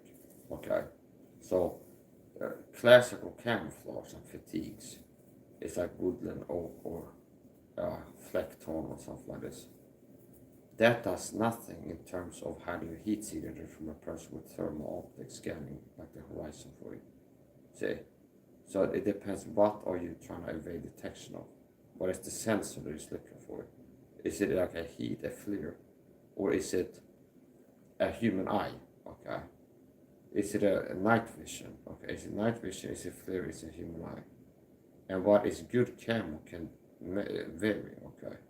So like if all you're trying to do is make it harder for a naked human eye scan the horizon to see you, like hiding in a bush. This one thing that works. Okay, all you're gonna like worry about is having matching colors and like blending in basically, and with colors and shapes and stuff. Now, if the person has if they have a flare, now you can have a gill suit on, but you stick out like a sore thumb anyway. You can have a gill suit in the bush, but it's a regular gill suit. You have somebody's thermal suit. Oh, they're right there. Okay, just gonna stand up. A heat signature. So something that's maybe like aluminum or some metal or something like this. It is something that might be makes you easy to spot with the naked eye, but harder by a flare camera. So what is good camouflage is detection, like what sensor you're trying to track. What is good camouflage, makes good camouflage depends on like what you're trying to camouflage against, like who are you trying to hide from. Okay, a flare camera or a human eye or a deer. Okay, see. So here's the point. So I'm okay. Here's finish this. So yeah, okay. So how this can happen? If you get 10,000 cats, just random sample cats, you're gonna have some half black, half white, some with 5% white. Release them on like an island in the Arctic, okay, where it's white, okay, it's a white climate, snow, ice and snow, okay, like tundra or something. It's where the polar bears live. What caused the polar bear? Not polar bears in Alaska, but it's brown trees and green. Say they have brown colors, or like black bears. They live like in the woods where there's dark colors, shadows. They're wearing shades of gray, no, or brown and green. All the bears that live here, they have colors that make them stick out less, like if they're walking the forest. See? But if that bear goes to like the North Pole, he'll be sticking out like a sore thumb, okay? It's like a brown thing moving, okay? Against a white backdrop, okay? So now polar bear is hard to spot. See? And what colors have white? And it's in what climate? Where everything's white, it is white, see? So if you have like cats, you could make this happen. If you have cats, and you want to have like a breed of all white cats, you get a random sample, 10,000 cats, neighborhood cats race, red degrees, brown, all this, tiger shark, all that stuff. You put them on an island, and you have eagles that are trained to hunt cats, or just, well, they just find a natural predator that is good at catching cats. Okay. And it's like, I don't know, some birds have some kind of weird perception. They can see things that humans can't see in a way they can't see. So I'm not an expert on it, but it's like, unless they have like flare, okay. So if they're relying on human sight, it's like colors and shapes is part of detection and movement, okay.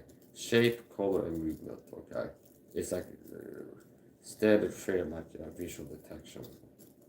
It's like certain shapes trigger detection, certain colors, certain like movement patterns, like not standing still, for example. Okay, so here's the point. Um, okay, and you have this like natural predators there, you have all different cats. Now it's gonna be easier for the eagles to see the cats if it's like a ice island, it's like snow where polar bears live island. It's gonna be easier for a predator to see the black cats against the white snow. And see, so if it's flying up high and like looking for things to hunt, it's like there is one of the cats. They're not gonna be like in the group. It's gonna be cats in the woods, 10,000 in this big animal. It's like it's flying around being hungry, this eagle, whatever it is, and it's gonna see the black cat walking, and he's hunting too, looking for something there. But he's out there looking for something to eat, and he's moving, being a black cat on like ice or something, or snow. So he's gonna see it, kind of swoop in and get him. See? But the white cat is walking also within the same detection field. Like the eagle can see here, okay, and there's a white cat moving here and a black cat moving here. It's more like to see the black cat and not notice the white cat. It's moving at the same pace, same speed, a little bit to the side, but it's different color. So he'll like lock on to the black one because he can see that and track it and get it. See? So now what would happen? I would expect that you would end up having eventually, if you keep this running, like more cats that are all white, okay? But possibly eventually come back to this island 100 years later, it's like all the white cats on this island now. See? Okay. Why? Because the other ones didn't keep breeding and pass on their non-all-white fur genes. See? It's like a gene expression for like a lot of white fur. And it's like that is rewarded in this climate. But the cat has genes that's like a little bit more white fur or something like this. It's like that it's more see, and but it's another cat, so it's like it rewards it. The climate rewards it. The environment rewards. It's basically what helps the thing survive just get more of that over generations. So if there's some kind of genetic difference, what makes the thing survive makes it have more. Okay, it's like it's enhanced. It's like it's reinforced. So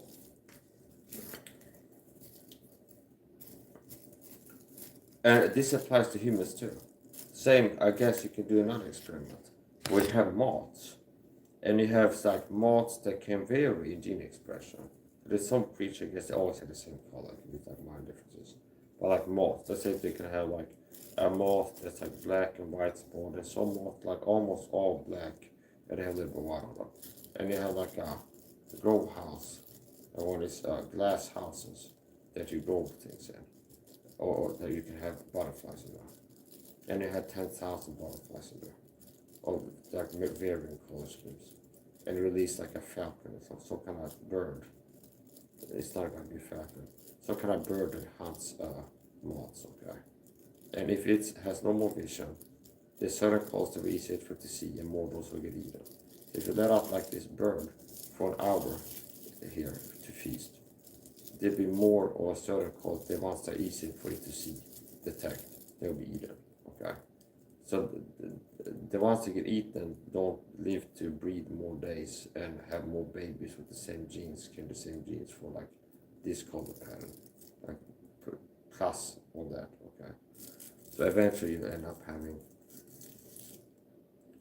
all, okay, you like if you can go up and down like the color schemes, you end up having all black moths, because it's at night and the birds need to see them, so the ones that have white on them, it can see them and eat that. So it's like the moth that have gene expression for a little bit of white, they end up being eaten and don't care all the genes because they're all black moths in it. So that's this type of thing is real, okay? And some people are retarded, they're too dumb. It's like, oh, I got brainwashed towards evolution, I became a Christian. And if they hear me be like, yeah, genes can change over generation because I can't speak with this. Oh, this guy is a Darwinist. I thought it was a Christian. No, you're just a retard is the problem.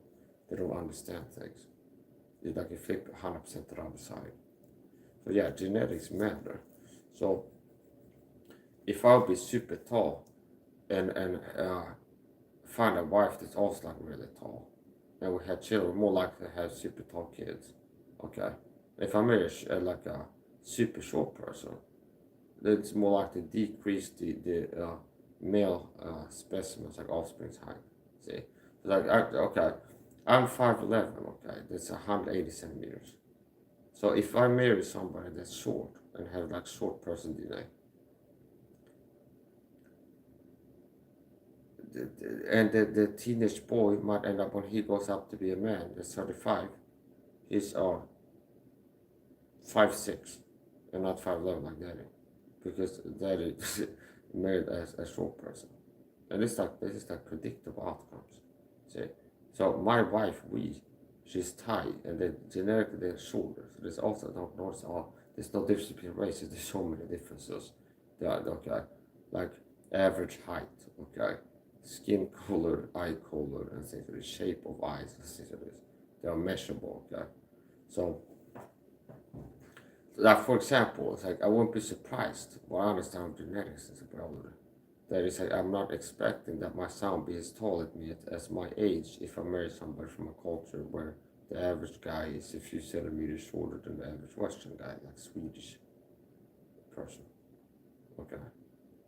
See, that I will be expecting the outcome. They marry somebody comes from a DNA gene pool.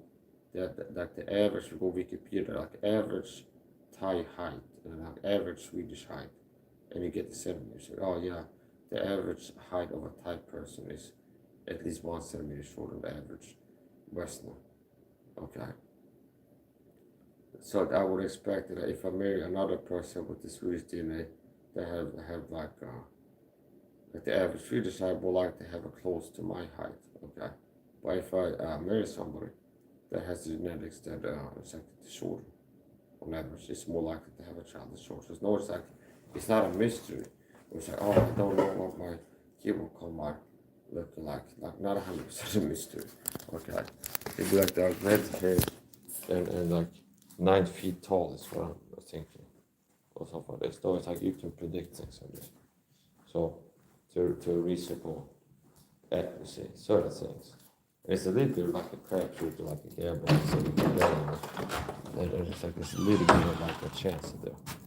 Now nobody's gonna come out from 2 white parents being black, okay? See, that doesn't happen. It's like somebody's on Jerry Springer or something like this. Yeah, I didn't cheat on you. And it's like the child is all black. They're both white parents. It's like something's going on here. So, yeah. This is a controversial issue, okay? Differences in races, and just saying that there are some advantages to certain races, that's a very taboo topic, okay? It's just, there's something that some people are very sensitive to that. So yeah, not to me, okay? So I believe that Inuit is genetically superior to me to surviving in the Arctic, in the way that they live, okay? They're set up for success in a way that I'm not. They're shorter, closer to the ground. I'm more like one of these cooling towers on a power plant where it's like more like surface for the cold wind to blow around to cool my body. That would be one thing. And then it's like the body heat is easy, like you're short, close to the ground, or something like this. Most likely there's gonna be things that make it easy for them to stay warm if there's a genetic difference. Okay.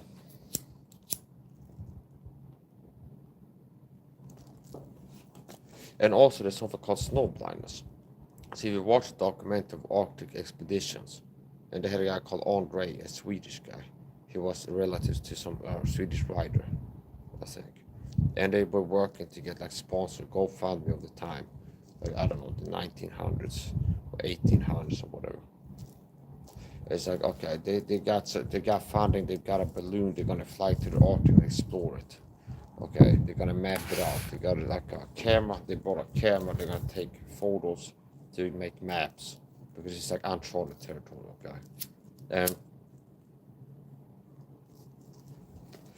they end up being dead and stranded. So there's a certain point where it's like it was real hard to get to certain places and survive and make it back. Okay, so it took a lot of like gusto, like a lot of balls or delusional level. Like, okay, it's like crazy. It took a lot of like balls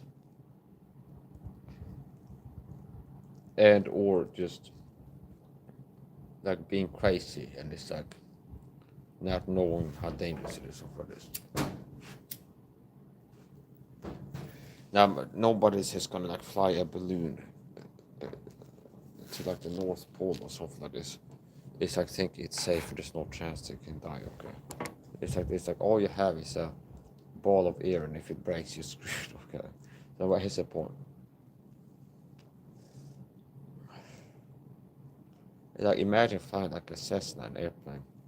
If you're, even if you're still pilot, like okay, your job is to fly to like the Arctic Circle and back. It's like well, this you might feel like that's unlike or chopper. It's unlike that make you back alive.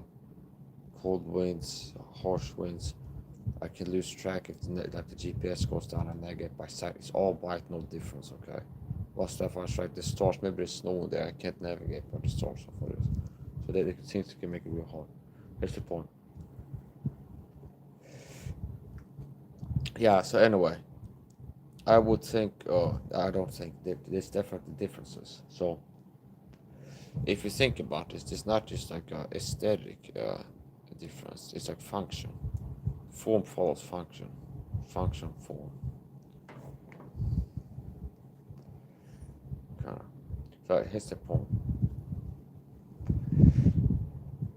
So the Inuit look Asian, okay, but they have like narrower eyes, okay. One of the things like squinting for a Western person. One of the things that do is it reduces like slow blindness. There's something called snow blindness where you get blinded, like temporarily or like longer term. God forbid permanently, but it's like if you walk around, it's all bright. It's like the sun reflects off the snow, and it's all white, high reflective materials around you. And you walk around, and it's like strong sun reflect against all white all the time, you can have your eyes damaged by that, and it's hard for you to see. Okay, which is why I've seen pictures of like Inuit, where like imagine you can have like a cardboard. Even this could work and make it better, make it feel better. If you get like cardboard sunglasses, if you get a hold of some cardboard, like the hide of an animal, and it cut like narrow slits. Okay, now we talk about the Inuit. They didn't have sunglasses. They ordered on Temu, like back in the day, like the 1800s, something, 1700s. So it's like if they would have be out there, it's like they learn that it's like you go blind if you walk around out in the sun like this. So first of all, having narrow eyes, they are squinting all the time. It can protect your eyes from snow blindness. Where you're having less like sun going into you. So if you're working like the rice paddies in China or something, it's a super strong high UV index sun, and you're squinting all the time, possibly make it less likely you get like eye burn instead of sunburn, like you get damaged your eyes, something like this. Okay, so it's like the eyes are less vulnerable to strong light in the sky or something like this. So okay, so that's like there's a lot of hypothetical stuff here, but here's the point. Quite a lot. There's a given amount, a certain amount. So okay, so here's the point. That could be one thing. So here's the thing. You could get cardboard glasses. So they have like little slits. So you have like a cardboard, or you have a hide of an animal, or a piece of fabric, like sealskin, and you like have cut a little opening in it. It's like a narrow little thing. That could help to protect you from the sun blindness. Because like there's not the whole retina, there's not the whole, what's it called, whatever, cornea retina. It's not the whole eye that's exposed to UV light, and it's like it's protecting it. So, back to this, in the beginning, so in the beginning,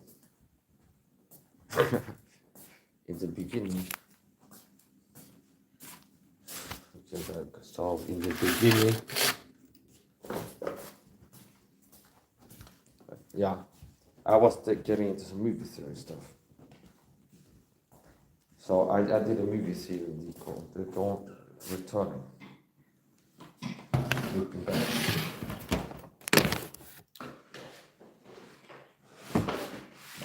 Earlier I was talking previously on law. Earlier I was analyzing a movie, a series. This HMS Erebus Terror. This mini series. I don't know if it's Amazon Prime or Netflix. I like it. Okay, I watched it several times.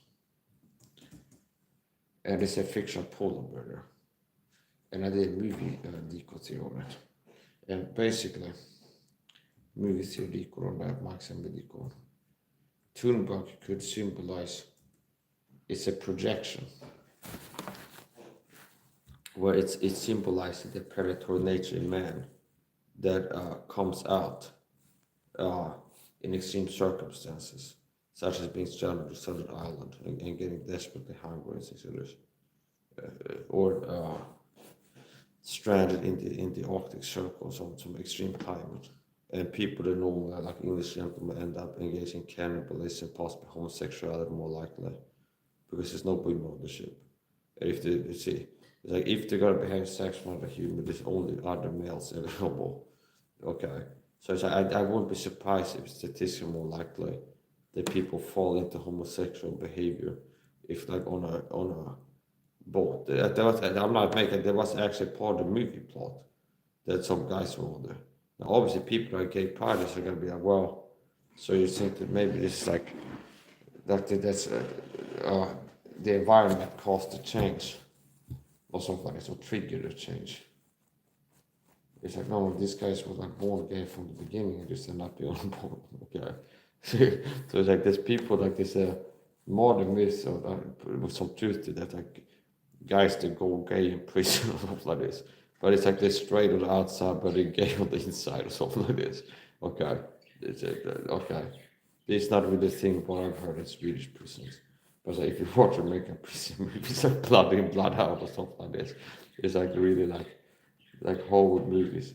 And there's gotta be some truth to it. Like if you watch movies, like there's a lot of like American prisons, like it's like some guy shares a bed with a cell with a guy called Baba or something like that. That's your first day in prison. He's got like a bottle of lotion there on top of that is a bit of white music on in the background. Okay. And it's like he's got like he's got a bit of rose. Okay, you show up first day in prison. There's a guy that looks like a collie muscle. That is just it's called Bubba. It's in the cell. Okay. It's like I've been waiting for a white boy like you to check in, okay? The Hotel California, okay?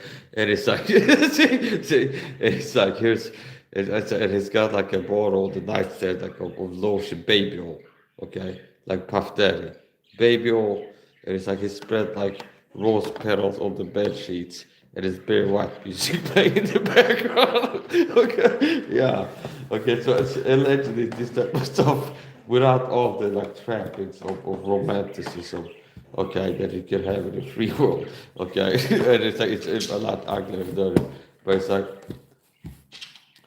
yeah, it's allegedly that stuff has been part of American prison culture. Some guys turn gay in there. It's like oh, they start acting like a woman in prison or something like this. I guess you have to find some of these people that are on interviews.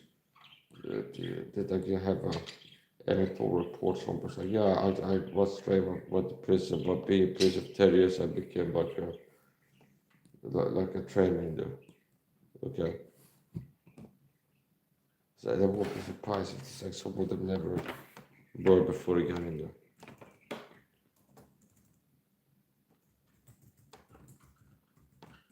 They will pull up trailers in American prison. Okay, it got pulled up. Transgender woman shares story from a men's prison. Okay. I had to pull something else in. Yeah, so okay. The movie theory decoder then. Oh, okay. I gotta pull up the Wikipedia here. HMS Airbus. Mike pull up HMS Airbus 1826. Okay. HMS Airbus was a Hector-class bomb vessel constructed by the Royal Navy in Pembroke Dock. So this is like real facts about the okay, based on a true story TV show.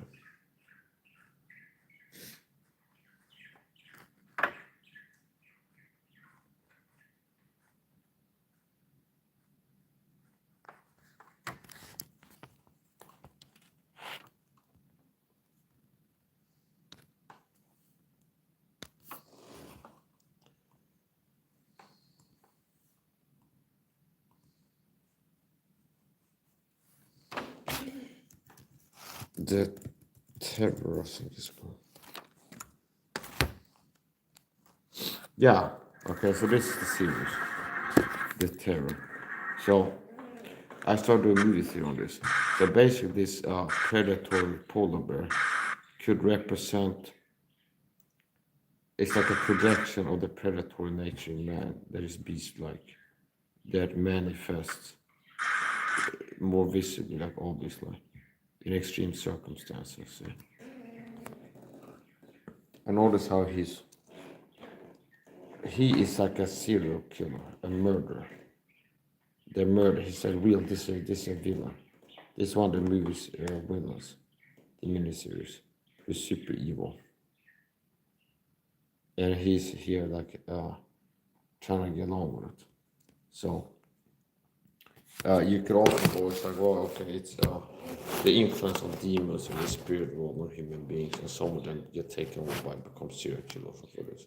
It's a demonic influence, and some people end up like being lost people, and they end up being more and more satanic. So Satan gets more and more influence, or they end up being serial killers of this. Okay. So it's like that mythological creature could also symbolize demons or Satan or something like this. Okay. So it can symbolize many things. Satan, the sin nature in man. Okay. And this Tunbach creature. Like magical polar bear, supernatural polar bear. So basically it works, the model works. So I think that movie theory, that polar bear could be an external projection representation of the beast-like predatory nature in man. See? And what else is part of the plot? When these human beings get stranded, they go from being civilized, good old English gentlemen, and part is like, there's rumors there was cannibalism. It's like, oh, stuff like this. It's like, we're British gentlemen. We're not uncivilized savages, okay? See? So, but when they ended up here, they started getting into cannibalism. See? Something that would be really frowned upon in early society, in like Britain. So, it's like culture can either suppress or reinforce the sin nature. So if you live in a culture where the culture is like, it's expected of it to be polite, and that's like the status, that's how it's like politeness and being a gentleman and not being a savage, being a civilized person who has good table manners and doesn't cuss and stuff like that. The other side, this can have this culture can have like a restraining effect on human beings. Now, if that human being goes out of that culture and goes into like the wilderness on a group expedition and starts starving to death, it's like they return to the core like reptilian brain programming. You could look it like that. But it's like they return to like the feral, like hogs that escape from farm turn feral and stuff like this. Or a cat that runs away from home and lives in the forest becomes more like a lion than it was when it was in your house. Okay, so maybe if it lives in the woods for years, sees a human, it like runs away from it, or it just starts hissing just seeing a human or stuff like this. But when it was living in the city being a house cat, it was like coming up short pig and stuff like this. Okay, so basically, I do believe that could be the case that this Tumbak polar bear in the Terror, okay, miniseries could symbolize the predatory beast-like nature in man that manifests more visibly. It's there, see, but it's like it blooms in extreme circumstances, like this Stalingrad siege in World War II, where people start eating pets and dead people can engage cannibalism, or Alive as another movie that is based on real world events, where it is a plane that crashed in the Andes and people end up engaging cannibalism. So most people, given a choice, okay, wouldn't be choosing like a human flesh on the menu to eat it, okay. So it takes like extreme circumstances for people to even entertain the idea that they're gonna have to eat another human. But throughout history, like that's what the people do if they get hungry enough and they're desperate enough. It's like the Alive, that movie. And I think the part was like whoever dies first, or somebody's like, oh, you can eat me if I die. I'm cool with that. Okay, don't have bad conscience. Okay, if I'm dead, you can eat my body. Don't worry about stuff like this. Okay, but here's the point. Now it can be darker than that. Where it's like if you did like two guys over here in the Arctic driving a boat,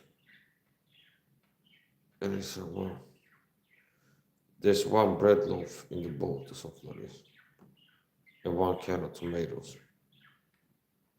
And it's like we decided we're gonna share this, like half each, which means we can survive 3 days at best or something or something like that. Maybe okay. So what if I just knock this guy over the head with this Uber I got here, dude, okay? Okay, now I got his body to eat and the canned goods. So first I go with the beans and then okay, and when Daddy's got his body there, it's cold storage and it'll be fresh or something like this. See, there's people are more likely to start being like this, thinking and act like that. And the same person in British culture, polite society, would be like, I'm a gentleman. I've heard rumors of these savages in Africa engaging in cannibalism. Okay. Ungodly creatures on this other side. See, it's like, see, so it's like that person might be climate can make big difference like circumstances. It's like somebody would normally steal the get put in a Holocaust camp. And they see another person and look at the bird is taken or something like this. So I think the tumba can symbolize the predatory nature in man, okay, which is sin. Okay, if you want to go to the root, it's like the sin nature, this predatory of sin. I used this before to teach. The Bible says, "Be sober, be vigilant, for your adversary the devil is a roaring lion walking about seeking whom may devour." Okay, there's a physiological state vigilance. There's hypervigilance, there's appropriate vigilance, and there's sub-vigilance, you could say, like too little, whatever the right word would be. But it's like there's too little, too much, and a right amount. So be sober, be vigilant. So vigilant means being aware of potential dangers, okay, in your environment. The opposite of walking is a fool uncircumspectly, okay.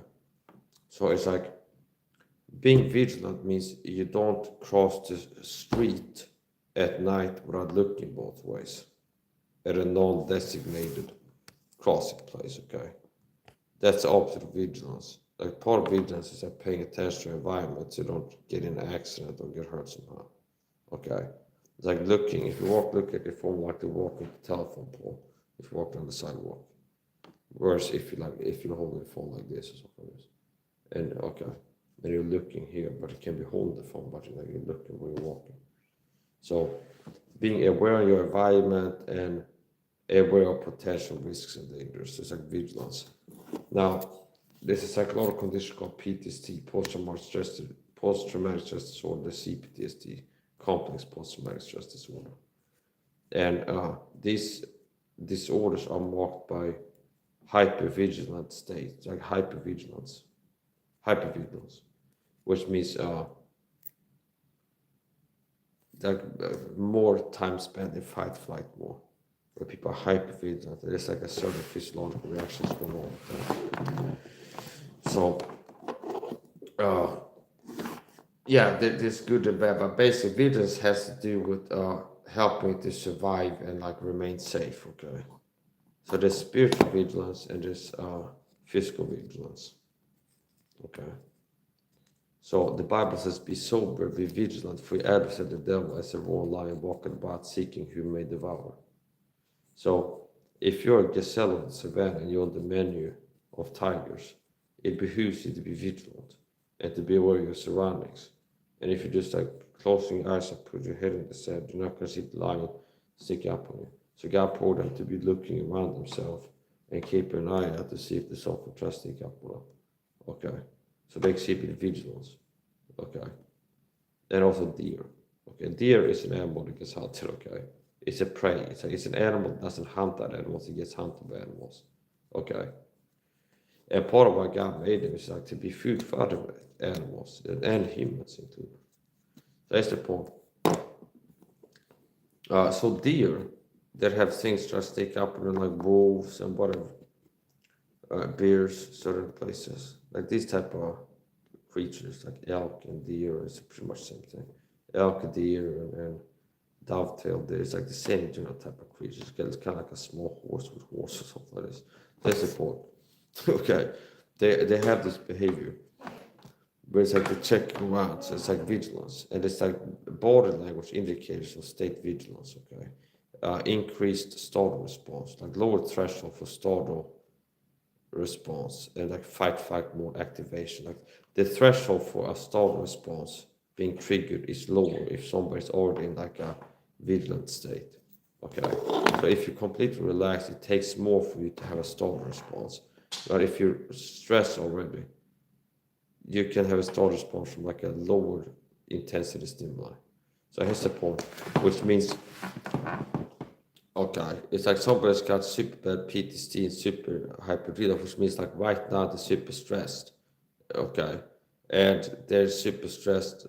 If it's gonna be a disorder, it's gonna be more long term, and it's like they can hear like a bird landing somewhere, like this. They can have like a starters, what it can be like it can make it like this automatic response, like a reflex action, where it's like you have a sudden noise, like it's like you, okay. This happened to me like when I'm cooking, and I'm not in a stressed state, so there's like a reflex action because the nerves going from my brain automatically to my arms are faster than me thinking about what I'm going to respond to this thing. That the reptilian brain, like the subconscious algorithm AI, is like you need to react right now, and the conscious mind doesn't have time to think to decide what to do. So it like, overrides it, and it's a reflex action. So that's the point. So this happens sometimes when I'm cooking, and it's like a splash of oil or something like this suddenly, and it's like my subconscious mind, the algorithm is like it's like a underlying process where your subconscious mind is constantly scanning your environment to determine if things are safe or not and what to do. So a lot of people don't have self-awareness, introspection. They don't understand things in this, like physiology and biology and psychology and so this to this degree, but they can actually heal themselves and others and not just like talk about it, talk about it. So here's the point. So I start a response I've had a few times is when I'm cooking. It's like I'm standing frying my stuff. There's like a splash with like hot oil flying through there. And the droplets of hot oil flying through there, whatever the trigger is, that my subconscious mind is like scanning the reptilian brain and it triggers a reflex action or like this or something like this, okay? Whatever the thing will be. See, I didn't choose to do that. There's a reflex action, like a gasp or something like this. Or like this, if there's like a sudden noise that surprises you. It's like see, like this type of thing. Like if you're sitting quiet at the campfire in the woods, in the middle of the woods, and suddenly hit like a tap on the window, like this. See, that might get like this. See, okay, I see, and it's not that you're thinking. It's like that happened in like a third of a second. Okay, like from the stimuli to you being like this is like a half a second at most. So it's not that you were deciding, like thinking, you're gonna do this, okay? Okay, it was like, okay, I heard the taps. I'm gonna like stand up like this and like open my eyes like this. It's like this. And then raise my arms up like this. No, this is like an automatic response, like survival programming.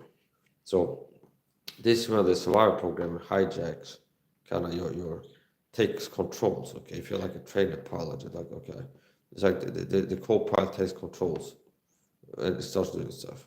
So you have like automatic responses, and some of this is like they can be influenced by your free will before. Okay, see, so in the moment you don't, it can be all you don't have free will. Where it's like if somebody while you're in this state drops a glass in the other room, you will reliably have this effect. Okay, but there's things that you could do before that with your free will that would make you not have that reaction. But if you arrive being in this state and this stimuli happens, now you're gonna have that response, see. And if you analyze introspective, it's like you didn't choose to react like that, see. It's often that your body did, okay, like a stalled response for this. Now, that doesn't go that you don't have free will. That doesn't mean that. Because humans have free will. So the things that you could have done with your free will leading up to that point were the same thing with not having a stalled response. But once you're in that moment, in that state, it's set, okay? See?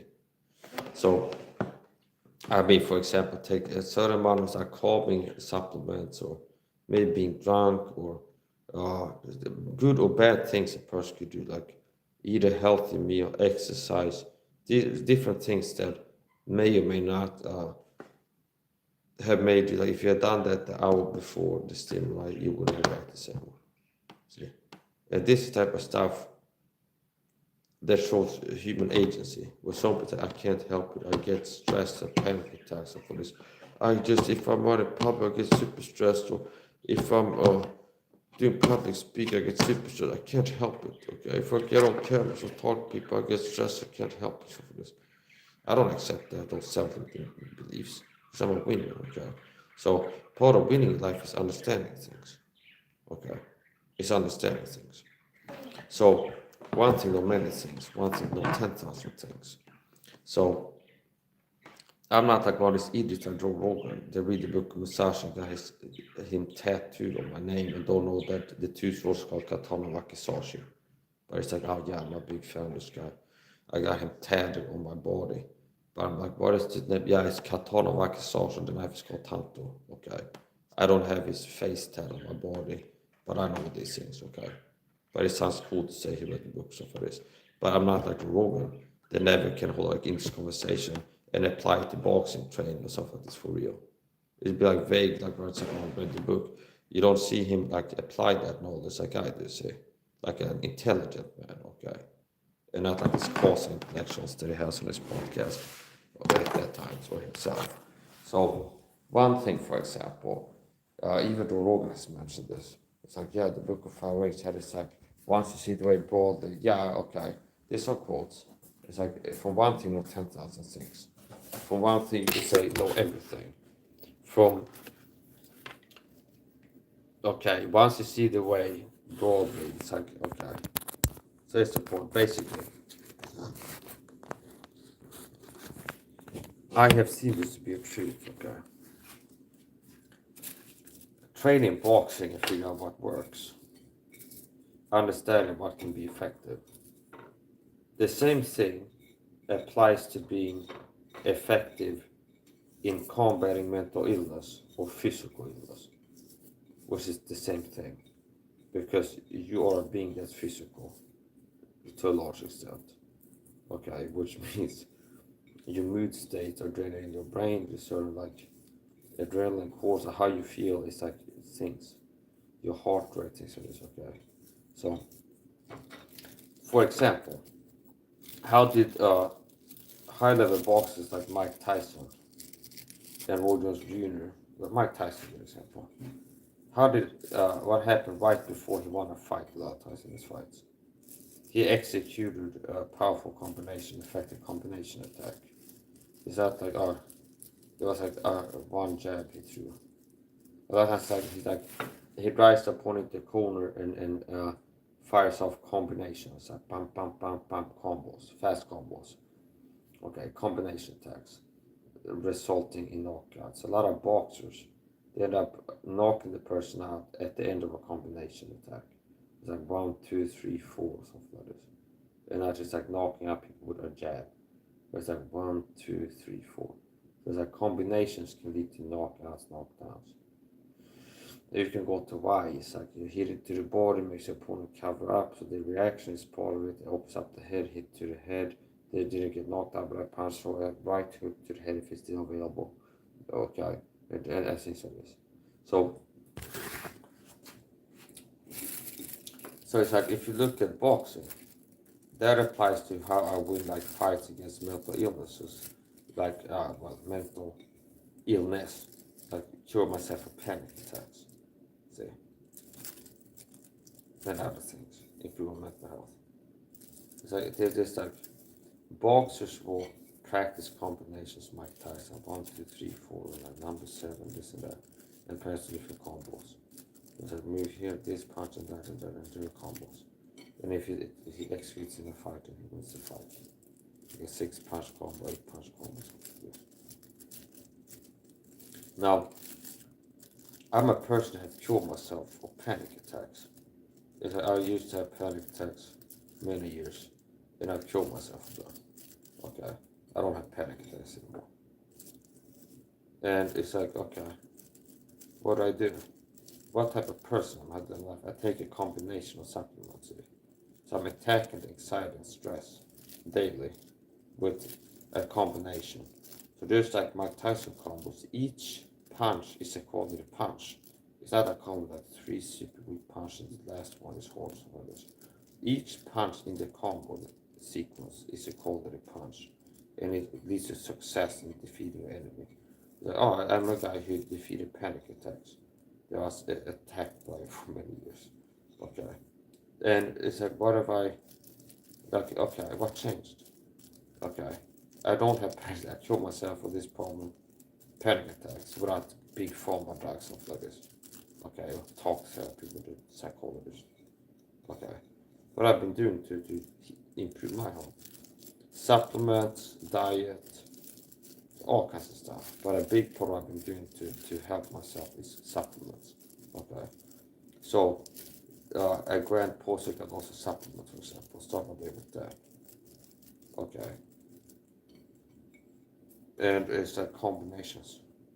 In each punch, attacking stress, anxiety, inflammation is a quality punch.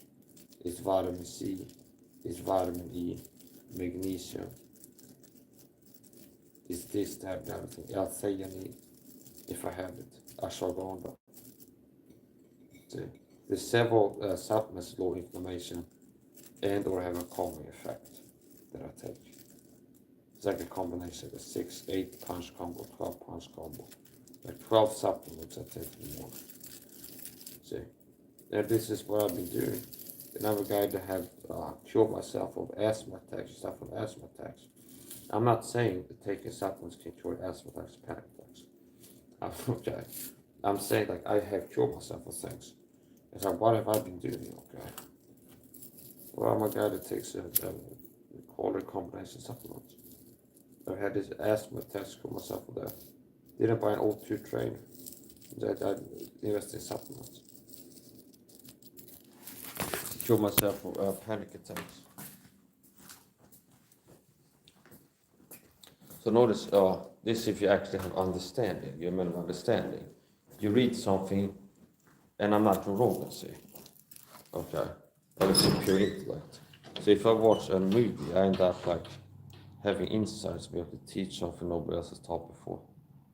Okay, if I read a book, I actually can do something with it. Not like, oh, that's a book, sounds cool. I read the book, like, oh, this guy was a tough guy. Okay, see, so that's a difference. So remember, we don't live in meritocracy. We're the best. It's not that Rogan is the best at podcasting. That's why he's the biggest podcaster. Sorry to break it there.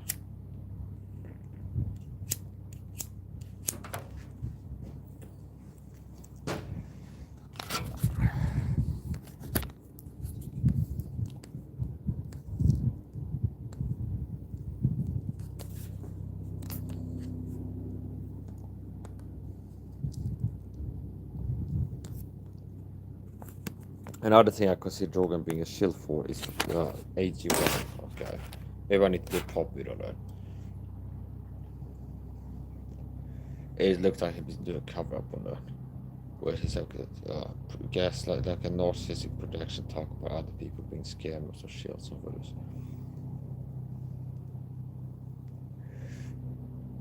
His ad read as a sellout, like he sold his soul for AG1.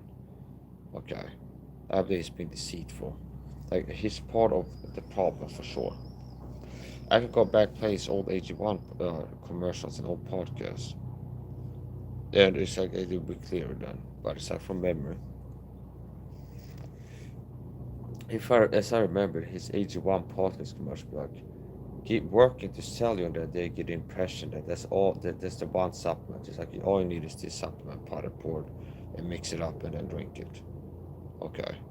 It's like, yeah, I take all that. It's like, got all these things that you need in a day or something. That's that type of, either like conveyed, like obviously conveyed but not super explicit. It's like you can tell that the market's trying to get people to think, feel like, oh, all I need is this every day. Okay, kind of. Okay. And if I'm correct, and that's my memory of it, that would be shilling.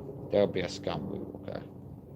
Because Joe Rogan doesn't only take AG1 every day. he takes a bunch of supplements. So it's not that dumb, okay? See. So it's kind of like one of these guys to like maybe Andy Huberman. It's like, if you get sponsored by, here's the best blue block like glasses, they're like $990, and I can find them on Wish for 8 or something like this. Okay, like Timu. But it's like this is the only ones that work or something like this. Do you see? It's like this. I don't like this. It's like fake. Okay. It's like you're selling an 81. It's like it feels like I listen to that like a thing that's all I need. I gotta get by with just 81. And especially, I'm sensitive, sensitive, baby. I'm sensitive to those undertones, to that, because I know that's Illuminati agenda. See, so that makes you chill. You're chilling for an agenda if you do that.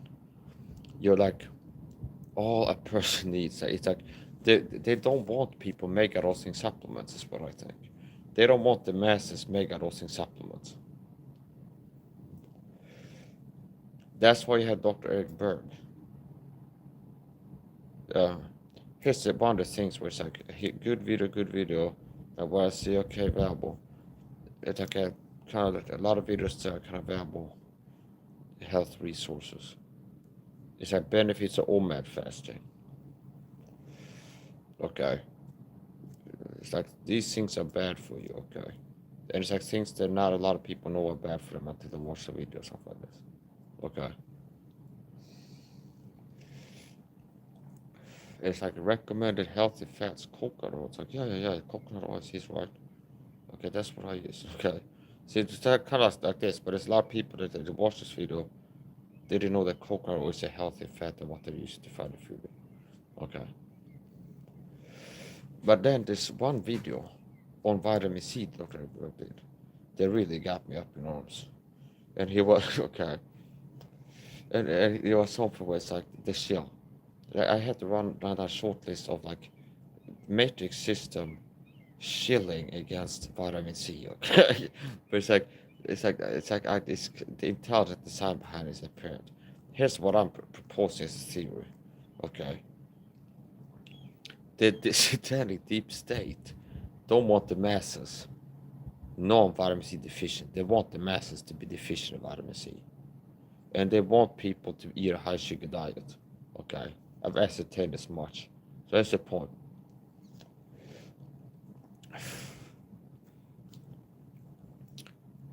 That's why you have Dr. Mike Israetel, who's been called a shell by whom none other than Mike Saha himself, the man, the myth, the legend.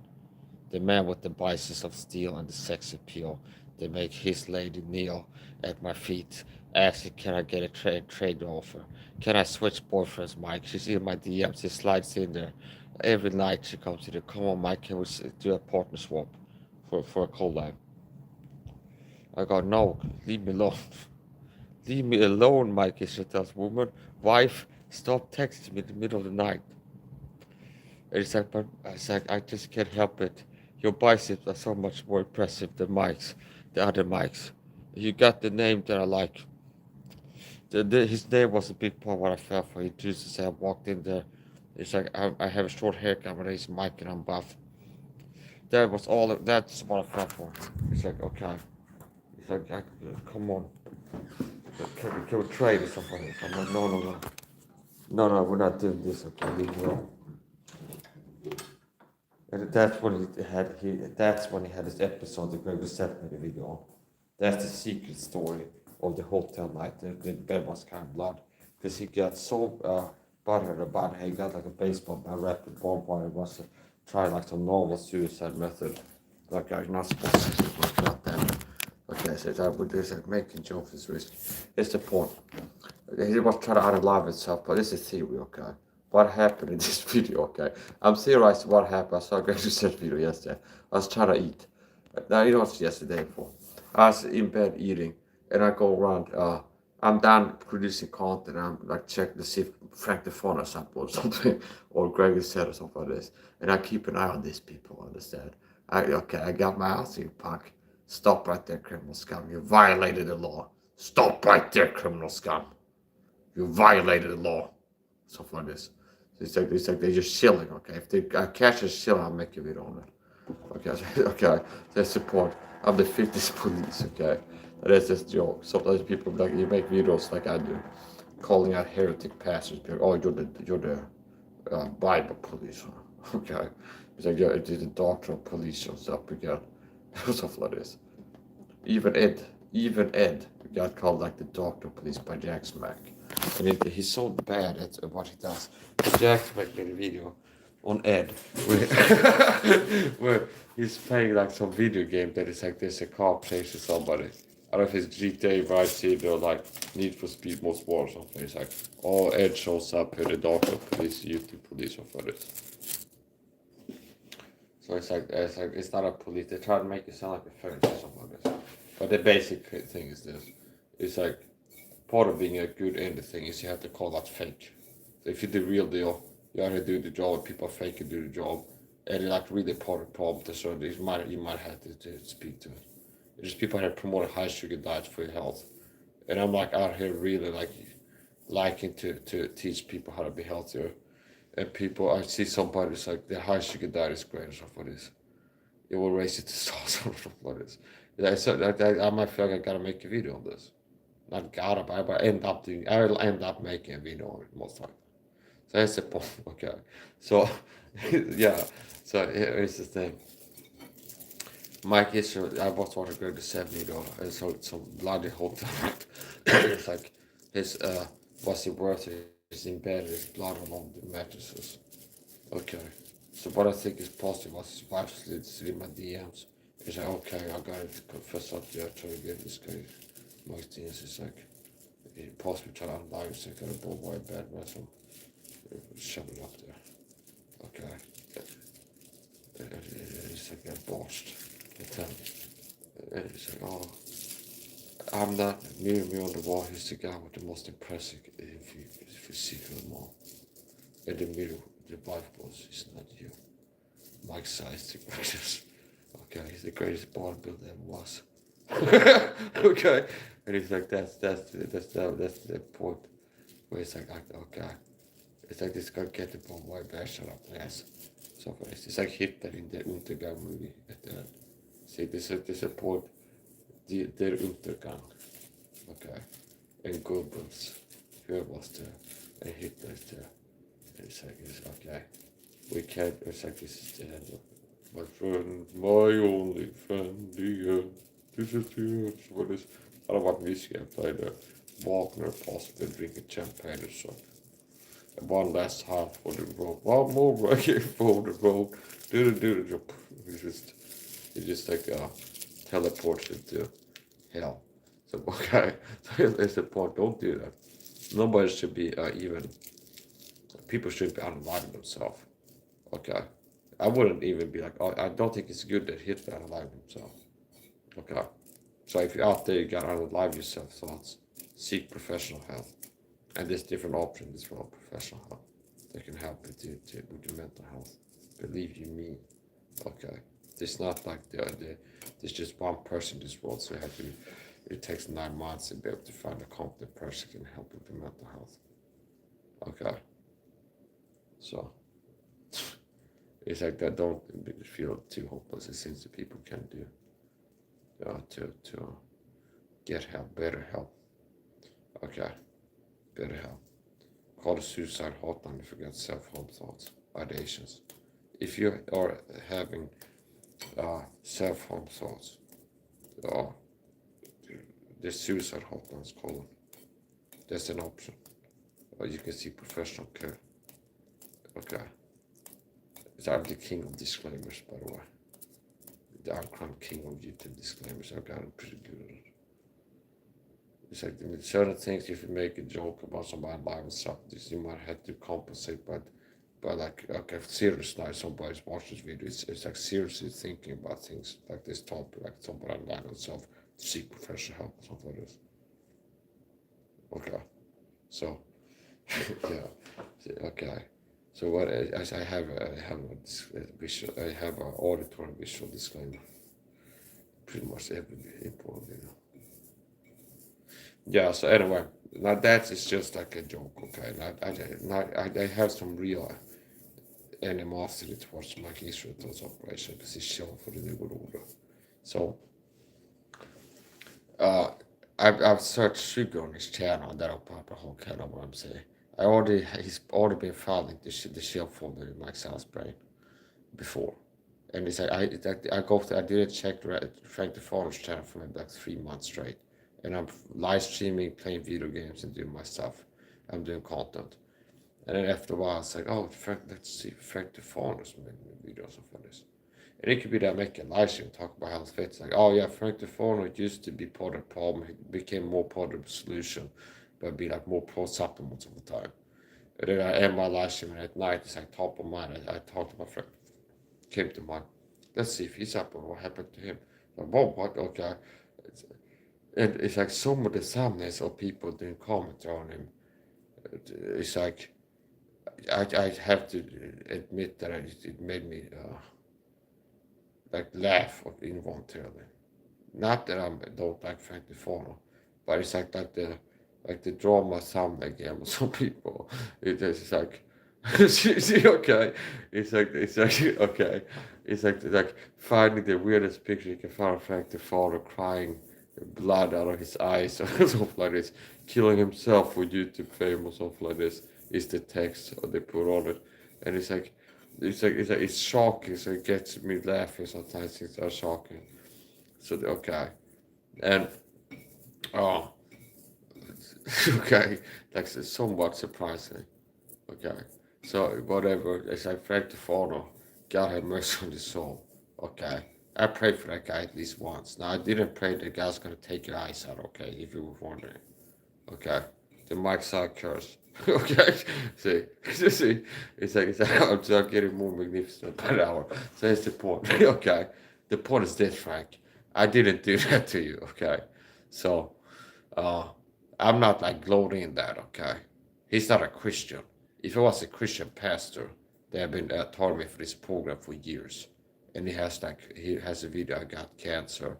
It'd be a different thing. It's like I would gotta think that God got tired of this Christian working to be a cancer on other Christians like seriously for years.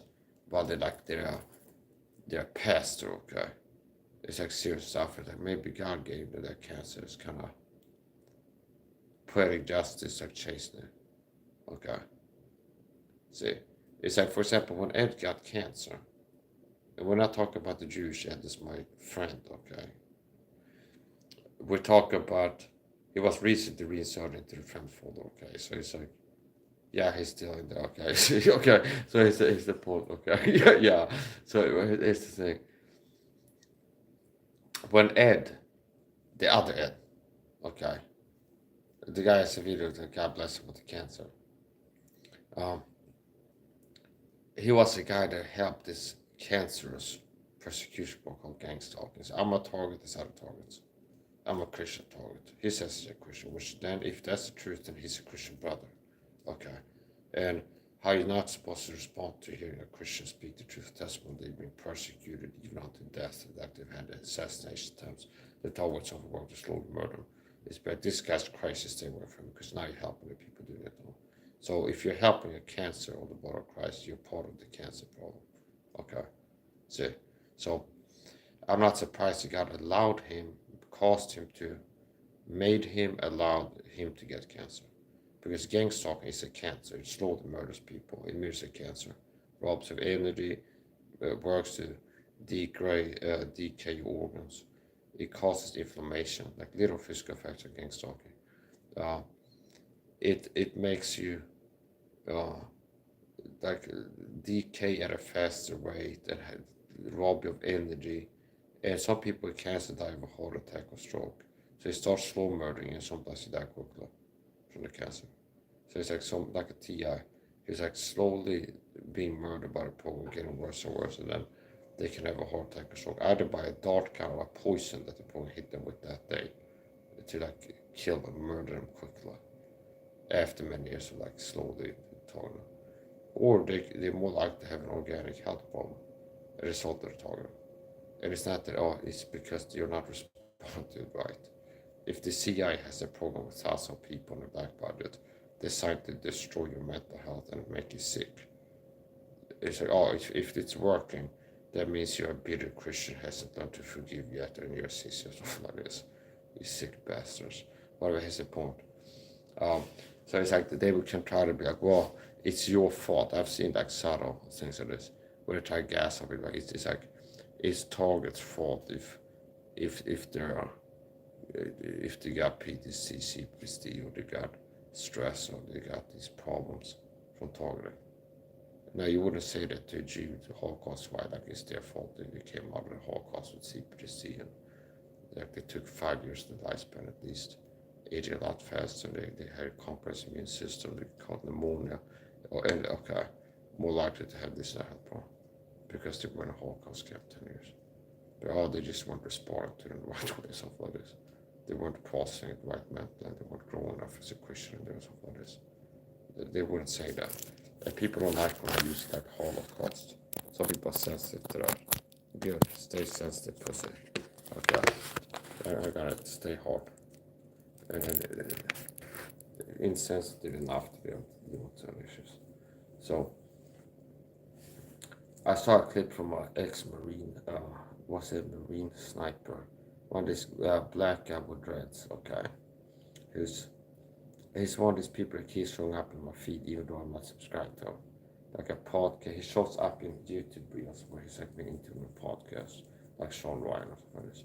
There's a black guy with dreads who was a sniper, and he's talking about, this like shows up in clips.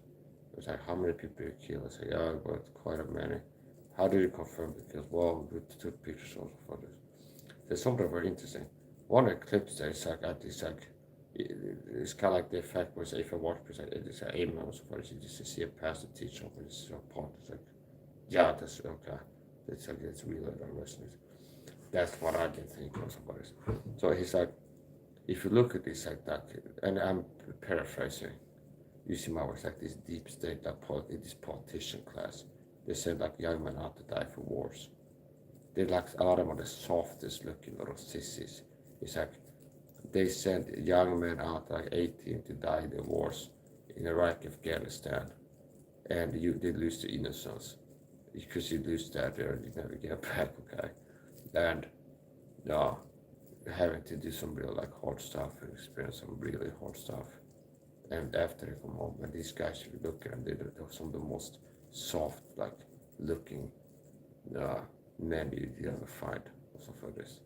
I guess it's talking about people like maybe Joe Biden or something, like we need to send people to die in the Ukraine. Well, do you understand? It's like politicians has people that like want to send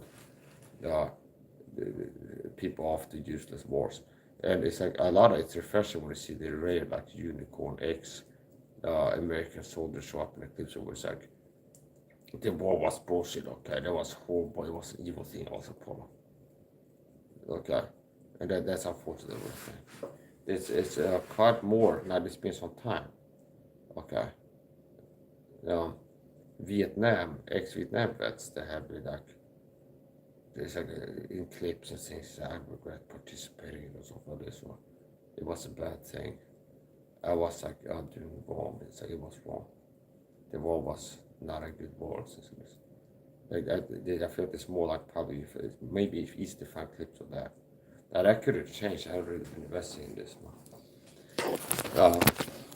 Part of the reason that some of these people that suicide rates are high in PTSD and PTSD. So first of all, here's another thing that I know more about than the average person. There's a lot of people that be thinking that PTSD is like purely caused by witnessing traumatic events, and it's like you're seeing something like a video on a computer or something. And it's like if you see the right video, you get traumatized, now you get PTSD. So it's like there's people that's been a hyper focus on the psychological experience of witnessing people dying or something like this. They say, oh, that's why they show up at TV with like PTSD. When a big part of these PTSD cases, a big part of the PTSD at least, is a neurological issue, brain inflammation, according to people like Dr. Daniel Amen, possibly, Dr. Mark Gordon for sure. You can search and I have everything I've been doing this video, I've been quoting from memory, Bible verse, everything else, because I'm not a weak-brained person like the average podcaster. So I can be live for 7 hours teaching everything I've been teaching from memory, including Bible, everything. The only time I was looking at something was when I turned the camera and showed, let's go to Wikipedia, pull it up, and we pull something up. So that's the point.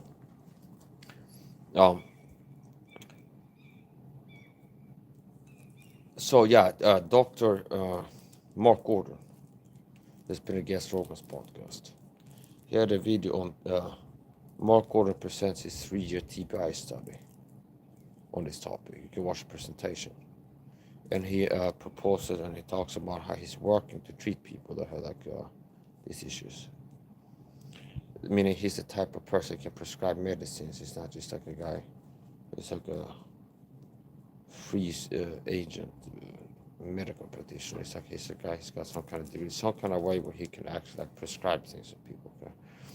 So he holds a presentation, and he talks about how a lot of the PTSD things this guy is look, he's got these problems, his PTSD from seeing bad things happen or something like this, a big problem.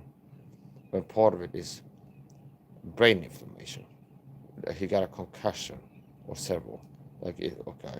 So there's events that have caused neuroinflammation to peak and stay high that result in PTSD.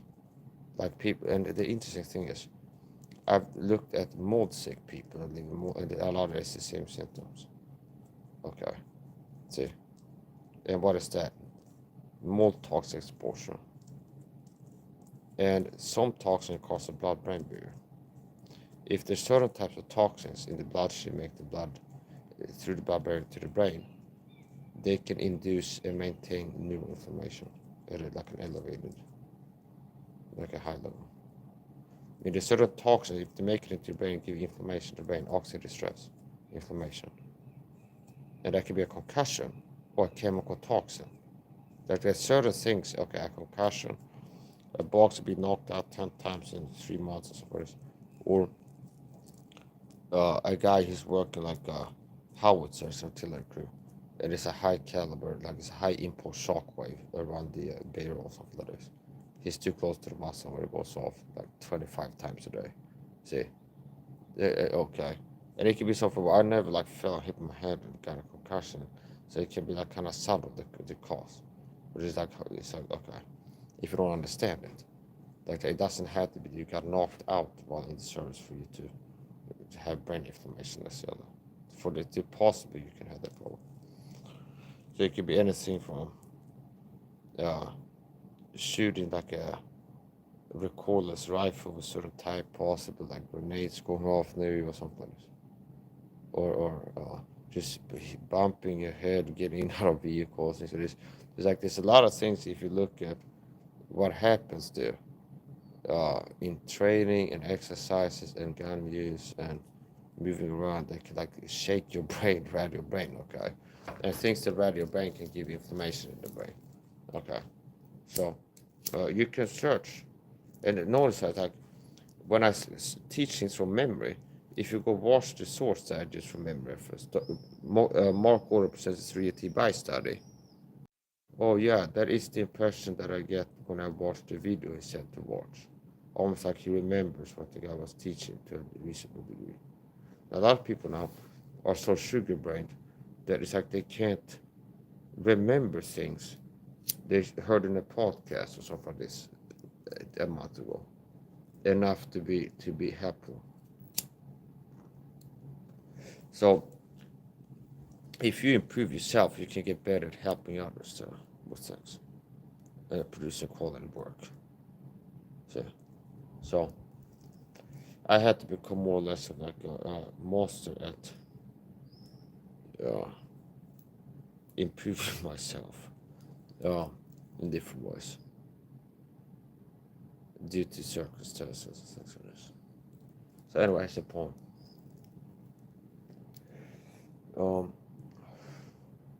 What else I want to get into here? If anything, 5 hours. Yeah, okay.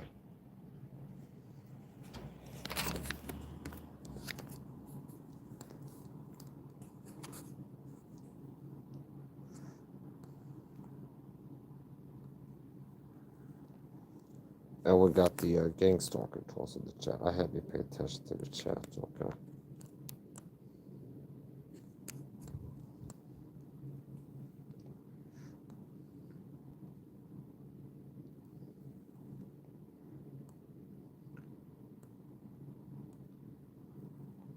I'm reading comments now.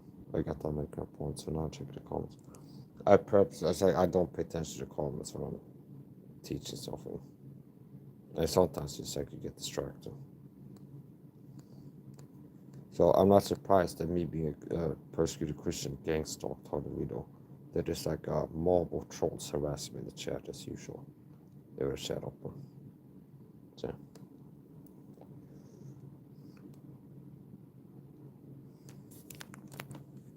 And it's like silly stuff.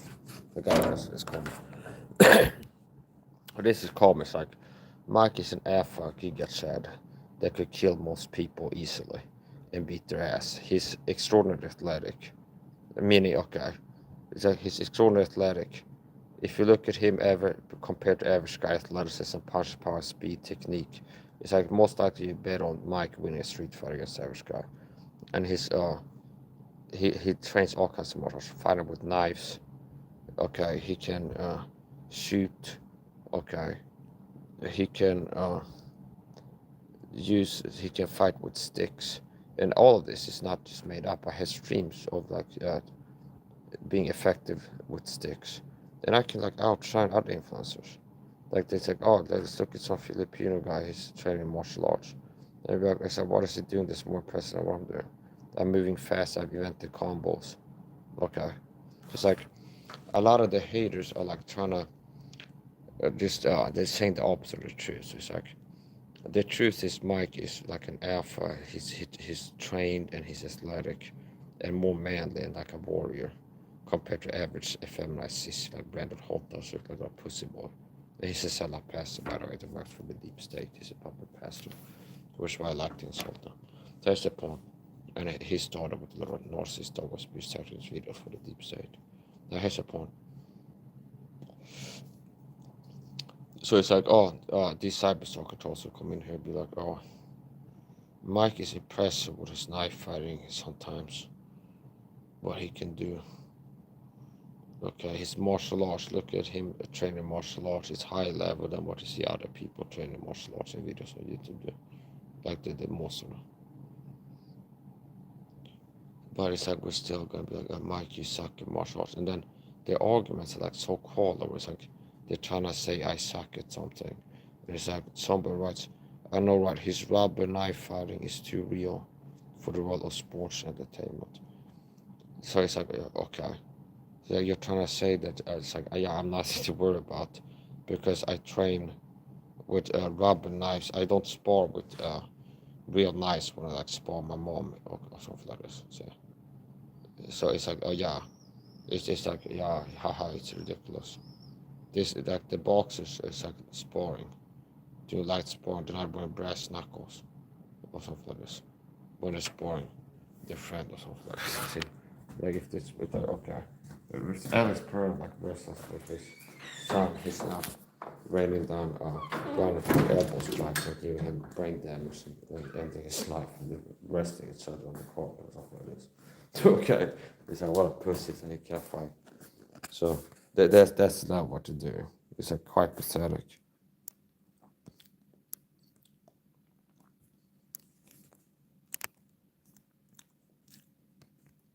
And it gets a little beta, low T beta bitches. They're jealous of an alpha. Okay, Giga Chad, who's ripped with a six pack, who looks like a guy in a Hollywood movie like Sparta, and can move like Brad Pitt in that movie, like Sparta. Okay, this calls for a flex. Yeah, it's like, oh, there's beta bitches in the chat. Like on a campaign to be like, everything that we hate about Mike being better than us at, let's say that, okay, like Mike is a real man, he's a warrior, he can fight with knives, fists, elbow strikes, he's well trained, he's athletic, he's like a Superman compared to us, he looks manly, he's got a more manly look, not like a soft soul boy, and he's like, oh, he's like he's similar to David Goggins or like Andrew Tate or some this type of person. And we're like little beta bitches, they're like fat, ugly cowards that don't even have the courage to talk shit to you in my chat with your legal name and address or something like this. You need to hide like a little scared fucking cockroach, okay? You don't even have the courage, okay? Low T also makes you more fearful and risk averse, okay? That's another effect of testosterone. There's a physical component of courage, so if you get real low T, you get more nervous and fearful and like risk averse. So it's like always dangerous to sorry to say, it's something that risky. So that's the point. So yeah, it's like the betas in the chat are like whining and crying and like lying to themselves. Okay. They say, oh Mike, you suck. There's a lot of work that goes into this being dressed like a Russian doll. A lot of work that goes into doing the shirtless flexes. So much of this is a little bit flexing. Yeah, okay. Do you have videos look like this? Okay, and it's all the angles that from this little crackhead pussy bitch Loki that I'm better at too. Okay, started attacking me recently. Okay, it's like you look like a fucking trailer trash. Hey, little trailer trash, take a look who's back in town. Okay, who's back in the short, make you feel shit about yourself. Because I'm in better shape than you. Okay, and it's like hate on me. It's like you claim to be a pro fighter, okay? Yet when I'm training, I look more like a pro in the UFC, throwing punches at something than you do, bitch. What's up? Okay? It's like, I'm not hard to find, Loki. Get a plane ticket to Sweden, walk up on me and call me. Tell me I'm nothing to worry about, bitch. I'm not hard to find in Oxelösund, Sweden, bitch. Okay? Stop talking and bark like a chihuahua, bitch. I'll fucking eat you up, understand? Little pussy. You look frail. You look easy to break your ribcage with punches, understand? You look frail. You got a punch, but you look weak. You look like you wouldn't survive my punches to Ukrainian, bitch. Okay? So, stop barking like a chihuahua over the internet, like a little pussy hater. Gang stalker, okay? Or go fuck yourself, okay? So, there's a guy who claims that it looks like it could be like he's had a few amateur fights. And he's like a closet hater that it becomes like an overt hater. And it's like, yes, a lot of times it's like, I can see the jealousy. It's jealousy. It's like, I'm a guy that has an objectively superior physique, ideal physique, superior to most men. Okay, it's wondering why is it 10,000 men have a six-pack? And it's like, ask anybody in the fitness race, like, is it bad to have a six-pack? It's like, yeah, that means that you got low T if you have a six-pack. That's an indication, so you need to exercise less for this. No, it's like nobody has got any level. It's like no that. So here's the point: having a six-pack, a lean physique, less than 15% body fat, and being ripped with a six-pack, that's like a sign that you're like a male specimen that's feeding out like a low T beta, okay? See? Because if testosterone goes down, you get skinny fat or fat, okay? It's very easy. So it's like, oh, I'm ripped with a six-pack, I don't see. According to science. It's like, oh, people here on my chat are always less handsome than me, and in worse shape.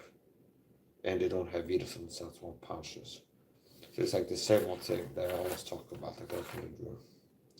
It's like David Goggins said, the constant haters don't want to see you being better than them. You never see a hater doing better than you. Okay. So he's talking about like trolls and hate from the internet. You never see a hater doing better than you. And the reason that people hate on the internet is because they don't like you seeing better than them. Okay. And there's some good amount of truth to that. So it's people that are, notice how it's like when I get people coming and hate on me, it never happens to somebody go to the channel doing better than me. They come in here saying it's like, Mark, oh, you're bad at martial arts. I go to the channel, not bad at martial arts. See, it's like, oh, Mike, oh, you look weak. I go to them, they look weaker than me. They don't look stronger than me. on their channel. And 99% of the time don't even have videos of their body or them doing anything. Okay. They don't have pictures, they don't have videos. Okay. If this if I was doing bicep curls and I checked the chair, they say, oh, you're a person where your form sucks. Okay, you are so weak or something like this. Okay. If I would go to the person's channel, when I go to the channel, they don't have videos of themselves lifting weights doing better. It's a blank channel 9% of the time, with nothing shoulder physique, or them doing the thing that they're saying I suck at better. See? And then really, I had like the unicorn hater, who's a hater, and they have videos of themselves, and it just really rash on this low-key bitch. He's like, comes unravel. Okay. And first thing he did was come to my chat after I've been kind to him and be like, oh, let's keep working hard and one day we'll be jacked. It's like, I'm already jacked, okay? And then he exposed that was the hidden thing, that he's being a hater. It was like he sees me being closer to jacked, actually jacked than he is. So it's like, I'm trying to get you to agree that you're in worse shape than you actually are, like gaslighting. He doesn't understand himself as well as I understand him, his pathology. Now here's the point. So it's like he's trying to get me to agree that I'm not good at something, you see, which is so sick. Like a subtle thing, where it's like a narcissist put down. It's like, let's keep working, one day we'll be jacked or something like this. I'm like, I'm already jacked. Okay. And the first time this was really he comes and being annoying, I had this word measure response. It's like, it urged me, but I contain myself. Like, well, I'm already jacked. Well, maybe jacked to you means something different to me, but it's like, I'm ripped with a six pack, okay? And I'm not working towards being happy with my physique. I got a perfect physique. I'm happy with what I have, okay? So there's also for it's like, a lot of hate to be like, Mike, you need to lift more for this. Like, are you under the impression that I'm trying to build a bigger physique or more muscles or something like this? I'm working to maintain what I have. I have a perfect body. I have just the body that I want. And I don't want bigger or smaller or less or more. Understand? I have a perfect physique. Ripped, lean, perfect combination of speed, explosive power, stamina, endurance. Okay? And it's visually appealing. To me, most importantly, my wife. Okay? So, it's like, if you think this, I give a shit about this. You're fucking mental ill. Okay? So that was the first thing. And I've been kind to before that. Give me shout outs and I shared out a few of his posts and this. But he comes to my chat being a little toxic, insecure hater that is like doing some kind of weird ass fucking narcissistic game, okay? And as I reacted to that, and eventually he disappears. And I had invited him, but he's ducking like a coward. I had invited him, but he was acting cool with me. So you might be an interesting guest on my podcast. Okay, I've been going lined up with link that he never shows up. Okay, and I thought I called him out because he started doing things to look like gang stalking to me. That like he started doing activities to look like what they do. What somebody does that works for the program. Like he started getting like he's trying to make me like I'm working to get you to notice that I'm fucking with you for the program level targeting, like weird things, like certain themes and numbers and symbols surprise be using as harassment themes. It like start forcing that into his content, his titles, or his shorts, or visuals and things like this. So like different things, there's like nice, like several red flags. So toxic is toxic. It doesn't matter. Like I don't have to wait until I'm 100% proven to myself or everybody else that he's a flying monkey cyber stalking me for this program. I just like what he's doing is talks no matter what, like subtle put downs, subtle narcissistic put downs, which is narcissistic projection and like inversions. Like I'm in here like, oh Mike, let's keep working so we can get in great shape or something like this. It's like I'm in great shape, okay? You're not. So why are you like telling me that I am in the club of people that needing to get in great shape? I'm already in great shape. I'm in better shape than you. I look stronger and fitter. I look like I'm a fighter. I look like a pro fighter in the UFC. You look like a fucking trailer trash uh, junkie, okay? A fucking crackhead, trailer trash, washed up junkie, okay? And it's like who are you? I knock you the fuck out, understand? I give you permanent brain damage, most likely. If I connect with punches or elbow strikes, striking to your cranium, you'll never be the same again. You're already fucked up and retarded, okay? Okay. You're not ready to fight someone like me with my power, my speed, my stamina. Okay. And who the fuck are you to be like community post? Mike, martial arts sucks. Bitch, please. It's like compare and contrast. Okay. Look at my videos from punches, hitting shit. And I'm more impressive than you. I hit hard. I got cleaner technique. Who the fuck are you? A pro amateur. My technique is fucking cleaner than yours, bitch. Okay. Look like a fucking drunk monkey or something like this. It's on my videos. You probably have raging brain inflammation or drunk in a lot of training videos. That could actually be it. Like, I actually thought now, so many videos you look like a coordination is off your balance. Like you're like wobbly, like you're not that precise. Okay. So either you show up drunk for training, or you got brain inflammation from all the fucking head trauma you've been collecting. Because you live your life attacking your brain 6 ways to Sunday, Monday to Sunday, unless Fridays where you open 6 to 5, okay? Like the CTE lifestyle is what you're living. Okay, you live like the how to like really fuck yourself up. Okay. Okay. It's like you're drinking frequently, which gives you inflammation. Okay. You're doing sparring, okay.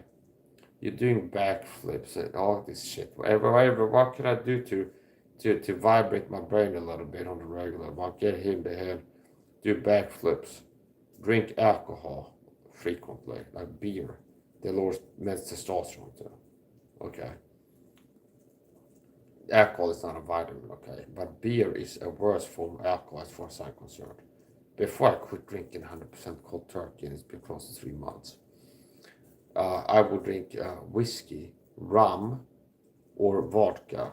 Okay, like clear, whatever it's called, it's a certain category. Okay, like it's whiskey or rum. Not the one that has added sugar to it. Okay, there's like sugar-free rum where it's like less than 0.1 milligram per liter, or that's like ridiculous low amount, like practically nothing. That's the point. It's almost like may contain traces of gluten. They put it used as a disclaimer or something. It's almost that level. Like they might pick up 1 molecule of gluten in a kilo of this product, something like this. And it's like they had to put it there for legal reasons for this. And almost like those levels, like very low. So now first of all, why did I drink that? Okay. First of all, I like that, okay, strong, like rum and whiskey and things like this. That would what I'd like to drink if I could drink an alcohol beverage, okay. Secondly, I could use it as a mouthwash before I drink it. So it's like whiskey, I rinse my mouth out if I wanted to, and then swallow it. There's actually something in beer can do, it's like a 12%. So, and that's not something I'm saying other people should do, okay. I use salt water now, okay. But it's like, if I would have a shot of whiskey, I'm gonna do all kinds of things. It's like, yeah, it's like a mouthwash, okay. It's something some liquid I should run in my mouth before I swallow it. So, how are you gonna say that's something wrong? Okay, it's just, something I'm gonna swallow anyway, but I'm like moving around in my mouth before swallowing it, and I'm tasting it and like washing it around my mouth that had these little receptors for taste, known as buds on the tongue, as it is. So, but here's the point, okay. So there's a point of this, okay. Crying out loud, okay. It's like bizarre. So here's the thing, okay. Okay, but here's why I like I used to like drinking before I quit drinking. So this guy didn't quit drinking. He probably a great candidate for improvement if he quit drinking. Now that takes strength, okay. It's like some people never truly quit something. They like if you have the ability to start doing something like training frequently, okay, but do you have the ability to quit something you've been doing long term? That can be even harder. like alcohol, cold turkey, 100% for more than a month. See, I think what Perseuted have done stop doing it because it's too fat and salt meant that physically to be able to do shit like that. So Joe Rogan used to try talking me into posting him a little bit less a month, a year or something. So about talk with Bert Kreischer, which is almost like a soft intervention or something. This pause is important. We have to, yeah, it's like always I feel that. As they do sober October, like we're all quitting drinking. It's like the one guy in the room is like a raging alcoholic. So it's like maybe it's like an intervention where it's like part of it's like they want to do something like a challenge, but it's like mostly for the alcoholic friend in the room that really needs it or something like this. Okay, I don't know. And like eventually, I think he fell off the bandwagon. So yeah, so I'm not threatening to murder. Like I want to talk about bash his brains in. He's a fighter that talk I will beat his ass off like this. Okay, that's the context. So he's like a YouTuber said, Mike, if fighting sucks, I will beat your ass and stuff like this. Okay, no, bitch, I would. Okay, I would knock you the fuck out. Okay, that's what I want to do. That's what I would want. That's what I would do. Okay, that's what I would do. Okay, I'd knock you out. That's what I like to do. You're trying to come back with some little monkey magic, low coordination, kung fu, sweep, stuff like this. Okay. Unreal. Okay. It's okay. He said whatever. It's a point. Yeah, okay. As I said, it's like you're writing comments when you idiot gang stalkers. So every comment counts for the algorithm.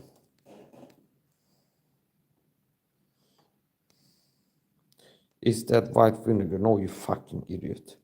It's vitamin C water, you retarded fucking fool.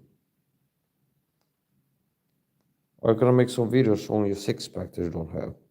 I don't think so.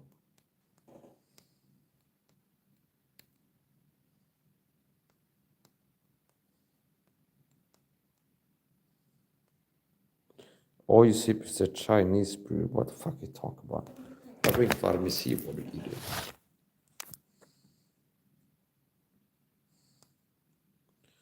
Current UFC fighter champion Moss myself. No. It's like you're working to build credibility for lies to this guy, Loki. So Loki lied that Mike, you're a fake fighter or something like this.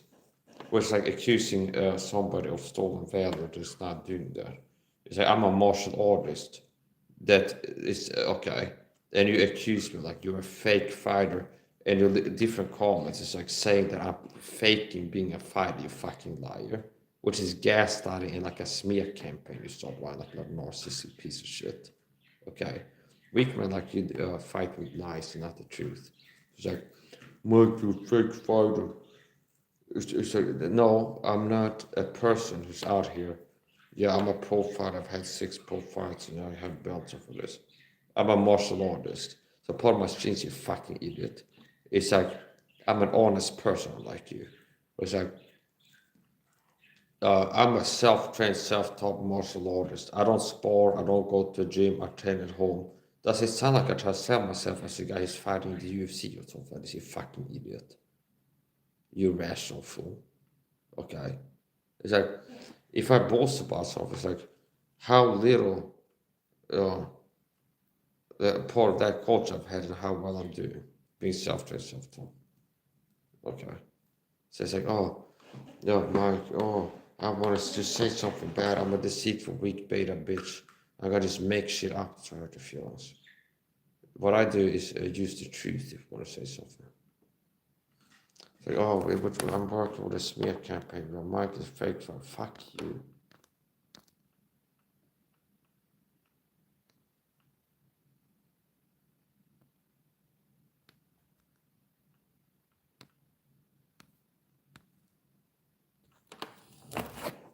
Yeah, so these are gang stalking, cyber stalking trolls.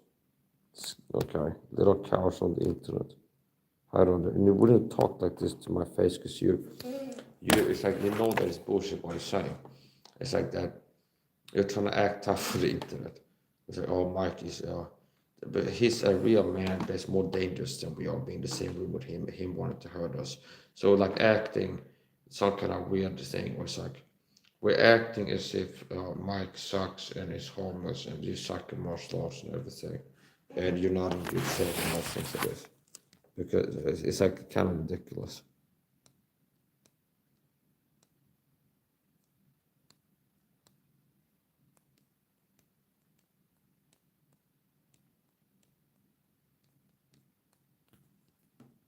And I don't leave my mom a bitch.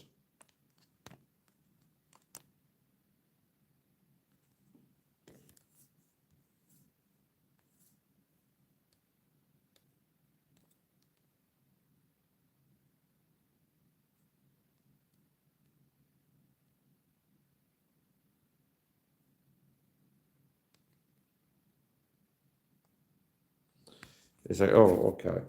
Scared beta cowards that can't fight, and unless it's athletic and tough to me. Or like talking shit, they don't have it.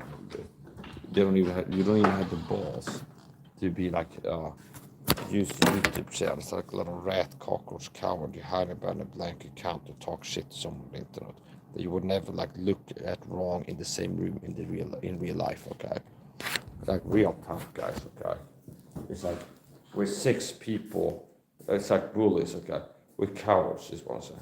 With 6 people, pick up one guy that's better than us, acting like obvious bullies, okay, that people look down on and don't respect, like bullies, like 6 people pick on one person. That makes you like pathetic.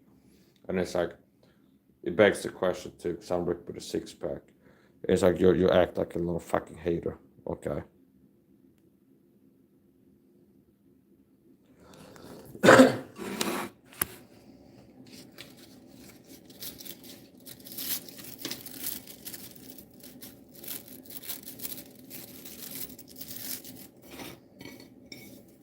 Yeah, well, I guess we'll find out one of these days if I'm nothing to worry about if one of these punk bullies fucks with me in a way where I have to use force to defend myself. What's like what happened on a live stream because I document anything time on other people. So, okay. So we see that bitch. Okay. We'll see that if you like. Okay. If push comes to shove, when the person gets physical, I have to use force to defend myself. We'll see if I'm nothing to worry about that. Bitch. Now you wanna fuck with me because you're a coward on the internet talking shit. Most people talk like you on the internet. The count.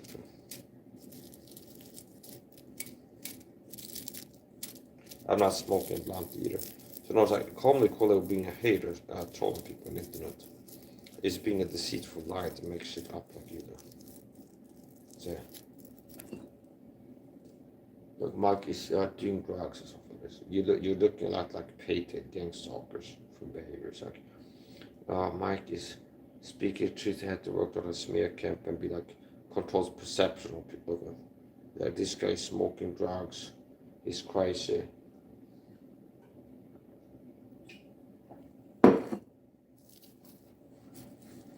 I put my lighter.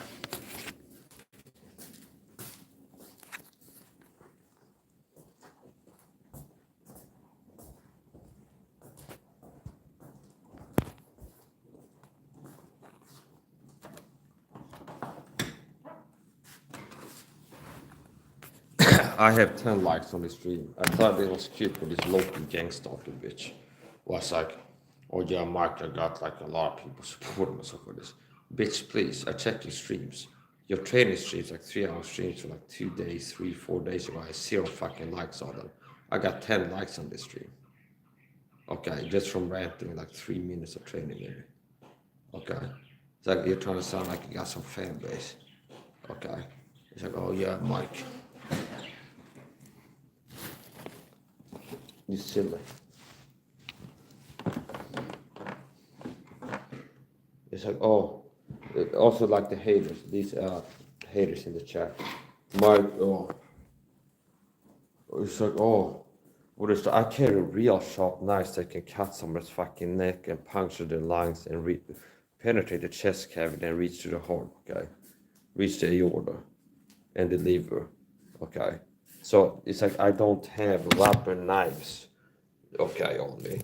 Okay, if I need to use a knife for martial arts, it would be an actual knife Okay, like these two that I was overt killing right now. Okay, I don't walk around with rubber knives thinking that's an effective weapon if that's what you're trying to say with short comment. Okay. So, oh, Mike with his rubber knives, martial arts, fake martial arts with rubber knives. Oh, it's not fucking gaslighting to the level. It's like, what I'm trying to sadly communicate, like Mike thinks using a rubber knife is dangerous. You don't understand the cost of sparring. It's like you're using a foam nunchucks for using weapon nunchucks that are like made from steel, okay, with a chain on it. Because if your chain would hit your knee, you break your knee. If you're doing shadow, like you're doing this with nunchucks are steel and a chain on it, and you practice like speed techniques. And if you make a mistake and hit your knee with it, like you bust your knee, okay, or break your shin bone if you hit it hard enough. Like you use foam nunchucks. And if you're gonna be sparring at a person, like train nunchucks, sparring some martial art, use foam nunchucks. They're made for training, and not like actual weapon nunchucks. So because you've seen me videos doing sparring, and that's college stuff, you need to try to be like, Mike, with his fake martial arts and rubber knives fighting. Yeah, that's a training knife. That's just for sparring. You fucking delusional pussy.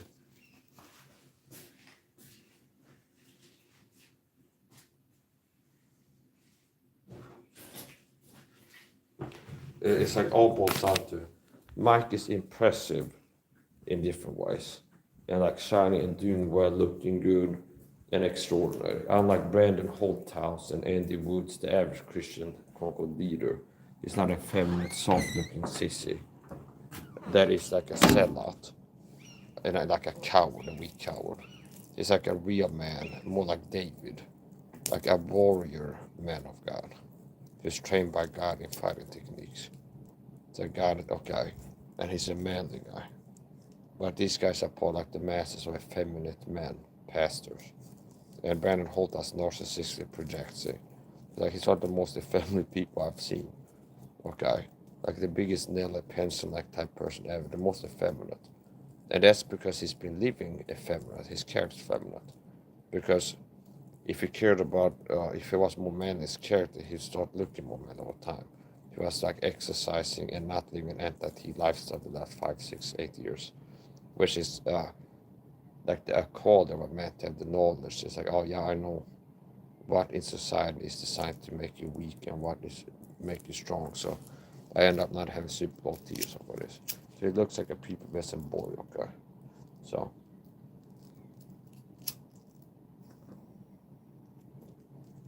that's not who you deal with her.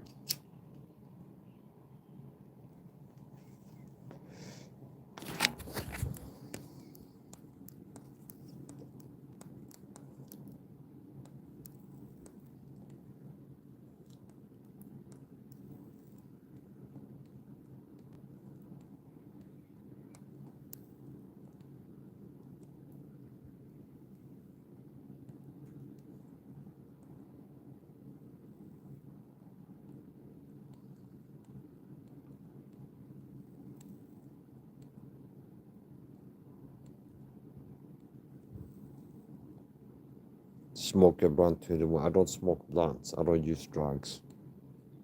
I smoke handled cigarettes, you idiot. So it looks like a person is dumb who like can't discern things. You think I'm smoking weed when I'm smoking tobacco.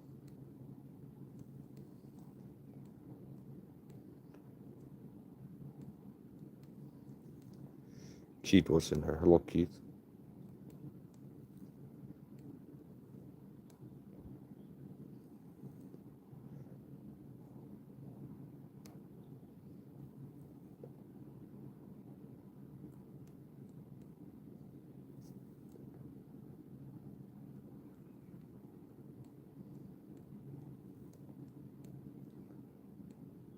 Yeah, so there's a few. Keith is the first person that leaves normal comments.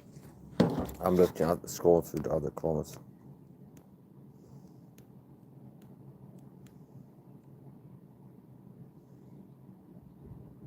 Dr. Keith.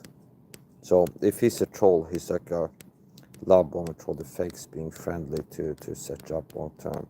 Body troller.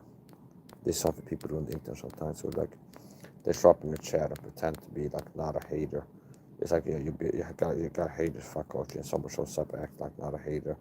And it's like, that's the game itself. So it's like, I'm not a naive person, I don't trust people, okay?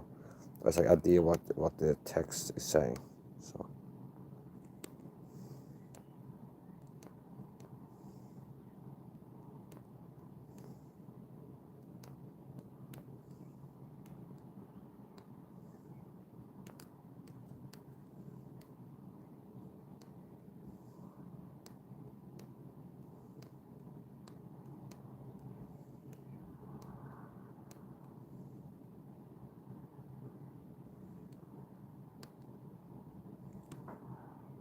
It's like a lot of pathetic beta sissies are scared in the comment section.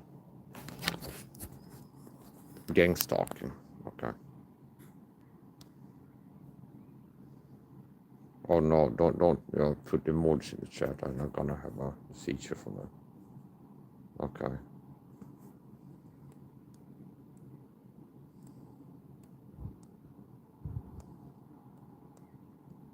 Smoke isn't good for cardio. Well, you can look at my training videos and my cardio is top notch. So.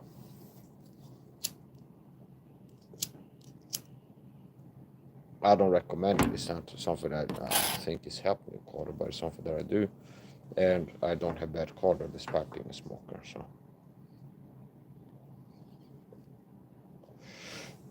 I notice when a persecuted Christian goes live, their haters are attacking with lies, deception, deceit. Okay, that's a pattern. It's subtle lies, deceit, and also like the pattern, Samson, Philistines, many people versus a child of God, a man of God. See, David persecuted by several people, Samson being taught by several people. Laying things to my charge which I knew not. Lies, deceit, deception. See?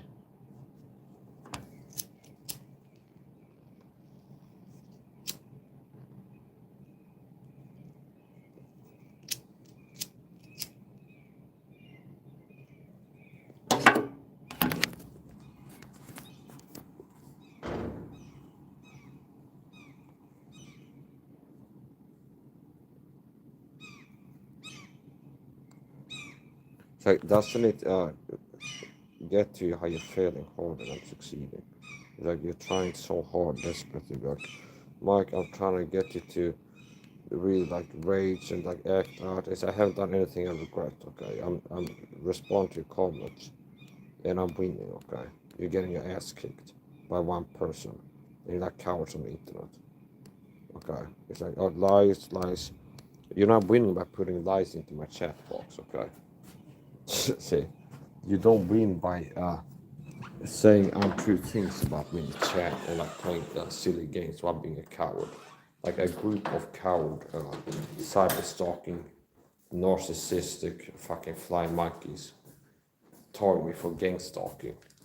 It's like most likely these people are sent by the gang stalking programs, cyber stalking. That's part of persecution.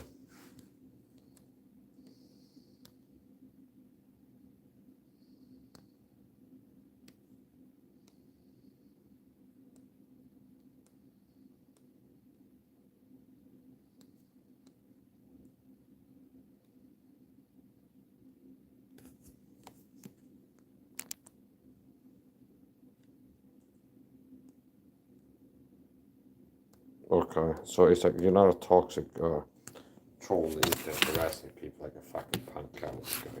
You're not an alpha. Alphas don't act like you. You're not an alpha, see. It's like you're a coward. It's like you wouldn't act like this in this flesh in the room with me.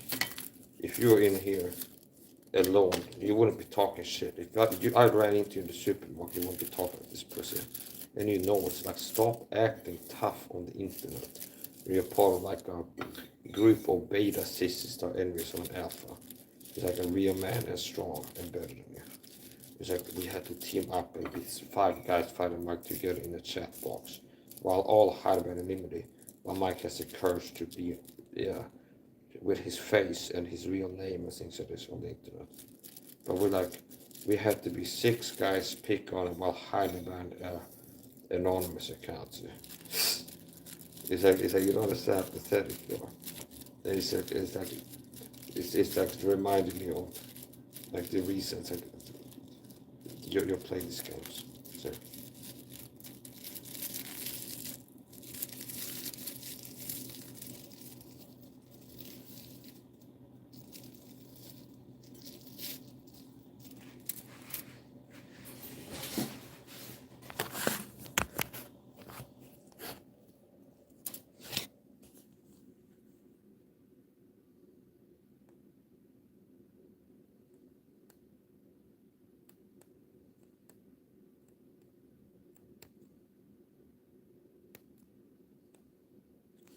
Yeah, you're trying so hard to try to trigger me, like get me about like cry so forth. What do you think? Who do you think did with a pussy?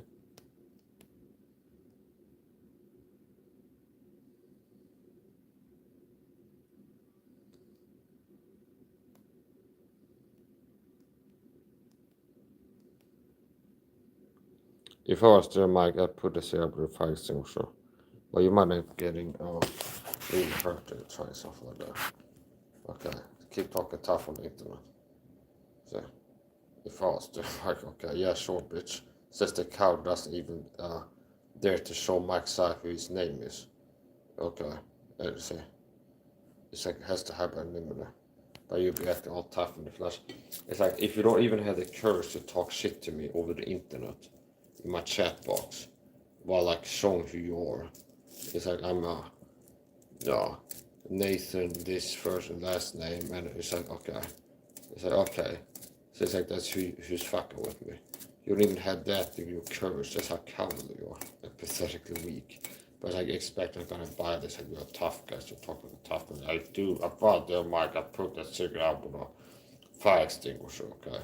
You would need more than a fire extinguisher to stop me charging if I want to stop you from keep using it, okay? Within 15 feet you with a fire extinguisher, okay? Good luck stopping my body from reaching you because you got a fire extinguisher at me, okay? Good luck, pussy, okay? That's not, you would need that wouldn't be like a thing to count on there. So to get some kind of fire spray on me. Okay. If I need to run at you, it's like stop it, it's like the attack with some kind of weapon. It's like, oh yeah, okay. You think that's gonna like stop me, shut me down? No cover.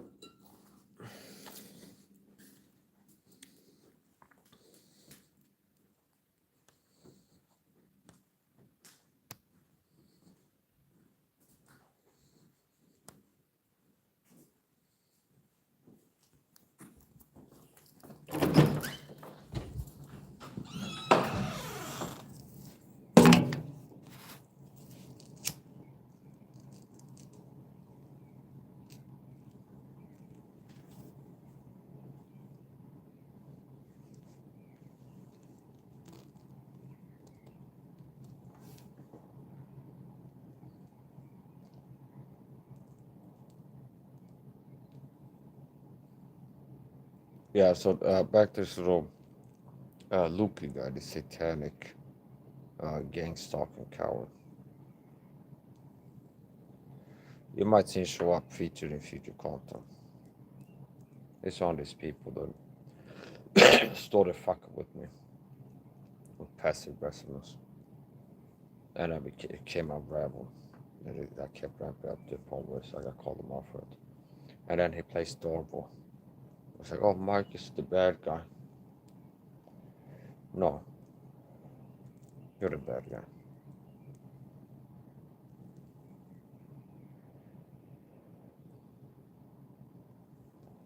And it's like, you're a guy who calls yourself mental ill schizo or something like this.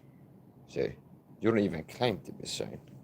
It's like, okay, people accuse me for speaking the truth because I'm a total individual, which means I'm a total secret program that works to persecute me.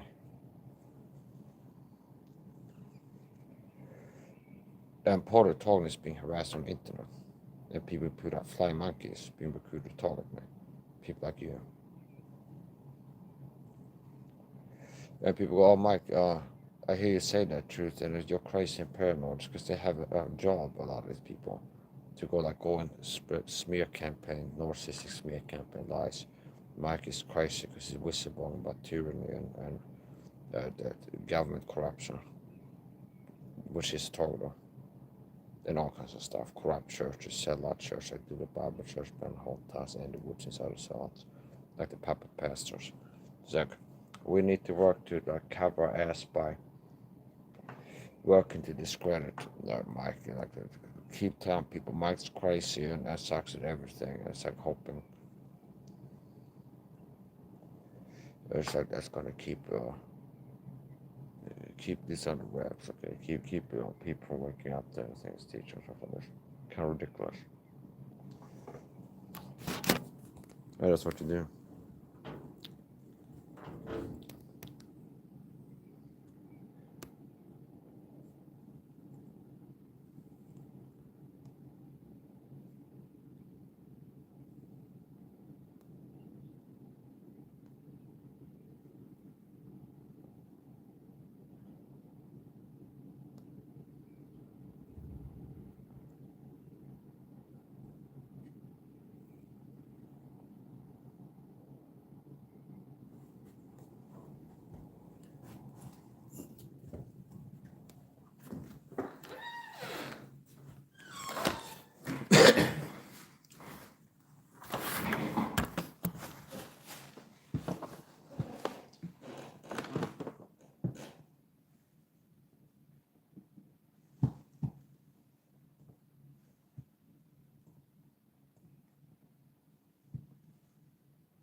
So the haters didn't even win this time.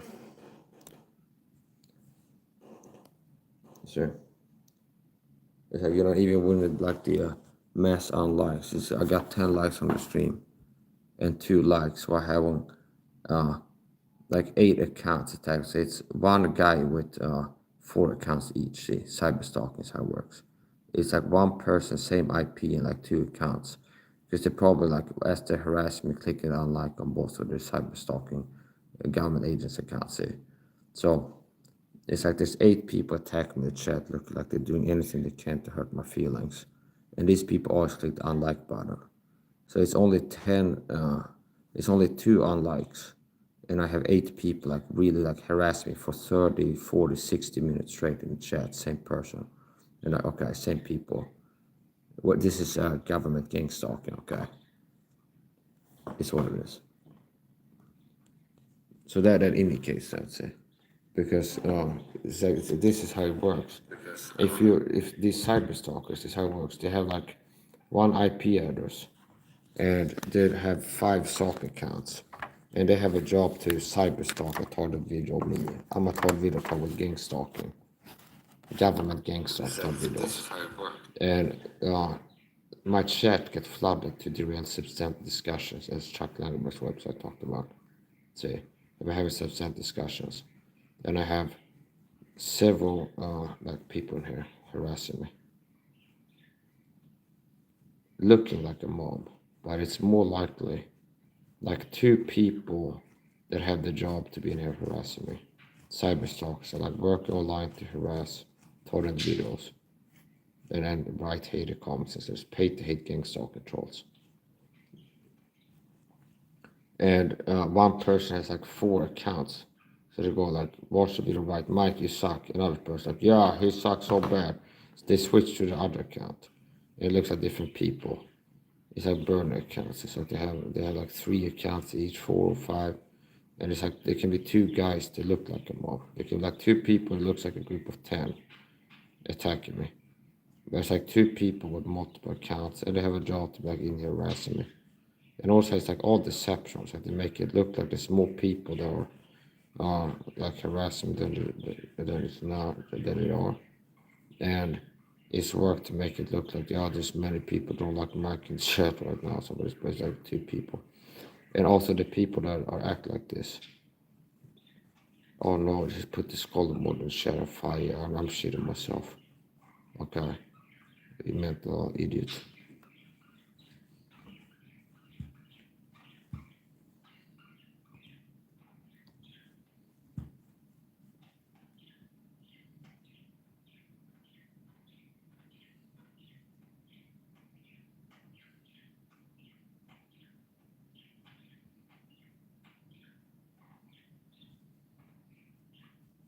This what it looks like being a total video of gang stalking. Stalked by the Swedish feds. That borrowed term. If you go live on the internet teaching things, being entertaining, okay, producing content, so you can't go live on the internet. It's gonna be mob trolls harassing while being shadow banned, so there's not people that would be leaving positive comments or like finding your channel. So this is not like how it works.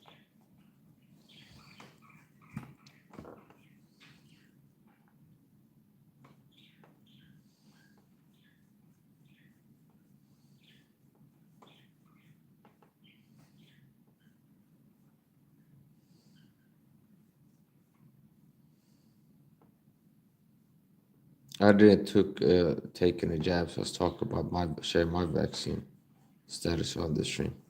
Let's talk about how I live my life, how I live my life since turning 18. I didn't get volt and I didn't get vaccinated once since turning 18. Meaning not under COVID either. In Sweden, they didn't have mandates like you have to. There's at least one place in this world where they were forced by law to get vaccinated, I think. Or some people at work, it's like the boss said, it's like if you're going to keep working, all employees had to be vaccinated or something. It's to show up at work, you had to have be vaccinated. Now that's not me, so.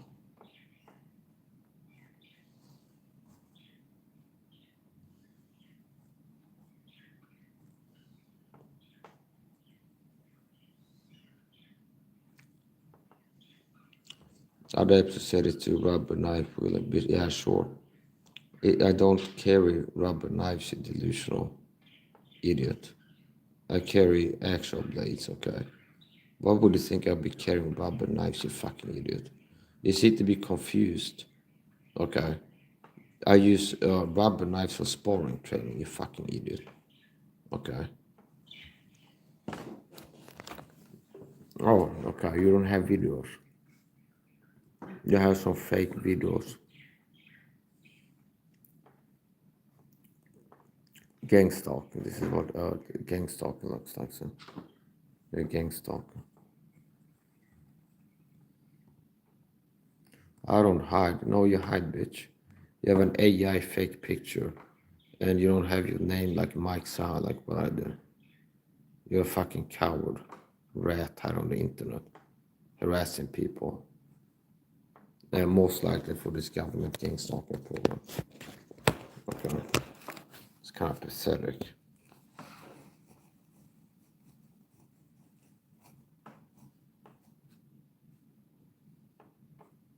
It's ancestral. Are you buying Liver King products too, you fucking idiot?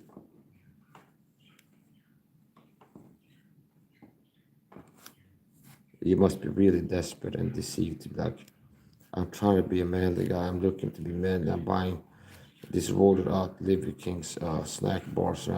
I'm trying so hard to like get in shape and look good or something. Is that what it is? It says ancestral. When I see that, I think it's like Liver King. It's like, this looks like something Liver King would sell. Won't be surprised. Are you buying snack bars from Liver King? Okay. If you're trying to become masculine, like raise your testosterone or something like this, it's not ancestral tenant snacks. Eating organ meat is going to do it for you. You'll be actually taking my advice. Oh, I'm not hiding. I just have beautiful turtles. That's all I got. No videos of me on camera. But I'm not hiding anything. See? I'm not hiding. I'm just have no videos of myself on camera. I don't use my real name. I use like an anonymous coward fake name. And I have no videos of my face or myself on camera. See? So what we've been seeing in this chat is gang stalking. You're gonna look at come back now. Takes a while to load.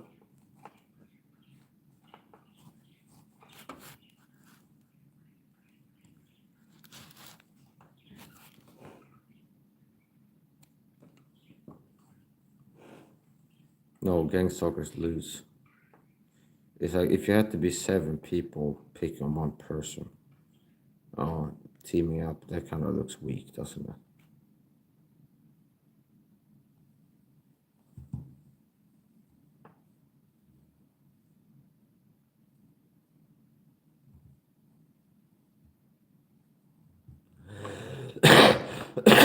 And also, it's like you're playing narcissistic games because of what you do.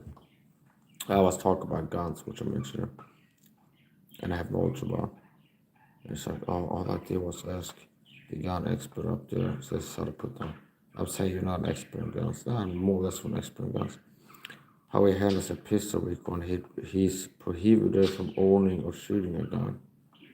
You make it sound like I have some kind of legal thing, okay? There's things you could do to legally shoot and own a gun, like a hunter's license or join a shooting club if you wanted to. If he was honest and said he didn't know, I'd left it at that. Wow, that's such a powerful brand, okay.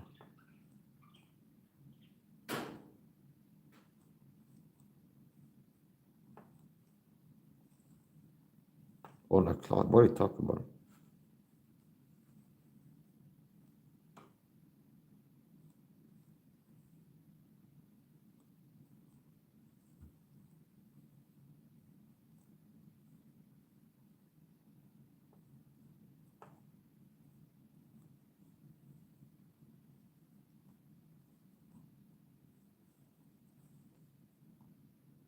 This is like quite kind of pathetic.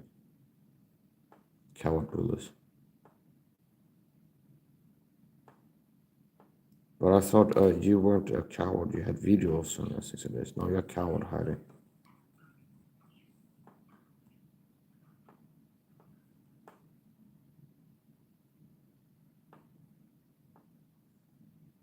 Yes, if you broke into my house with fire extinguisher and started spraying at me, I think most likely it'd be legal for me to run at you and attack you physically, okay?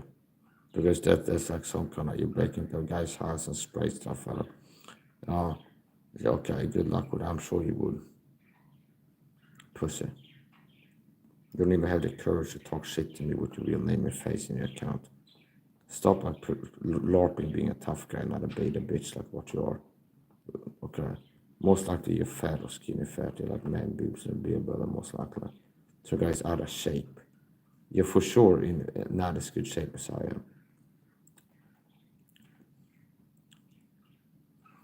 And it's like, oh, I'm trying to make fun of, say you're nothing to worry about. There's something that like this betas do.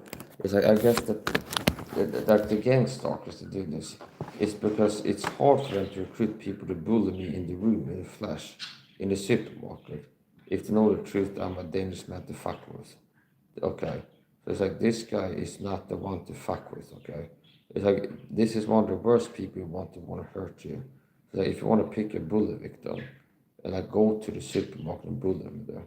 If this guy sees you doing that, decides to close the distance and hurt you, he's one of the worst people to have tried that on you. Like in this supermarket, all the people, okay? But it's like, so that, like, do you understand? Like, that's what the rational person would think. So it's like, to keep, like, getting, recruiting people to show up in the supermarket with those stalking perps and have them not be like, feel like it's uncomfortable to be like doing narcissistic abuse. Like, we need to have the cold murder, cold brainwash propaganda. It's like, read the cult. It's like, Mike is not the robot. He can't throw a punch. In a street fight, he would lose. He would never dare to stand up to an abuse of this. Until one of the mics in the room and I raise my voice. It's like, they're like, oh, they're scared of me now. The whole Swedish SWAT team comes here to get me to psycho. They're not that tough, Nancy. But push, like, you feel like this push comes to raising voice, okay? Not push to shout. But it's like, they keep pushing your buttons until you, like, raise your voice and they act like they're they like melt down, like they're so weak. So it's like they have a false sense of security in the gang stalking, narcissistic, phlegmatic bullies. Okay, it's like because no sane person would be taking orders to bully me in the room. Okay, and feel like that is not a risky thing to do. Because if like you're bullying somebody, you might get confronted, and confrontations can lead to altercations, and in altercations people can get hurt. So even if I don't want it, like, if it's like if you bully me, I walk up on and you push myself. It's now just like you assault me, I have a right to defend myself, and it's like now it's a fight, and you can get hurt. So uh, I think that part of what they do is like they need to do PR. They need to have like fake opinions for the gang stalking point. Like Mike, you're the biggest sissy ever. It's like part of working to like control people's perception, like cult members. It's like, yeah, everybody, remember Mike is nothing to worry about because maybe next time we're gonna have a plumber, a landlord contract come to his home. It's like the gang stalk point think about recruiting him to do narcissistic abuse tactics in Mike's home when it's there or something like this to get him to do that. Maybe tell him to spray perfume all over himself right before he enters and become a stinker like perfume because Mike's allergic to or something like this. And it's like if Mike has an online presence in the city and people see him training martial arts in this, it makes it hard to get a guy to like abuse Mike in his own home if you want to put somebody up to that. If they find his channel is training knife fighting and Muay Thai and boxing, and he's strong and fast than the average person, and it's like he's less of a pussy than the average Swede that's 35 years old, for sure. So it's like that is kind of that is like if people see the truth about what type of person Mike is, that's not conducive to recruiting people to target them. So okay. So it's like we need to have fly Mike's be like, hey, Mike is a pussy, everybody kind of. He's nothing to worry about, couldn't hold my fly. So, like steal stuff. I think that's part of it, okay? Okay. I'm not threatening that I'm going to fight these people. I'm saying, obviously, if somebody's training martial arts, it makes them more dangerous and better to be able to do harm. Okay. It's like if you want to get people to bully a person, and it's like that person's training martial arts and so this and this, they act in the physically fit. They say that's harder to get them to go along with pick on a person. So they need the people to feel like they need to use lies. Okay, part of gang stalking is lies. So like it could be lies about the target, why they're being told to do weird things when they're around the target, what the target is, like who they are. So like there's lies are a big part of targeting. So they recruit people to bully online in real life, and a big part is perception management. So they need to get people to feel like as comfortable as possible while they're like working to rescue for the government. They were like it's like why it's like it's getting harder to like get perps to feel safe bullying Mike because they see Mike training martial arts YouTube channel. So we had to like keep like doubling down like Mike's martial art is fake martial arts and he can't fight, he doesn't have a chance, wouldn't be able to hold the fly, something like this. Okay. That's my analysis. Oh, and I'm out of here. Bye. Okay, you tap bye. Okay, go on.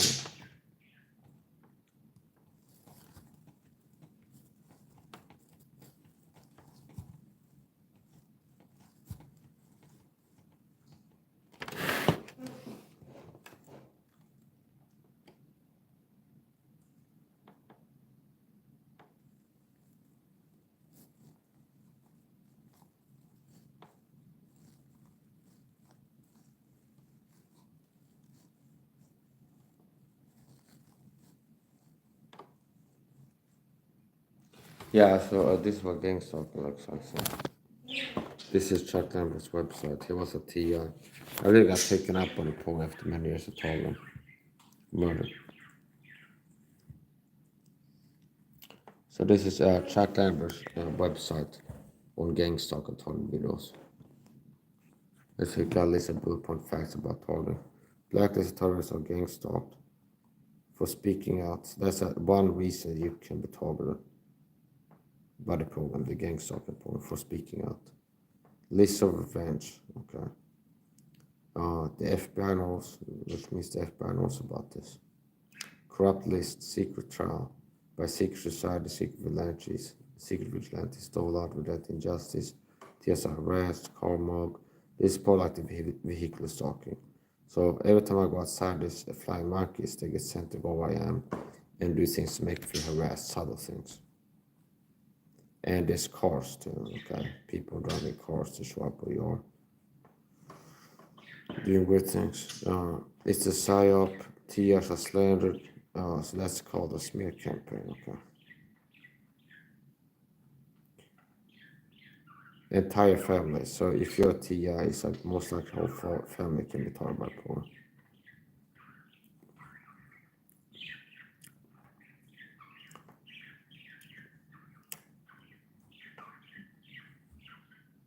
I don't know about these two radical bloodlines, like if it means like the Masons are like, or the like the deep state are so like against some people, so we're gonna target the entire bloodline till they're all gone or something. I don't know what that bullet point fact is about, but okay, but it's like this is true. Here, problems TS deal with. Ploys by perps in chat and talk. See, this is what you see in the chat. So I'm gonna turn the video. Notice how it's like it fits the pattern of Chuck Lambert's website. What happens to turn the videos of gang stalking? So I've been having a substantive discussion in the chat. Being a target video, getting the word about gang stalking. Having substantive discussions, making quality content, talking about quality stuff. And oh, look, there's a mob of people showing up attacking the chat. Say, ploys by perps. Perps is like inside baseball. The TS used to refer to people that work for the programs. Pretty much same as saying as an agent of flying monkey, okay? Some work for the program. In chat room, some at TI have a live chat room. Chat room overwhelmed by perp mobs, that's what happened. To derail substantive discussions, which is what I was doing before you showed up, like a mob of people. A mob of targeting who are targeting video live on the internet. So this is the tactic. Chat room overwhelmed by perp mobs to derail substantive and try to distract. Like Mike is teaching something in a good mood. Okay. It says that we need to try to like attack him to make him angry. See? And he's talking about interesting topics. Is this a quality podcast with the harassing or try to like get a sidetracked? Gang up, many people attacking one target. Yeah, like they work like that in the street too. Like if I go to the IKEA supermarket shop and go shopping, they're gonna have 8+ people there with Bluetooth earpiece, like nightclub bouncers look like normal people are in their Concord shopping or whatever they do. But the agents fucking flying monkeys, they're there to make you feel harassed and do weird say things to make you feel harassed or worse. It's like they can do things where they put something slip on the floor like a powder and try to make it an accident, things like this. Okay. I've been sprayed with chemicals on the public. Personal attacks.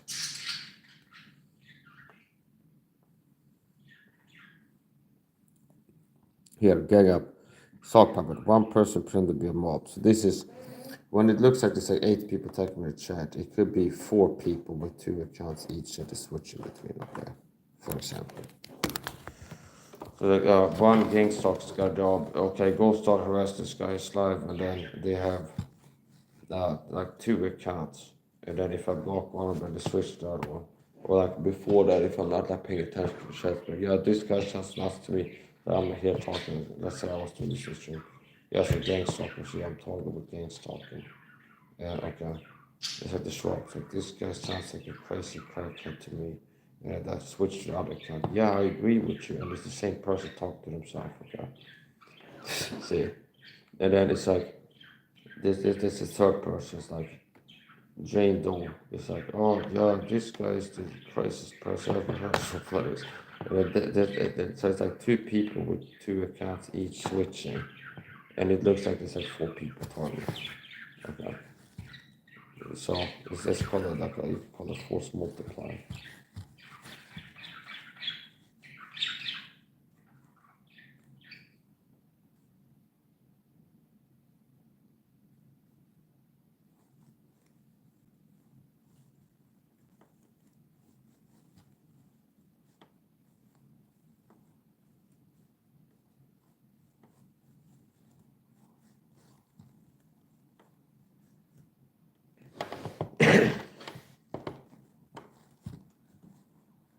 he was sexually beaten up. No, I wasn't beaten up. Like learn how to speak the truth if you want to talk shit, okay?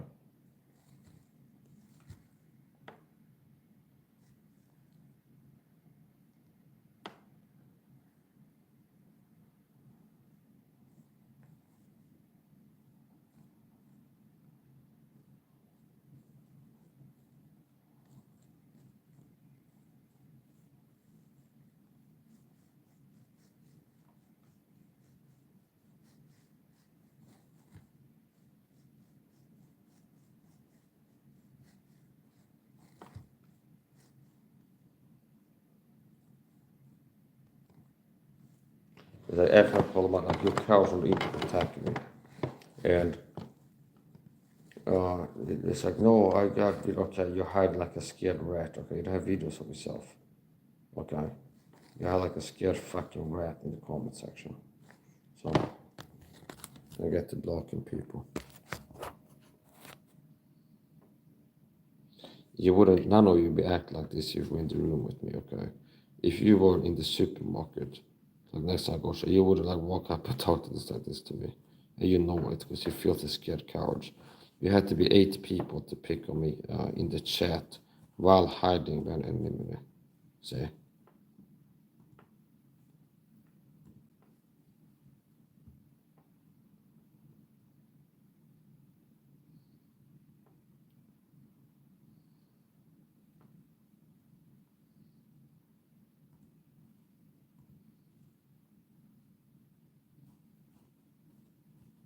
Yeah, cyber stalking, gang stalking, trolls.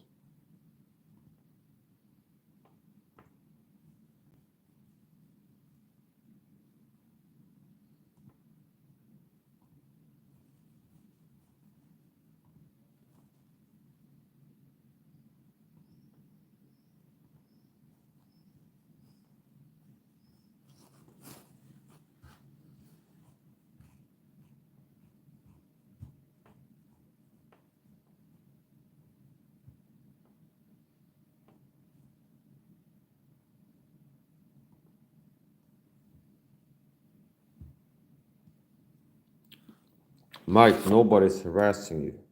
See? You're paranoid. Mike, nobody's harassing you on the internet. Stalk you by every time you go live, they come where you are to. And Mike, nobody's harassing you, okay?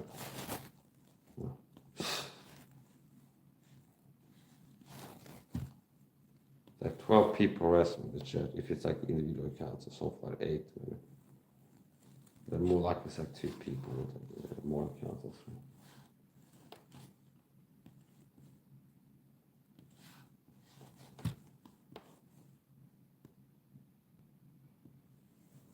Yeah, Keith was in the way anyway. So they were like, oh Mike, you know. They're like, I did want to talk to us in the room, and then they started like, Mike, with your rubber knife, fake rubber knife martial arts, or something like this. It's like the rubber knife is a training aid for actual knife fighting, used for sparring and training, okay? So that dummy I have is around $500. If I use a real knife to the impact hand, you fucking idiot, it would destroy it in like one training session, okay? First of all. Secondly, for sparring, you obviously don't use real knives for sparring. If you do sparring training with knives, it's like so pathetic. It's like they act like they're like 8 or something. These 12. These people. It's like I'm desperate to say you suck or something. My head told me to or something. It's like I'm desperate to say Mike sucks. It's like I'm a pathetic beta hater. I'm jealous. Mike is athletic and trains martial arts. I don't have years of myself in martial arts yet. Okay. So maybe go watch some Jordan talk. It's like, yeah, a lot of men are weak, soft, and lazy and don't do anything to train. It's like we as men should be trained on martial art. There's no evidence you train on martial art pussy. Okay. Because like you hate on people are. Like, oh, Mike fake. What exactly what is fake? Don't didn't give anything credible. Didn't go like, well, Mike, in a real knife fight, you would lose because, and then you're too slow or something like this. So it's like you can't move in and out quick enough, or you don't have like combos that you haven't even learned like a combo attack or something like specific. It's kind of like just some lazy bam, vague. It's like your martial art sucks. I saw you holding a rubber knife in the video. Prove your martial art sucks. Fake rubber martial art knives. That's a training knife, okay? So using a rubber knife is something that can help you to fight with action knife like this. But you don't use this for impact training on a dummy like that, or a punching bag that's going to destroy it in one training session. And you certainly don't use it for sparring, okay? Unless like you want your sparring partner to die or something. So, it's like, but what type of attack is that supposed to be? Okay, maybe like someone training boxing sport and they have gloves on.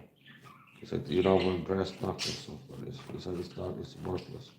It's like they understand it's some kind of super attack.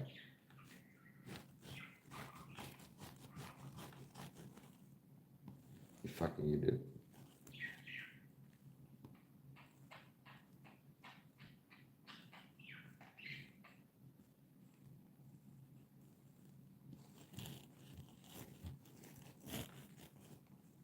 It's from my heroes. But that's like it's when the best content, most interesting topics are talked about, or it's like the best singing or joke making or whatever the thing I'm doing. It's like the more qualities, the more of these like hidden content come in. Like if I'm singing or something like this, and especially if I'm doing it unusually well or something like this, like okay, it's like then it's to be like oh they're coming to troll you. Like they're working to like get me to see the comments to get me like irate. If I'm like in a good mood singing, for example, surely pressure make the wise man mad, for that they provoke his spirit that is spake unwise with his lips. They try to provoke you with the persecution or pressures to make you mad, and then provoke your spirit. So they're like baiting you to like lose your temper, like speak, act out, so they feel like you're sabotage on stream and stuff like this. Like I'm playing some kind of game. Okay. They think I'm a Christian. I have to be in a good mood anytime I'm in a video or something. I'm not a sissy bitch Christian, okay? I'm a Christian warrior, not a Christian sissy, okay? So, yeah, I could make a YouTube channel, the casting Christian or something. The casting pastor or something, so I become a pastor. See? But I don't need one of you pussy bitches to like lay hands on, but we ordain you, send you out. It's like, bitch, please. I got a gift, I got ability, I got the sword and the ability to teach, I can do it. I don't need or look for some fucking approval. Some other Christian like Mike. It's like we need to have like a group, the pastor sit on board and be like, yeah, Mike can be a Bible teacher on his YouTube channel or something like this. That's not how it works, bitch. Okay. I don't need these guys to, they're like other Christians to be like, oh, my cousin, so it's like, oh, he's a bad Christian. Yeah, don't watch my videos and stay weak and uninformed. Okay, I'm doing you a fucking favor making videos here. Cussing or not. No, I don't teach cussing as darkness. There's some things it's like I do that I'll teach others, like smoking cigarettes and cuss, for example. So, okay. Now, the things that I do that I do, that I promote it, so it's like vitamins and fasting and things like this. Training, exercising, training martial arts, not being a weak man. Like the smoking cigarettes, I'm not promoting that. You don't see me make videos. Yeah, part of the health fitness protocol to start some races, you need to start smoking cigarettes. Something like that. So, and it's like, it's not that,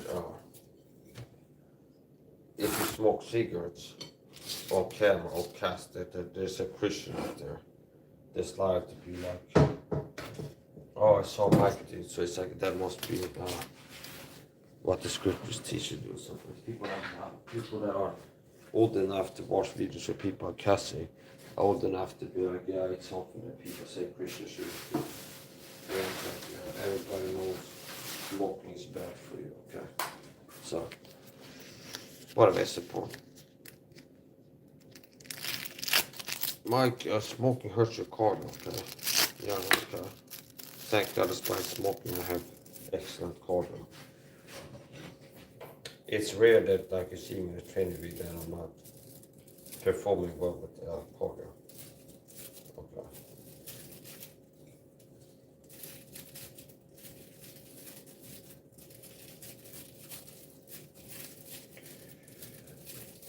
Yeah.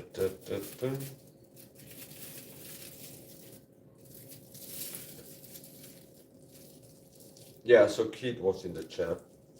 And I don't know if it's like a body troll or not. I'm not naive, which means it happens quite frequently. Now they're doing the over attack, like a lot of people have been over targeted. Was like we're attacking.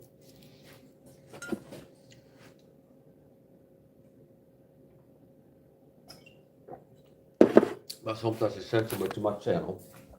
Play more like a long game. It's like for a while, pretend to be like a normal viewer.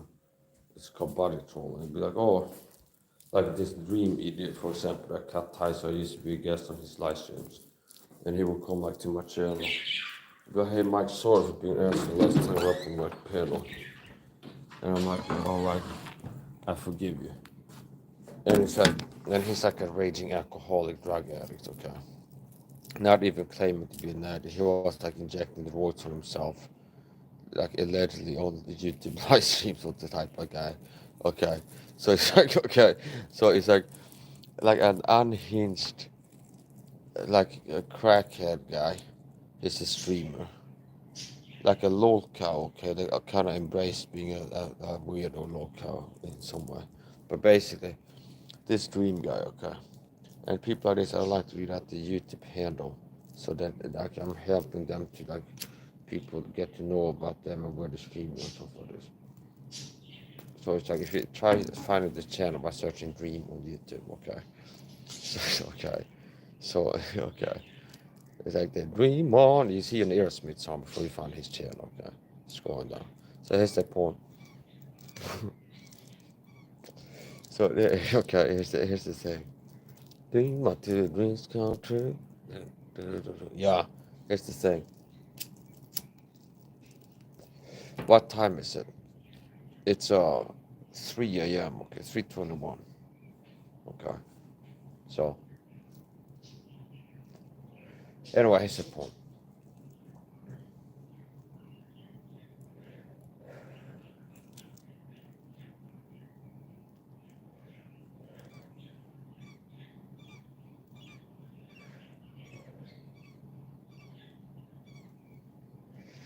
I had an appointment today, like later on. I might have to cancel that. And I can't tell you what it was. It was like a dental, like a phone consultation or like talking to somebody at the bank. But it's like I had something booked there. I might have to cancel it because I haven't been able to sleep. So depending on if I get tired enough to be able to sleep, you had to cancel before you go to bed. It's like if other people are like expecting it, it's like I was supposed to talk to this guy this time or something like this. And it's like, what happened to that guy? It's like if you know this, like it's okay, and I can be able to do that. You're gonna have to cancel it, but you cancel it. But it's like let them find out they're not gonna be there or something like that. So here's the point. Well, where's I going with this? Yeah, this guy Keith. Yeah, it's a body tone is a tactic. I was talking about that. Body tone as a tactic. So one example of body tone. Like sometimes it can be somebody I've never seen before, some blank change or something. It's like, hey Mike, good to see you. Okay, I've never seen before. And it's like, okay, here we go again, see how long it takes. Kind of a lot of times I feel like that because I'm gang stalked, shadow banned by YouTube. Even Frank Tefano claims to be shadow banned by YouTube. He's got 100,000 subs, okay? I'm not saying he's not. I think that he's shadow banned. I looked at his channel. He's been like locked into 100,000 subs. Like they're not letting him see. It's like I don't know if it was like 4 6 months ago. I subscribed. I've been checking out his channel for what? It's like the earlier Mike Saha streams. Okay, like when I got on YouTube, it was like an awkward autistic person with social anxiety on camera. Like, oh, yeah, let me give you whatever. Okay, so it's like from getting on YouTube, pretty soon, like the first year or so, I found like some of these big guys in the fitness fair because I'm gonna teach health fitness and I'm looking like. I found out he Frank the Fauna is pretty soon. And initially I thought he was on these people I had to come out for shilling for the deep state for like poo-pooing supplements, okay. And then he warmed up to it, so I'm not like a guy who just calls somebody a shill and I think it might give me like 3 extra views or something like this, so I could call this guy a shield. Okay, well, I'd be probably better off if I was like growth centered in calm people out, if I was like kind to other YouTubers and working towards a collab, getting to like interview the podcast, of course, not be like everybody's a shill that I see being a shill, like calling every spade a spade. Like this guy sucks at teaching the health. This is okay. So, well, here's the point, okay? So the thing is this. Oh, I'm Shadow Man, okay? See, and Frank the Fawn is definitely Shadow Man. Okay, I'll get to the point where I'm saying definitely now. Okay. Because like last time I was in channel was months and months ago. He was at 100k, and he's still at 100k. It's like they locked this. Okay, this person. They locked him in. Okay, there's like a limit to how many times I can use a certain word. They kind of feel like I already used that word too many times. Okay. So it's like, okay, Frank the Father, they locked him into 100. That's what it looks like to me.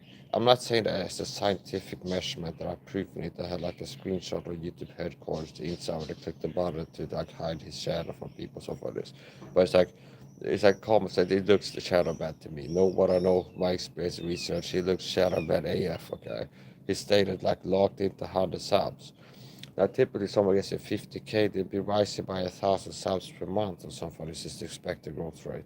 If somebody has made it to 50k, you'd expect them to go by like around 1,000 subs a month, okay? It's like they should be reaching a point in the algorithm where the algorithm is promoting the channel. If they're having audience engagement, they're having a lot of people in the live chats writing, and they have people leave comments, and they got mainly videos with 10k views on them, as I said this, and they got 50k subs, and they're frequent uploaders. It shouldn't be that they're growing by like 1,000 subs every 3 months or something like this. Okay, that doesn't make sense to me. Like a growth rate at that pace. So, okay, which is it's almost it's like on the topic of fake narratives and such like this. It's like fake. They're faking Frank the Fawn being smaller than he is, possibly. Than he would be if they would sabotage him. See, see, they're faking that he's like a lot. He's got less gains. Okay, look at how little gains Frank the Fawn can get with his genetics. But in reality, they're cheating. Okay. It's like, yeah, it's like normally a guy like Frank would be having like that 200k subs at least. But it's like YouTube is keeping it at 100. Okay. See? So it's like they're injecting anti-testosterone into this water supply, like the YouTube growth and stuff. So, and that's another thing. It's like the simple, like the biggest guy in the gym is statistically most likely to be on roids, okay? If you like, you're like a guy who's like start wake up, and some people are inject loads in themselves. If you are working at a bodybuilding gym, and the guy is like the biggest in the gym is like statistically most likely to be on roids, okay? And when I talk about like natural people like Tony Robbins, they're like gigantism, he has some kind of. There's a thing that Tony Robbins has a birth defect or genetics defect or not that makes his body since childhood have more human growth hormone than other people, which means his skeleton during formative years, like you, so you grow until you're like 20 or something like this. You're gonna be growing more. Okay, so there's people that have something. It can be like a pituitary gland, a tumor, or something. There can be something that they have. Okay, I don't remember specific, but there's something in the brain. Okay, there's something people can have that make their body release abnormal amounts of human growth hormone without injecting it like a bodybuilder. When they're growing, they have a lot more of that growth hormone. So when your skeleton is growing, it's like it's supposed to be this much more growth hormone, so you're growing this much. But it has twice as much, so it's growing a lot more, and you end up everything is upscaled. Your hands are bigger, your head is bigger, like everything is upscaled. Like a man, an average sized man, everything's upscaled because like you have more human growth hormone. And I think Tony Robbins is one of these people. And he's not like a giant, like a Nephilim. There's some retarded idiots think that there's Nephilim. There are serpent seed and offspring of like fallen angels breeding with people, and like Nephilim, they call them. The King James Bible used the word Nephilim. They were giants in the earth in those days, okay? it's like itchy ear, mentally ill, paranoid people. So people accuse me of being a conspiracy theorist as if that's a bad thing to be. So speaking the truth about boots on the ground, flesh and blood corruption in this world, and showing the truth that is undeniable about what the saints are doing. And things like this. So, oh, Mike, you're crazy.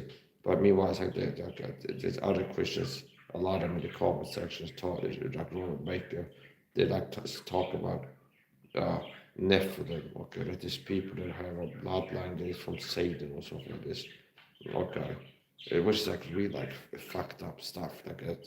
Like this is how you start. This type of ideology is spread if you prepare for the next Holocaust. If you want to like get people to go along with like offing people, it's like yeah, they're dehumanize them, okay, and demonize literally. It's like they are demon in human form or something like this. They are demons in the flesh. They're genetically in the bloodline of Satan, okay, and they're pretty much like a demon and not a human and can't get saved or something like this. So this is the type of shit that I always use for evil and for good, okay. Okay. Another ridiculous. I use the N-word sometimes and make jokes about Jews and says, I don't care, I'm not gonna stop doing that. Now here's the point, because I'm not really a racist, okay? So that's the point. Now, there are people that are black that teach that the white man is Esau, see? So there's like religious racism. It's like, yeah, I read the Bible. The white man is Esau, and it's like the white man is the evil race, okay? That's like of Satan. And there is white people, like the black man, that's like Esau. And they are the evil race, okay? I've seen people that actually believe this. So it's like there's so many like crazy talking idiots in the Christian communities online. Yeah, I'm glad I've been alone with the Christian. That's just focusing on having my kingdom's Bible, praying to God, having a relationship with God, basically, and not focusing on wasting my time with these people.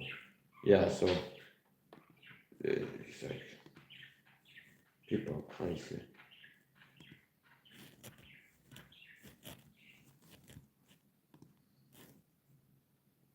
And I think I'm crazy for speaking the truth. It's not a thing. I've told you, and I stand by that. So, okay, you can accept the truth sooner or later. If you're a fucking Christian or not, okay, you're no fucking Christian or a fucking one, okay. I don't care. Hopefully, you're practicing abstinence and you're not fapping. If you're a single Christian, most likely you're no fucking one, okay. You're not even trying to open one, okay. So here's the point. Okay, so here's the thing. And okay, if you listen to these fucking freaks, Brandon Hotels and Andy Woods and Robert Baker. Now, how do you like my stammer? It's like a lot of people be harassed for 3 hours in the chat by mob of trolls to be like exhausted, but I can't keep doing this, and they'd be like, lose the shit and start crying or something like that. But done with YouTube, okay? Okay. That's not how that works, bitch. I'm like David Goggins. I almost used the N word there because it feels like it's some lines we deliver. It feels like a rap song. The energy that fits to add that word, that line. That's the point. Okay, and I don't know what the guy's color is that I'm talking to. It's not like a thing I only call black people. Okay, so but it's like I've been kind of downregulated, but okay. I'm used to like showing up on Alex panel. It's like Putin is an N word or something like this, and he's a white man. Okay. And it's just something that is like something that is you call people or pedophile sometimes, and other people don't get it. I know YouTubers that are like watching kiddie videos and like play Play-Doh tutorials or whatever it's doing. Okay, so it's like whatever is the point. Okay, so it's like there's certain communities that is like this like a whole. It's not just a vibe. It's like there's a certain thing where it's like there's a different way of operating. It's like you get it after a while. Okay. And it's like kind of rubs off when you adopted yourself. But it's like there's certain things. So I found different communities. This guy Poon and Dream and these other people like panel streamers. Like I call them drama streamers and drama panels. You can call them drama panels just because a lot of the content is people going live and fighting each other. See, there's people going live and fighting each other. And even if not aiming to, they go live And it's like they go live at the city hall drinking or stuff like this, or watching sports until somebody shows up, talk about somebody. It's like, yeah, that guy's a scumbag. And the guy shows up in the chat and be like, no, you're a scumbag. Like, come up with a pen right now, you bitch, or stuff like this. You just get the camera up. It's like, the guy comes up. He's like, oh, yeah, look, I camera up. He's like, you're fucking ugly. And then people are screaming everywhere inside for like 30 minutes or something. It's like, so it's like, there's a Jerry Springer. It's like small scale Jerry Springer. It's not a way to explain a lot of these panels that I spent time on.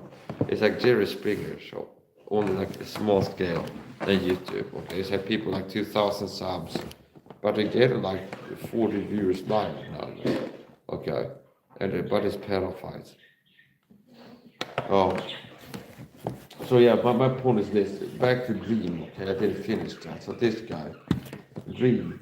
He was one of these people who the love bomb. So I talked about love bombing, fake body trolling, which is when somebody shows up and acts something like not a hater here to attack you. Okay, that's low level.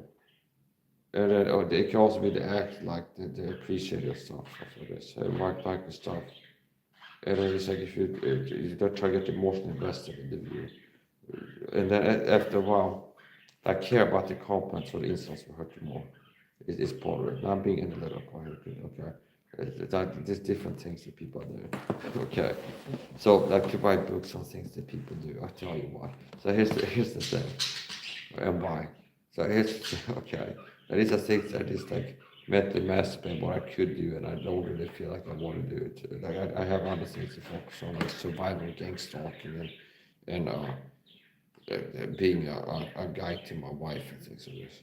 Okay, being a leader, guiding her. Okay, it's like I got some real mad stuff to do. I have a wife, and she's a Christian, and I talk to her every day. And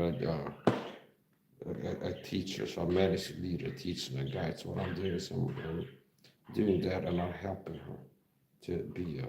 I'm living up to Christian masculinity. Nobody say, Mike, you're like a gold one dragging into a ditch and eat potato cans off of this. It's like, no, no, I'm not just the guy saying this. Like, no, God influence our life. It's like, okay, daily I remind her to pray to God. See, so it's not like I'm a satanic influence, like, or bad deeds. Like, hey, well, how Mike is to his wife is when I talk, it's like always telling her to do bad things or something like this. No, it's like, say good morning. Did you pray? Say morning prayers. It's like, no, I forgot. It's like, oh, don't forget to do that. So it's like, get you to connect to God. Okay, that's a Christian. Remember to read the Bible. So it's like getting her to read the Bible daily, promoting daily Bible reading and daily prayer, confession of sins, and kind of other stuff. See, and then sometimes talk about something like a topical study, which like something where I'm explaining something. I send a little Bible passage. Like if you have any questions, feel free to ask. I can explain this too.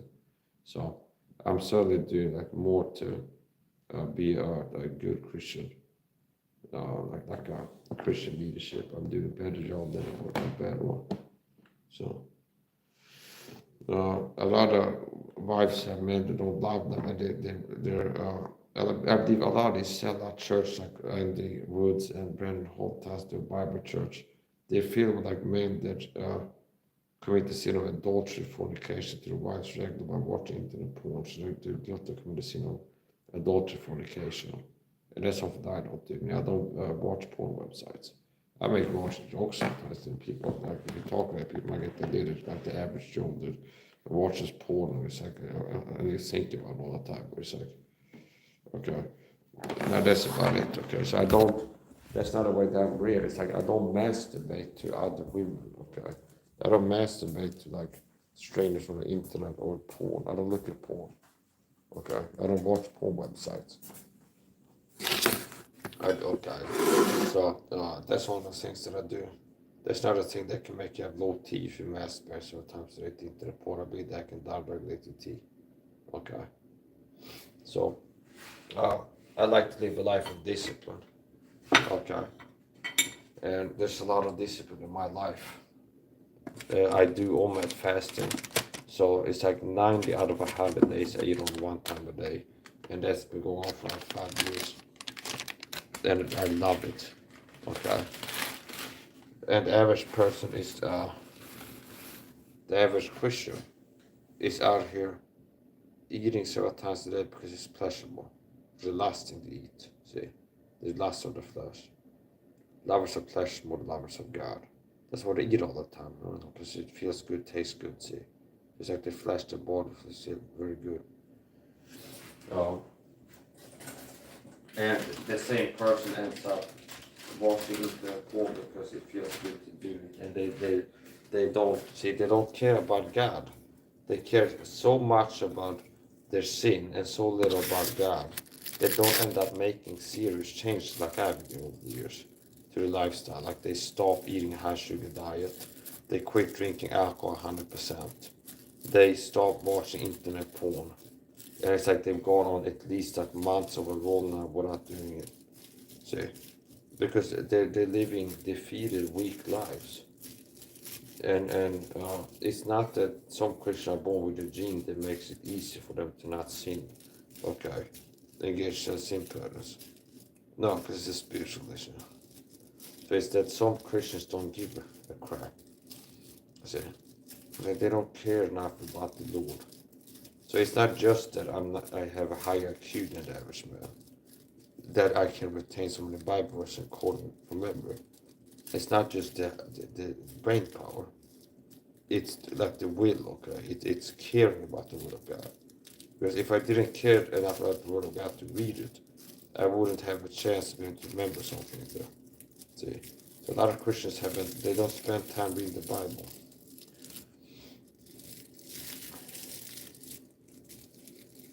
Or it's just something actually, it's like I've been slacking off a little bit my Bible reading last week or so. I need to get back on it.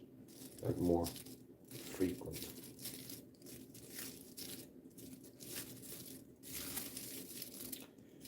Here's another thing.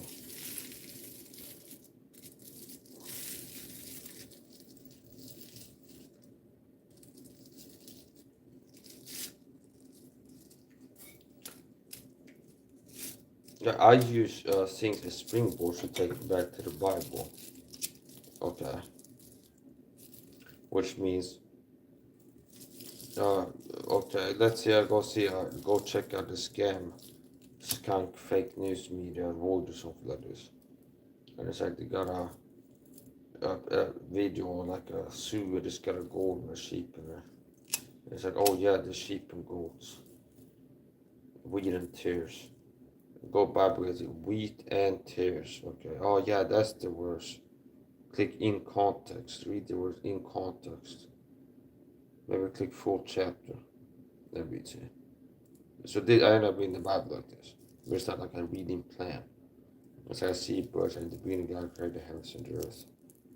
It's like Genesis. Okay, let's go read out of Genesis or something like this. But I see things that remind me of Bible passages or verses. And then I go look up that verse. To like read the actual verse, because sometimes I'm not remembering 100% clear. It's like, is it this? Okay. And then I read it and then click in context. A lot of times. So you click in context, you get like roughly a paragraph of text. Is what it does.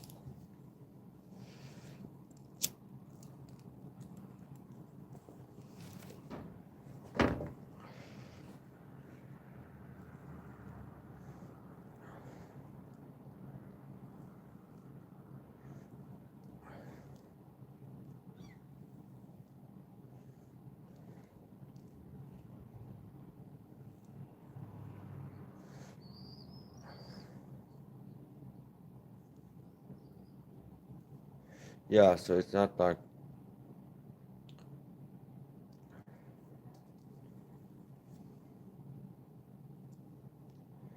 it's like you shouldn't write yourself off, but like give yourself looser excuses, because looser excuses go hand in hand down the road to mediocrity, walking the road of mediocrity and weakness and being unimpressive. Me, I'm extraordinary in several ways, undeniable. You could like be a person who said, "No, Mike, you suck at everything," and like you're so delusional.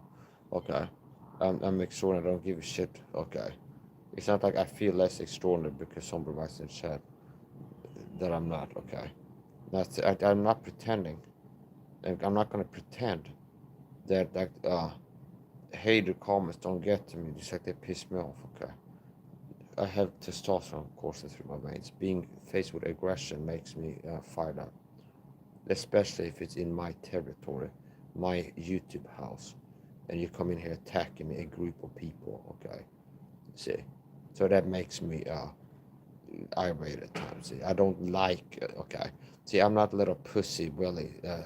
I'm not a little doormat. See, there's something they can't say about me. It's like Mike is a pussy. He lets people abuse. He won't stand up for himself. A doormat.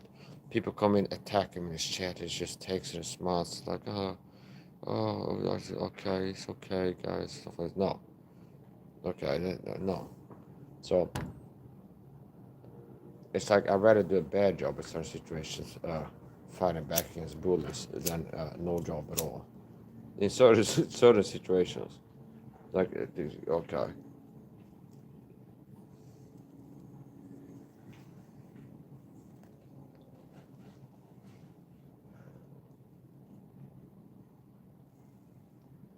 I wonder if that's the mailman, the morning mail. I think it is. Yeah, this is the morning mail truck down there. I'm not even gonna turn around. I'm gonna have to film that. It's not really. Okay, it's not a fire truck or something. It's just more interesting. This morning mail delivery guy goes with the newspapers, morning newspapers. So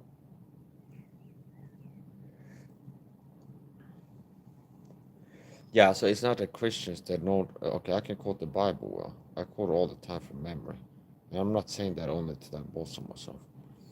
Um, it really you should be provoked unto good works. To be like, oh yeah, it makes me feel bad that Mike can quote the scriptures. So I had to lie to myself and tell myself he cheats and prepares for his videos because he's so good that it's hard to believe that he can quote the Bible as well as he does from memory. So I had to lie to myself because he's cheating somehow. He's got like notes or something like this on the wall or like a teleprompt like type. No, okay. So anyway, here's the point. I can quote the Bible better than most pastors. I can quote the Bible better than Raphael Gordon by Heart King is Bible pastor. Okay, it's like so. But as a point, it shouldn't be constrained to like only pastors and Bible teachers. You can quote a few verses and like you can talk about teach doctrine, basics, and pull on verses you read before in your mind. Okay. So the reason is not that 90% of Christians are born with a gene that makes them super dumb, so they can't remember things like this. And it's like, oh, no. It's that the lazy bums. That's the sin nature. The lazy. The average Christian is a very carnal, walk after flesh. They're not really having any strength, okay? It goes back to masculinity, Christian masculinity. Effeminate men, okay? This narcissistic sissy boy is so pencil like beta. The most beta, effeminate looking pastor Brandon Fulton's for home Baptist Church. It's like he does this little thing where it's like he's narcissistic, where it's like he is a case study of like a guy. He's effeminized in his persona, his body language, his energy, his facial features, what he looks like. So it's like he looks effeminate to me. Okay, he's got a beta look, and he wants to make a video about the problem of effeminate pastors in leadership and stuff like this. That looks like narcissistic projection to me. Okay. Looks like he's all my case. One of these days, somebody like Mike's gonna make a video. He likes to make videos about Christian masculinity and effeminate pastors into this. So I'm gonna go on the offense and just defense. Yeah, these people out here next door are not me. These effeminate people out here, and I'm gonna sell some kind of strawman argument. There's like, I don't fit the bill. Okay, in my strawman argument of what an effeminate person is. Okay, so that's an example. He's trying to sell out pastors. Talking. I don't care at this point. Okay, people call me crazy no matter what I do. Okay, if I play video games, dude, even says people say this guy sucks at play video games.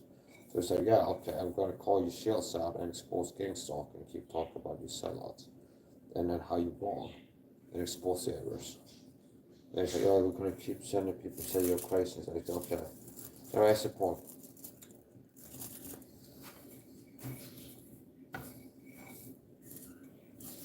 Brandon Holtas and Andy Woods. These are two pastors that popped up more recently as being sellout pastors.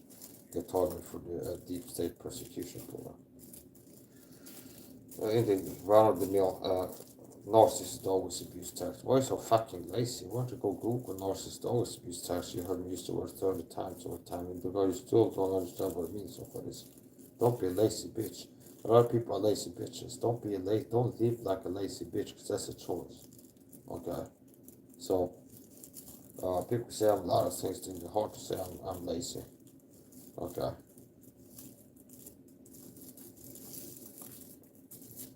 So anyway, here's the point. I haven't slept for what, 35 hours? Live streaming, okay. Training, exercising, all without eating. So, okay. Now, I'm not really pretending that it's hard, really hard. Okay. But here's the point, okay, to be precise. Getting to a point where you can perform a level where people accuse you of being on meth and all this type of stuff, okay? It's like, what is that energy? Like rare athleticism, strength, speed, sounds like Mikey or meth. They just said with the Mikey does crack or something from this, or PCP or whatever. I have examples like this. What I try to do is like, Mike shows like, they're always doing like anti-markers. Like Mike is there on the internet exhibiting like a rare athleticism, stamina, punching power, speed. So let's say the fly Mike is going watch like this guy's on meth. I don't do meth, bitch. Okay. Well, being a total video harassed by Swedish government, it's happened like around 7 times that the cops come harass me because that's part of government gang stalking. I'm going and doing a live stream exposing Swedish government crap. It's like, okay, they pull me over. It's like, we think you're on drugs. So like, I'm just out in public walking, and they pull me over. This what 5, 7 times. The cops come, possibly illegally stop and frisk me because they didn't say they suspect me of a crime. It's like happy to ask me like, hey, over the years. You just stop and hey, we want to check your pockets. Who are you? It's like, am I spectral crime? No, okay. But we're gonna have your ID. Like they check my ID card, take it on my pocket, and pat me down. And it's like I ask if I'm suspected of a crime. They say no, okay. They don't give me something I'm charged with. So that might be illegal, okay, according to Swedish law. There's like things like this happen sometimes. That I might have changed the law back then and made it different, but from what I've seen on like lawyer YouTube channels in Sweden, it looks like that might be legal. Like they can't just like stop and like check your pockets and demand your ID if they're not having a strong, like clear reason why. Like, well, somebody called and said you were pissing on their wall over there and they saw a knife hanging out of their pocket or something like this. And it's never been that. It's just like we're gonna check your pockets and then my ID card.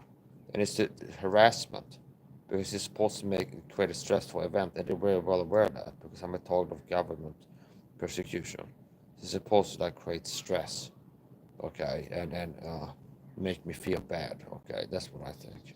So, and it's like since I'm not a weak bitch, I didn't fold. See, I haven't bent down because this is the type of man that psychopaths don't like. Aggressive alphas that will fight against psychopaths when a psychopath takes over the tribe and is the chief. Men like me that are resist them. Okay, Jordan Peterson talked about this. So men like me are a problem for psychopaths. Okay, aggressive alpha males. They are not weak, soft sissies. They are fearful and cowardly. But men that are like the founding fathers. Okay, so basically, I've been working to expose gang stalking, being shadow banned super hard, okay? I don't know, maybe if I would have got on Instagram sooner and like played that Instagram platform the right way, I could have gotten 100k subs now. But it's like to me, it looks like they've been shadow banning me. Is it something I could have done to circumvent? I don't know. But here's the point.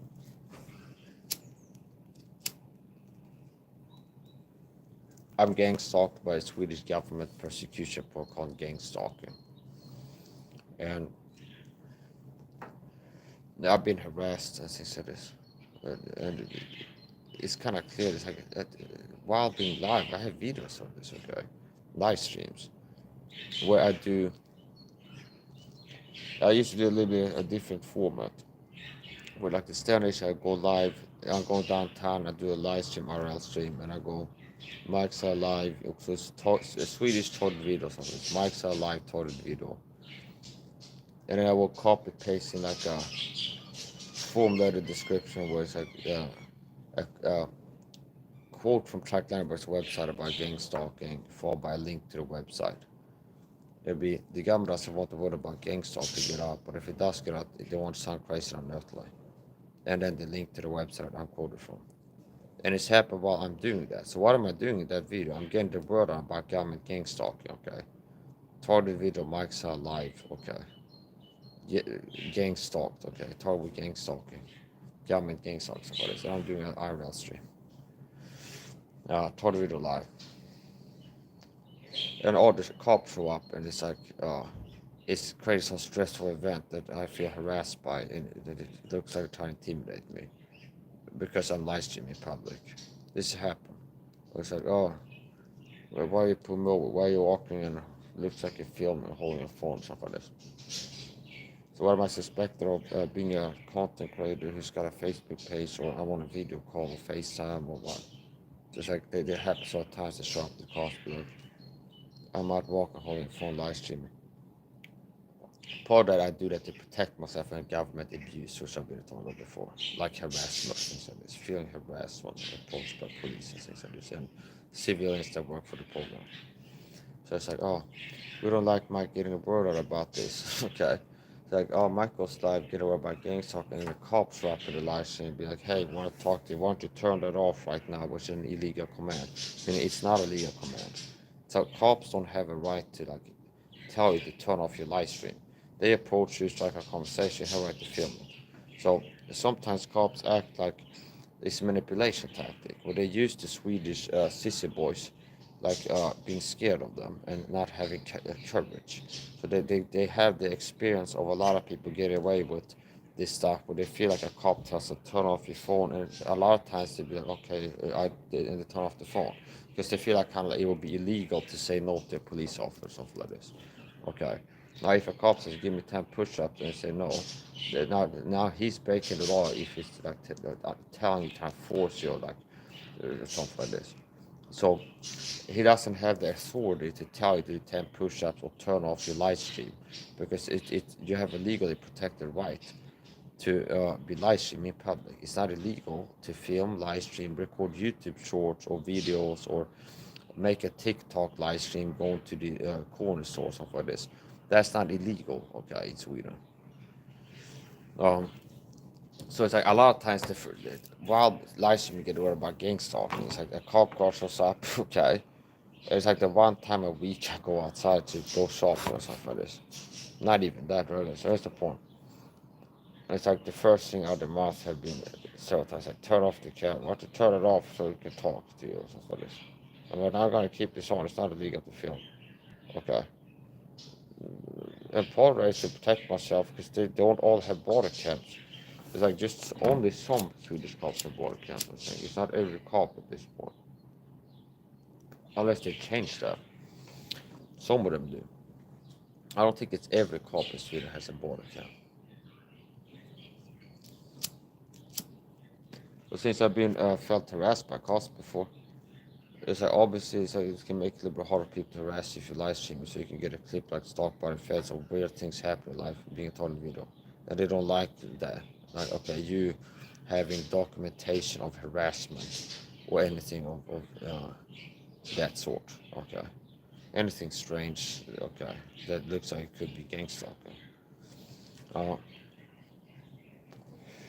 Okay. I've said it before, and I stand by it because I believe it's the truth. Sometimes I get really mad. I start thinking about this. I do believe that it's quite possible that they try to assassinate me in broad daylight, a Swedish cop. Like, to try to create a situation to create like to provoke a reaction that would justify them shooting me. Okay. Okay. Why? Because I was out live streaming, doing a IRL stream, talking with the MIKE SAHA live, get a word about gang stalking, and I get a word about government gang stalking. And I'm outside walking, and there's like a car that pulls up with tinted windows, just stops abruptly, doors and open, two dudes me toward me like this. So it gives me the impression I'm about to be attacked. See, I have this on video on an Instagram reel somewhere. Okay, like a short clip of this, set the music, like the approach.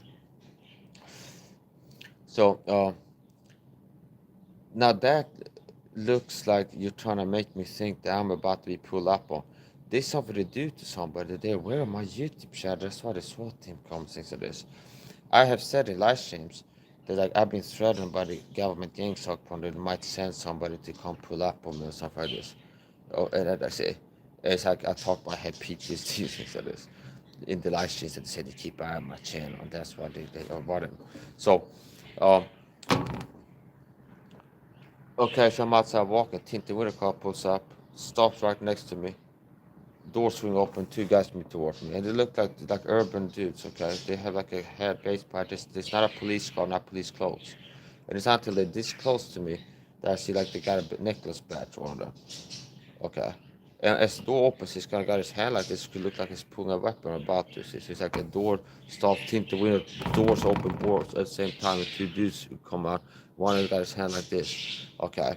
So that looks to me like they could have been like trying to get me to think I'm getting attacked, but people are not cops. Hoping I'll react the way they will use like justify them shooting me or something like this. But oh, it's like it looked normal. See, this is after I had been threatened by a Swedish police officer.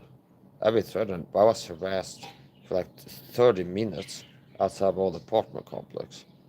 But back when I had super strong agoraphobia and PTSD, and I couldn't be out in public in daylight with a lot of people around without having panic attacks from the stress and anxiety.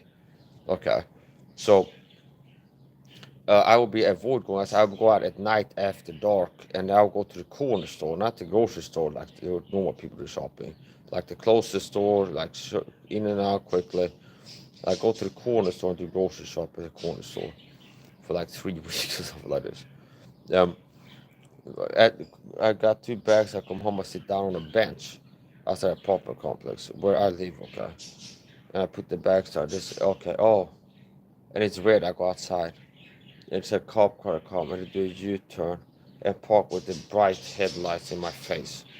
Okay, and to keep it on, they step out as two female police officers, and they start hassling me as usual. Like I feel like hostage, and it's like, oh, what are you doing here?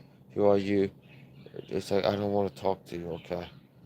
It's like, am I suspected of a crime? No, but we want to talk to you, and what are you doing here? Yada yada.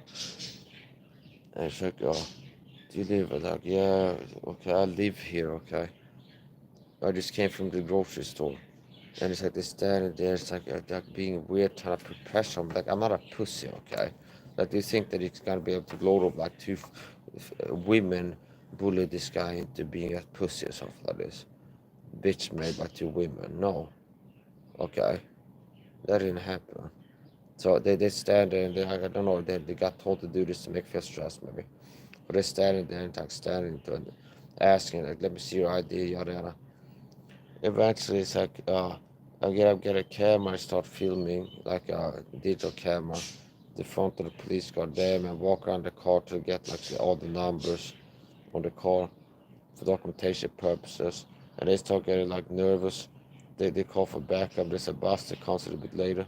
There's a guy that comes out there, a cop, and uh like struts around and it's just like he's like, oh, why are you so upset? But because I'm being harassed. So it's like the Swedish government harasses me, and then it's like, why are you looking like stressed when we're harassing you all the time? Okay, kind of like you see, it's like sick bullshit. Okay, and then eventually it's like I get more and more like worked up about this and like annoyed, and it's like I don't want to talk to you. Okay, it's like leave me alone. Kind of. It's like okay. And it's like, yeah, that he gives me a threat before he leaves. It's like, the next time we pull you over, okay, so it looks like you're planning now. Okay, some kind of harassment. it's not gonna be that pleasant for you. It might not be that pleasant for you, something like this. So I interpret as a veiled threat. Okay. Another thing I had was one of the cops in the Asian buffet restaurant act like a bully on camera too. Okay, and I have the video. Okay, and being a ton video. And notice how it looks like they like retaliated like with their arrogance. I go live and I walk past the government municipality office and I film like the government has got a social office and the cops. And I'm filming. It's like, oh yeah, it's a corrupt police here, okay, corrupt government headquarters, the police station. I'm doing commentary, and I'm live public on YouTube. It's like same as if I walk past the church, this to like the church, and they got a cross on it, but they're corrupt, okay. So I do commentary, oh, there's an evidence. So it's like whatever. I'm afraid to speak my mind. Then I go to so I walk past police station, do like comment on my YouTube channel. There's the corrupt Swedish police headquarters here. Like, okay, go in, continue on my mirror way down to the Asian buffet restaurant, long, to sit there and eat a buffet.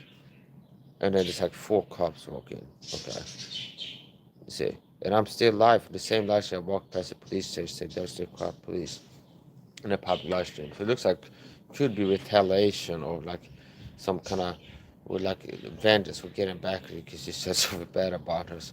We're worried about PR or something for this. Whatever the thing is. So it's like the 4 cops come in there. And then one of them, so now since this is weird, okay.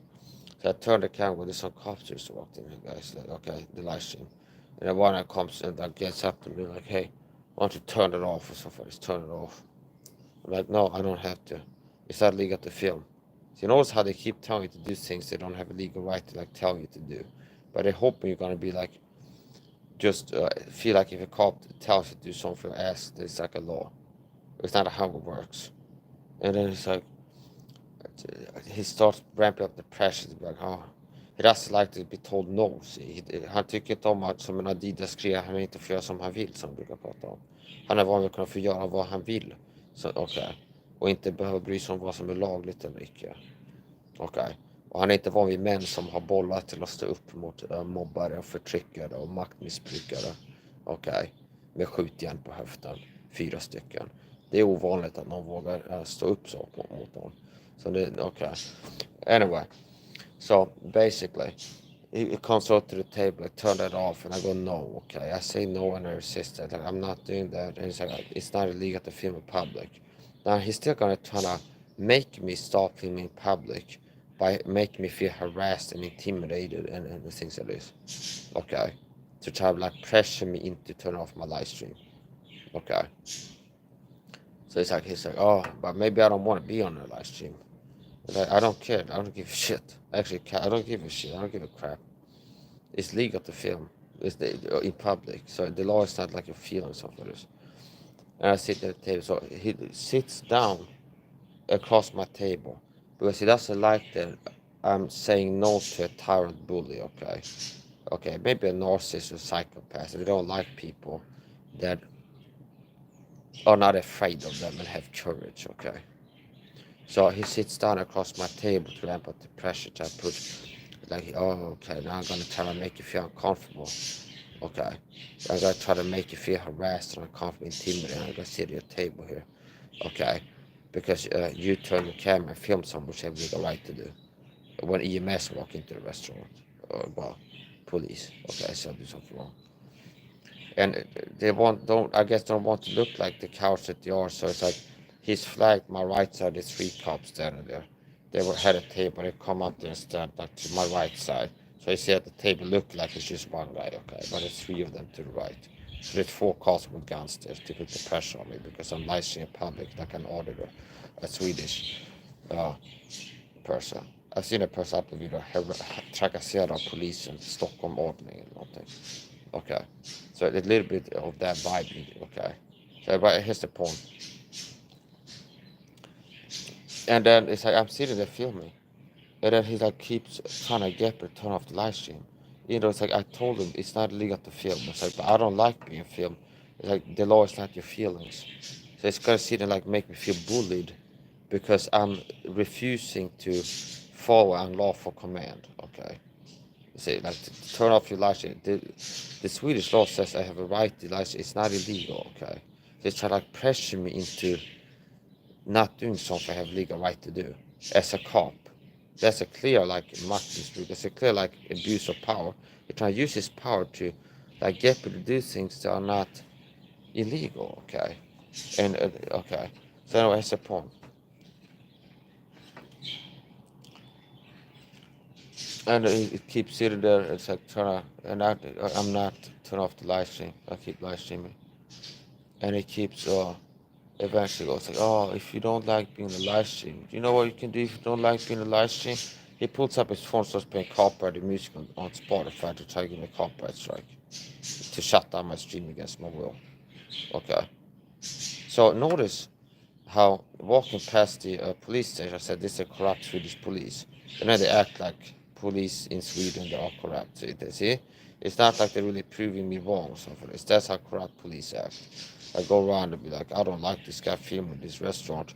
I'm gonna go and sit at his table and turn off the live stream. If you won't do it, I'm gonna start playing copyrighted music, try to give him a copyright strike, and turn off the live stream. Okay, see, so he gets a copyright strike on the street. Now that's act like corrupt Swedish cops. Okay, like what I said earlier in the stream. So okay, see, it's like, oh yeah, that's proving what I said. So eventually, it's like I guess he realized I'm not gonna do that, and I go like I turn on the microphone and mute it. Okay, it's like oh okay, I mute the microphone. Okay, so it's like you can play all the copyright music in the world for this. So yeah, this is the type of stuff that began for the Swedish police: harassment, veiled threats, abuse of power, because this is like stopped by the feds in Sweden. So this is gang stuff in Sweden. So and then they have people harassing the city until I like go nuts on the talking and like blow up more or less. It's like, and it's like, oh, put them in a psych ward, okay? Like harass somebody with autism. People with autism can more sensitive stress have a hard time keeping together their life. Autism, ADHD. Like let's work to harass an autistic person 24/7. Then if they like freak out and melt down, then they're an evil person. Put them in a psych ward. When they've been working, like keep wrapping up the pressure. He's not going nuts yet. More cyber stalks in his chat, more noise harassment. They gotta work to sabotage his sleep.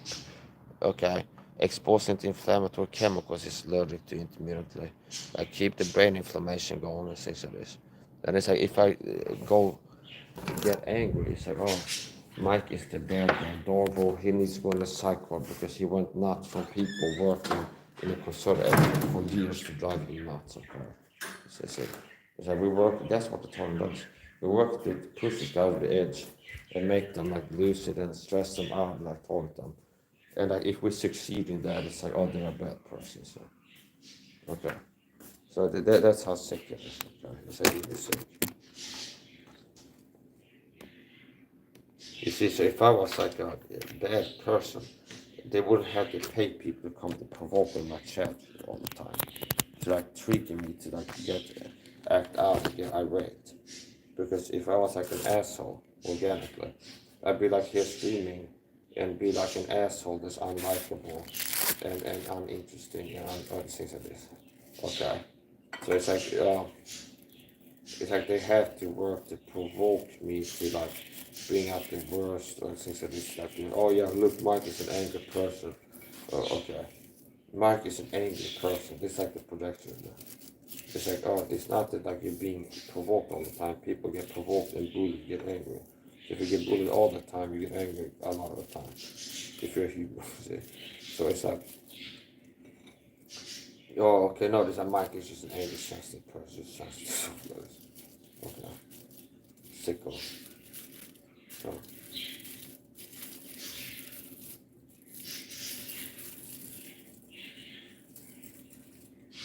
You know, I never got due process for anything. So everything used illegal to the government. That's why they had to hide it, because what they do and have been doing is fucking criminal. And they know that. It's like you can't just like start doing things that are against the law without changing the laws, okay? Like the government can say, oh, we're gonna start just pushing people, attacking their bodies, okay, which is corporal punishment. There's nothing you can do in Sweden that if I'm getting for law, gives the government the right to attack your body directly, like getting a dentist with a tooth infection, see, or try to make you have an accident to hurt you physically, or tell somebody to spray perfume on yourself because they know that you're allergic to perfume to hurt you physically. Okay, there's nothing that you can do that gives them their rights. Means there's nothing that you can do, not killing 10 people, that you can end up in a courtroom and proving guilty of having killed 10 people. And the judge can go like, look at the law, but what can I give this guy for what he's been proven guilty of? Oh, gang stalking, that's a punishment. Like, it includes but are limited to chem sprays and poisonings and daily harassment and purpose incorrect medical treatment. So if they go to the dentist, we might get the dentist to hurt them physically when they're there. There's nothing you can do that gives the government the right to that. Okay. Even if they prove you guilty of the worst crimes, you can commit in Swedish law. See? So, and that's what I got about having the due process.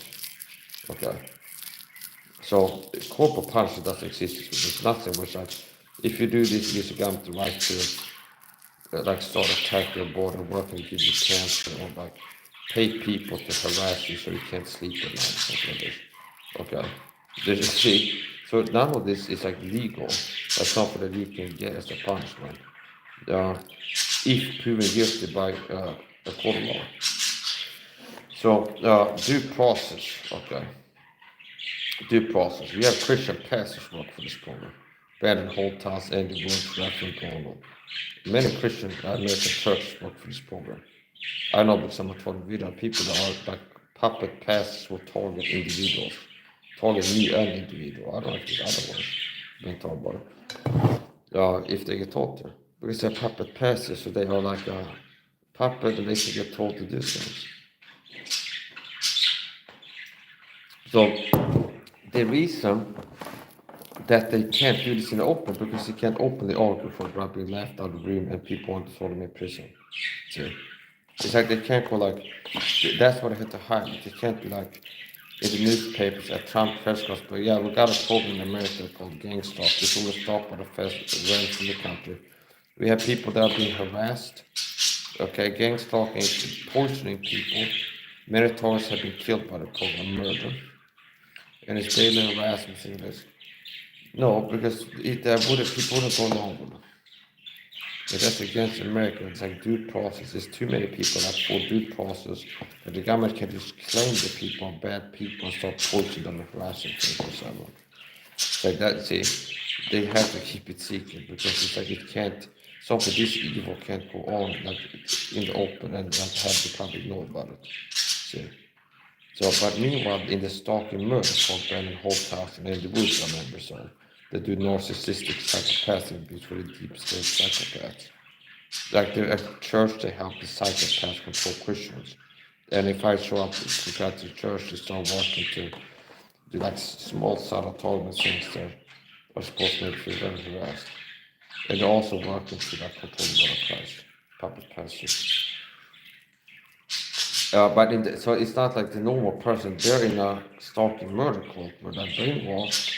It's like for the greater good. It's what we do. We're doing what we do for the greater good. We're the good guys. We're doing God's service. Okay. We're part of program like to murder people without due process. Okay. But it's like we're doing God's service. Okay. By being on this. It's talking murder cult, the spies on people.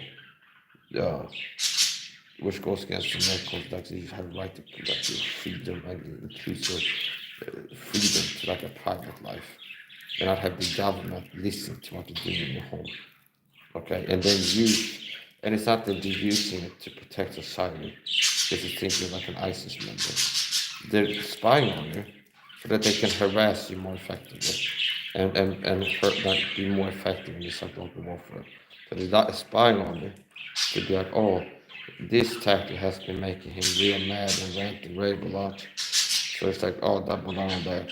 And it's like to be able to like, have people reference things I've done in private, not in public. Okay, get 5 monkeys to reference things I've done and said in private, like off air, that they've heard through the microphones, like from microphones to this. So they can make more effective harassment, like cyber provocations, like the references I've said and done in private, to make you feel harassed. That's what it's about. So that's part of talking, okay? That's part of talking. So it could be something you talk to a friend on a phone call, and then understand if I talk to a friend on the phone, and then I go next time I watch the Bible church with the pastor, like working a reference to something I said on the phone in private. So I will feel like I have no privacy. I'm being violated as a form of abuse. You have no privacy with commenting on your personal life, like your personal phone calls with your loved ones and things like this, and what you're doing in the home. See, that's part of targeting. And it can be very subtle.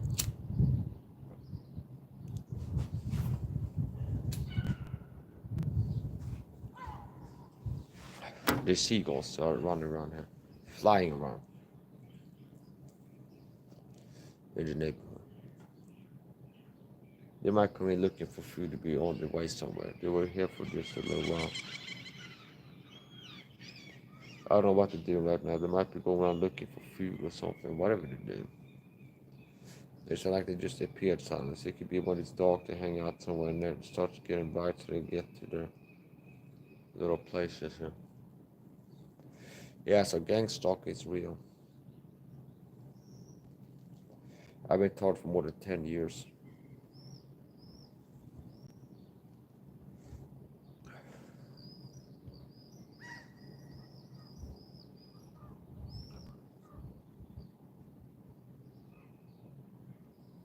Yeah, so the reason I'm up in the psych ward was not for being crazy, just always a crazy guy. It's adorable where I'm being harassed by flying monkeys in the city and online. And then it's like I get irate. And then I start whistleblowing about like specific circumstances where I'm being harassed by certain people. And it's like, oh, these people make false reports, so I'm crazy, they put in a psych ward. And they work to paint me as like uh, a danger to myself or others. And it's like they're trying to get me in a psych ward. They were trying to get me in a psych ward. Okay.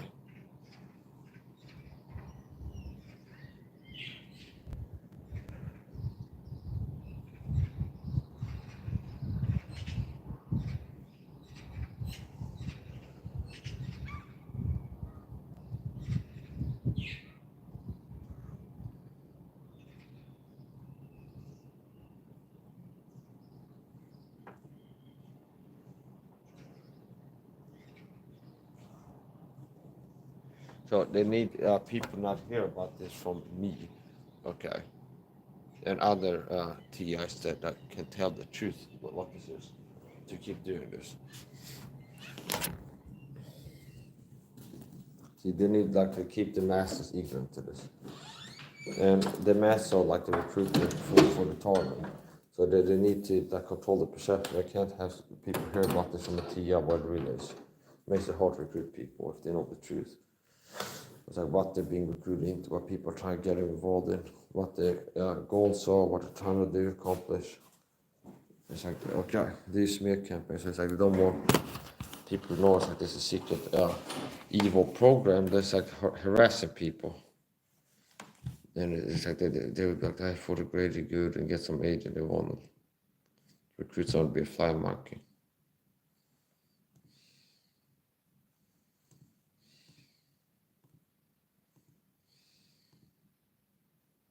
So I'm resisting this wicked tyrannical thing in the way that's most effective. If I thought it was more effective, I would punch a cop in the mouth. Maybe I would have tried it by now.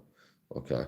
If I thought that's how to fight the tyranny in the Swedish government, I had to beat it like the founding fathers. The problem is that other men are not like the founding fathers. Okay, there's not enough men in any country like the founding fathers anymore.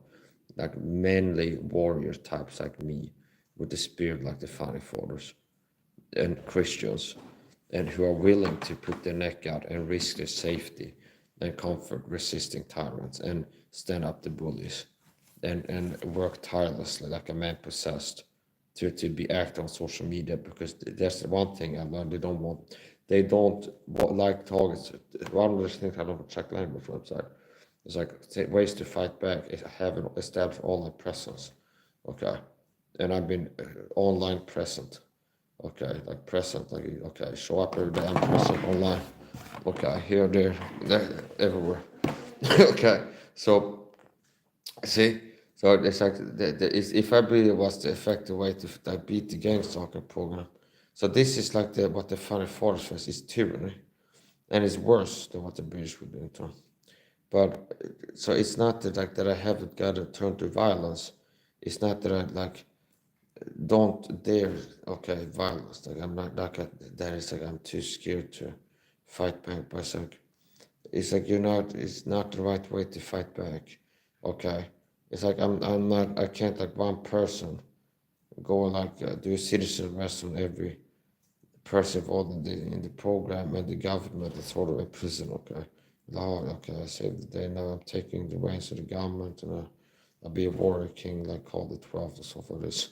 And even when I've been born, it's like meritocracy. I like finish the evil in this country in a day, and I see the ways here. Um, okay, I'm just going about this a different type of shit. People are gonna have guillotines in the street if people like this try something like this again. Well, like guillotines. Okay, off with the heads. If somebody tries something like this again, you start doing gang stalking in Sweden, you get off with the heads, you're trying to insurrect, something like that. So what I has a point. I'm being a little bit facetious, but like, it would be like ruling with an iron fist against tyrants, and it wouldn't be like a soft on government tyranny. So um, anyway, as a point, if I believe there's like I could defeat this with physical violence, I probably would have tried that by now. Okay, so it's not that I think there's like it's too scary or something like this. Um, it's that it's not the most effective way. Okay, I mean if I like have you go around here thinking it's like yeah, it's like how to beat the program is like kick the perp's ass or something like this.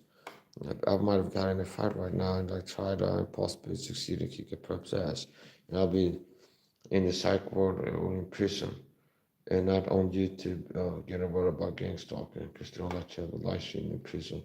Getting worried about gang stalking. It's a government gang stalking. We can't be on YouTube and TikTok and things like this. So I've heard the program more by not getting violent than I would have by getting violent. Okay, so it's like I don't have like rocket launchers and ICBMs and F-16 fighter jets. It's like okay, so it's not even like if you would try to you could have a chance to just like defeat the wicked government. Okay, that wouldn't work. So it's like if it was the funny force, it was one guy that was like me mad at the tyrants, and it's like I'm had enough of these tyrants, but he was the only guy. It's like it's not gonna go anywhere. Like, really, like okay, like it's not gonna be the same type of success against tyranny that they had. So anyway, here's the thing. I'm going to keep resisting this, and I'm going to keep yeah, I'm just like okay. I'm not intending to like just stop. Just I'm just gonna enable tyranny in my nation by being taught with and not speaking out against it. Okay, because that's what you're doing.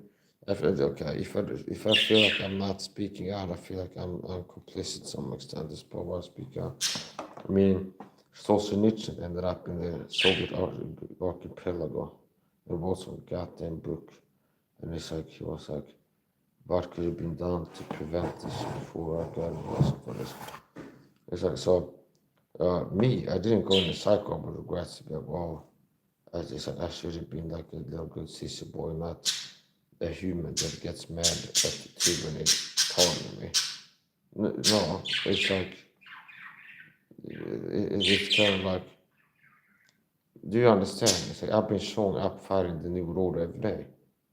It's like maybe if I would go to cycle prior to before I had all my present, they tried that before it became a public. Yeah, it went public, so I'm making videos and live streams. They try to get me in the cycle.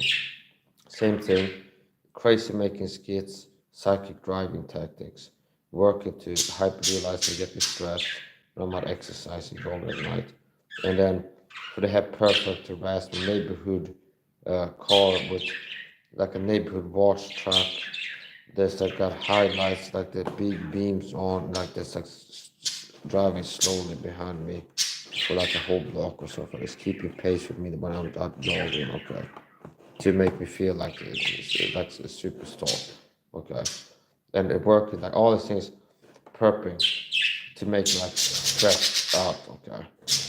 And then a cop car for stuff. There's a guy who's looking stressed like this thing I call. And they end up driving to cycle in the middle of the night, see. Okay. See, so because the Swedish government targeting me, like Perseuted, like the Stasi was targeting individuals. So the Swedish government doing this, they have a need to, every target is a potential whistleblower, and every target starts telling people about it. Because people get murdered, quite bloody murder sooner or later. Okay? So people realize they're being murdered slowly or not, they start crying bloody murder. That's human nature. Okay? You see? It's like at some point people start speaking out. Okay. So it's like preemptively before I even like get it's like they were trying to get like a slap or a diagnosis on me that I'm crazy. So like working to get me like in effect and go nuts from psychological harassment and then like get in a psych ward and hope they can like make a fake diagnosis stick on me or something like this. Okay. So that was the first like failed attempt, and then did it again. After like 6 more years of targeting, I get to a point of daily harassment where it's like they like rest my stress response and getting mad at tyrants and like flipping out from the targeting. It's like, oh, Mike is a psychologically ill person, needs to be in a psych ward. Dog was he. Deny attack or victim offender. Rather, Mike is talking about predatory psychopaths and flying monkeys. And he is not happy about standing up for himself. He's like, no, he's the bad guy. See, get him in the psych ward. So the first time they got me to the psych ward, cops drove me there. It's like, I can tell, it's like, this like little setup to it. It's like, I go outside exercising, they had the gang stalking program, doing psychic driving harassment, having like a car, loud car with headlights stalking me, and then I get harassed, and it's like some like more perping activities, and it's like there's a cop car that pulls up, and it's like we're gonna take it to cycle. So it looks to me like they were trying to get me a cycle there, and they didn't succeed in getting me there. And I went home the same night that I talked to a psychologist. Okay, so it's like the ones that if the psychologists that like let me go, I can't fault them for that. Okay, it means like I don't like psychiatry, mentioning psychiatry. I believe I could be better at curing people with schizophrenia than mentioning psychiatry and people with depression and anxiety. So it's to help people with autism and all kind of stuff. If I had like a budget, was like Mike, you got $5,000 to like order supplements for the people that are a patient for this. I really could do a hell of a job. Okay, it depends on patient compliance, how much they'll be taking my recommend. Like taking the supplements I recommend. If I had like a private clinic, okay, treating people with mental health problems, it like would be licensed. I actually had to get licensed. Okay, it's like, okay, I look at what type of supplements should be part of the treatment protocol. If they have a real mental health problem, they're really crazy, okay, if they really are. So here's the thing. I don't like trash talk the psychologist that I talked to did the evaluation because it's like they didn't go like, they talked to a guy for like 30 minutes or 60 and asked questions to see if you're crazy. And it's like, I'm not a crazy guy answering questions. Do you understand? Like, I'm not actually a crazy person. That people can have temporary insanity states of being super irritable and aggressive because they have little sleep for a long time, for example. And they're being harassed evidently on the internet frequently and things like this. And do you understand? So it's like, it's not like if you rant angry, that means your parents is your friend, it needs to be locked up or something like this. Okay, really. Okay, it shouldn't be like that. So anyway, so it's like now here's the point. So I don't really have any criticism of the psychologists, like the doctors that talk to me, and then like they don't lie. So it's like, yeah, okay, they're doing their job to some extent, at least some extent. In that psychiatry, they're not being like super corrupt, obviously. Now who knows? Next time maybe it's like if they get me in a psycho, he'll be guaranteed, and he's got the job. Okay, no matter what he says, if you talk to this guy, your job is to say he's a paranoid schizo and he needs to be put on like lithium high dose or something like this. Okay, so it's like okay, it's like they wouldn't surprise I'm not naive, but it's like yeah, last time I was there, talked to the doctor, it's like he wasn't like a real scumbag to me. Okay, yeah, we had normal conversation. I don't feel like he was really trying to push my buttons or like on a super mission to paint me as insane or something. It's like somebody gave him the job. Your job is to say this guy's not something like this. So uh, I was talking to him and answering questions, and it's like I'm not sitting there being an organically paranoid schizophrenic. It's like answering questions, and the answers like, yeah, I'm definitely hearing voices in my head or something like this, and seeing demons around me or something like this, and having. Do you understand? Okay, if someone's gonna be like locked up against the will, which is the same loss of liberty as somebody going to an arrest cell in Sweden. You get put in the cage-like room with nothing in it against your will. It's like going to prison, okay? Without a trial proving you guilty or anything, if you get that experience. So for them to like keep you long term, it's not supposed to be like some kind of whimsical thing. You have to be presented a clear and present danger. So if that psychologist came knocked on the door now, I wouldn't play. I'm fucking gonna kill you, buddy, or something like this. Screaming at him. Do you understand? Because I'm sitting here calm right now. So it's like somebody acting normal who's not like harassing me. I'm not gonna be like aggressive and like I'm gonna kill you, motherfuckers, or something like this. Like people writing the chat before, threatening, they're like, okay, like oh, dude, I will kick your ass, buddy, or something like this. That's a person in my chat attacking me, okay, overtly. So that's a different thing.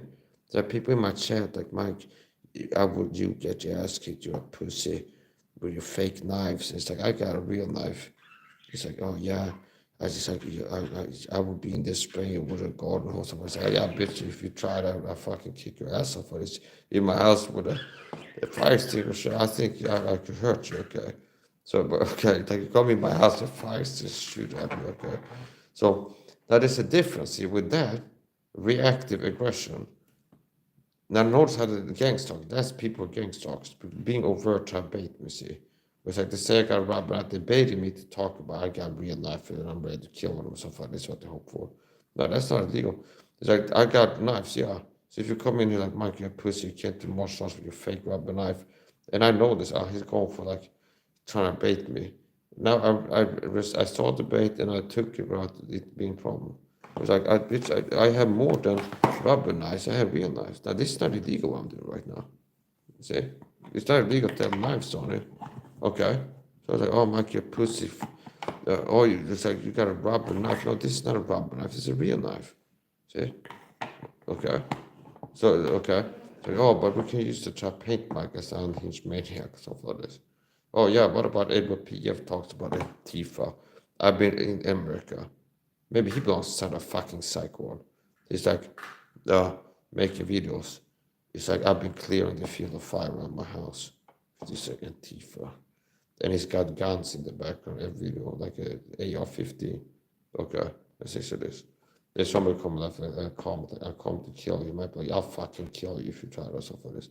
Oh, there's a terrorist put in a psych ward. But what I said, Paul, this is how they operate. So that's how they deal with real martyrs and real patriots like me.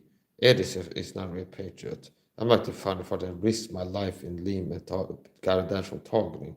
I'm not like Ed that gets cancer because God allowed him to have it. I'm a guy that's been targeted with poisoning and harassment, okay? So Ed is a person that is like left alone because it's not a problem to them. So I believe that it's very well the reason God has been allowing Ed to be destroyed by cancer, slowly murdered by it, and losing his energy and life and everything. It's because he's been helping this program that's been doing that to me. Okay. Maybe God would have got the cancer back remission if you would have stayed on the right path. You would have yielded to the Spirit and walked after the Spirit more and repented. But you have not repented of the evils which you have committed, like helping the tyrannical government get away with murder of a Christian brother being persecuted. Okay. By making PR videos for them. This guy's crazy, don't please stay away from him. See? Because like the psychopaths that do this gang stalking that I understand, it's like to get away with destroying their life until they die from target, we need other their peers to be out, they need them isolated and for people to think they're crazy. Okay. Because otherwise it's gonna be hard for us to destroy their life and keep talking until they die from target, like a cancer. See? So I'm not surprised God lets you have cancer. Gang stalking is like a cancer. Wake up when you have a diagnosis, you realize there's a point where a target realizes that they're target or something. It's like getting a diagnosis. So you find the right website. Somebody they start getting stalked, the target starts, okay, at some point. And the program makes you aware. Okay. It's not like they're spying on you only once they make themselves known to you, they flip the target over targeting on. They're like they want you to feel harassed and they start making you feel harassed. Now it's like you know something's going on, okay? And eventually he's gonna have a confusion stage maybe it's like you know people out to get you, don't know why, you know who and things like this. Like you don't know, okay. You start Google searching on the internet, it's like stalked by many people in supermarkets harassing, and like whatever you start searching, you don't know like the inside baseball terms like gang stalk or tornado or something like this. And eventually you find a website that like gives a decent description, like, oh yeah, that's what I've been talking with. And you learn it's like called gang stalking. It's like some blogs. You search like many people or like strangers comment in your private life or so it's one of the like sabotage tactics. Then you find a website that's like gang stalking. What it is like the secret point. They're like, okay, that's what I've been talking with. Like they do this, and that they're talking. And with more learning and understanding, hopefully you get the point where realize like this you should have false hope. There's like fake DIs will say it's like, oh I got a target to stop by some stupid bullshit. Okay. You should count on this target for life, okay? The only way that I can see the target stopping is if you like you're able to buy like a cabin in the woods or something like this and make it there alive and set up a security or something like this. It's like that you can make the targeting harder, like you can make it hard for them to target you by positioning yourself in a way where there's less ways for them to target you. So that if I would be living inside the woods in like a compound with barbed wire around it and like guard dogs patrolling like 360 video surveillance lashing to the internet or something like this. It might be hard for them to like fly drones over my house 24/7 to harass me. And it's like it's in the woods, so there's no like road where they can like plaster. Why is it like cars circle this guy's house honking their horns 24/7? It'd be too obvious you're being harassed. And if it would be like in America where you have property, if like some strangers in the woods walk up to your house and be like, hey, stop right there, you're on my property. Okay, you can have a sign that's like, intruder will get shot, like survivors will get shot together. It's like one of those signs. Beware of dog or something. I would say you can have like, okay. And so it's like they certain, I thought about this, like you can't like get the tone to stop, okay? You don't hear me say just pray to God, he can stop talking. Most Christians are not Christians, so they don't have God. I'm a real Christian, and it's like I pray to God and ask to make it stop, but it doesn't stop. So possibly, for me, was given not just to believe with Lord, but to suffer for His sake. Okay, see, the servant is not above his master. If they persecuted me, they persecuted you too. Okay, they all live God suffer persecution. See, so anyways, the point. So my point is this. So don't count on the fact that you'll be able to like. I'm not gonna try and give some false hope for the. Say, oh yeah, you can make the tolerance stop. Just pray to God and ask Him to make it stop or something like this. Or some silly bullshit I see from lying fakes on the internet. That maybe they joined the targeting. Okay, and now they're prepping on people in the supermarket. That's where the target stopped. Okay, I won't be surprised. That the people, if someone likes a comment on Quora, we got the target to stop. Either try to deceive other TS into some bullshit, stupid thing to do, or like, yeah, leave the country, move to Russia, or something like this. They waste all the money and go to a country where they don't know anybody, have no social support network at all. And it's like, oh, I'm being told here too. So, do you understand? Okay. So it's like some bullshit solution is what I tell you. You got the target to stop 100%. It's like, you don't trust people to tell they got the target to stop. Okay. Don't trust people to tell they got the target to stop. For like 6 hours. Yeah, so if you see posts on core or something like people ask me how to make it stop or somebody answers some stupid bullshit. People are the answers. It's like people claim they got the talent to stop. Most likely they're lying. Okay. Most likely lying.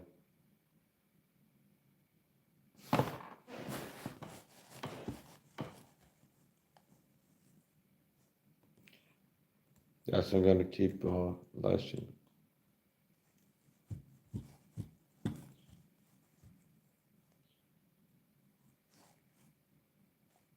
Okay.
Hmm.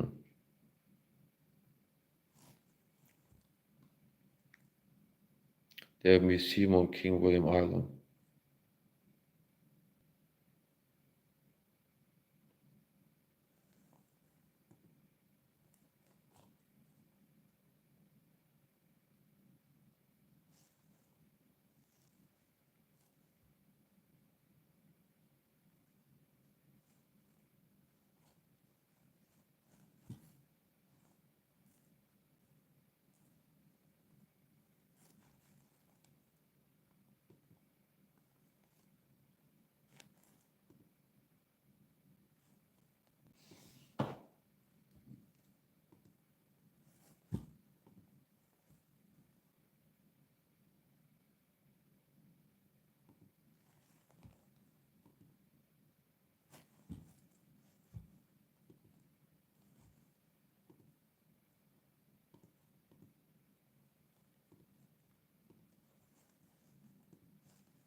I had one of these gang talk patrols. You smoke weed, it's not the account police. What about you leaving, little punk cow bitch? Do you think I'm scared of the cops? Yeah, go ahead and call them. Okay, you little bitch.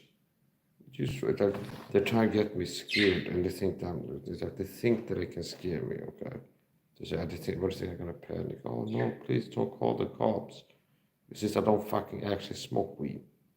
Okay, you smoke weed. It's not legal. I call police. Oh, you dumb Swedish gang stalker lives in this neighborhood harassing me. Maybe my neighbor over here so for this. Or these idiots in Sweden that stalk me on the internet. They can't write English well. Okay, like an idiot. Mostly ugly to the people who are harassers. You smoke weed, it's not legal. Copies. I don't smoke weed, you fucking idiot. Oh, actually, as a matter of fact, I was getting into make that point before. Talk about the police harassment, okay?